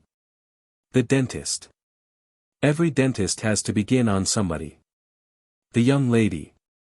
"Yes, somebody in a hospital, not people who pay." The dentist, laughing. "Oh, the hospital doesn't count. I only meant my first tooth in private practice. Why didn't you let me give you gas?" The young lady. "Because you said it would be 5 shillings extra." The dentist, shocked. "Oh, don't say that. It makes me feel as if I had hurt you for the sake of 5 shillings. The young lady, with cool insolence. "Well, so you have." She gets up. "Why shouldn't you? It's your business to hurt people." It amuses him to be treated in this fashion. He chuckles secretly as he proceeds to clean and replace his instruments. She shakes her dress into order, looks inquisitively about her, and goes to the window. "You have a good view of the sea from these rooms. Are they expensive?" The dentist. "Yes." The young lady. "You don't own the whole house, do you?" The dentist. "No." The young lady, taking the chair which stands at the writing table and looking critically at it as she spins it round on one leg. Your furniture isn't quite the latest thing, is it? The dentist. It's my landlord's. The young lady. Does he own that nice comfortable bath chair? Pointing to the operating chair. The dentist. No, I have that on the hire purchase system. The young lady, disparagingly. I thought so. Looking about her again in search of further conclusions. I suppose you haven't been here long. The dentist. 6 weeks. Is there anything else you would like to know? The young lady, the hint quite lost on her. Any family? The dentist. I am not married. The young lady. Of course not, anybody can see that. I meant sisters and mother and that sort of thing. The dentist. Not on the premises. The young lady. If you've been here 6 weeks, and mine was your first tooth, the practice can't be very large, can it? The dentist. Not as yet. He shuts the cabinet, having tidied up everything. The young lady. Well, good luck. She takes out her purse. 5 shillings, you said it would be. The dentist. 5 shillings. The young lady, producing a crown piece. Do you charge 5 shillings for everything? The dentist. Yes. The young lady. Why? The dentist. It's my system. I'm what's called a 5-shilling dentist. The young lady. How nice. Well, here. Holding up the crown piece, a nice new 5-shilling piece. Your first fee. Make a hole in it with the thing you drill people's teeth with and wear it on your watch chain. The dentist. Thank you. The parlor maid, appearing at the door. The young lady's brother, sir. A handsome man in miniature, obviously the young lady's twin, comes in eagerly. He wears a suit of terracotta cashmere, the elegantly cut frock coat lined in brown silk, and carries in his hand a brown tall hat and tan gloves to match. He has his sister's delicate biscuit complexion, and is built on the same small scale. But he is elastic and strong in muscle, decisive in movement, unexpectedly deep-toned and trenchant in speech, and with perfect manners and a finished personal style which might be envied by a man twice his age. Suavity and self-possession are points of honor with him. And though this, rightly considered, is only the modern mode of boyish self-consciousness, its effect is none the less staggering to his elders, and would be insufferable in a less prepossessing youth. He is promptitude itself, and has a question ready the moment he enters. The young gentleman. Am I on time? The young lady. No, it's all over. The young gentleman. Did you howl? The young lady. Oh, something awful. Mr. Valentine, this is my brother Phil. Phil, this is Mr. Valentine, our new dentist. Valentine and Phil bow to one another. She proceeds, all in one breath. He's only been here 6 weeks, and he's a bachelor. The house isn't his. And the furniture is the landlord's, but the professional plant is hired. He got my tooth out beautifully at the first go, and he and I are great friends. Philip. Been asking a lot of questions. The young lady, as if incapable of doing such a thing. Oh, no. Philip. Glad to hear it. To Valentine. So good of you not to mind us, Mr. Valentine. The fact is, we've never been in England before. And our mother tells us that the people here simply won't stand us. Come and lunch with us. Valentine, bewildered by the leaps and bounds with which their acquaintanceship is proceeding, gasps. But he has no opportunity of speaking, as the conversation of the twins is swift and continuous. The young lady. Oh, do, Mr. Valentine. Philip. At the Marine Hotel, 1:30. The young lady. We shall be able to tell Mama that a respectable Englishman has promised to lunch with us. Philip. Say no more, Mr. Valentine, you'll come. Valentine. Say no more. I haven't said anything. May I ask whom I have the pleasure of entertaining? It's really quite impossible for me to lunch at the Marine Hotel with two perfect strangers.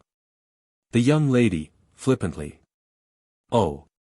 What bosh. One patient in 6 weeks. What difference does it make to you? Philip, maturely. No, Dolly, my knowledge of human nature confirms Mr. Valentine's judgment. He is right. Let me introduce Miss Dorothy Clandon, commonly called Dolly. Valentine bows to Dolly. She nods to him. I'm Philip Clandon. We're from Madeira, but perfectly respectable, so far. Valentine. Clandon. Are you related to? Dolly, unexpectedly crying out in despair. Yes, we are. Valentine, astonished. I beg your pardon. Dolly. Oh, we are. It's all over, Phil, they know all about us in England. To Valentine. Oh, you can't think how maddening it is to be related to a celebrated person, and never be valued anywhere for our own sakes. Valentine. But excuse me, the gentleman I was thinking of is not celebrated. Dolly, staring at him. Gentleman. Phil is also puzzled. Valentine. Yes. I was going to ask whether you were by any chance a daughter of Mr. Densmore Clandon of Newbury Hall. Dolly, vacantly. No. Philip. Well come, Dolly, how do you know you're not? Dolly, cheered. Oh, I forgot. Of course. Perhaps I am. Valentine. Don't you know? Philip. Not in the least. Dolly. It's a wise child. Philip, cutting her short. Sh. Valentine starts nervously, for the sound made by Philip, though but momentary, is like cutting a sheet of silk in two with a flash of lightning. It is the result of long practice in checking Dolly's indiscretions. The fact is, Mr. Valentine, we are the children of the celebrated Mrs. Launfry Clandon, an authoress of great repute, in Madeira. No household is complete without her works. We came to England to get away from them. They are called the 20th century treatises. Dolly. 20th century cooking. Philip. 20th century creeds. Dolly. 20th century clothing. Philip. 20th century conduct. Dolly. 20th century children. Philip. 20th century parents. Dolly. Cloth limp, $50. Philip. Or mounted on linen for hard family use, $2. No family should be without them. Read them, Mr. Valentine, they'll improve your mind. Dolly. But not till we've gone, please. Philip. Quite so, we prefer people with unimproved minds. Our own minds are in that fresh and unspoiled condition. Valentine, dubiously. Hm. Dolly, echoing him inquiringly. Hm. Phil, he prefers people whose minds are improved. Philip. In that case we shall have to introduce him to the other member of the family, the woman of the 20th century, our sister Gloria. Dolly, dithyrambically. Nature's masterpiece. Philip. Learning's daughter. Dolly. Madeira's pride. Philip. Beauty's paragon. Dolly, suddenly descending to prose. Bosh. No complexion. Valentine, desperately. May I have a word? Philip, politely. Excuse us. Go ahead. Dolly, very nicely. So sorry. Valentine, attempting to take them paternally. I really must give a hint to you young people. Dolly, breaking out again. Oh, come, I like that. How old are you? Philip. Over 30. Dolly. He's not. Philip, confidently. He is. Dolly, emphatically. 27. Philip, imperturbably. 33. Dolly. Stuff. Philip, to Valentine. I appeal to you, Mr. Valentine. Valentine, remonstrating. Well, really, resigning himself. 31. Philip, to Dolly. You were wrong. Dolly. So were you. Philip, suddenly conscientious.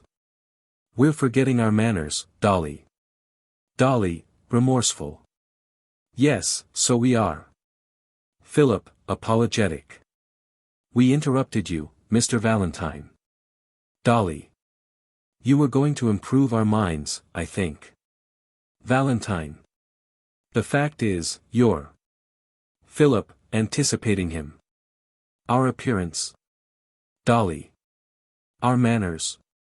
Valentine, ad misericordiam. Oh, do let me speak. Dolly. The old story. We talk too much. Philip. We do. Shut up, both. He seats himself on the arm of the opposing chair. Dolly. Mom. She sits down in the writing table chair, and closes her lips tight with the tips of her fingers. Valentine. Thank you.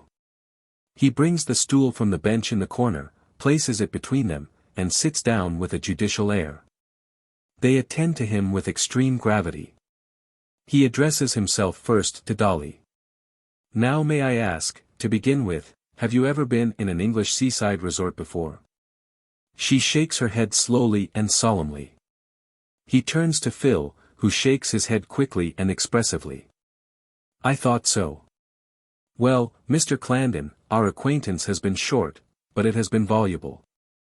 And I have gathered enough to convince me that you are neither of you capable of conceiving what life in an English seaside resort is. Believe me, it's not a question of manners and appearance. In those respects we enjoy a freedom unknown in Madeira. Dolly shakes her head vehemently. Oh, yes, I assure you. Lord de Cressy's sister bicycles in knickerbockers, and the rector's wife advocates dress reform and wears hygienic boots. Dolly furtively looks at her own shoe, Valentine catches her in the act, and deftly adds, no, that's not the sort of boot I mean. Dolly's shoe vanishes.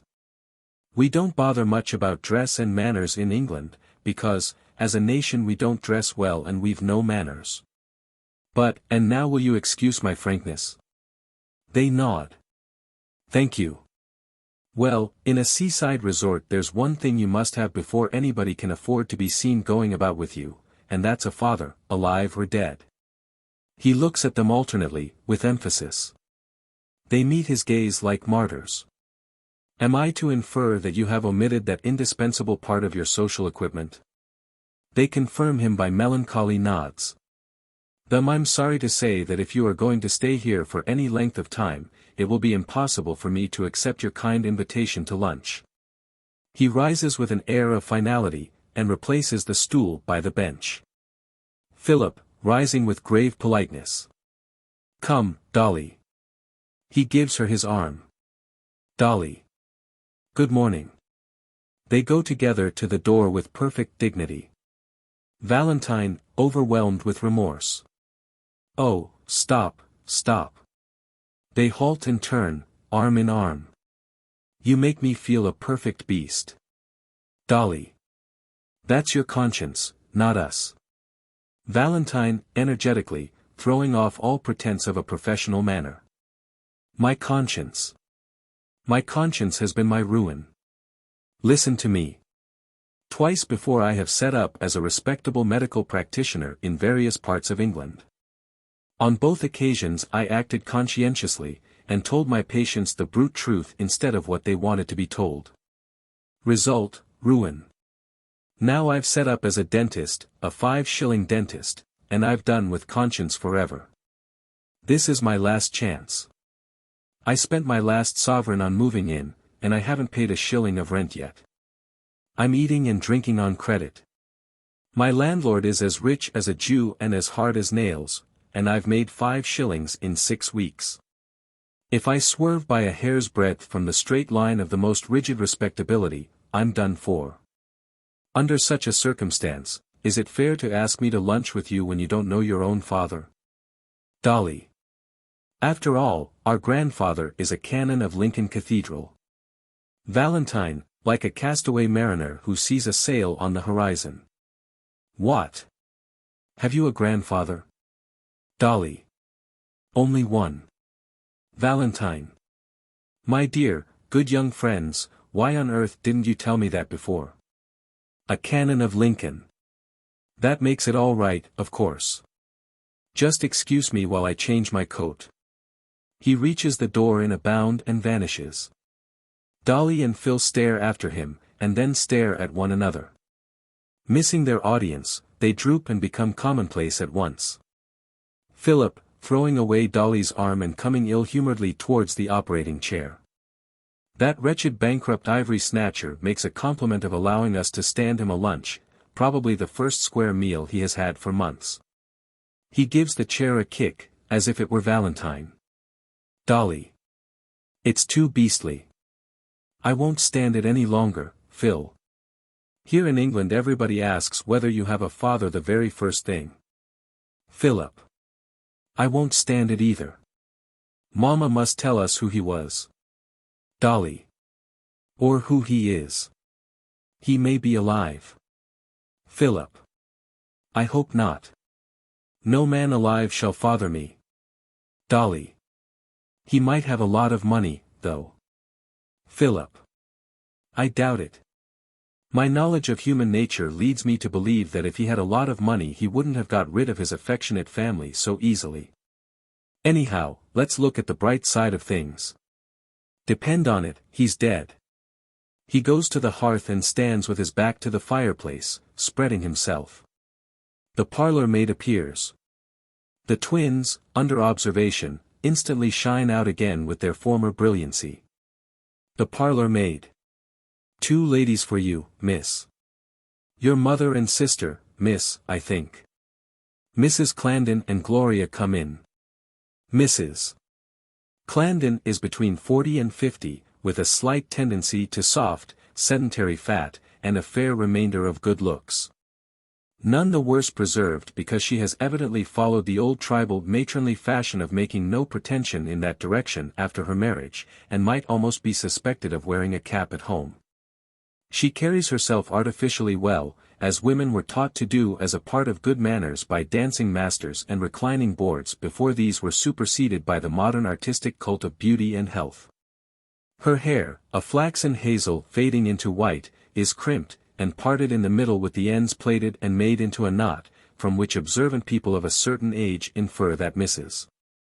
Clarendon had sufficient individuality and good taste to stand out resolutely against the now forgotten chignon in her girlhood. In short, she is distinctly old-fashioned for her age in dress and manners. But she belongs to the forefront of her own period, say 1860–80, in a jealously assertive attitude of character and intellect, and in being a woman of cultivated interests rather than passionately developed personal affections. Her voice and ways are entirely kindly and humane, and she lends herself conscientiously to the occasional demonstrations of fondness by which her children mark their esteem for her. But displays of personal sentiment secretly embarrass her. Passion in her is humanitarian rather than human. She feels strongly about social questions and principles, not about persons. Only, one observes that this reasonableness and intense personal privacy, which leaves her relations with Gloria and Phil much as they might be between her and the children of any other woman, breaks down in the case of Dolly. Though almost every word she addresses to her is necessarily in the nature of a remonstrance for some breach of decorum, the tenderness in her voice is unmistakable. And it is not surprising that years of such remonstrance have left Dolly hopelessly spoiled. Gloria, who is hardly past 20, is a much more formidable person than her mother. She is the incarnation of haughty high-mindedness, raging with the impatience of an impetuous, dominative character paralyzed by the impotence of her youth. and unwillingly disciplined by the constant danger of ridicule from her lighter-handed juniors. Unlike her mother, she is all passion, and the conflict of her passion with her obstinate pride and intense fastidiousness results in a freezing coldness of manner. In an ugly woman all this would be repulsive, but Gloria is an attractive woman. Her deep chestnut hair, olive brown skin, long eyelashes, shaded gray eyes that often flash like stars, delicately turned full lips, and compact and supple, but muscularly plump figure appeal with disdainful frankness to the senses and imagination. A very dangerous girl, one would say, if the moral passions were not also marked, and even nobly marked, in a fine brow. Her tailor-made skirt and jacket dress of saffron brown cloth, seems conventional when her back is turned. But it displays in front a blouse of sea-green silk which upsets its conventionality with one stroke, and sets her apart as effectually as the twins from the ordinary run of fashionable seaside humanity. Mrs. Clarendon comes a little way into the room, looking round to see who is present. Gloria, who studiously avoids encouraging the twins by betraying any interest in them, wanders to the window and looks out with her thoughts far away. The parlour maid, instead of withdrawing, shuts the door and waits at it. Mrs. Clarendon. Well, children? How is the toothache, Dolly? Dolly. Cured, thank heaven. I've had it out. She sits down on the step of the operating chair. Mrs. Clarendon takes the writing table chair. Philip, striking in gravely from the hearth. And the dentist, a first-rate professional man of the highest standing, is coming to lunch with us. Miss Clarendon, looking round apprehensively at the servant. Phil. The parlour maid. Beg pardon, ma'am. I'm waiting for Mr. Valentine. I have a message for him. Dolly. Who from? Miss Clarendon, shocked. Dolly.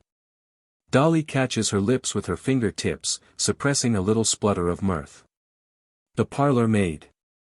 Only the landlord, ma'am. Valentine, in a blue serge suit, with a straw hat in his hand, comes back in high spirits, out of breath with the haste he has made.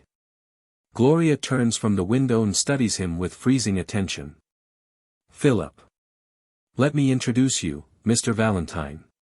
My mother, Mrs. Lawnfry Clarendon. Mrs. Clarendon Bowes. Valentine Bowes, self-possessed and quite equal to the occasion. My sister Gloria.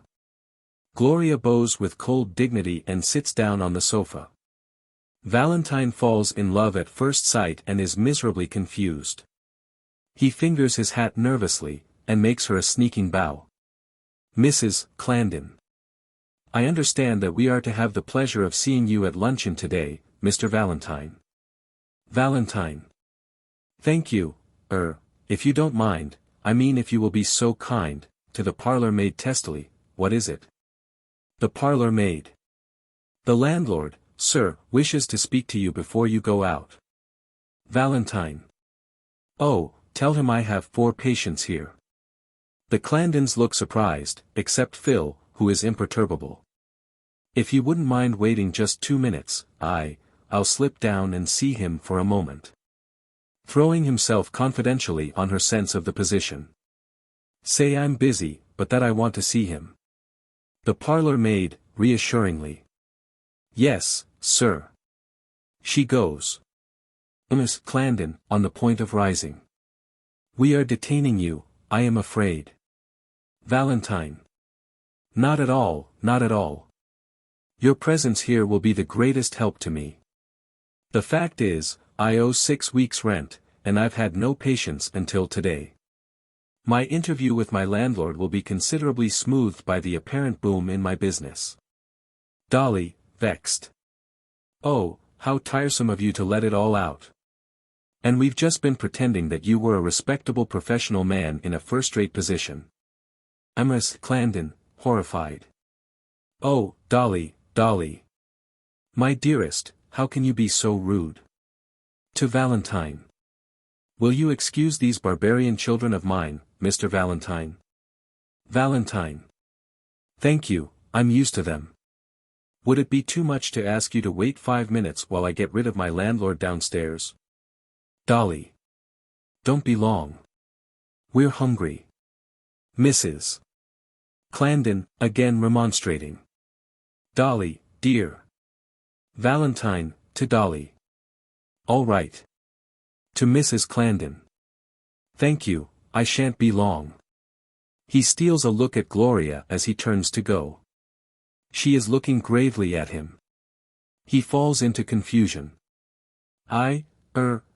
Yes, thank you, he succeeds at last in blundering himself out of the room, but the exhibition is a pitiful one. Philip. Did you observe? Pointing to Gloria. Love at first sight. You can add his scalp to your collection, Gloria. Mrs. Clarendon. Pray, Phil. He may have heard you. Philip. Not he. Bracing himself for a scene. And now look here, Mama. He takes the stool from the bench. And seats himself majestically in the middle of the room, taking a leaf out of Valentine's book.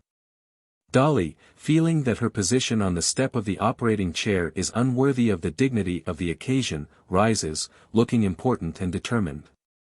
Crosses to the window, and stands with her back to the end of the writing table, her hands behind her and on the table.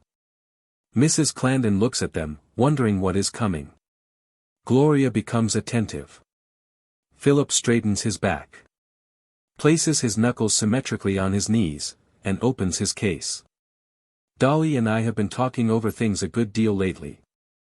And I don't think, judging from my knowledge of human nature, we don't think that you, speaking very staccato, with the words detached, quite appreciate the fact. Dolly, seating herself on the end of the table with a spring. That we've grown up. Mrs. Clarendon. Indeed.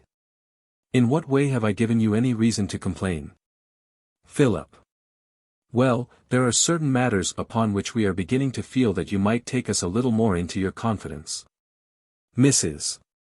Clarendon, rising, with all the placidity of her age suddenly broken up, and a curious hard excitement, dignified but dogged, ladylike but implacable, the manner of the old guard of the women's rights movement, coming upon her. Phil, take care. Remember what I have always taught you. There are two sorts of family life, Phil, and your experience of human nature only extends, so far, to one of them. Rhetorically. The sort you know is based on mutual respect, on recognition of the right of every member of the household to independence and privacy. Her emphasis on privacy is intense, in their personal concerns. And because you have always enjoyed that, it seems such a matter of course to you that you don't value it. But, with biting acrimony, there is another sort of family life, a life in which husbands open their wives' letters, and call on them to account for every farthing of their expenditure and every moment of their time. In which women do the same to their children, in which no room is private and no hour sacred. In which duty, obedience, affection, home, morality and religion are detestable tyrannies, and life is a vulgar round of punishments and lies, coercion and rebellion, jealousy, suspicion, recrimination. Oh, I cannot describe it to you. Fortunately for you, you know nothing about it. She sits down, panting. Gloria has listened to her with flashing eyes, sharing all her indignation. Dolly, inaccessible to rhetoric. See 20th Century Parents, chapter on Liberty, pass him. Miss Clarendon, touching her shoulder affectionately, soothed even by a jibe from her. My dear Dolly, if you only knew how glad I am that it is nothing but a joke to you, though it is such bitter earnest to me. More resolutely, turning to Philip. Phil, I never ask you questions about your private concerns. You are not going to question me, are you? Philip. I think it due to ourselves to say that the question we wanted to ask is as much our business as yours. Dolly. Besides, it can't be good to keep a lot of questions bottled up inside you. You did it, Mama, but see how awfully it's broken out again in me. Mrs. Clarendon. I see you want to ask your question. Ask it. Dolly and Philip, beginning simultaneously. Who, they stop. Philip. Now look here, Dolly, am I going to conduct this business or are you? Dolly. You. Philip. Then hold your mouth. Dolly does so literally. The question is a simple one. When the ivory snatcher. Amos Clarendon, remonstrating. Philip. Dentist is an ugly word. The man of ivory and gold asked us whether we were the children of Mr. Densmore Clarendon of Newbury Hall. In pursuance of the precepts in your treatise on 20th century conduct, and your repeated personal exhortations to us to curtail the number of unnecessary lies we tell, we replied truthfully that we didn't know. Dolly. Neither did we. Philip. Sh. The result was that the gum architect made considerable difficulties about accepting our invitation to lunch, although I doubt if he has had anything but tea and bread and butter for a fortnight past. Now my knowledge of human nature leads me to believe that we had a father, and that you probably know who he was. Miss Clarendon, her agitation returning. Stop, Phil. Your father is nothing to you, nor to me, vehemently. That is enough. The twins are silenced, but not satisfied. Their faces fall. But Gloria, who has been following the altercation attentively, suddenly intervenes. Gloria, advancing. Mother, we have a right to know. Amos Clarendon, rising and facing her. Gloria. We. Who is we? Gloria, steadfastly. We three. Her tone is unmistakable, she is pitting her strength against her mother for the first time. The twins instantly go over to the enemy. Amos Clarendon, wounded. In your mouth, we used to mean you and I, Gloria. Philip, rising decisively and putting away the stool. We're hurting you, let's drop it. We didn't think you'd mind. I don't want to know. Dolly, coming off the table. I'm sure I don't. Oh, don't look like that, Mama. She looks angrily at Gloria. Miss Clarendon, touching her eyes hastily with her handkerchief and sitting down again. Thank you, my dear. Thanks, Phil. Gloria, inexorably. We have a right to know, Mother. Mrs. Clarendon, indignantly. Ah. You insist. Gloria. Do you intend that we shall never know? Dolly. Oh, Gloria, don't. It's barbarous. Gloria, with quiet scorn. What is the use of being weak? You see what has happened with this gentleman here, Mother. The same thing has happened to me. Miss Clarendon, all, what do you mean? Dolly, together. Oh, tell us. Philip, what happened to you? Gloria. Oh, nothing of any consequence. She turns away from them and goes up to the easy chair at the fireplace, where she sits down, almost with her back to them. As they wait expectantly, she adds, over her shoulder, with studied indifference. On board the steamer the first officer did me the honor to propose to me. Dolly. No, it was to me. Mrs. Clarendon. The first officer. Are you serious, Gloria? What did you say to him? Correcting herself, excuse me, I have no right to ask that. Gloria. The answer is pretty obvious. A woman who does not know who her father was cannot accept such an offer. Mrs. Clarendon. Surely you did not want to accept it. Gloria, turning a little and raising her voice. No, but suppose I had wanted to. Philip. Did that difficulty strike you, Dolly? Dolly. No, I accepted him. Gloria, all crying, accepted him. Miss Clarendon, out, Dolly. Philip, together, oh, I say. Dolly, naively. He did look such a fool. Mrs. Clarendon. But why did you do such a thing, Dolly? Dolly. For fun, I suppose. He had to measure my finger for a ring. You'd have done the same thing yourself. Mrs. Clandon. No, Dolly, I would not. As a matter of fact, the first officer did propose to me. And I told him to keep that sort of thing for women were young enough to be amused by it. He appears to have acted on my advice. She rises and goes to the hearth. Gloria, I am sorry you think me weak, but I cannot tell you what you want. You are all too young. Philip. This is rather a startling departure from 20th century principles. Dolly, quoting. Answer all your children's questions, and answer them truthfully, as soon as they are old enough to ask them. See 20th century motherhood. Philip. Page 1. Dolly. Chapter 1. Philip. Sentence 1. Mrs. Clandon.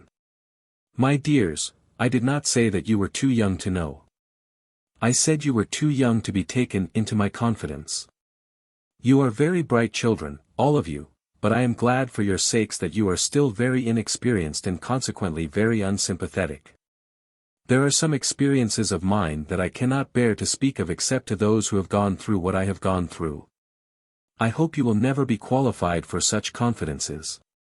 But I will take care that you shall learn all you want to know. Will that satisfy you? Philip. Another grievance, Dolly. Dolly. We're not sympathetic. Gloria, leaning forward in her chair and looking earnestly up at her mother. Mother, I did not mean to be unsympathetic. Mrs. Clandon, affectionately. Of course not, dear. Do you think I don't understand? Gloria, rising. But, mother. Mrs. Clandon, drawing back a little. Yes. Gloria, obstinately. It is nonsense to tell us that our father is nothing to us. Mrs. Clandon, provoked to sudden resolution. Do you remember your father? Gloria, meditatively, as if the recollection were a tender one. I am not quite sure. I think so. Mrs. Clandon, grimly. You are not sure. Gloria. No. Mrs. Clandon, with quiet force. Gloria, if I had ever struck you, Gloria recoils, Philip and Dolly are disagreeably shocked. All three start at her, revolted as she continues, struck you purposely, deliberately, with the intention of hurting you, with a whip bought for the purpose. Would you remember that, do you think? Gloria utters an exclamation of indignant repulsion. That would have been your last recollection of your father, Gloria, if I had not taken you away from him. I have kept him out of your life, keep him now out of mine by never mentioning him to me again. Gloria, with a shudder, covers her face with her hands, until, hearing someone at the door, she turns away and pretends to occupy herself looking at the names of the books in the bookcase. Mrs. Clandon sits down on the sofa. Valentine returns. Valentine. I hope I've not kept you waiting. That landlord of mine is really an extraordinary old character. Dolly, eagerly. Oh, tell us. How long has he given you to pay? Mrs. Clandon, distracted by her child's bad manners. Dolly, Dolly, Dolly dear. You must not ask questions. Dolly, demurely. So sorry. You'll tell us, won't you, Mr. Valentine? Valentine. He doesn't want his rent at all. He's broken his tooth on a Brazil nut. And he wants me to look at it and to lunch with him afterwards. Dolly. Then have him up and pull his tooth out at once, and we'll bring him to lunch, too. Tell the maid to fetch him along. She runs to the bell and rings it vigorously. Then, with a sudden doubt she turns to Valentine and adds, I suppose he's respectable, really respectable. Valentine. Perfectly. Not like me. Dolly. Honest Injun. Mrs. Clandon gasps faintly, but her powers of remonstrance are exhausted. Valentine. Honest Injun. Dolly. Then off with you and bring him up. Valentine, looking dubiously at Mrs. Clandon. I dare say he'd be delighted if, Miss Clandon, rising and looking at her watch. I shall be happy to see your friend at lunch, if you can persuade him to come, but I can't wait to see him now. I have an appointment at the hotel at 1:45 with an old friend whom I have not seen since I left England 18 years ago. Will you excuse me? Valentine. Certainly, Mrs. Clandon. Gloria. Shall I come? Mrs. Clandon. No, dear. I want to be alone. She goes out, evidently still a good deal troubled. Valentine opens the door for her and follows her out. Philip, significantly, to Dolly. Ichem. Dolly, significantly to Philip. Aha. The parlour maid answers the bell. Dolly. Show the old gentleman up. The parlour maid, puzzled. Madam. Dolly. The old gentleman with the toothache. Philip.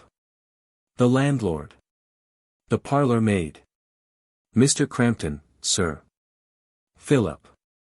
Is his name Crampton? Dolly, to Philip. Sounds rheumaticy, doesn't it? Philip. Chalkstones, probably. Dolly, over her shoulder, to the parlour maid. Show Mr. Crampstones up. Goes R. To writing table chair. The parlour maid, correcting her. Mr. Crampton, miss. She goes. Dolly, repeating it to herself like a lesson. Crampton, Crampton, Crampton, Crampton, Crampton. She sits down studiously at the writing table. I must get that name right, or heaven knows what I shall call him. Gloria. Phil, can you believe such a horrible thing as that about our father, what mother said just now? Philip. Oh, there are lots of people of that kind. Old Chalice used to thrash his wife and daughters with a cart-whip. Dolly, contemptuously. Yes, a Portuguese. Philip. When you come to men who are brutes, there is much in common between the Portuguese and the English variety, Doll. Trust my knowledge of human nature. He resumes his position on the hearthrug with an elderly and responsible air. Gloria, with angered remorse. I don't think we shall ever play again at our old game of guessing what our father was to be like. Dolly, are you sorry for your father, the father with lots of money? Dolly. Oh, come. What about your father, the lonely old man with the tender aching heart? He's pretty well burst up, I think. Philip. There can be no doubt that the governor is an exploded superstition. Valentine is heard talking to somebody outside the door. But hark, he comes. Gloria, nervously. Who? Dolly. Chalkstones. Philip. Sh. Attention. They put on their best manners. Philip adds in a lower voice to Gloria, if he's good enough for the lunch, I'll nod to Dolly, and if she nods to you, invite him straight away. Valentine comes back with his landlord. Mr. Fergus Crampton is a man of about 60, tall, hard and stringy, with an atrociously obstinate, ill-tempered, grasping mouth, and a querulously dogmatic voice. Withal he is highly nervous and sensitive, judging by his thin transparent skin marked with multitudinous lines, and his slender fingers. His consequent capacity for suffering acutely from all the dislike that his temper and obstinacy can bring upon him is proved by his wistful, wounded eyes, by a plaintive note in his voice, a painful want of confidence in his welcome, and a constant but indifferently successful effort to correct his natural incivility of manner and proneness to take offense. By his keen brows and forehead he is clearly a shrewd man. And there is no sign of straitened means or commercial diffidence about him. He is well dressed, and would be classed at a guess as a prosperous master manufacturer in a business inherited from an old family in the aristocracy of trade. His navy blue coat is not of the usual fashionable pattern. It is not exactly a pilot's coat. But it is cut that way, double-breasted, and with stout buttons and broad lapels, a coat for a shipyard rather than a counting house. He has taken a fancy to Valentine, who cares nothing for his crossness of grain and treats him with a sort of disrespectful humanity, for which he is secretly grateful. Valentine. May I introduce, this is Mr. Crampton, Miss Dorothy Clandon, Mr. Philip Clandon, Miss Clandon. Crampton stands nervously bowing. They all bow. Sit down, Mr. Crampton. Dolly, pointing to the operating chair. That is the most comfortable chair, Mr. C.H. Crampton. Crampton. Thank you. But won't this young lady, indicating Gloria, who is close to the chair. Gloria. Thank you, Mr. Crampton, we are just going. Valentine, bustling him across to the chair with good-humored peremptoriness. Sit down, sit down. You're tired. Crampton. Well, perhaps as I am considerably the oldest person present, he finishes the sentence by sitting down a little rheumatically in the operating chair. Meanwhile, Philip, having studied him critically during his passage across the room, nods to Dolly, and Dolly nods to Gloria. Gloria. Mr. Crampton, we understand that we are preventing Mr. Valentine from lunching with you by taking him away ourselves. My mother would be very glad, indeed, if you would come too. Crampton, gratefully, after looking at her earnestly for a moment. Thank you. I will come with pleasure. Gloria, politely, thank you very much, Dolly, murmuring, so glad, Philip, delighted, I'm sure, The conversation drops. Gloria and Dolly look at one another, then at Valentine and Philip. Valentine and Philip, unequal to the occasion, look away from them at one another, and are instantly so disconcerted by catching one another's eye, that they look back again and catch the eyes of Gloria and Dolly. Thus, catching one another all round, they all look at nothing and are quite at a loss. Crampton looks about him, waiting for them to begin. The silence becomes unbearable. Dolly, suddenly, to keep things going. How old are you, Mr. Crampton? Gloria, hastily. I am afraid we must be going, Mr. Valentine. It is understood, then, that we meet at 1:30. She makes for the door. Philip goes with her. Valentine retreats to the bell. Valentine. 1:30. He rings the bell. Many thanks. He follows Gloria and Philip to the door, and goes out with them. Dolly, who has meanwhile stolen across to Crampton. Make him give you gas. It's 5 shillings extra, but it's worth it. Crampton, amused. Very well. Looking more earnestly at her. So you want to know my age, do you? I'm 57. Dolly, with conviction. You look it. Crampton, grimly. I dare say I do. Dolly. What are you looking at me so hard for? Anything wrong? She feels whether her hat is right. Crampton. You're like somebody. Dolly. Who? Crampton. Well, you have a curious look of my mother. Dolly, incredulously. Your mother. Quite sure you don't mean your daughter? Crampton, suddenly blackening with hate. Yes, I'm quite sure I don't mean my daughter. Dolly, sympathetically. Tooth bad? Crampton. No, nothing. A twinge of memory, Miss Clandon, not of toothache. Dolly. Have it out. Pluck from the memory a rooted sorrow with gas, 5 shillings extra. Crampton, vindicatively. No, not a sorrow. An injury that was done me once, that's all. I don't forget injuries, and I don't want to forget them. His features settle into an implacable frown. Re-enter Philip, to look for Dolly. He comes down behind her unobserved. Dolly, looking critically at Crampton's expression. I don't think we shall like you when you are brooding over your sorrows. Philip, who has entered the room unobserved, and stolen behind her. My sister means well, Mr. Crampton, but she is indiscreet. Now Dolly, outside. He takes her towards the door. Dolly, in a perfectly audible undertone. He says he's only 57, and he thinks me the image of his mother, and he hates his daughter, and, she is interrupted by the return of Valentine. Valentine. Miss Clandon has gone on. Philip. Don't forget 1:30. Dolly. Mind you leave Mr. Crampton with enough teeth to eat with. They go out. Valentine comes down to his cabinet and opens it. Crampton.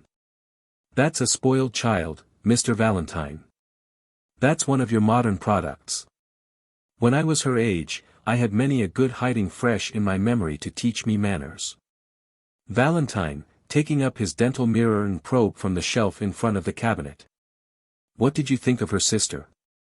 Crampton. You liked her better, eh? Valentine, rhapsodically.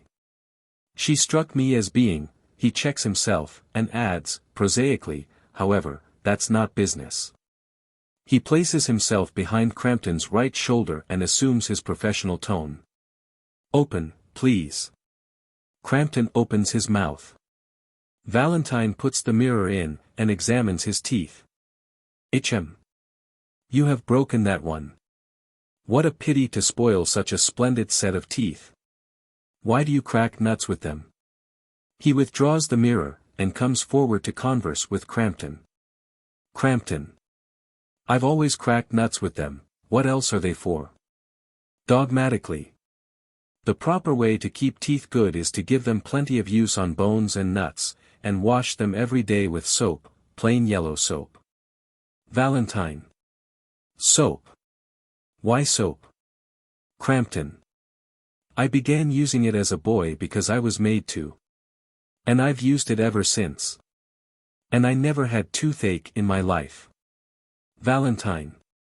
Don't you find it rather nasty? Crampton. I found that most things that were good for me were nasty. But I was taught to put up with them, and made to put up with them. I'm used to it now, in fact, I like the taste when the soap is really good. Valentine, making a wry face in spite of himself. You seem to have been very carefully educated, Mr. Crampton. Crampton, grimly. I wasn't spoiled, at all events. Valentine, smiling a little to himself. Are you quite sure? Crampton. What do I mean? Valentine. Well, your teeth are good, I admit. But I've seen just as good and very self-indulgent mouths. He goes to the ledge of cabinet and changes the probe for another one. Crampton. It's not the effect on the teeth, it's the effect on the character. Valentine, placably. Oh, the character, I see. He recommences operations. A little wider, please. Ichem. That one will have to come out, it's past saving. He withdraws the probe and again comes to the side of the chair to converse. Don't be alarmed, you shan't feel anything. I'll give you gas. Crampton. Rubbish, man, I want none of your gas. Out with it. People were taught to bear necessary pain in my day. Valentine. Oh, if you like being hurt, all right. I'll hurt you as much as you like, without any extra charge for the beneficial effect on your character.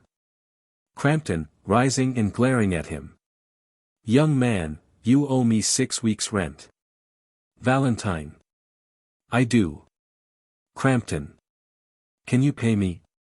Valentine. No. Crampton, satisfied with his advantage. I thought not. How soon do you think you'll be able to pay me if you have no better manners than to make game of your patience? He sits down again. Valentine. My good sir, my patients haven't all formed their characters on kitchen soap. Crampton, suddenly gripping him by the arm as he turns away again to the cabinet. So much the worse for them. I tell you, you don't understand my character. If I could spare all my teeth, I'd make you pull them all out one after another to shew you what a properly hardened man can go through with when he's made up his mind to do it. He nods at him to enforce the effect of this declaration, and releases him. Valentine, his careless pleasantry quite unruffled. And you want to be more hardened, do you? Crampton. Yes. Valentine, strolling away to the bell. Well, you're quite hard enough for me already, as a landlord. Crampton receives this with a growl of grim humor. Valentine rings the bell, and remarks in a cheerful, casual way, whilst waiting for it to be answered. Why did you never get married, Mr. Crampton? A wife and children would have taken some of the hardness out of you. Crampton, with unexpected ferocity. What the devil is that to you? The parlour maid appears at the door. Valentine, politely. Some warm water, please. She retires, and Valentine comes back to the cabinet, not at all put out by Crampton's rudeness, and carries on the conversation whilst he selects a forceps and places it ready to his hand with a gag and a drinking glass. You were asking me what the devil that was to me. Well, I have an idea of getting married myself. Crampton, with grumbling irony. Naturally, sir, naturally. When a young man has come to his last farthing, and is within 24 hours of having his furniture distrained upon by his landlord, he marries. I've noticed that before. Well, marry, and be miserable. Valentine. Oh, come, what do you know about it? Crampton. I'm not a bachelor. Valentine. Then there is a Mrs. Crampton. Crampton, wincing with a pang of resentment. Yes, damn her. Valentine, unperturbed. H.M. A father, too, perhaps, as well as a husband, Mr. Crampton. Crampton. 3 children. Valentine, politely. Damn them, eh? Crampton, jealously. No, sir, the children are as much mine as hers. The parlour maid brings in a jug of hot water. Valentine. Thank you. He takes the jug from her, and brings it to the cabinet, continuing in the same idle strain, I really should like to know your family, Mr. Crampton. The parlour maid goes out, and he pours some hot water into the drinking glass. Crampton. Sorry, I can't introduce you, sir. I'm happy to say that I don't know where they are, and don't care, so long as they keep out of my way. Valentine, with a hitch of his eyebrows and shoulders, drops the forceps with a clink into the glass of hot water. You needn't warm that thing to use on me. I'm not afraid of the cold steel. Valentine stoops to arrange the gas pump and cylinder beside the chair. What's that heavy thing? Valentine. Oh, never mind. Something to put my foot on, to get the necessary purchase for a good pull. Crampton looks alarmed in spite of himself. Valentine stands upright and places the glass with the forceps in it ready to his hand, chatting on with provoking indifference. And so you advise me not to get married, Mr. Crampton? He stoops to fit the handle on the apparatus by which the chair is raised and lowered. Crampton, irritably. I advise you to get my tooth out and have done reminding me of my wife. Come along, man. He grips the arms of the chair and braces himself.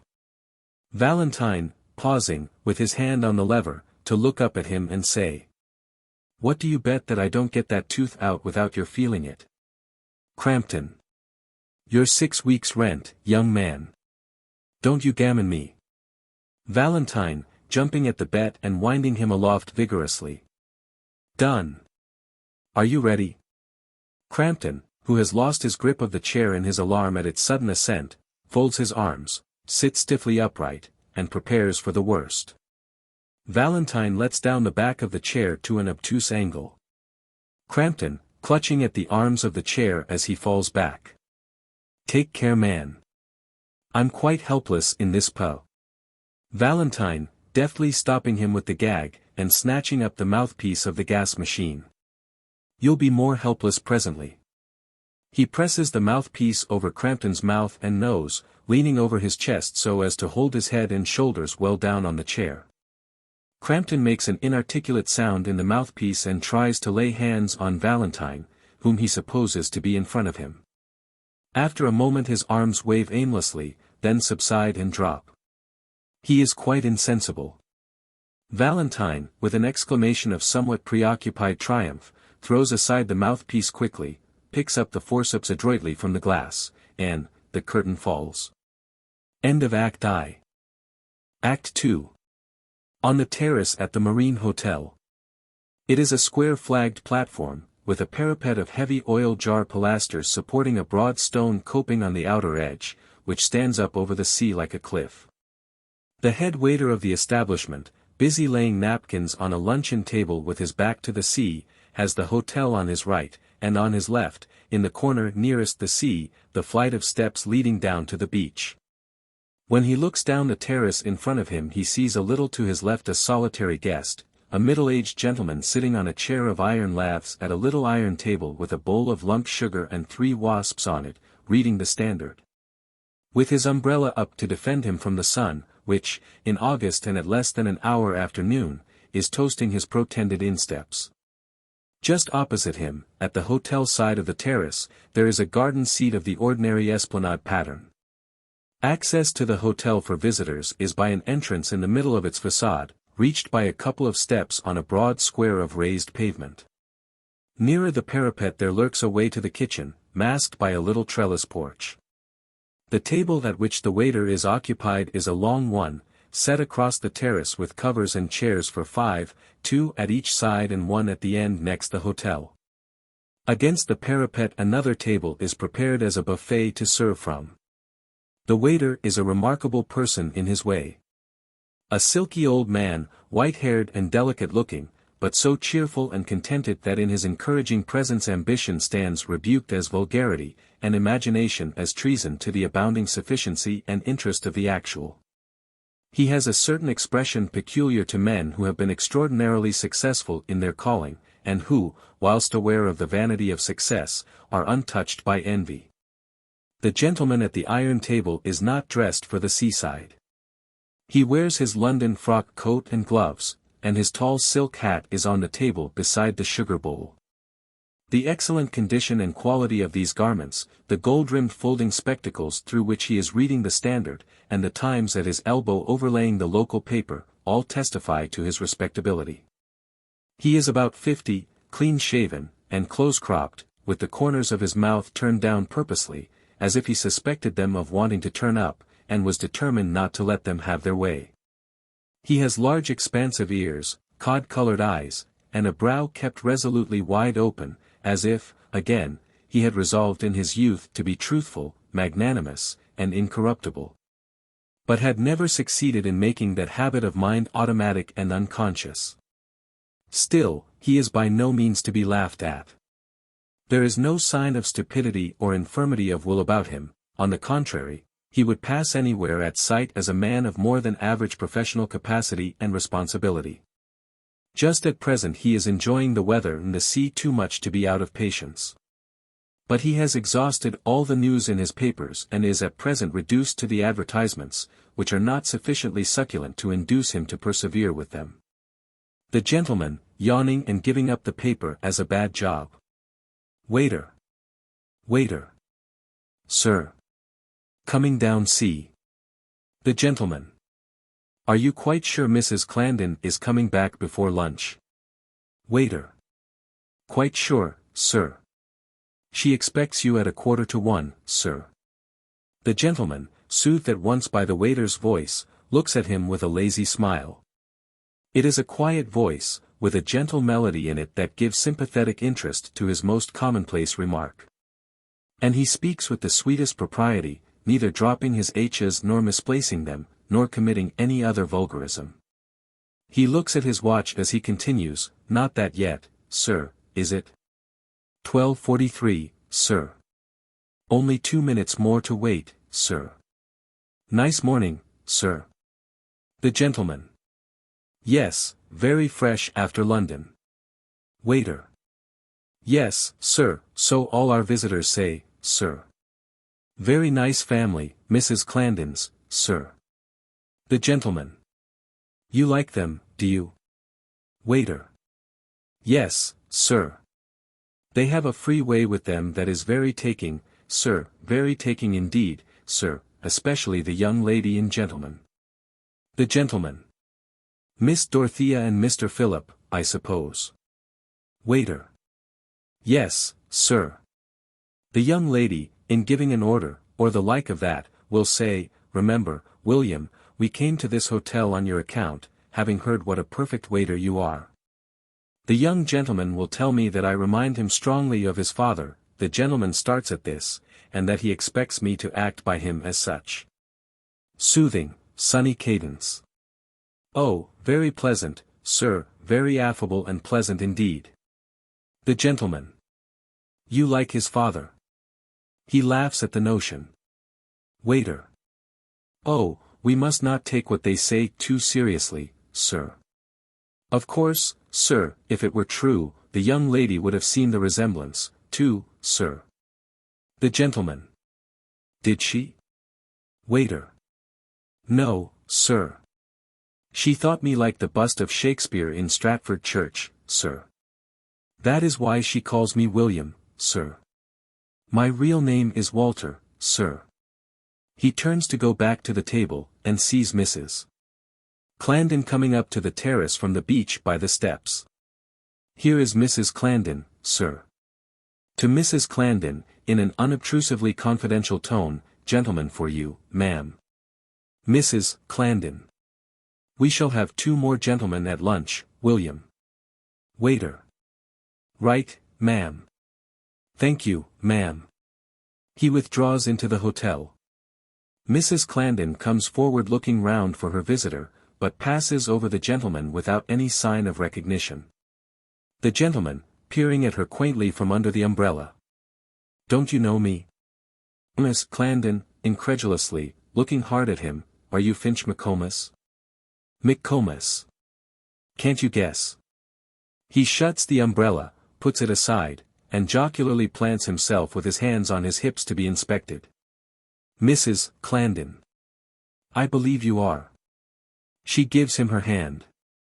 The shake that ensues is that of old friends after a long separation. Where's your beard?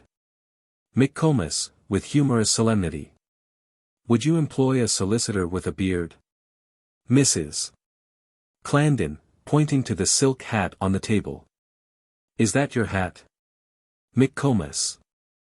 Would you employ a solicitor with a sombrero? Mrs. Clarendon. I have thought of you all these 18 years with the beard and the sombrero. She sits down on the garden seat. McComas takes his chair again. Do you go to the meetings of the Dialectical Society still? McComas, gravely. I do not frequent meetings now. Mrs. Clarendon. Finch, I see what has happened. You have become respectable. McComas. Haven't you? Mrs. Clarendon. Not a bit. McComas. You hold to your old opinions still. Mrs. Clarendon. As firmly as ever. McComas. Bless me. And you are still ready to make speeches in public, in spite of your sex, Mrs. Clarendon nods, to insist on a married woman's right to her own separate property, she nods again. To champion Darwin's view of the origin of species and John Stuart Mill's essay on liberty, nod, to read Huxley, Tyndall and George Eliot, 3 nods. And to demand university degrees, the opening of the professions, and the parliamentary franchise for women as well as men. Mrs. Clarendon, resolutely. Yes, I have not gone back 1 inch. And I have educated Gloria to take up my work where I left it. That is what has brought me back to England. I felt that I had no right to bury her alive in Madeira, my St. Helena, Finch. I suppose she will be howled at as I was. But she is prepared for that. McComas. Howled at? My dear good lady, there is nothing in any of those views nowadays to prevent her from marrying a bishop. You reproached me just now for having become respectable. You were wrong, I hold to our old opinions as strongly as ever. I don't go to church, and I don't pretend I do. I call myself what I am, a philosophic radical, standing for liberty and the rights of the individual, as I learnt to do from my master Herbert Spencer. Am I howled at? No, I'm indulged as an old fogey. I'm out of everything, because I've refused to bow the knee to socialism. Miss Clarendon, shocked. Socialism. McComas. Yes, socialism. That's what Miss Gloria will be up to her ears in before the end of the month if you let her loose here. Mrs. Clarendon, emphatically. But I can prove to her that socialism is a fallacy. McComas, touchingly. It is by proving that, Mrs. Clarendon, that I have lost all my young disciples. Be careful what you do, let her go her own way. With some bitterness. We're old-fashioned, the world thinks it has left us behind. There is only one place in all England where your opinions would still pass as advanced. Miss Clarendon, scornfully unconvinced. The church, perhaps. McComas. No, the theatre. And now to business. Why have you made me come down here? Mrs. Clarendon. Well, partly because I wanted to see you. McComas, with good-humoured irony. Thanks. Mrs. Clarendon. And partly because I want you to explain everything to the children. They know nothing, and now that we have come back to England, it is impossible to leave them in ignorance any longer. Agitated. Finch, I cannot bring myself to tell them. She is interrupted by the twins and Gloria. Dolly comes tearing up the steps, racing Philip, who combines a terrific speed with unhurried propriety of bearing which, however, costs him the race. As Dolly reaches her mother first and almost upsets the garden seat by the precipitancy of her arrival. Dolly, breathless. It's all right, Mama. The dentist is coming, and he's bringing his old man. Mrs. Clarendon. Dolly, dear, don't you see Mr. McComas? Mr. McComas rises, smilingly. Dolly, her face falling with the most disparagingly obvious disappointment. This. Where are the flowing locks? Philip, seconding her warmly. Where the beard, the cloak, the poetic exterior?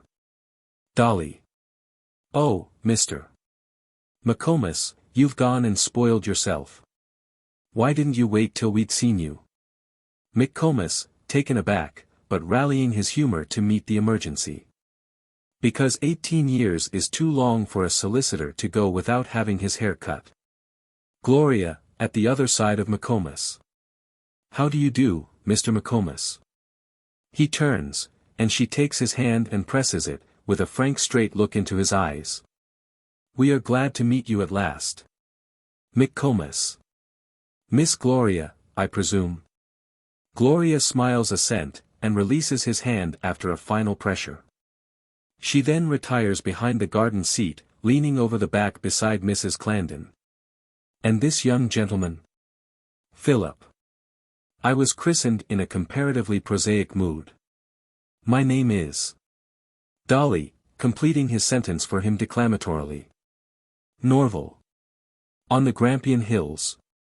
Philip, declaiming gravely. My father feeds his flock, a frugal swain. Miss Clarendon, remonstrating.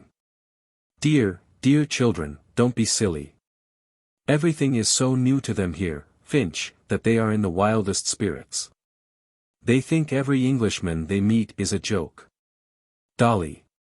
Well, so he is, it's not our fault. Philip. My knowledge of human nature is fairly extensive, Mr. McComas. But I find it impossible to take the inhabitants of this island seriously. McComas. I presume, sir, you are Master Philip, offering his hand. Philip, taking McComas's hand and looking solemnly at him. I was Master Philip, was so for many years. Just as you were once Master Finch. He gives his hand a single shake and drops it, then turns away, exclaiming meditatively, how strange it is to look back on our boyhood. McComas stares after him, not at all pleased. Dolly, to Mrs. Clarendon. Has Finch had a drink? Miss Clarendon, remonstrating. Dearest, Mr. McComas will lunch with us. Dolly. Have you ordered for 7? Don't forget the old gentleman. Mrs. Clarendon. I have not forgotten him, dear. What is his name? Dolly. Chalkstones. He'll be here at 1:30. To McComas. Are we like what you expected? Miss Clandon, changing her tone to a more earnest one. Dolly, Mr. McComas has something more serious than that to tell you. Children, I have asked my old friend to answer the question you asked this morning. He is your father's friend as well as mine, and he will tell you the story more fairly than I could. Turning her head from them to Gloria. Gloria, are you satisfied?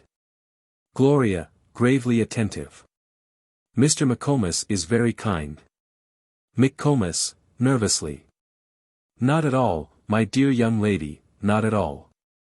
At the same time, this is rather sudden.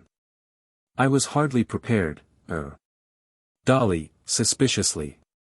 Oh, we don't want anything prepared. Philip, exhorting him. Tell us the truth. Dolly, emphatically. Bald-headed. McComas, nettled. I hope you intend to take what I have to say seriously. Philip, with profound mock gravity. I hope it will deserve it, Mr. McComas. My knowledge of human nature teaches me not to expect too much. Miss Clandon, remonstrating. Philip. Yes, mother, all right. I beg your pardon, Mr. McComas, don't mind us. Dolly, in conciliation. We mean well. Philip. Shut up, both. Dolly holds her lips. McComas takes a chair from the luncheon table, places it between the little table and the garden seat with Dolly on his right and Philip on his left. And settles himself in it with the air of a man about to begin a long communication. The Clandons match him expectantly. McComas. Ahem. Your father. Dolly, interrupting. How old is he? Philip. S.H. Miss Clandon, softly. Dear Dolly, don't let us interrupt Mr. McComas. McComas, emphatically. Thank you, Mrs. Clandon. Thank you. To Dolly. Your father is 57. Dolly, with a bound, startled and excited. 57. Where does he live? Mrs. Clandon, remonstrating. Dolly. McComas, stopping her. Let me answer that, Mrs. Clandon. The answer will surprise you considerably. He lives in this town. Mrs. Clandon rises. She and Gloria look at one another in the greatest consternation. Dolly, with conviction. I knew it. Phil, Chalkstones is our father. McComas. Chalkstones. Dolly. Oh, Crampstones, or whatever it is. He said I was like his mother. I knew he must mean his daughter. Philip, very seriously. Mr. McComas, I desire to consider your feelings in every possible way, but I warn you that if you stretch the long arm of coincidence to the length of telling me that Mr. Crampton of this town is my father, I shall decline to entertain the information for a moment. McComas. And pray why? Philip. Because I have seen the gentleman. And he is entirely unfit to be my father, or Dolly's father, or Gloria's father, or my mother's husband. McComas. Oh, indeed. Well, sir, let me tell you that whether you like it or not, he is your father, and your sister, father, and Mrs.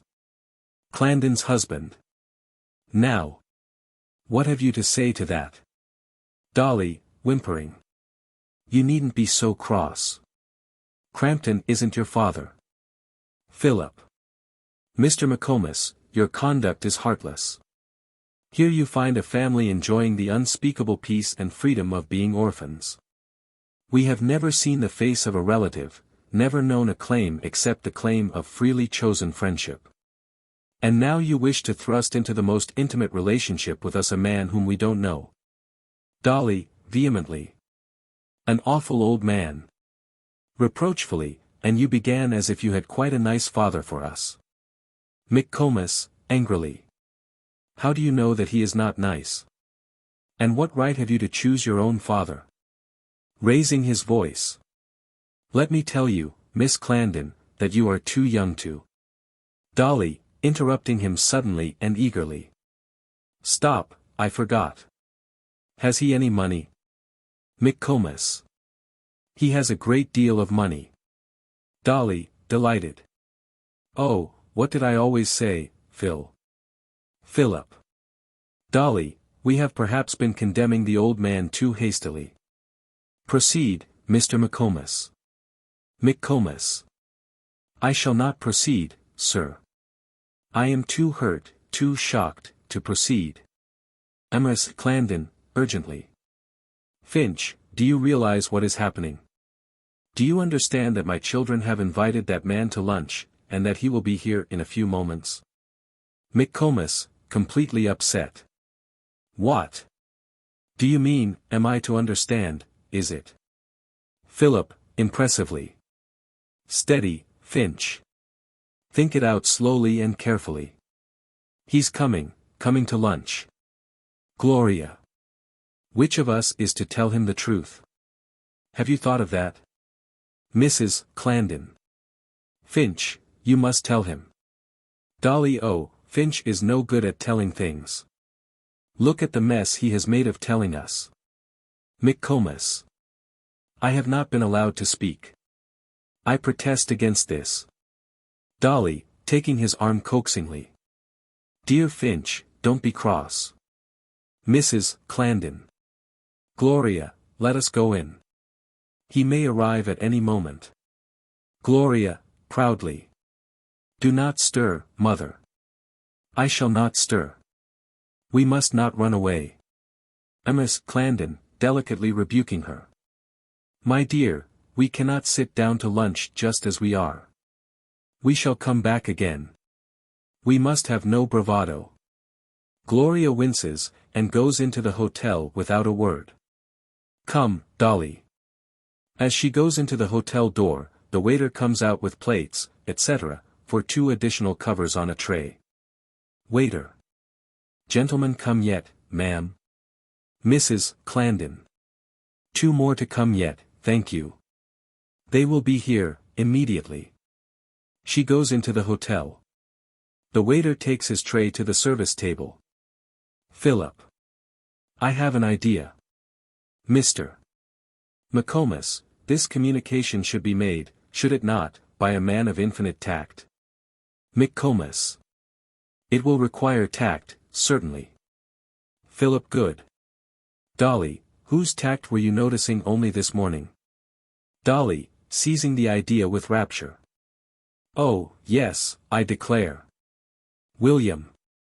Philip. The very man. Calling, William. Waiter. Coming, sir. McComas, horrified. The waiter. Stop, stop. I will not permit this. Waiter, presenting himself between Philip and McComas. Yes, sir. McComas's complexion fades into stone grey, and all movement and expression desert his eyes.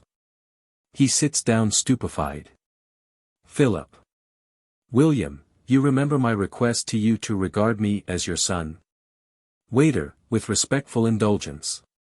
Yes, sir. Anything you please, sir. Philip. William, at the very outset of your career as my father, a rival has appeared on the scene. Waiter. Your real father, sir. Well, that was to be expected, sooner or later, sir, wasn't it? Turning with a happy smile to McComas. Is it you, sir? McComas, unnerved by indignation. Certainly not. My children know how to behave themselves. Philip. No, William, this gentleman was very nearly my father, he wooed my mother, but wooed her in vain. McComas, outraged. Well, of all the... Philip. S.H. Consequently, he is only our solicitor. Do you know one Crampton, of this town? Waiter. Cockeyed Crampton, sir, of the crooked billet, is it? Philip. I don't know. Finch, does he keep a public house? McComas, rising scandalized. No, no, no. Your father, sir, is a well-known yacht builder, an eminent man here. Waiter, impressed. Oh, beg pardon, sir, I'm sure. A son of Mr. Crampton's. Dear me. Philip. Mr. Crampton is coming to lunch with us. Waiter, puzzled. Yes, sir. Diplomatically. Don't usually lunch with his family, perhaps, sir. Philip, impressively. William, he does not know that we are his family. He has not seen us for 18 years. He won't know us. To emphasize the communication, he seats himself on the iron table with a spring, and looks at the waiter with his lips compressed and his legs swinging. Dolly. We want you to break the news to him, William. Waiter. But I should think he'd guess when he sees your mother, miss. Philip's legs become motionless at this elucidation. He contemplates the waiter raptly. Dolly, dazzled. I never thought of that. Philip. Nor I. Coming off the table and turning reproachfully on McComas. Nor you. Dolly. And you a solicitor. Philip. Finch, your professional incompetence is appalling. William, your sagacity puts us all to shame. Dolly, you really are like Shakespeare, William. Waiter. Not at all, sir. Don't mention it, miss. Most happy, I'm sure, sir. Goes back modestly to the luncheon table and lays the 2 additional covers, one at the end next the steps, and the other so as to make a third on the side furthest from the balustrade. Philip, abruptly. Finch, come and wash your hands. Seizes his arm and leads him toward the hotel. McComas. I am thoroughly vexed and hurt, Mr. Clandon. Philip, interrupting him. You will get used to us. Come, Dolly. McComas shakes him off and marches into the hotel. Philip follows with unruffled composure. Dolly, turning for a moment on the steps as she follows them. Keep your wits about you, William. There will be fireworks. Waiter. Right, miss. You may depend on me, miss. She goes into the hotel.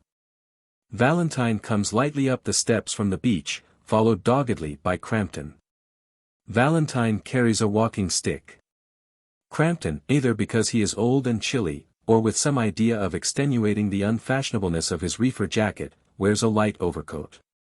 He stops at the chair left by McComas in the middle of the terrace, and steadies himself for a moment by placing his hand on the back of it. Crampton.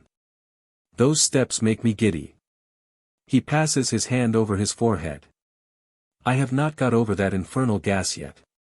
He goes to the iron chair, so that he can lean his elbows on the little table to prop his head as he sits. He soon recovers, and begins to unbutton his overcoat. Meanwhile Valentine interviews the waiter. Valentine. Waiter. Waiter, coming forward between them. Yes, sir. Valentine. Mrs. Lawnfry Clandon. Waiter, with a sweet smile of welcome. Yes, sir. We're expecting you, sir. That is your table, sir. Mrs. Clandon will be down presently, sir. The young lady and young gentleman were just talking about your friend, sir. Valentine. Indeed. Waiter, smoothly melodious. Yes, sire. Great flow of spirits, sir. A vein of pleasantry, as you might say, sir. Quickly, to Crampton, who has risen to get the overcoat off. Beg pardon, sir, but if you'll allow me, helping him to get the overcoat off and taking it from him. Thank you, sir. Crampton sits down again, and the waiter resumes the broken melody. The young gentleman's latest is that you're his father, sir. Crampton. What? Waiter. Only his joke, sir, his favorite joke. Yesterday, I was to be his father. Today, as soon as he knew you were coming, sir, he tried to put it up on me that you were his father, his long-lost father, not seen you for 18 years, he said. Crampton, startled. 18 years. Waiter. Yes, sir. With gentle archness. But I was up to his tricks, sir. I saw the idea coming into his head as he stood there, thinking what new joke he'd have with me. Yes, sir, that's the sort he is, very pleasant, off-hand and affable indeed, sir. Again changing his tempo to say to Valentine, who is putting his stick down against the corner of the garden seat, if you'll allow me, sir. Taking Valentine's stick. Thank you, sir. Valentine strolls up to the luncheon table and looks at the menu. The waiter turns to Crampton and resumes his lay. Even the solicitor took up the joke, although he was in a manner of speaking in my confidence about the young gentleman, sir. Yes, sir, I assure you, sir. You would never imagine what respectable professional gentlemen from London will do on an outing, when the sea air takes them, sir. Crampton. Oh, there's a solicitor with them, is there? Waiter. The family solicitor, sir, yes, sir. Name of McComas, sir. He goes towards hotel entrance with coat and stick, happily unconscious of the bomb-like effect the name has produced on Crampton. Crampton, rising in angry alarm. McComas.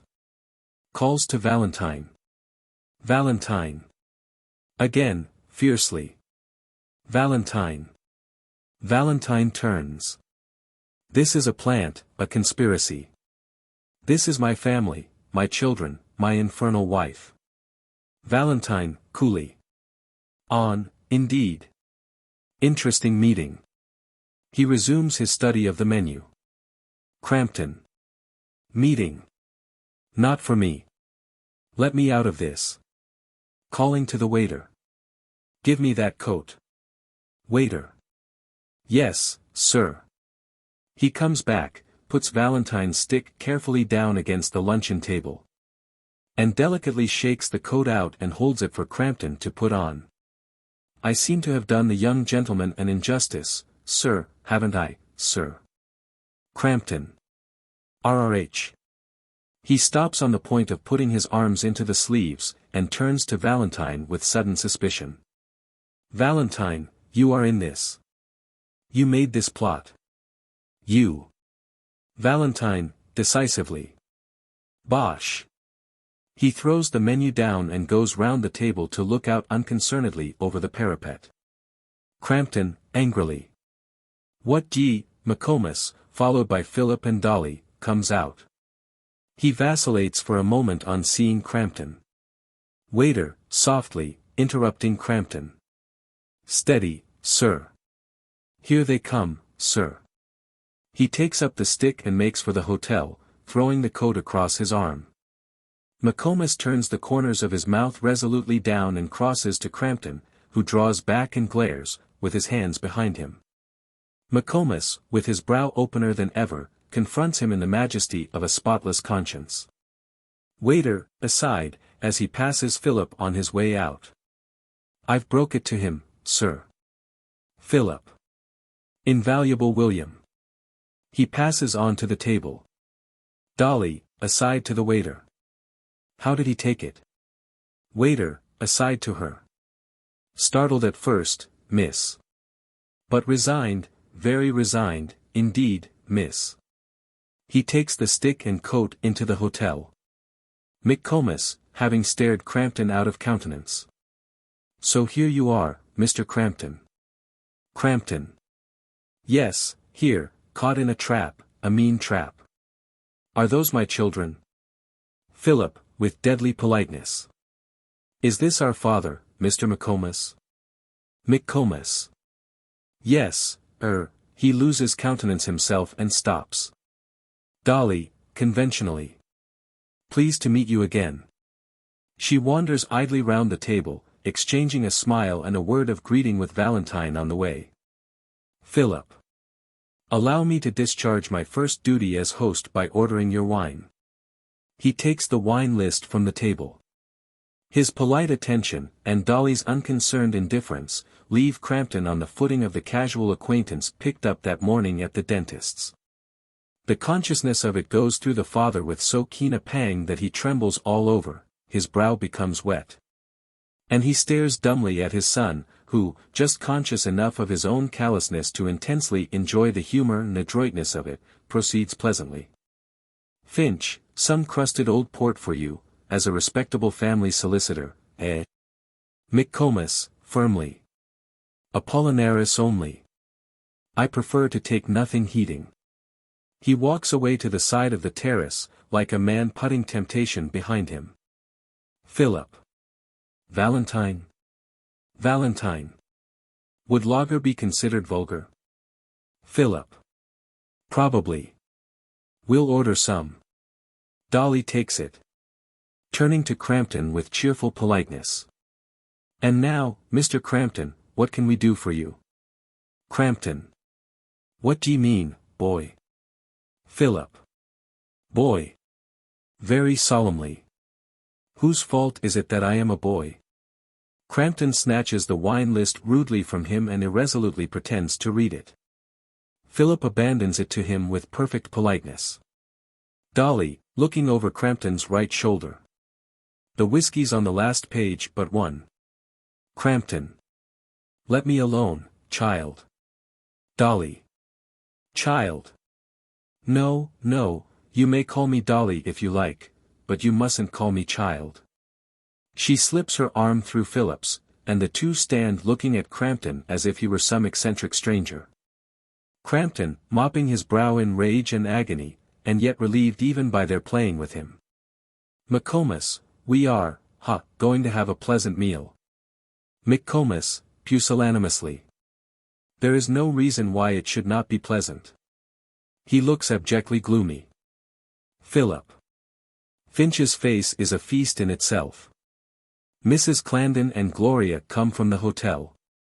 Mrs. Clandon advances with courageous self-possession and marked dignity of manner.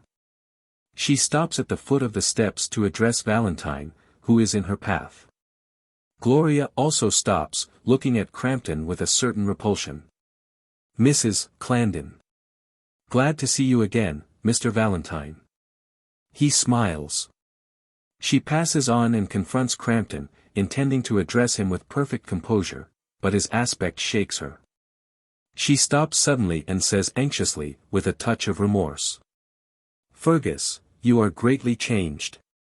Crampton, grimly. "I dare say. A man does change in 18 years. Miss Clandon, troubled.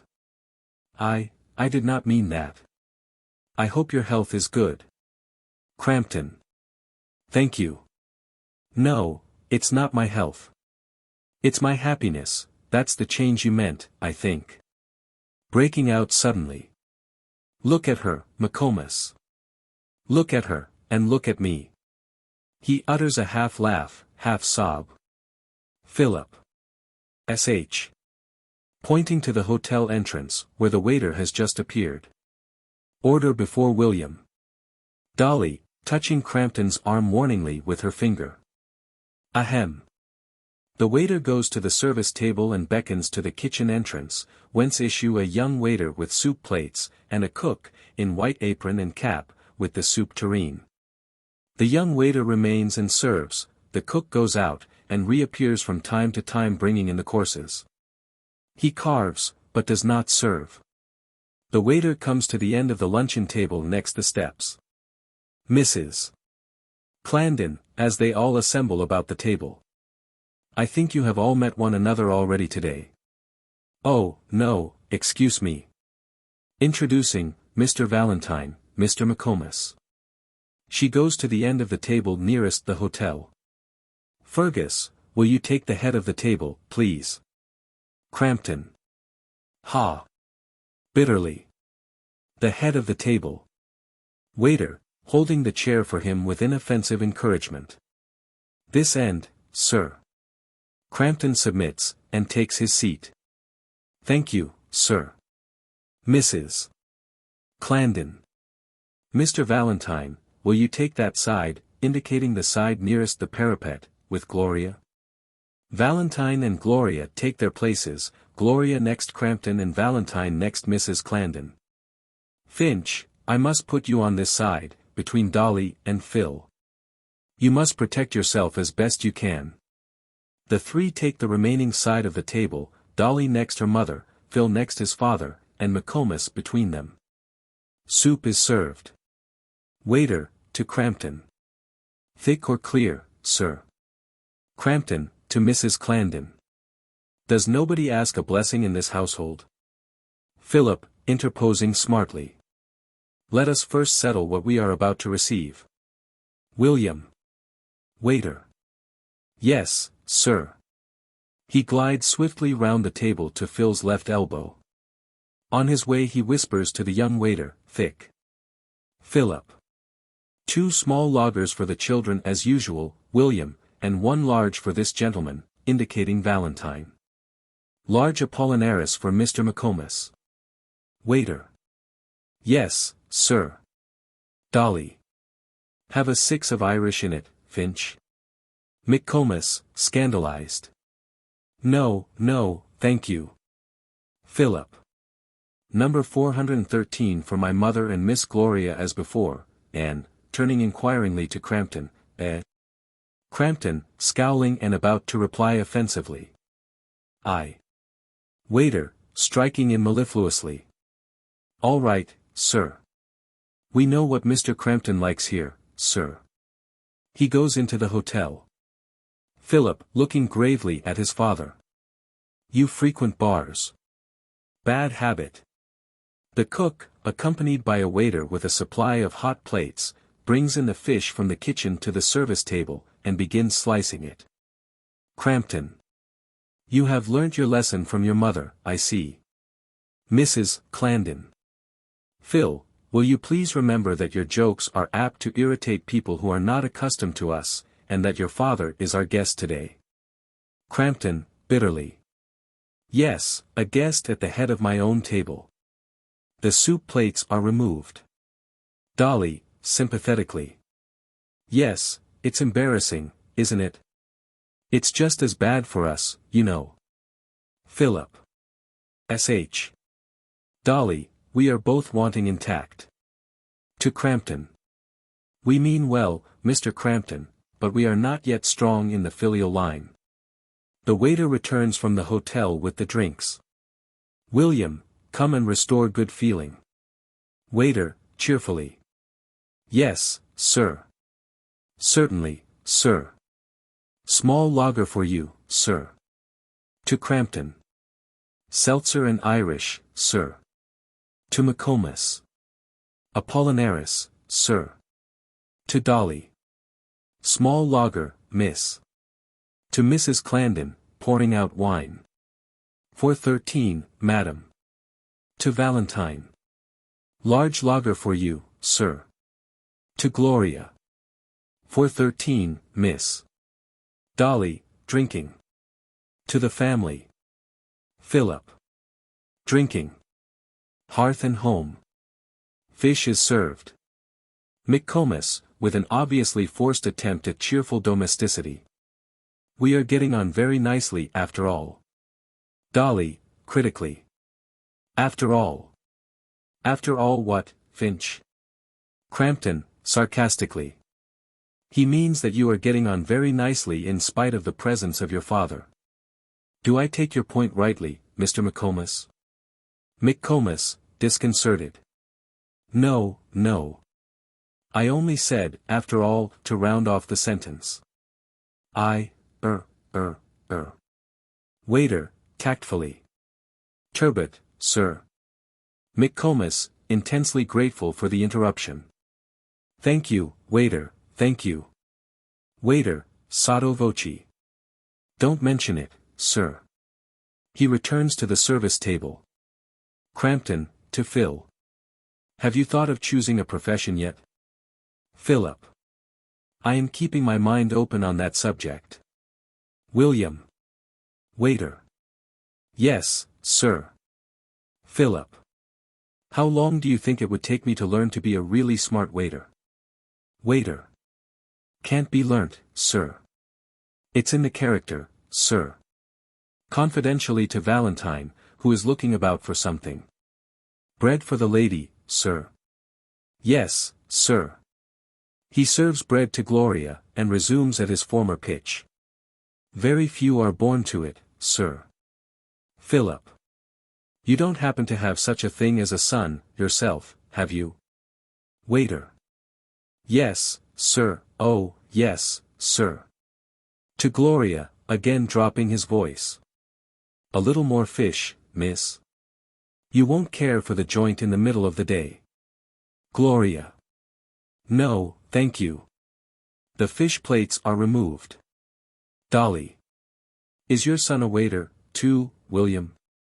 Waiter, serving Gloria with fowl. Oh, no, miss, he's too impetuous. He's at the bar. McComas, patronizingly. A potman, eh?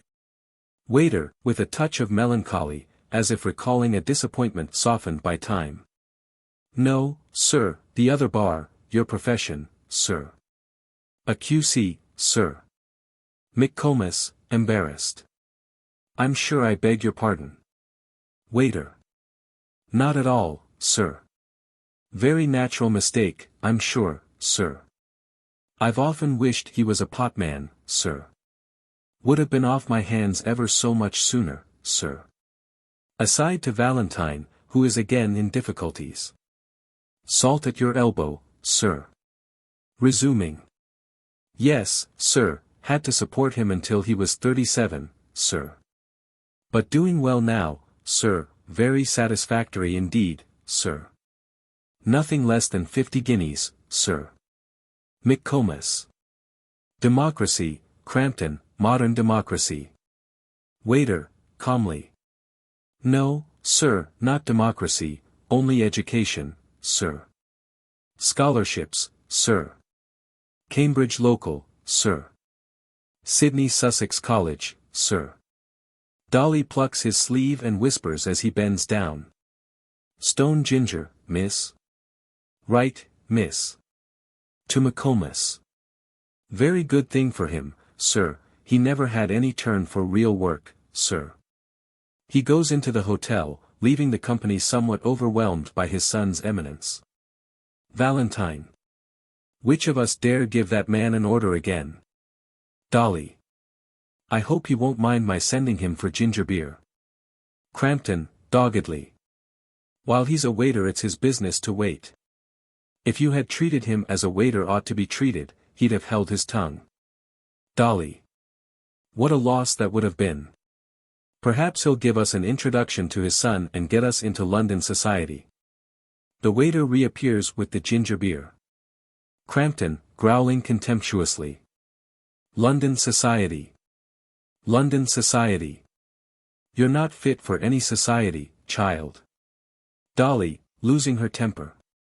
Now look here, Mr. Crampton. If you think. Waiter, softly, at her elbow. Stone Ginger, miss. Dolly, taken aback, recovers her good humor after a long breath and says sweetly. Thank you, dear William. You were just in time. She drinks. McComas, making a fresh effort to lead the conversation into dispassionate regions. If I may be allowed to change the subject, Miss Clandon, what is the established religion in Madeira? Gloria. I suppose the Portuguese religion. I never inquired. Dolly. The servants come in Lent and kneel down before you and confess all the things they've done, and you have to pretend to forgive them. Do they do that in England, William? Waiter. Not usually, miss. They may in some parts, but it has not come under my notice, miss. Catching Mrs. Clandon's eye as the young waiter offers her the salad bowl. You like it without dressing, ma'am? Yes, ma'am, I have some for you. To his young colleague, motioning him to serve Gloria. This side, Joe. He takes a special portion of salad from the service table and puts it beside Mrs. Clandon's plate. In doing so he observes that Dolly is making a wry face. Only a bit of watercress, miss, got in by mistake. He takes her salad away. Thank you, miss. To the young waiter, admonishing him to serve Dolly afresh. Joe. Resuming.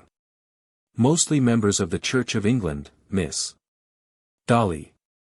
Members of the Church of England. What's the subscription? Crampton, rising violently amid general consternation. You see how my children have been brought up, McComas. You see it, you hear it. I call all of you to witness. He becomes inarticulate, and is about to strike his fist recklessly on the table when the waiter considerately takes away his plate. Miss Clandon, firmly. Sit down, Fergus. There is no occasion at all for this outburst. You must remember that Dolly is just like a foreigner here. Pray sit down. Crampton, subsiding unwillingly. I doubt whether I ought to sit here and countenance all this. I doubt it. Waiter. Cheese, sir, or would you like a cold sweet? Crampton, take aback. What? Oh, cheese, cheese. Dolly. Bring a box of cigarettes, William. Waiter. All ready, miss. He takes a box of cigarettes from the service table and places them before Dolly, who selects one and prepares to smoke. He then returns to his table for a box of Vestas. Crampton, staring aghast at Dolly. Does she smoke? Dolly, out of patience. Really, Mr. Crampton, I'm afraid I'm spoiling your lunch. I'll go and have my cigarette on the beach. She leaves the table with petulant suddenness and goes down the steps. The waiter attempts to give her the matches. But she is gone before he can reach her. Crampton, furiously. Margaret, call that girl back. Call her back, I say. McComas, trying to make peace. Come, Crampton, never mind. She's her father's daughter, that's all. Mrs. Clandon, with deep resentment. I hope not, Finch. She rises, they all rise a little. Mr. Valentine, will you excuse me? I am afraid Dolly is hurt and put out by what has passed. I must go to her. Crampton. To take her part against me, you mean? Miss Clandon, ignoring him. Gloria, will you take my place whilst I am away, dear? She crosses to the steps. Crampton's eyes follow her with bitter hatred. The rest watch her in embarrassed silence, feeling the incident to be a very painful one. Waiter, intercepting her at the top of the steps and offering her a box of Vestas. Young lady forgot the matches, ma'am. If you would be so good, ma'am. Mrs. Clandon, surprised into grateful politeness by the witchery of his sweet and cheerful tones. Thank you very much. She takes the matches and goes down to the beach.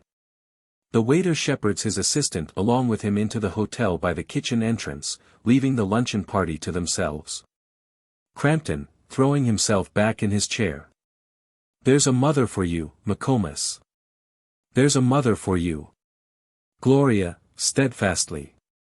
Yes, a good mother. Crampton. And a bad father?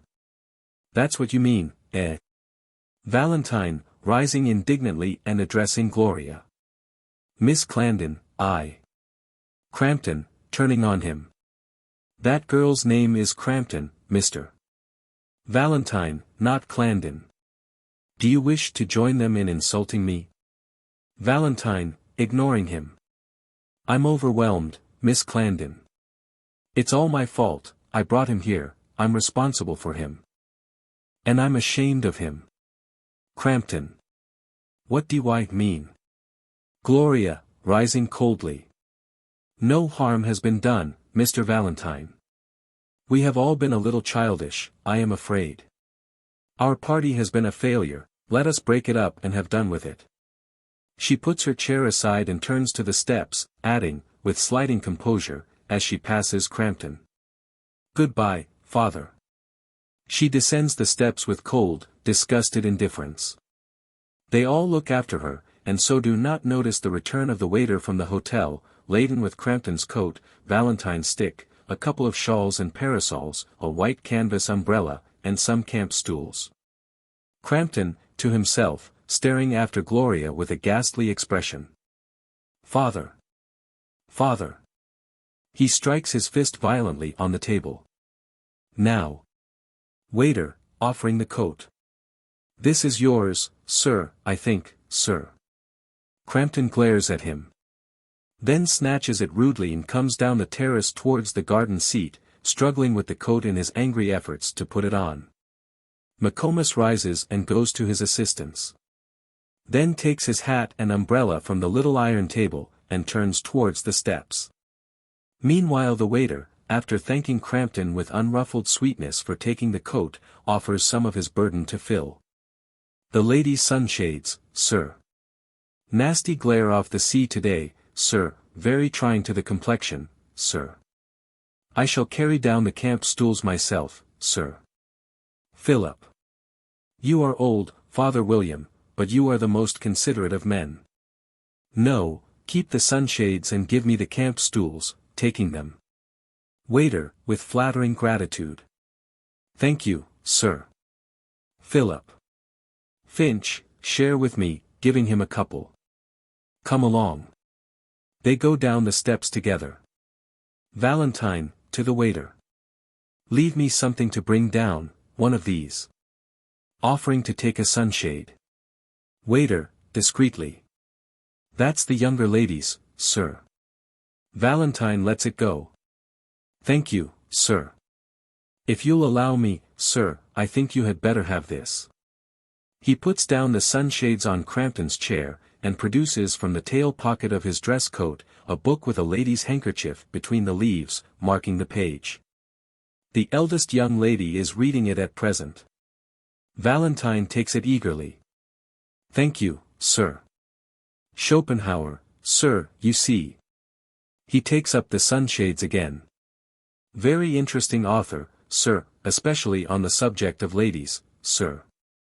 He goes down the steps. Valentine, about to follow him, recollects Crampton and changes his mind. Valentine, coming rather excitedly to Crampton. Now look here, Crampton, are you at all ashamed of yourself? Crampton, pugnaciously.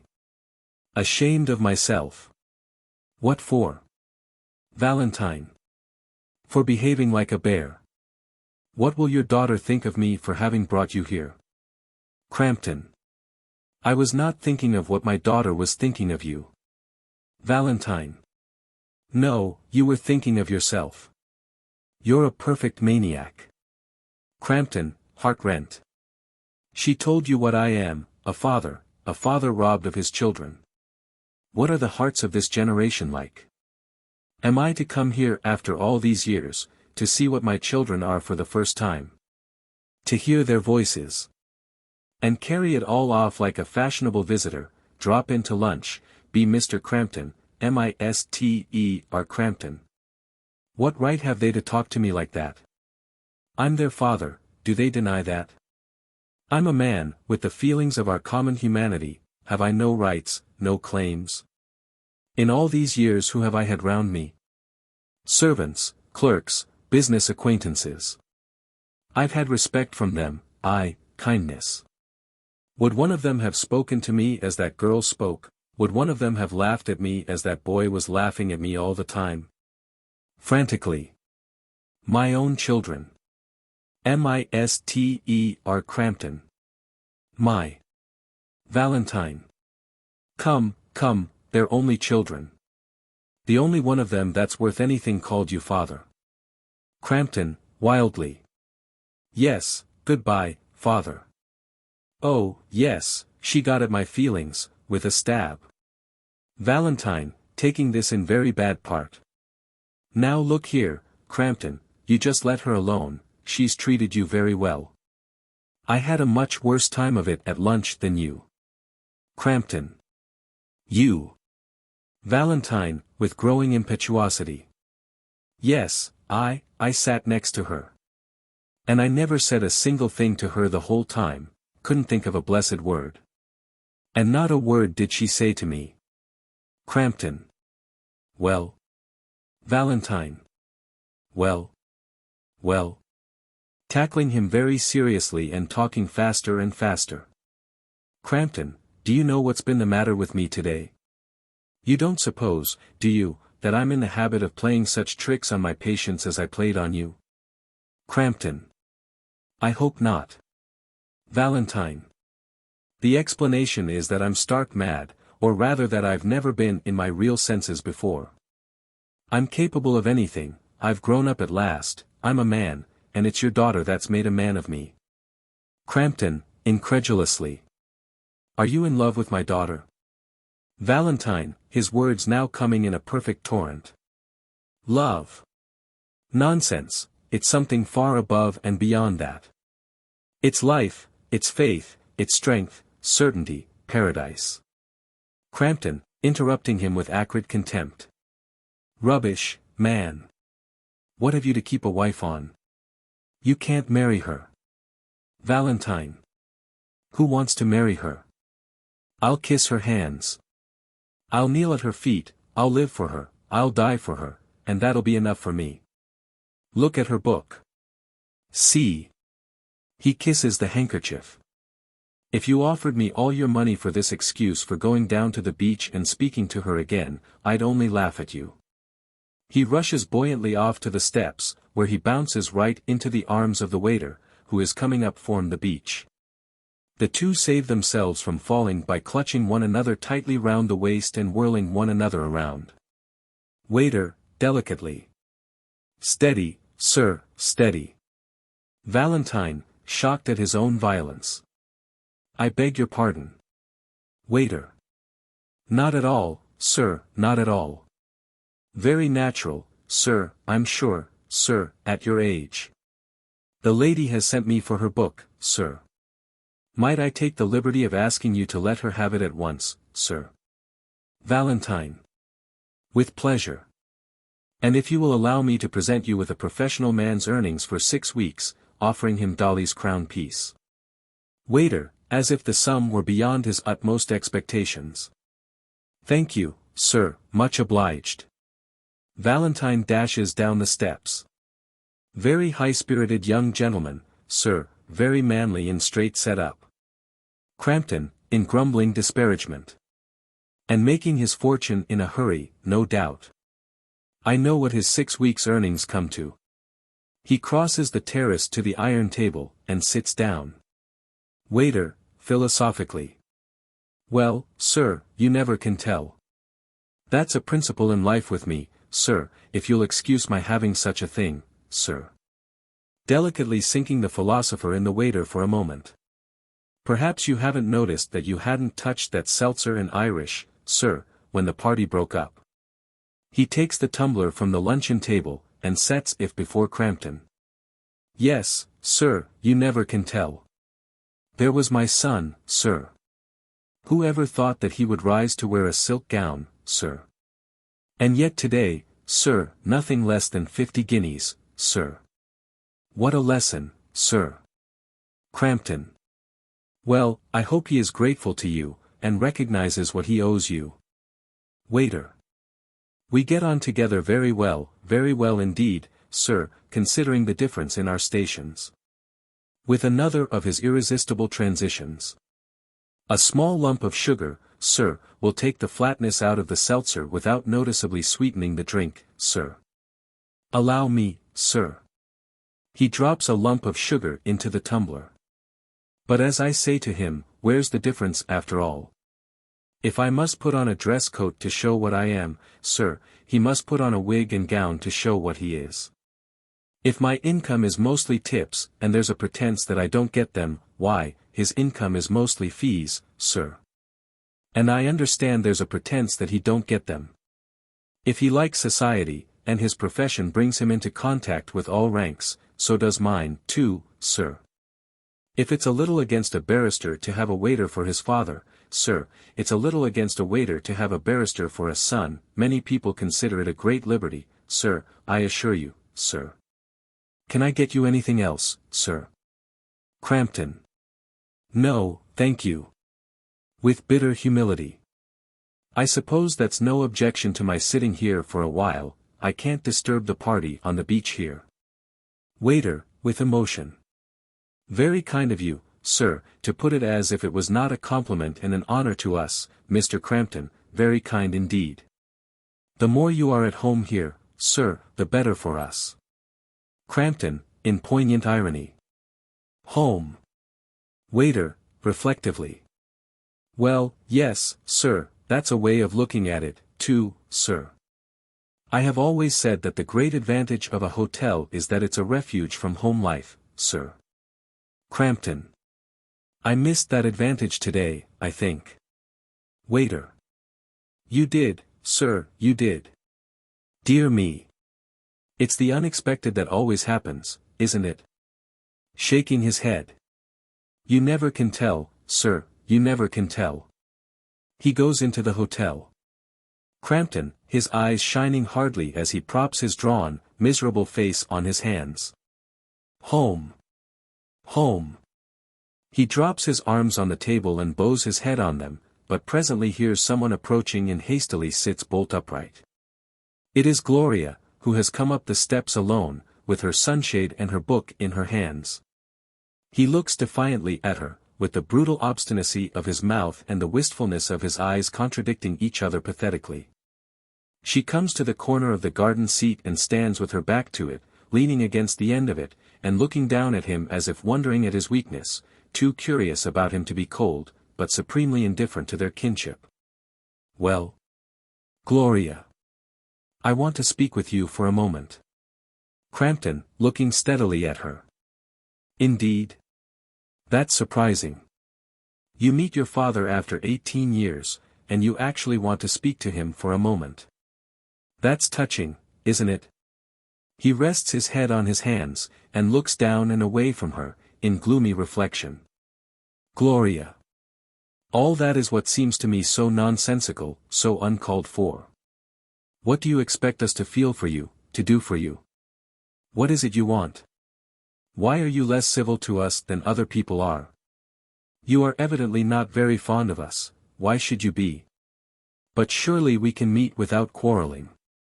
Crampton, a dreadful grey shade passing over his face. Do you realize that I am your father? Gloria. Perfectly. Crampton. Do you know what is due to me as your father? Gloria. For instance, dash. Crampton, rising as if to combat a monster. For instance. For instance. For instance, duty, affection, respect, obedience.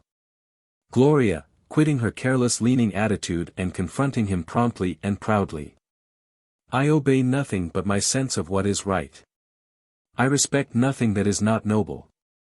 That is my duty. She adds, less firmly, as to affection, it is not within my control. I am not sure that I quite know what affection means. She turns away with an evident distaste for that part of the subject, and goes to the luncheon table for a comfortable chair, putting down her book and sunshade. Crampton, following her with his eyes. Do you really mean what you are saying? Gloria, turning on him quickly and severely. Excuse me, that is an uncivil question. I am speaking seriously to you, and I expect you to take me seriously. She takes one of the luncheon chairs, turns it away from the table, and sits down a little wearily, saying, Can you not discuss this matter coolly and rationally? Crampton. Coolly and rationally. No, I can't. Do you understand that? I can't. Gloria, emphatically. No. That I cannot understand. I have no sympathy with. Crampton, shrinking nervously. Stop. Don't say anything more yet, you don't know what you're doing. Do you want to drive me mad? She frowns, finding such petulance intolerable. He adds hastily, No, I'm not angry, indeed I'm not. Wait, give me a little time to think. He stands for a moment, screwing and clinching his brows and hands in his perplexity. Then takes the end chair from the luncheon table and sits down beside her, saying, with a touching effort to be gentle and patient, Now, I think I have it. At least I'll try. Gloria, firmly. You see. Everything comes right if we only think it resolutely out. Crampton, in sudden dread. No, don't think. I want you to feel, that's the only thing that can help us. Listen. Do you, but first, I forgot. What's your name? I mean you pet name. They can't very well call you Sophronia. Gloria, with astonished disgust. Sophronia. My name is Gloria. I am always called by it. Crampton, his temper rising again. Your name is Sophronia, girl, you were called after your Aunt Sophronia, my sister, she gave you your first Bible with your name written in it. Gloria. Then my mother gave me a new name. Crampton, angrily. She had no right to do it. I will not allow this. Gloria. You had no right to give me your sister's name. I don't know her. Crampton. You're talking nonsense. There are bounds to what I will put up with. I will not have it. Do you hear that? Gloria, rising warningly. Are you resolved to quarrel? Crampton, terrified, pleading. No, no, sit down. Sit down, won't you? She looks at him, keeping him in suspense. He forces himself to utter the obnoxious name. Gloria.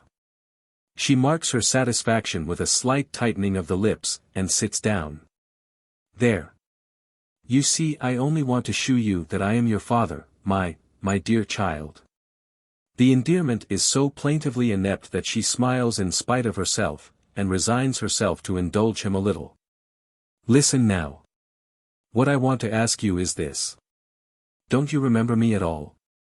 You were only a tiny child when you were taken away from me, but you took plenty of notice of things. Can't you remember someone whom you loved, or, shyly, at least liked in a childish way? Come.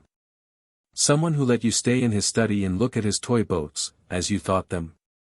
He looks anxiously into her face for some response, and continues less hopefully and more urgently, someone who let you do as you liked there and never said a word to you except to tell you that you must sit still and not speak. Someone who was something that no one else was to you, who was your father. Gloria, unmoved.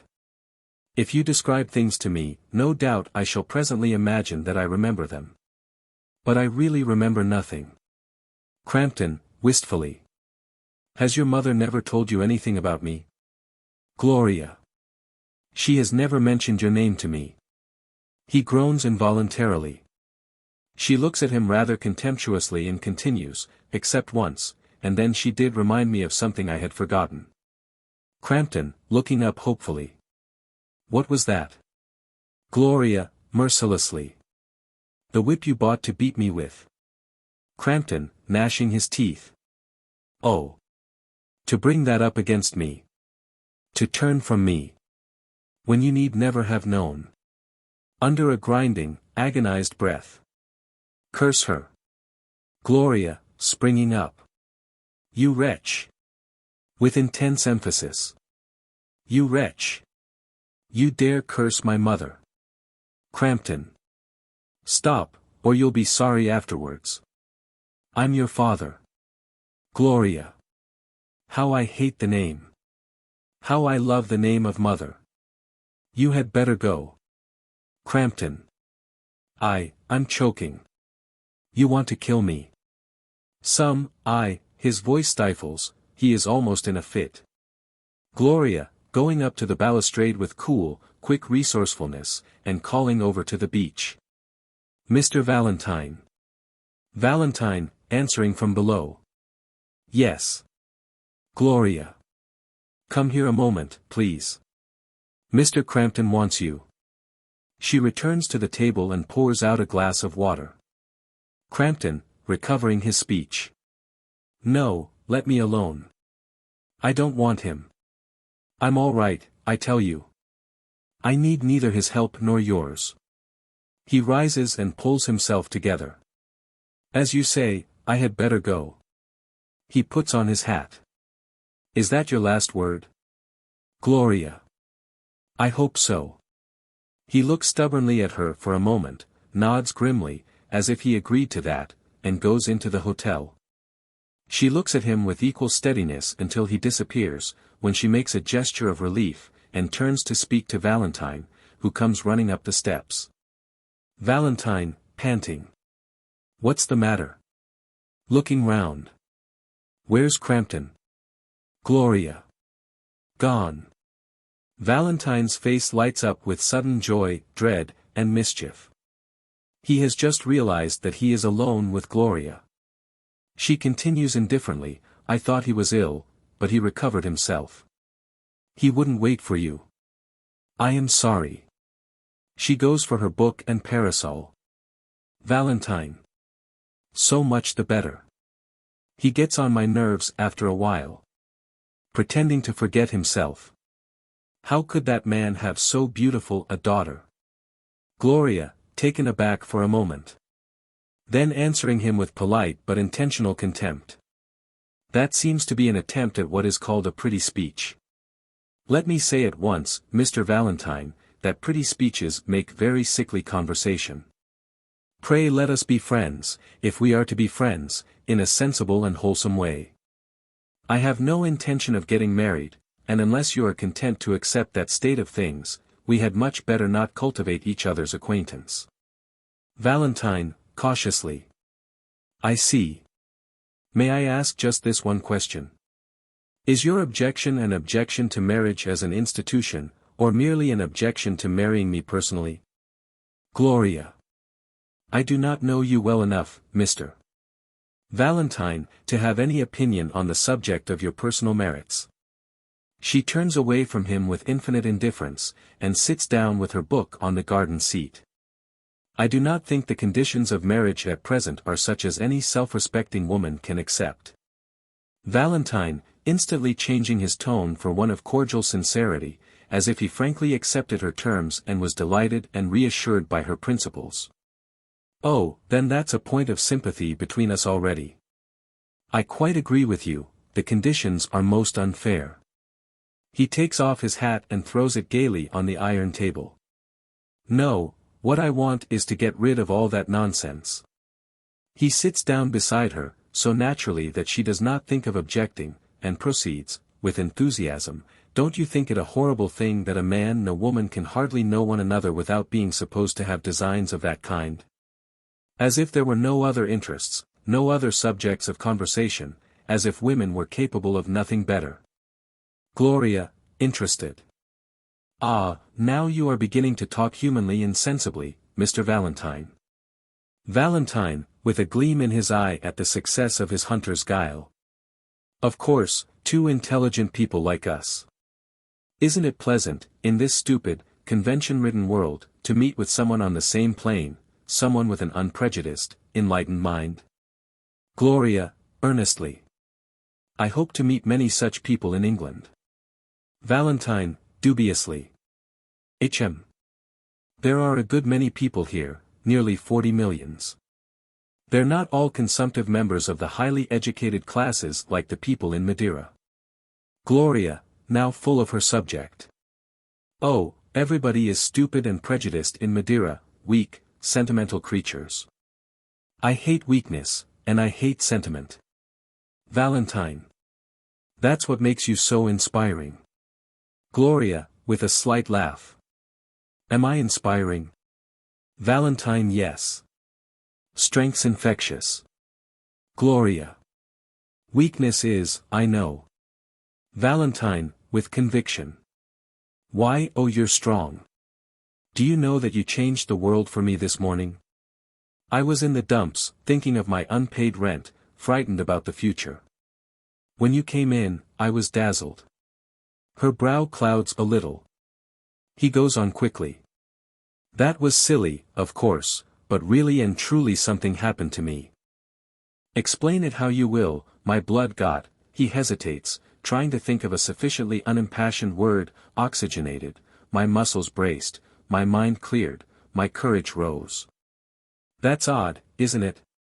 Considering that I am not at all a sentimental man. Gloria, uneasily, rising. Let us go back to the beach. Valentine, darkly, looking up at her. What? You feel it, too? Gloria. Feel what? Valentine. Dread. Gloria. Dread. Valentine. As if something were going to happen. It came over me suddenly just before you proposed that we should run away to the others. Gloria, amazed. That's strange, very strange. I had the same presentiment. Valentine. How extraordinary. Rising. Well, shall we run away? Gloria. Run away. Oh, no, that would be childish. She sits down again. He resumes his seat beside her, and watches her with a gravely sympathetic air. She is thoughtful and a little troubled as she adds, I wonder what is the scientific explanation of those fancies that cross us occasionally. Valentine. Ah, I wonder. It's a curiously helpless sensation, isn't it? Gloria, rebelling against the word. Helpless? Valentine. Yes. As if nature, after allowing us to belong to ourselves and do what we judged right and reasonable for all these years, were suddenly lifting her great hand to take us, her two little children, by the scruffs of our little necks, and use us. In spite of ourselves, for her own purposes, in her own way. Gloria. Isn't that rather fanciful? Valentine, with a new and startling transition to a tone of utter recklessness. I don't know. I don't care. Bursting out reproachfully. Oh, Miss Clarendon, how could you? Gloria. What have I done? Valentine. Thrown this enchantment on me. I'm honestly trying to be sensible, scientific, everything that you wish me to be. But, oh, don't you see what you have set to work in my imagination? Gloria, with indignant, scornful sternness. I hope you are not going to be so foolish, so vulgar, as to say love. Valentine, with ironical haste to disclaim such a weakness. No. Not love, we know better than that. Let's call it chemistry. You can't deny that there is such a thing as chemical action, chemical affinity, chemical combination, the most irresistible of all natural forces. Well, you're attracting me irresistibly, chemically. Gloria, contemptuously. Nonsense. Valentine. Of course it's nonsense, you stupid girl. Gloria recoils in outraged surprise. Yes, stupid girl, THAT's a scientific fact, anyhow. You're a prig, a feminine prig, that's what you are. Rising. Now I suppose you've done with me forever. He goes to the iron table and takes up his hat. Gloria, with elaborate calm, sitting up like a high school mistress posing to be photographed. That shows how very little you understand my real character. I am not in the least offended. He pauses and puts his hat down again. I am always willing to be told of my own defects, Mr. Valentine, by my friends, even when they are as absurdly mistaken about me as you are. I have many faults, very serious faults, of character and temper. But if there is one thing that I am not, it is what you call a prig. She closes her lips trimly and looks steadily and challengingly at him as she sits more collectedly than ever. Valentine, returning to the end of the garden seat to confront her more emphatically. Oh, yes, you are. My reason tells me so, my knowledge tells me so, my experience tells me so. Gloria. Excuse my reminding you that your reason and your knowledge and your experience are not infallible. At least I hope not. Valentine. I must believe them. Unless you wish me to believe my eyes, my heart, my instincts, my imagination, which are all telling me the most monstrous lies about you. Gloria, the collectedness beginning to relax. Lies. Valentine, obstinately.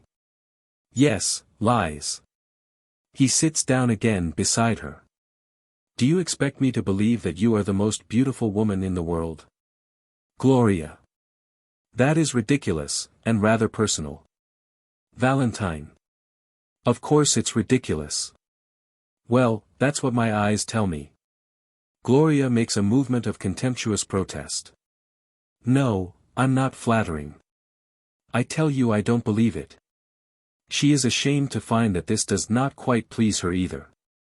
Do you think that if you were to turn away in disgust from my weakness, I should sit down here and cry like a child? Gloria, beginning to find that she must speak shortly and pointedly to keep her voice steady. Why should you, pray? Valentine, with a stir of feeling beginning to agitate his voice. Of course not, I'm not such an idiot. And yet my heart tells me I should, my fool of a heart. But I'll argue with my heart and bring it to reason. If I loved you 1,000 times, I'll force myself to look the truth steadily in the face. After all, it's easy to be sensible, the facts are the facts. What's this place? It's not heaven, it's the Marine Hotel. What's the time? It's not eternity, it's about 1:30 in the afternoon. What am I? A dentist, a 5-shilling dentist. Gloria. And I am a feminine prig. Valentine. Passionately. No, no, I can't face that, I must have one illusion left, the illusion about you. I love you. He turns towards her as if the impulse to touch her were ungovernable, she rises and stands on her guard wrathfully. He springs up impatiently and retreats a step. Oh, what a fool I am, an idiot. You don't understand, I might as well talk to the stones on the beach. He turns away, discouraged. Gloria, reassured by his withdrawal, and a little remorseful. I am sorry. I do not mean to be unsympathetic, Mr. Valentine, but what can I say? Valentine, returning to her with all his recklessness of manner replaced by an engaging and chivalrous respect. You can say nothing, Miss Clandon. I beg your pardon, it was my own fault, or rather my own bad luck. You see, it all depended on your naturally liking me. She is about to speak, he stops her deprecatingly. Oh, I know you mustn't tell me whether you like me or not. But. Gloria, her principles up in arms at once. Must not. Why not? I am a free woman, why should I not tell you? Valentine, pleading in terror, and retreating. Don't. I'm afraid to hear. Gloria, no longer scornful. You need not be afraid. I think you are sentimental, and a little foolish, but I like you. Valentine, dropping into the iron chair as if crushed. Then it's all over. He becomes the picture of despair. Gloria, puzzled, approaching him. But why? Valentine. Because liking is not enough. Now that I think down into it seriously, I don't know whether I like you or not. Gloria, looking down at him with wondering concern. I'm sorry. Valentine, in an agony of restrained passion. Oh, don't pity me. Your voice is tearing my heart to pieces. Let me alone, Gloria. You go down into the very depths of me, troubling and stirring me, I can't struggle with it, I can't tell you. Gloria, breaking down suddenly. Oh, stop telling me what you feel, I can't bear it. Valentine, springing up triumphantly, the agonized voice now solid, ringing, and jubilant. Ah, it's come at last, my moment of courage. He seizes her hands, she looks at him in terror. Our moment of courage. He draws her to him, kisses her with impetuous strength, and laughs boyishly. Now you've done it, Gloria. It's all over, we're in love with one another. She can only gasp at him. But what a dragon you were. And how hideously afraid I was. Philip's voice, calling from the beach. Valentine. Dolly's voice. Mr. Valentine. Valentine. Goodbye. Forgive me. He rapidly kisses her hands, and runs away to the steps, where he meets Mrs. Clandon, ascending. Gloria, quite lost, can only start after him. Mrs. Clandon. The children want you, Mr. Valentine. She looks anxiously around. Is he gone? Valentine, puzzled. He. Recollecting. Oh, Crampton. Gone this long time, Mrs. Clarendon. He runs off buoyantly down the steps. Gloria, sinking upon the seat. Mother. Miss Clarendon, hurrying to her in alarm. What is it, dear? Gloria, with heartfelt, appealing reproach. Why didn't you educate me properly? Miss Clarendon, amazed. My child, I did my best. Gloria. Oh, you taught me nothing, nothing. Mrs. Clarendon. What is the matter with you? Gloria, with the most intense expression. Only shame, shame, shame. Blushing unendurably, she covers her face with her hands and turns away from her mother. End of Act 2. Act 3. The Clarendon sitting room in the hotel. An expensive apartment on the ground floor, with a French window leading to the gardens. In the center of the room is a substantial table, surrounded by chairs, and draped with a maroon cloth on which opulently bound hotel and railway guides are displayed. A visitor entering through the window and coming down to this central table would have the fireplace on his left, and a writing table against the wall on his right, next the door, which is further down. He would, if his taste lay that way, admire the wall decoration of L'Incrusta Walton in plum color and bronze lacquer, with dado and cornice, the ormolu consoles in the corners.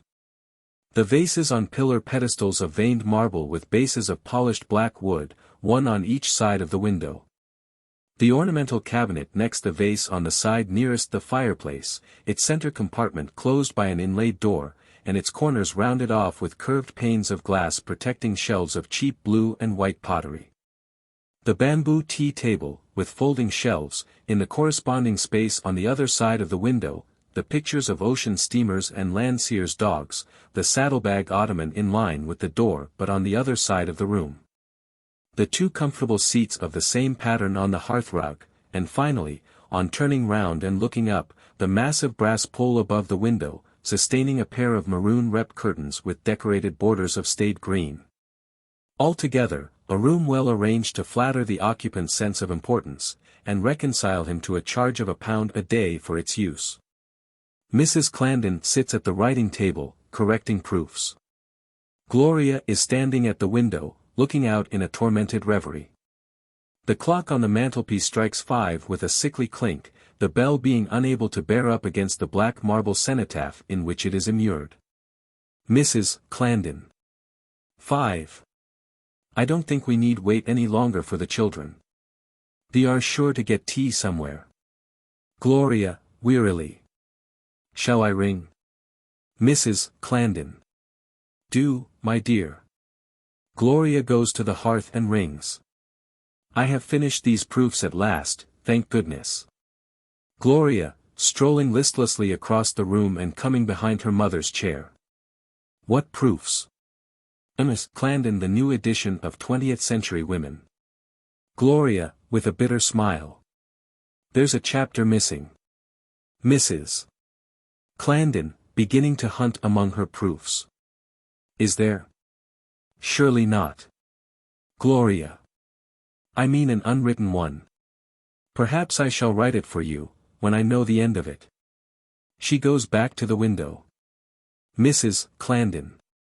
Gloria. More enigmas. Gloria. Oh, no. The same enigma. Miss Clarendon, puzzled and rather troubled, after watching her for a moment. My dear. Gloria, returning. Yes. Mrs. Clarendon. You know I never ask questions. Gloria, kneeling beside her chair. I know, I know. She suddenly throws her arms about her mother and embraces her almost passionately. Mrs. Clarendon. Gently, smiling but embarrassed. My dear, you are getting quite sentimental. Gloria, recoiling. Ah, no, no. Oh, don't say that. Oh. She rises and turns away with a gesture as if tearing herself. Miss Clarendon, mildly. My dear, what is the matter? What? The waiter enters with the tea tray. Waiter, Bomily. This was what you rang for, ma'am, I hope. Mrs. Clandon. Thank you, yes. She turns her chair away from the writing table, and sits down again. Gloria crosses to the hearth and sits crouching there with her face averted. Waiter, placing the tray temporarily on the center table. I thought so, ma'am. Curious how the nerves seem to give out in the afternoon without a cup of tea. He fetches the tea table and places it in front of Mrs. Clandon, conversing meanwhile. The young lady and gentleman have just come back, ma'am, they have been out in a boat, ma'am. Very pleasant on a fine afternoon like this, very pleasant and invigorating indeed. He takes the tray from the center table and puts it on the tea table. Mr. McComas will not come to tea, ma'am, he has gone to call upon Mr. Crampton. He takes a couple of chairs and sets one at each end of the tea table. Gloria, looking round with an impulse of terror. And the other gentleman? Waiter, reassuringly, as he unconsciously drops for a moment into the measure of I've been roaming, which he sang as a boy. Oh, he's coming, miss, he's coming. He has been rowing the boat, miss, and has just run down the road to the chemist's for something to put on the blisters. But he will be here directly, miss, directly. Gloria, in ungovernable apprehension, rises and hurries towards the door. Mrs. Clandon. Half rising. Gloria goes out. Mrs. Clandon looks perplexedly at the waiter, whose composure is unruffled. Waiter, cheerfully. Anything more, ma'am? Mrs. Clandon. Nothing, thank you. Waiter. Thank you, ma'am. As he withdraws, Phil and Dolly, in the highest spirits, come tearing in. He holds the door open for them, then goes out and closes it. Dolly, ravenously. Oh, give me some tea. Mrs. Clandon pours out a cup for her. We've been out in a boat. Valentine will be here presently. Philip. He is unaccustomed to navigation. Where's Gloria? Mrs. Clandon, anxiously, as she pours out his tea. Phil, there is something the matter with Gloria. Has anything happened? Phil and Dolly look at one another and stifle a laugh. What is it? Philip, sitting down on her left. Romeo. Dolly, sitting down on her right. And Juliet. Philip, taking his cup of tea from Mrs. Clandon. Yes, my dear mother, the old story. Dolly, don't take all the milk. He deftly takes the jug from her. Yes, in the spring. Dolly. A young man's fancy. Philip. Lightly turns to, thank you, to Mrs. Clandon, who has passed the biscuits, thoughts of love. It also occurs in the autumn. The young man in this case is Dolly. Valentine. Philip. And his fancy has turned to Gloria to the extent of Dolly. Kissing her. Philip. On the terrace. Dolly, correcting him. On the lips, before everybody. Mrs. Clandon, incredulously. Phil. Dolly. Are you joking? They shake their heads. Did she allow it? Philip. We waited to see him struck to earth by the lightning of her scorn. Dolly. But he wasn't. Philip. She appeared to like it. Dolly. As far as we could judge. Stopping Phil, who is about to pour out another cup. No, you've sworn off 2 cups. Mrs. Clandon, much troubled. Children, you must not be here when Mr. Valentine comes. I must speak very seriously to him about this. Philip. To ask him his intentions. What a violation of 20th century principles. Dolly. Quite right, Mama, bring him to book. Make the most of the 19th century while it lasts. Philip. Sh. Here he is.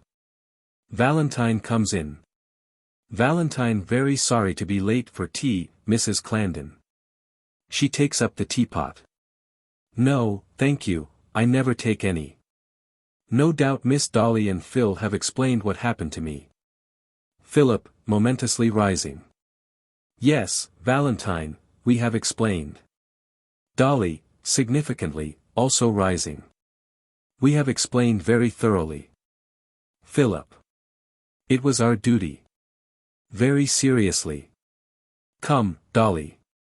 He offers Dolly his arm, which she takes. They look sadly at him, and go out gravely, arm in arm. Valentine stares after them, puzzled, then looks at Mrs. Clandon for an explanation. Mrs. Clandon, rising and leaving the tea table. Will you sit down, Mr. Valentine? I want to speak to you a little, if you will allow me.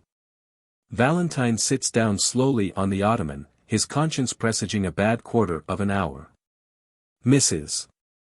Clandon takes Phil's chair, and seats herself deliberately at a convenient distance from him. I must begin by throwing myself somewhat at your consideration. I am going to speak of a subject of which I know very little, perhaps nothing. I mean love. Valentine. Love. Mrs. Clandon. Yes, love. Oh, you need not look so alarmed as that, Mr. Valentine, I am not in love with you. Valentine, overwhelmed. Oh, really, Mrs., recovering himself. I should be only too proud if you were. Mrs. Clandon. Thank you, Mr. Valentine. But I am too old to begin. Valentine. Begin. Have you never? Mrs. Clandon. Never. My case is a very common one, Mr. Valentine. I married before I was old enough to know what I was doing. As you have seen for yourself, the result was a bitter disappointment for both my husband and myself. So you see, though I am a married woman, I have never been in love, I have never had a love affair, and to be quite frank with you, Mr. Valentine, what I have seen of the love affairs of other people has not led me to regret that deficiency in my experience. Valentine, looking very glum, glances skeptically at her, and says nothing. Her color rises a little. And she adds, with restrained anger, you do not believe me? Valentine, confused at having his thought read. Oh, why not? Why not? Mrs. Clandon. Let me tell you, Mr. Valentine, that a life devoted to the cause of humanity has enthusiasms and passions to offer which far transcend the selfish personal infatuations and sentimentalities of romance. Those are not your enthusiasms and passions, I take it. Valentine, quite aware that she despises him for it, answers in the negative with a melancholy shake of the head. I thought not. Well, I am equally at a disadvantage in discussing those so-called affairs of the heart in which you appear to be an expert. Valentine, restlessly. What are you driving at, Mrs. Clandon? Mrs. Clandon. I think you know. Valentine. Gloria. Mrs. Clandon. Yes. Gloria. Valentine, surrendering. Well, yes, I'm in love with Gloria. Interposing as she is about to speak. I know what you're going to say, I've no money. Mrs. Clandon. I care very little about money, Mr. Valentine. Valentine. Then you're very different to all the other mothers who have interviewed me. Mrs. Clandon. Ah, now we are coming to it, Mr. Valentine. You are an old hand at this. He opens his mouth to protest, she cuts him short with some indignation. Oh, do you think, little as I understand these matters, that I have not common sense enough to know that a man who could make as much way in one interview with such a woman as my daughter, can hardly be a novice? Valentine. I assure you. Mrs. Clandon, stopping him. I am not blaming you, Mr. Valentine. It is Gloria's business to take care of herself, and you have a right to amuse yourself as you please. But. Valentine, protesting. Amuse myself. Oh, Mrs. Clarendon. Mrs. Clarendon, relentlessly. On your honor, Mr. Valentine, are you in earnest? Valentine, desperately. On my honor I am in earnest. She looks searchingly at him. His sense of humor gets the better of him. And he adds quaintly, only, I always have been in earnest, and yet, here I am, you see. Mrs. Clarendon. This is just what I suspected. Severely. Mr. Valentine, you are one of those men who play with women's affections. Valentine. Well, why not, if the cause of humanity is the only thing worth being serious about? However, I understand. Rising and taking his hat with formal politeness. You wish me to discontinue my visits. Mrs. Clarendon. No, I am sensible enough to be well aware that Gloria's best chance of escape from you now is to become better acquainted with you. Valentine, unaffectedly alarmed. Oh, don't say that, Mrs. Clarendon. You don't think that, do you? Mrs. Clarendon. I have great faith, Mr. Valentine, in the sound training Gloria's mind has had since she was a child. Valentine, amazingly relieved. Oh oh. Oh, that's all right. He sits down again and throws his hat flippantly aside with the air of a man who has no longer anything to fear. Miss Clarendon, indignant at his assurance. What do you mean? Valentine, turning confidentially to her. Come, shall I teach you something, Mrs. Clarendon? Miss Clarendon, stiffly. I am always willing to learn. Valentine. Have you ever studied the subject of gunnery, artillery, cannons and warships and so on? Mrs. Clarendon. Has gunnery anything to do with Gloria? Valentine. A great deal, by way of illustration. During this whole century, my dear Mrs. Clarendon, the progress of artillery has been a duel between the maker of cannons and the maker of armor plates to keep the cannon balls out. You build a ship proof against the best gun known, somebody makes a better gun and sinks your ship. You build a heavier ship, proof against that gun, somebody makes a heavier gun and sinks you again. And so on. Well, the duel of sex is just like that. Mrs. Clarendon. The duel of sex. Valentine. Yes, you've heard of the duel of sex, haven't you? Oh, I forgot, you've been in Madeira, the expression has come up since your time. Need I explain it? Miss Clarendon, contemptuously. No. Valentine. Of course not. Now what happens in the duel of sex? The old-fashioned mother received an old-fashioned education to protect her against the wiles of man. Well, you know the result, the old-fashioned man got round her. The old-fashioned woman resolved to protect her daughter more effectually, to find some armor too strong for the old-fashioned man. So she gave her daughter a scientific education, your plan.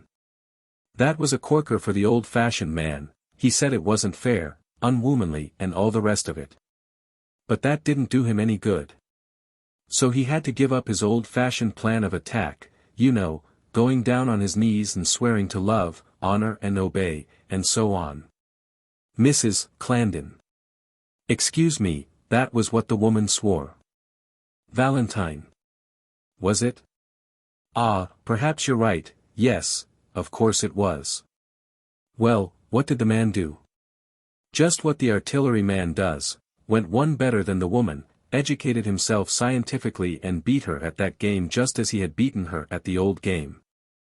I learned how to circumvent the women's rights woman before I was 23, it's all been found out long ago. You see, my methods are thoroughly modern. Miss Clarendon, with quiet disgust. No doubt. Valentine. But for that very reason there's one sort of girl against whom they are of no use. Mrs. Clarendon. Pray which sort?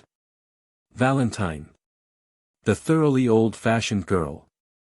If you had brought up Gloria in the old way, it would have taken me 18 months to get to the point I got to this afternoon in 18 minutes. Yes, Mrs. Clarendon, the higher education of women delivered Gloria into my hands. And it was you who taught her to believe in the higher education of women. Miss Clarendon, rising. Mr. Valentine, you are very clever. Valentine, rising also. Oh, Mrs. Clarendon. Miss Clarendon, and you have taught me nothing, goodbye. Valentine, horrified. Goodbye. Oh, mayn't I see her before I go? Mrs. Clarendon. I am afraid she will not return until you have gone, Mr. Valentine.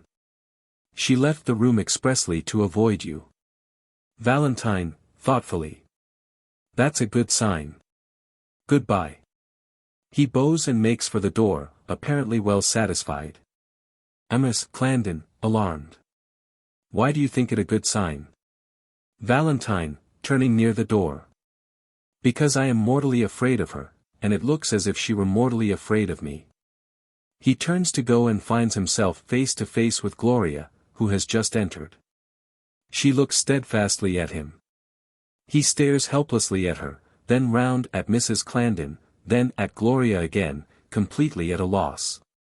Gloria, white, and controlling herself with difficulty. Mother, is what Dolly told me true? Mrs. Clarendon. What did she tell you, dear?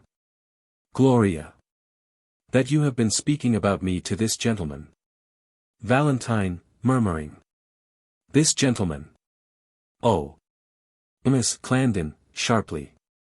Mr. Valentine, can you hold your tongue for a moment? He looks piteously at them, then, with a despairing shrug, goes back to the ottoman and throws his hat on it. Gloria, confronting her mother, with deep reproach. Mother, what right had you to do it? Mrs. Clarendon. I don't think I have said anything I have no right to say, Gloria. Valentine, confirming her officiously. Nothing. Nothing whatever. Gloria looks at him with unspeakable indignation. I beg your pardon. He sits down ignominiously on the ottoman. Gloria. I cannot believe that anyone has any right even to think about things that concern me only. She turns away from them to conceal a painful struggle with her emotion. Mrs. Clarendon. My dear, if I have wounded your pride. Gloria, turning on them for a moment. My pride. My pride. Oh, it's gone, I have learnt now that I have no strength to be proud of. Turning away again. But if a woman cannot protect herself, no one can protect her. No one has any right to try, not even her mother. I know I have lost your confidence, just as I have lost this man's respect. She stops to master a sob. Valentine, under his breath. This man. Murmuring again. Oh. Miss Clarendon, in an undertone. Pray be silent, sir. Gloria, continuing. But I have at least the right to be left alone in my disgrace. I am one of those weak creatures born to be mastered by the first man whose eye is caught by them, and I must fulfill my destiny, I suppose. At least spare me the humiliation of trying to save me. She sits down, with her handkerchief to her eyes, at the farther end of the table. Valentine, jumping up. Look here. Mrs. Clarendon. Mr. Va. Valentine, recklessly. No, I will speak, I've been silent for nearly 30 seconds. He goes up to Gloria. Miss Clarendon. Gloria, bitterly. Oh, not Miss Clarendon, you have found that it is quite safe to call me Gloria. Valentine.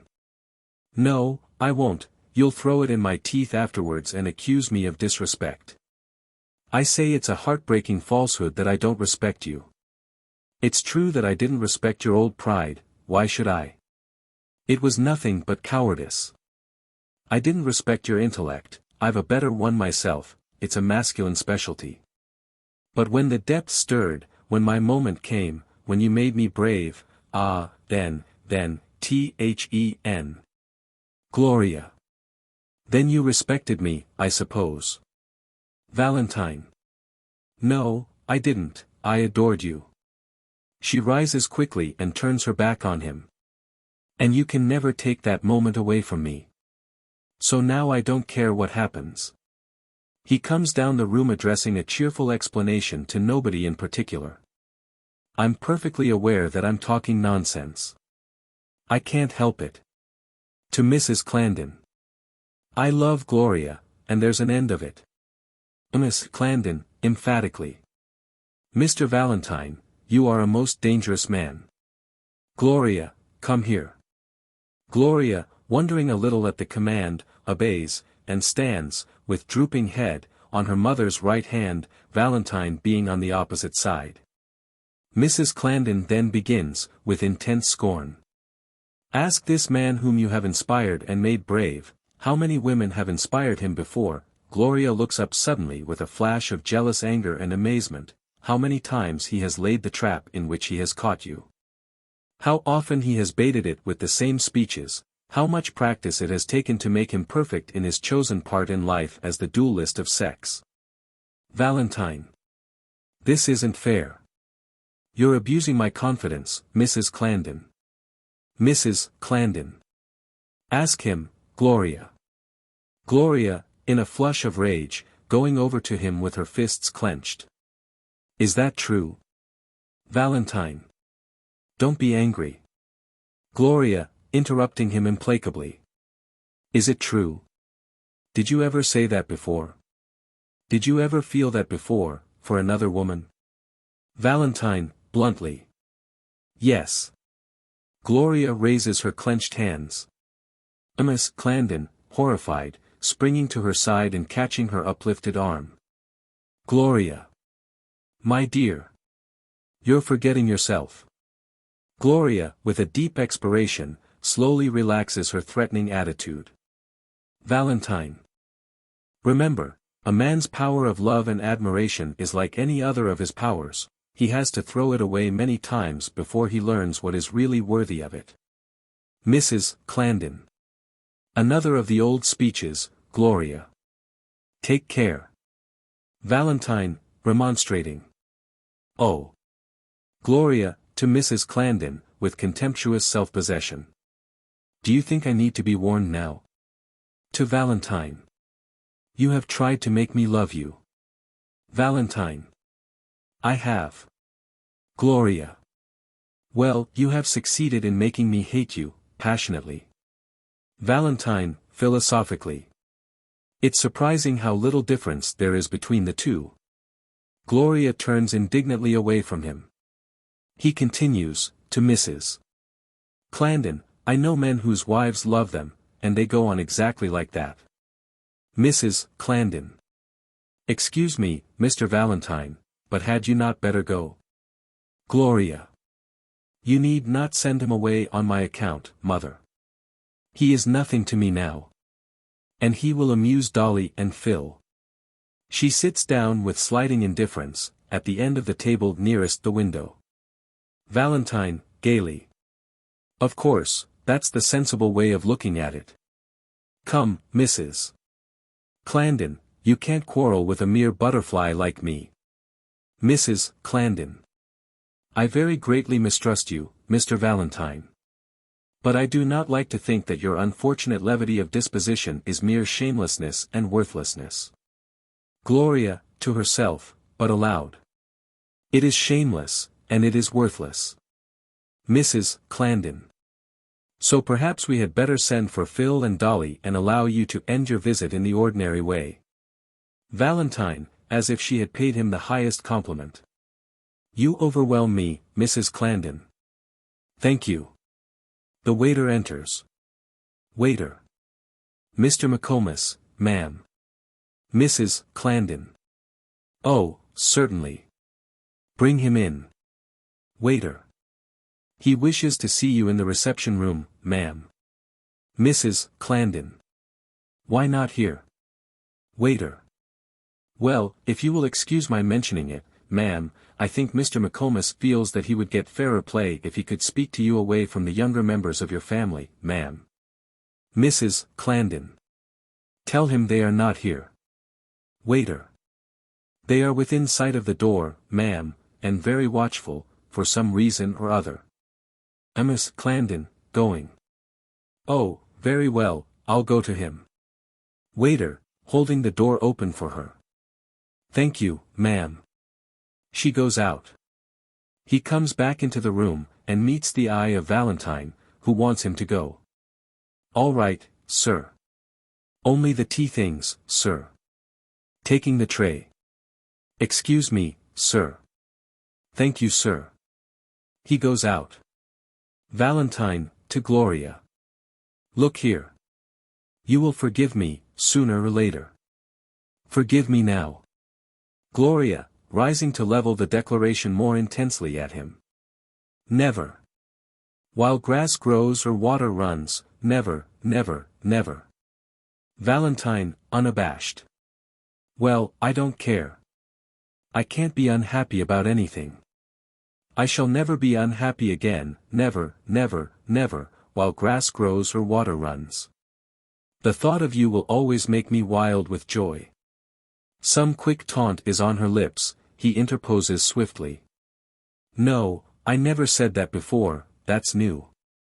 Gloria. It will not be new when you say it to the next woman. Valentine. Oh, don't, Gloria, don't. He kneels at her feet. Gloria. Get up. Get up. How dare you? Phil and Dolly, racing, as usual, for first place, burst into the room. They check themselves on seeing what is passing. Valentine springs up. Philip, discreetly. I beg your pardon. Come, Dolly. He turns to go. Gloria, annoyed. Mother will be back in a moment, Phil. Severely. Please wait here for her. She turns away to the window, where she stands looking out with her back to them. Philip, significantly. Oh, indeed. Ichem. Dolly. Aha. Philip. You seem in excellent spirits, Valentine. Valentine. I am. Comes between them. Now look here. You both know what's going on, don't you? Gloria turns quickly, as if anticipating some fresh outrage. Dolly. Perfectly. Valentine. Well, it's all over. I've been refused, scorned. I'm only here on sufferance. You understand, it's all over. Your sister is in no sense entertaining my addresses, or condescending to interest herself in me in any way. Gloria, satisfied, turns back contemptuously to the window. Is that clear? Dolly. Serve you right. You were in too great a hurry. Philip, patting him on the shoulder. Never mind, you'd never have been able to call your soul your own if she'd married you. You can now begin a new chapter in your life. Dolly. Chapter 17 or thereabouts, I should imagine. Valentine, much put out by this pleasantry. No, don't say things like that. That's just the sort of thoughtless remark that makes a lot of mischief. Dolly. Oh, indeed. Ichem. Philip. Aha. He goes to the hearth and plants himself there in his best head of the family attitude. McComas, looking very serious, comes in quickly with Mrs. Clandon, whose first anxiety is about Gloria. She looks round to see where she is, and is going to join her at the window when Gloria comes down to meet her with a marked air of trust and affection. Finally, Mrs. Clandon takes her former seat, and Gloria posts herself behind it. McComas, on his way to the ottoman, is hailed by Dolly. Dolly. What cheer, Finch? McComas, sternly. Very serious news from your father, Miss Clandon. Very serious news indeed. He crosses to the ottoman, and sits down. Dolly, looking deeply impressed, follows him and sits beside him on his right. Valentine. Perhaps I had better go. McComas. By no means, Mr. Valentine. You are deeply concerned in this. Valentine takes a chair from the table and sits astride of it, leaning over the back, near the ottoman. Mrs. Clarendon, your husband demands the custody of his 2 younger children, who are not of age. Mrs. Clarendon, in quick alarm, looks instinctively to see if Dolly is safe. Dolly, touched. Oh, how nice of him. He likes us, Mama. McComas. I am sorry to have to disabuse you of any such idea, Miss Dorothea.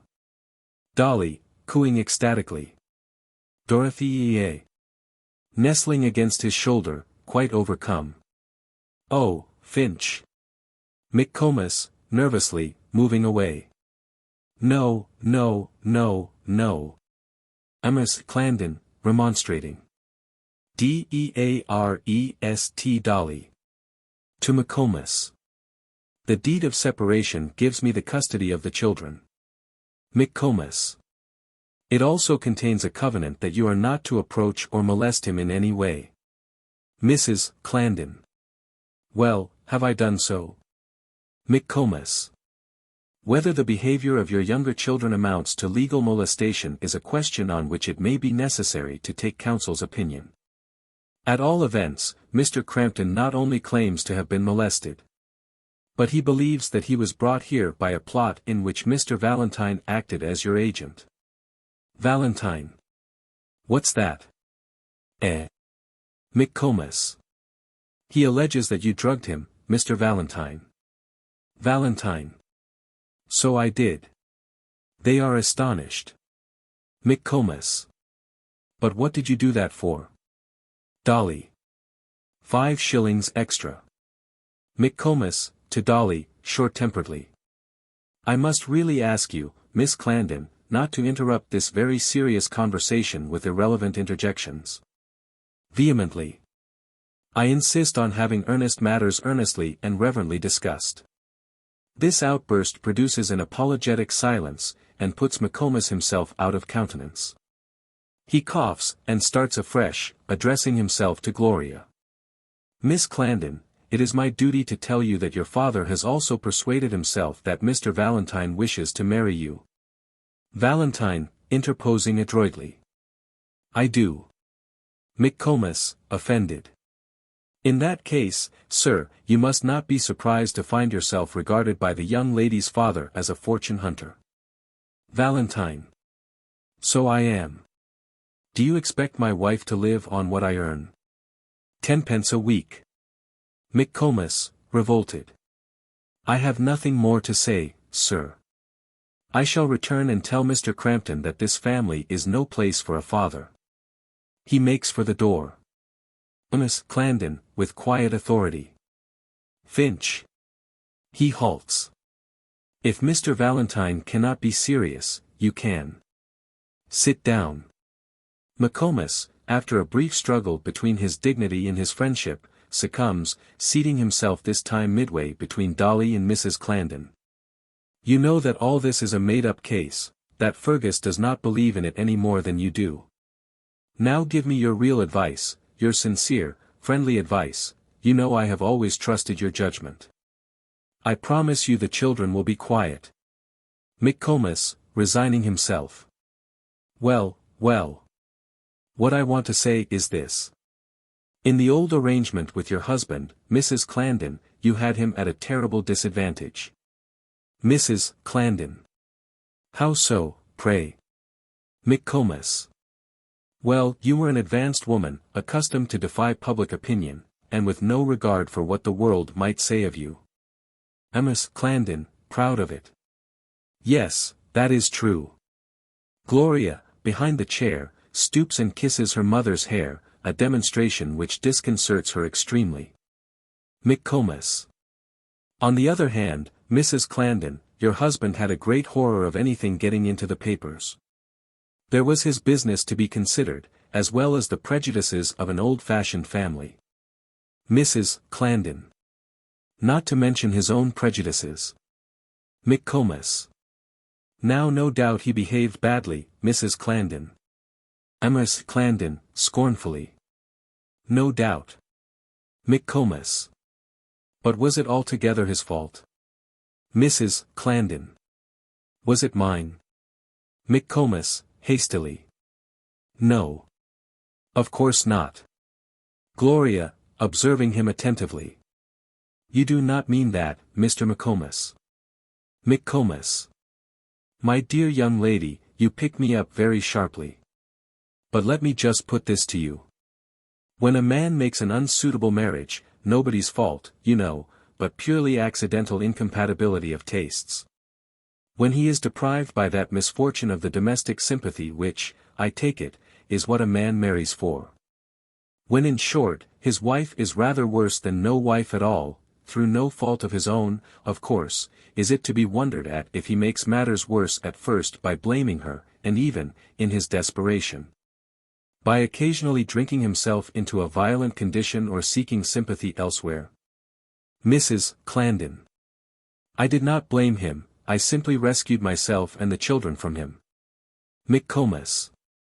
Yes, but you made hard terms, Mrs. Clarendon. You had him at your mercy, you brought him to his knees when you threatened to make the matter public by applying to the courts for a judicial separation. Suppose he had had that power over you, and used it to take your children away from you and bring them up in ignorance of your very name, how would you feel?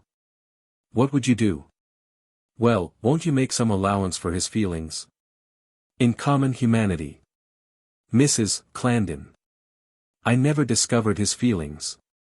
I discovered his temper, and his, she shivers, the rest of his common humanity. McComas, wistfully. Women can be very hard, Mrs. Clarendon. Valentine. That's true. Gloria, angrily. Be silent. He subsides. McComas, rallying all his forces. Let me make one last appeal. Mrs. Clarendon, believe me, there are men who have a good deal of feeling, and kind feeling, too, which they are not able to express. What you miss in Crampton is that mere veneer of civilization, the art of shewing worthless attentions and paying insincere compliments in a kindly, charming way. If you lived in London, where the whole system is one of false good fellowship, and you may know a man for 20 years without finding out that he hates you like poison, you would soon have your eyes opened. There we do unkind things in a kind way, we say bitter things in a sweet voice, we always give our friends chloroform when we tear them to pieces. But think of the other side of it. Think of the people who do kind things in an unkind way, people whose touch hurts, whose voices jar, whose tempers play them false, who wound and worry the people they love in the very act of trying to conciliate them.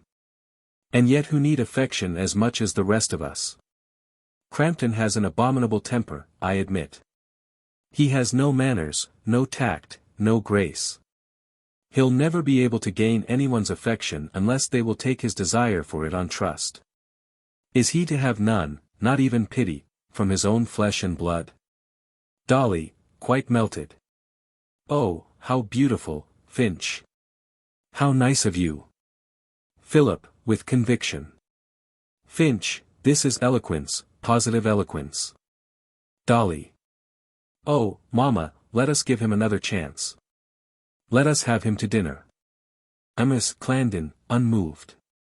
No, Dolly, I hardly got any lunch. My dear Finch, there is not the least use in talking to me about Fergus. You have never been married to him, I have. McComas, to Gloria. Miss Clarendon, I have hitherto refrained from appealing to you, because, if what Mr. Crampton told me to be true, you have been more merciless even than your mother. Gloria, defiantly. You appeal from her strength to my weakness. McComas. Not your weakness, Miss Clarendon. I appeal from her intellect to your heart. Gloria. I have learned to mistrust my heart. With an angry glance at Valentine. I would tear my heart and throw it away if I could. My answer to you is my mother's answer. She goes to Mrs. Clarendon, and stands with her arm about her, but Mrs. Clarendon, unable to endure this sort of demonstrativeness, disengages herself as soon as she can without hurting Gloria's feelings. McComas, defeated. Well, I am very sorry, very sorry. I have done my best. He rises and prepares to go, deeply dissatisfied. Mrs. Clarendon. But what did you expect, Finch? What do you want us to do? McComas. The first step for both you and Crampton is to obtain counsel's opinion as to whether he is bound by the deed of separation or not. Now why not obtain this opinion at once, and have a friendly meeting, her face hardens, or shall we say a neutral meeting, to settle the difficulty, here, in this hotel, tonight? What do you say? Mrs. Clarendon. But where is the counsel's opinion to come from? McComas. It has dropped down on us out of the clouds. On my way back here from Crampton's I met a most eminent QC, a man whom I briefed in the case that made his name for him. He has come down here from Saturday to Monday for the sea air, and to visit a relative of his who lives here. He has been good enough to say that if I can arrange a meeting of the parties he will come and help us with his opinion. Now do let us seize this chance of a quiet friendly family adjustment. Let me bring my friend here and try to persuade Crampton to come, too. Come, consent. Miss Clarendon, rather ominously, after a moment's consideration. Finch, I don't want counsel's opinion, because I intend to be guided by my own opinion. I don't want to meet Fergus again, because I don't like him, and don't believe the meeting will do any good. However, rising, you have persuaded the children that he is not quite hopeless. Do as you please. McComas, taking her hand and shaking it. Thank you, Mrs. Clarendon. Will 9 o'clock suit you? Mrs. Clarendon. Perfectly. Phil, will you ring, please? Phil rings the bell. But if I am to be accused of conspiring with Mr. Valentine, I think he had better be present. Valentine, rising. I quite agree with you. I think it's most important. McComas. There can be no objection to that, I think. I have the greatest hopes of a happy settlement. Goodbye for the present. He goes out, meeting the waiter, who holds the door for him to pass through. Mrs. Clarendon. We expect some visitors at 9, William. Can we have dinner at 7 instead of past? Waiter, at the door. 7, ma'am. Certainly, ma'am. It will be a convenience to us this busy evening, ma'am. There will be the band and the arranging of the fairy lights and one thing or another, ma'am. Dolly. The fairy lights. Philip. The band. William, what mean you? Waiter. The fancy ball, miss. Dolly and Philip, simultaneously rushing to him. Fancy ball. Waiter. Oh, yes, sir. Given by the Regatta Committee for the benefit of the lifeboat, sir. To Mrs. Clarendon. We often have them, ma'am, Chinese lanterns in the garden, ma'am, very bright and pleasant, very gay and innocent indeed. To Phil. Tickets downstairs at the office, sir, 5 shillings, ladies half price if accompanied by a gentleman. Philip, seizing his arm to drag him off. To the office, William.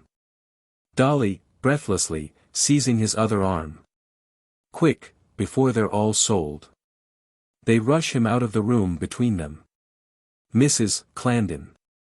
What on earth are they going to do? Going out. I really must go and stop this, she follows them, speaking as she disappears. Gloria stares coolly at Valentine, and then deliberately looks at her watch. Valentine. I understand. I've stayed too long. I'm going. Gloria, with disdainful punctiliousness. I owe you some apology, Mr. Valentine. I am conscious of having spoken somewhat sharply, perhaps rudely, to you. Valentine. Not at all. Gloria. My only excuse is that it is very difficult to give consideration and respect and there is no dignity of character on the other side to command it. Valentine, prosaically. How is a man to look dignified when he's infatuated? Gloria, effectually unstilted. Don't say those things to me. I forbid you. They are insults. Valentine. No, they're only follies. I can't help them. Gloria. If you were really in love, it would not make you foolish, it would give you dignity, earnestness, even beauty. Valentine. Do you really think it would make me beautiful? She turns her back on him with the coldest contempt. Ah, you see you're not in earnest. Love can't give any man new gifts. It can only heighten the gifts he was born with. Gloria, sweeping round at him again. What gifts were you born with, pray? Valentine. Lightness of heart. Gloria.